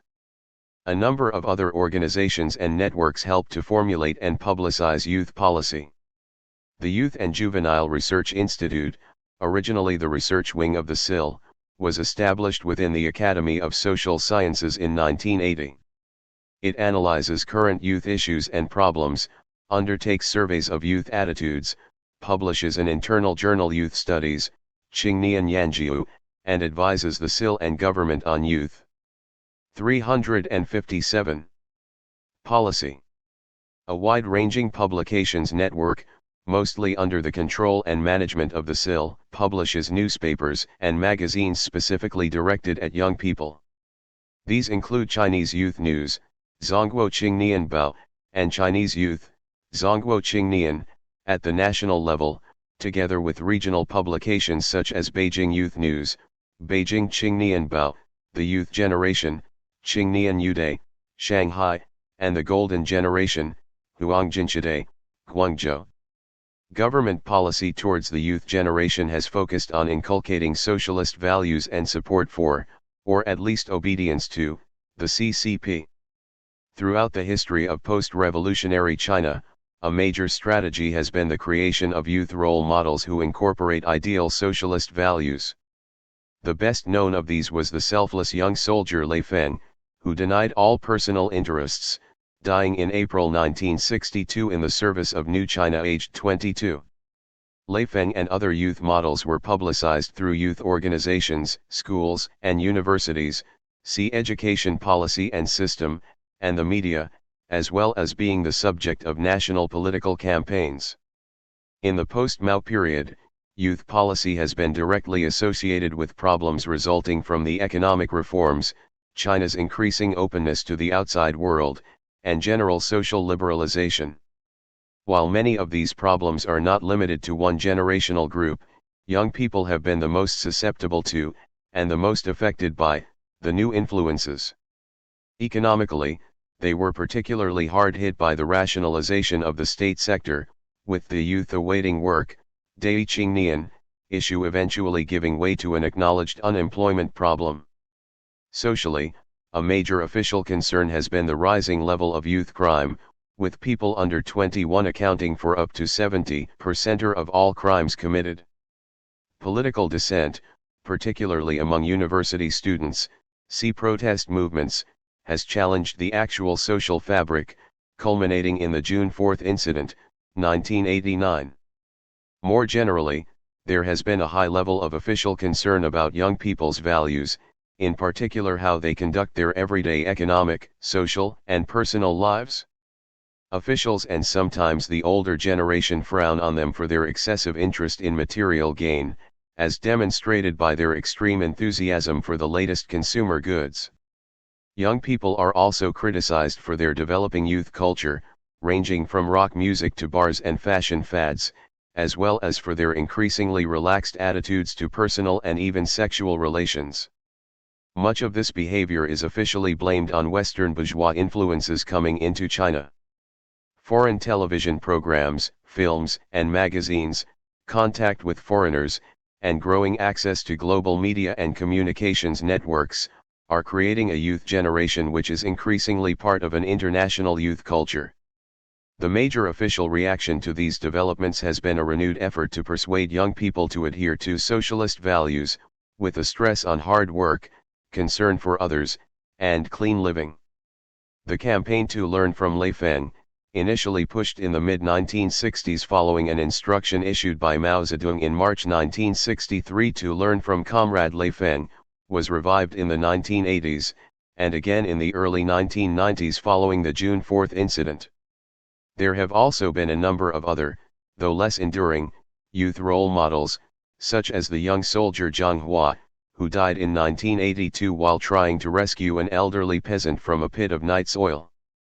While the official press 358 reported an upsurge of enthusiasm to learn from Lei Feng and other official role models, Chinese surveys of secondary school and university students have revealed cynicism and even ridicule of the campaigns, with young people citing famous athletes and performers, as well as historical and even fictitious characters, both Chinese and Western, as their main role models. Youth policy makers continue to urge youth to follow the theory of building socialism with Chinese characteristics and subject themselves to the party's leadership. But they have also recognized the declining appeal of such admonitions. Increasingly they have stressed the importance of China's traditional values to the extent of urging young people to revive the once condemned Confucian values of diligence and respect for their parents. Young people have also been a major target of the appeal to Chinese nationalism and patriotism as the major values to lead China into the 21st century. In Li Peng's words, young people should love the motherland and carry forward the glorious tradition of patriotism. Efforts have also been made to link socialism and patriotism, with young people being told that to love the motherland, one must love socialism. Although officials and the media cite youth's enthusiasm for political involvement and even for socialism, there continues to be a wide gap between media rhetoric and the results of surveys undertaken by research organizations in China. While China's young people are undoubtedly enthusiastic about living in a modernizing and increasingly consumer-oriented society, they show few signs of enthusiasm for the government's policies in the ideological realm. SEISO, Cultural Revolution, Education Policy and System, June 4 Incident, Li Peng, Mao Zedong, Media Issues and Policy, Protest Movements. Beverly Hooper. 359. Z. Zhang Wanyan. Senior Chinese General.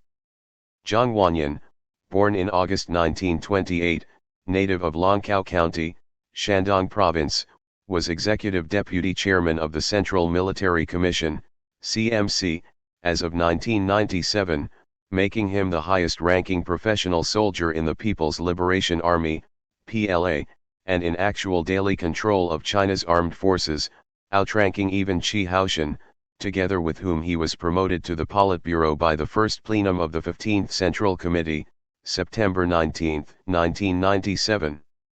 General Zhang began his military career as an infantryman in 1944, being one of the few anti-Japanese war veterans still active in the PLA as of 1997. In the 1950s and 1970s he studied for a total of 5 years in the PLA Military Academy, this systematic academic training convincing him of the importance of advanced military science and technology.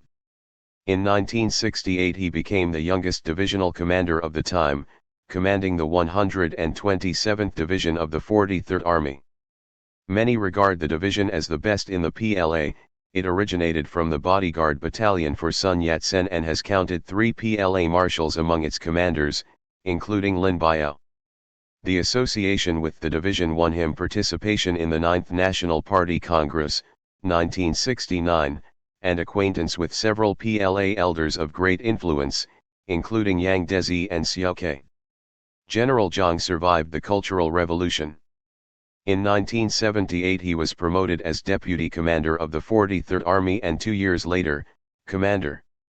Between 1982 and 1985 he was Deputy Commander of the Wuhan and Guangdong military regions, becoming Commander of Guangdong military region in 1987.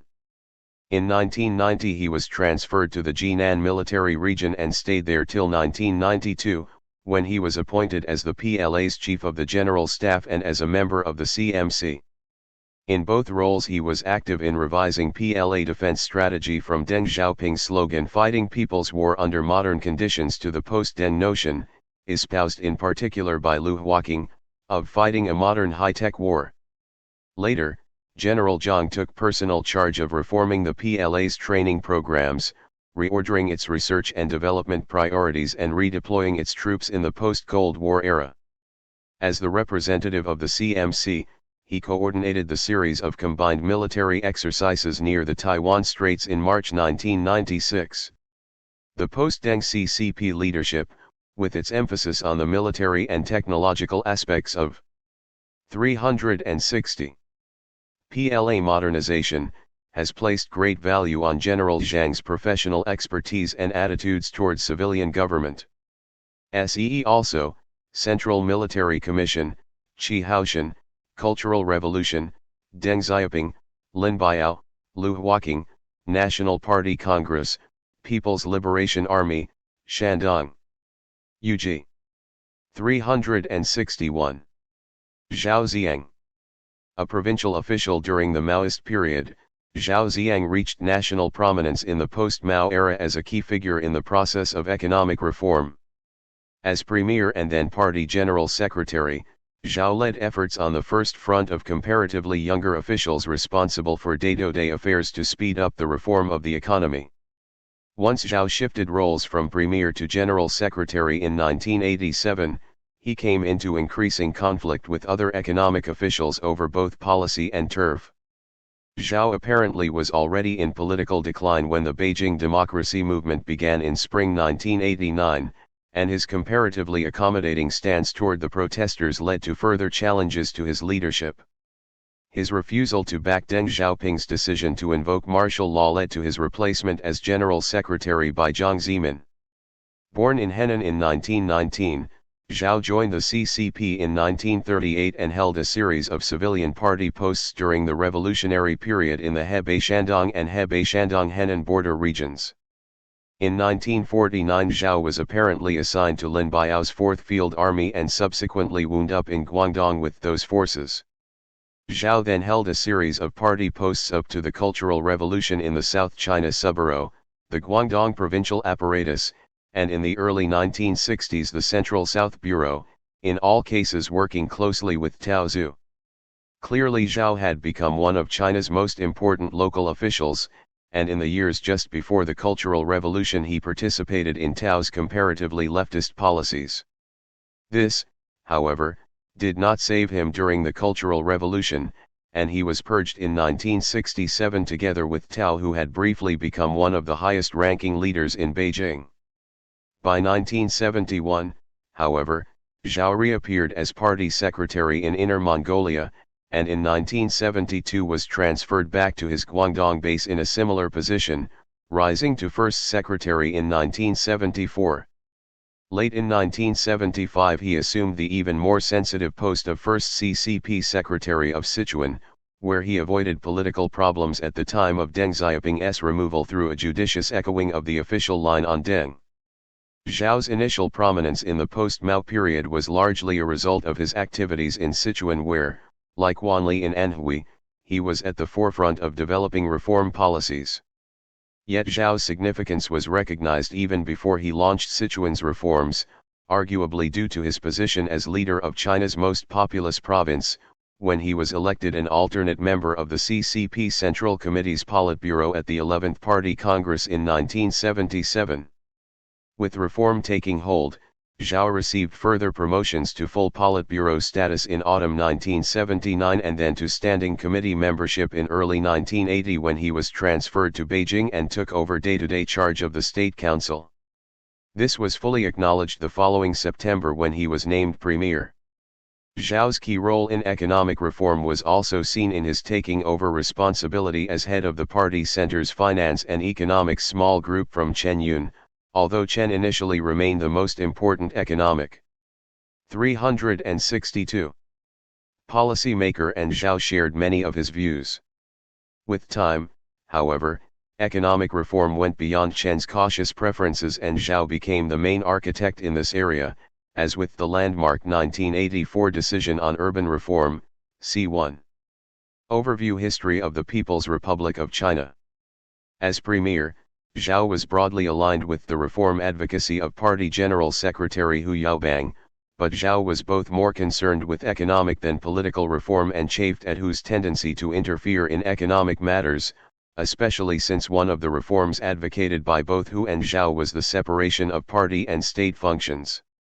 In this context, when Hu was in political trouble at the end of 1986, Zhao joined in the criticism which led to Hu's resignation.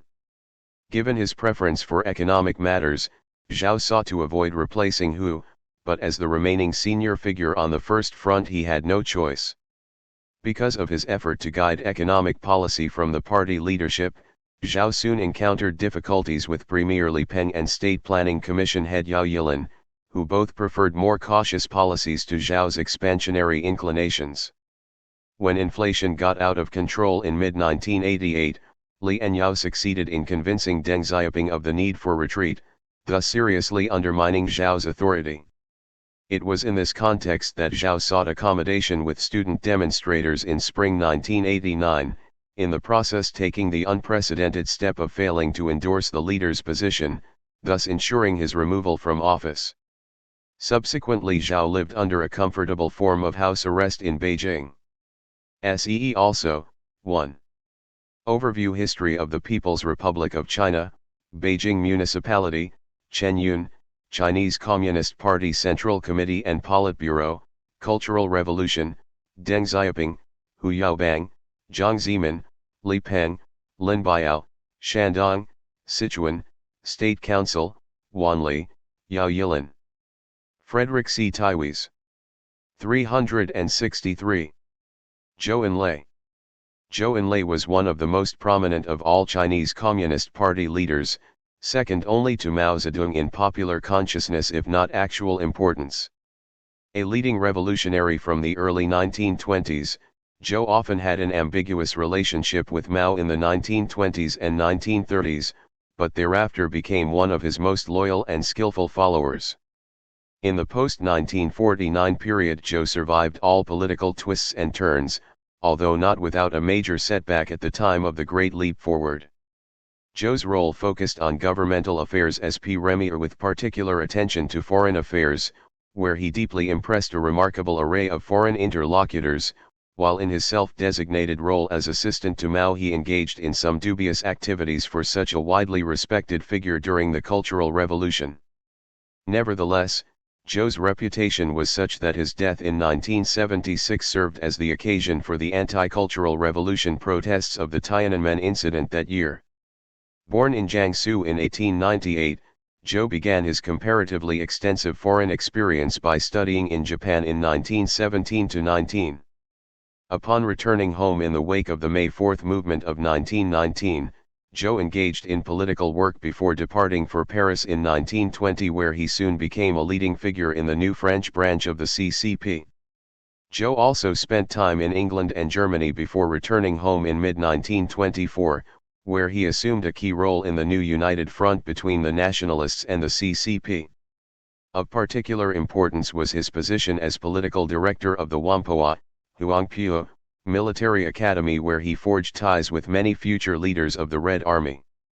This became critical when the nationalists turned on the CCP in 1927, and Zhou became a major leader of the Nanchang Uprising of August 1927. Over the next 6 years, Zhou, who had already attained Politburo membership in spring 1927, was one of the foremost leaders of the CCP in both the Hong Kong and Shanghai Underground and the Jiangxi Soviet. By 1929 he was one of the top 2 CCP leaders with Li Lisan in Shanghai, and in that capacity clashed with Mao, who was developing his own strategy in Jiangxi. Zhou, however, also clashed with Li and as a result was in Moscow when Li's disastrous revolutionary offensive failed in mid-1930. Thus Zhou was able to retain a key position when Li was disgraced, and he cooperated with the new returned student leadership of Wang Ming, which was installed by the Comintern in early 1931. In this role Zhou again came into conflict with Mao, replacing him as political commissar of the First Front Army, but Zhou handled the matter diplomatically by expressing the wish that Mao would soon return to his post. Later, When the military tactics of the returned students failed and the communist forces began the Long March, Zhou offered significant support, although less crucial than that of others, to Mao at the 1935 Zunyi Conference, which saw Mao attain de facto military leadership.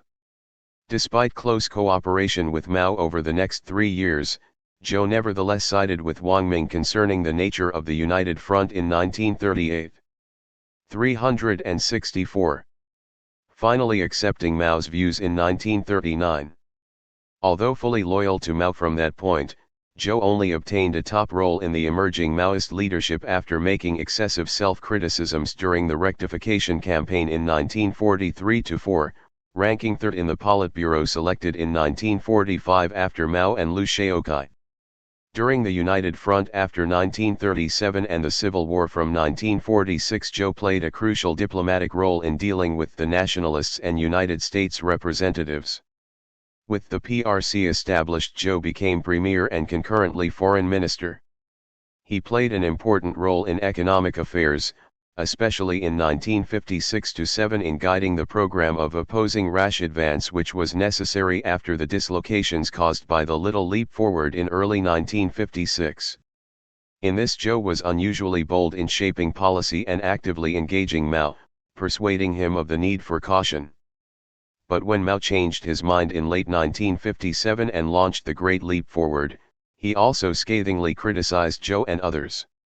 Zhou soon lost his foreign ministry post, engaged in another round of excessive self-criticism, and in June 1958 felt compelled to offer his resignation as premier. This was rejected, but from that time on he redoubled his efforts to understand Mao's meaning before acting. This stood Zhou in good stead during the Cultural Revolution when he retained his rank while Lin Biao replaced Liu Shaoqai as the successor to Mao. While generally regarded as a moderate during this tumultuous period, and Zhou did attempt to moderate the movement in several key respects, it is now clear that he totally supported Mao not only in such measures as the flying leap in economic policy in 1969-71, but also in overseeing the special case groups which persecuted many of his long-standing comrades. Yet with the dramatic fall of Lin Biao in 1971, Zhou attacked Cultural Revolution leftism, initially with Mao's support, although by 1973 drawing his criticisms. In this period Zhou also was critical in implementing Mao's new diplomatic design, deeply impressing U.S. President Richard Nixon and his foreign policy advisor Henry Kissinger during Sino-American rapprochement. From 1973 he suffered dual blows, physically from cancer and politically from the attempts of the Gang of Four to undermine his standing with Mao. At the time of his death on January 8, 1976, Zhou was identified in the public mind with the old guard leadership headed by Deng Xiaoping. The Tiananmen incident, 1976, was the result of shunting Deng aside, as well as a popular demonstration honoring Zhou and expressing disgust with the Gang of Four and the Cultural Revolution. See also, 1. Overview History of the People's Republic of China, Chinese Communist Party, Cultural Revolution, Deng Xiaoping, Gang of Four, Great Leap Forward, Hong Kong, Lin Biao, Liu Shaoqai, Mao Zedong, Shanghai, Tiananmen Incident, 1976, United States Policy. Frederick C. Taiwes. 365. Zhu Rongji. One of China's senior leaders and a member of the Central Group in succession to Deng Xiaoping. He became a vice premier of the State Council in April 1991 and a member of the Standing Committee of the CCP Central Committee's Politburo in October 1992, being confirmed on that supreme body, in the third place, at the time of the 15th National Party Congress, September 1997. In March 1993, he was appointed the senior vice premier and given charge of controlling the overheating economy. By 1997, his efforts to limit money supply, promote fiscal and financial reform, control investment, and rein in credit had engineered a soft landing for an economy that had been in danger of spiraling out of control. Zhu was born in October 1928 in Hunan. He graduated as an electrical engineer from Tsinghua University and was assigned to work in industrial ministries in the 1950s and 1960s. According to some reports, he was criticized during the anti-rightist movement, see Hundred Flowers movement, of 1957 for liberal views. He emerged in 1978 as the director of the Industrial Economics Institute of the Chinese Academy of Social Sciences. In the early 1980s he moved to the State Economic Commission, SEC, where he was linked to the development of reform policies. From 1983 until 1988, he was a vice minister of the SEC and also a permanent director of the China International Trust and Investment Corporation. In late 1987 he became a deputy secretary of the Shanghai CCP Committee and was mayor of Shanghai from 1988 to 1991, taking over the role of Shanghai Party secretary when Jiang Zemin moved to join the central leadership after the June 4 incident, 1989. Zhu was prominent in managing a relatively peaceful end to the Shanghai student protests of that year. During his time in Shanghai, Zhu was well known as a reformer with good technical management skills. He was reported to be on the CCP's moderate wing, earning the name One Chop Zhu because of his brisk, no-nonsense approach and his keenness to cut through bureaucratic processes to achieve quick decisions. This decisiveness, which tended to create resentment among those affected by his policies, also characterized his approach to his work in the central government. Zhu's success in Shanghai and his reputation as a reformer lay behind his appointment as vice premier in 1991. He soon became known as the economic czar.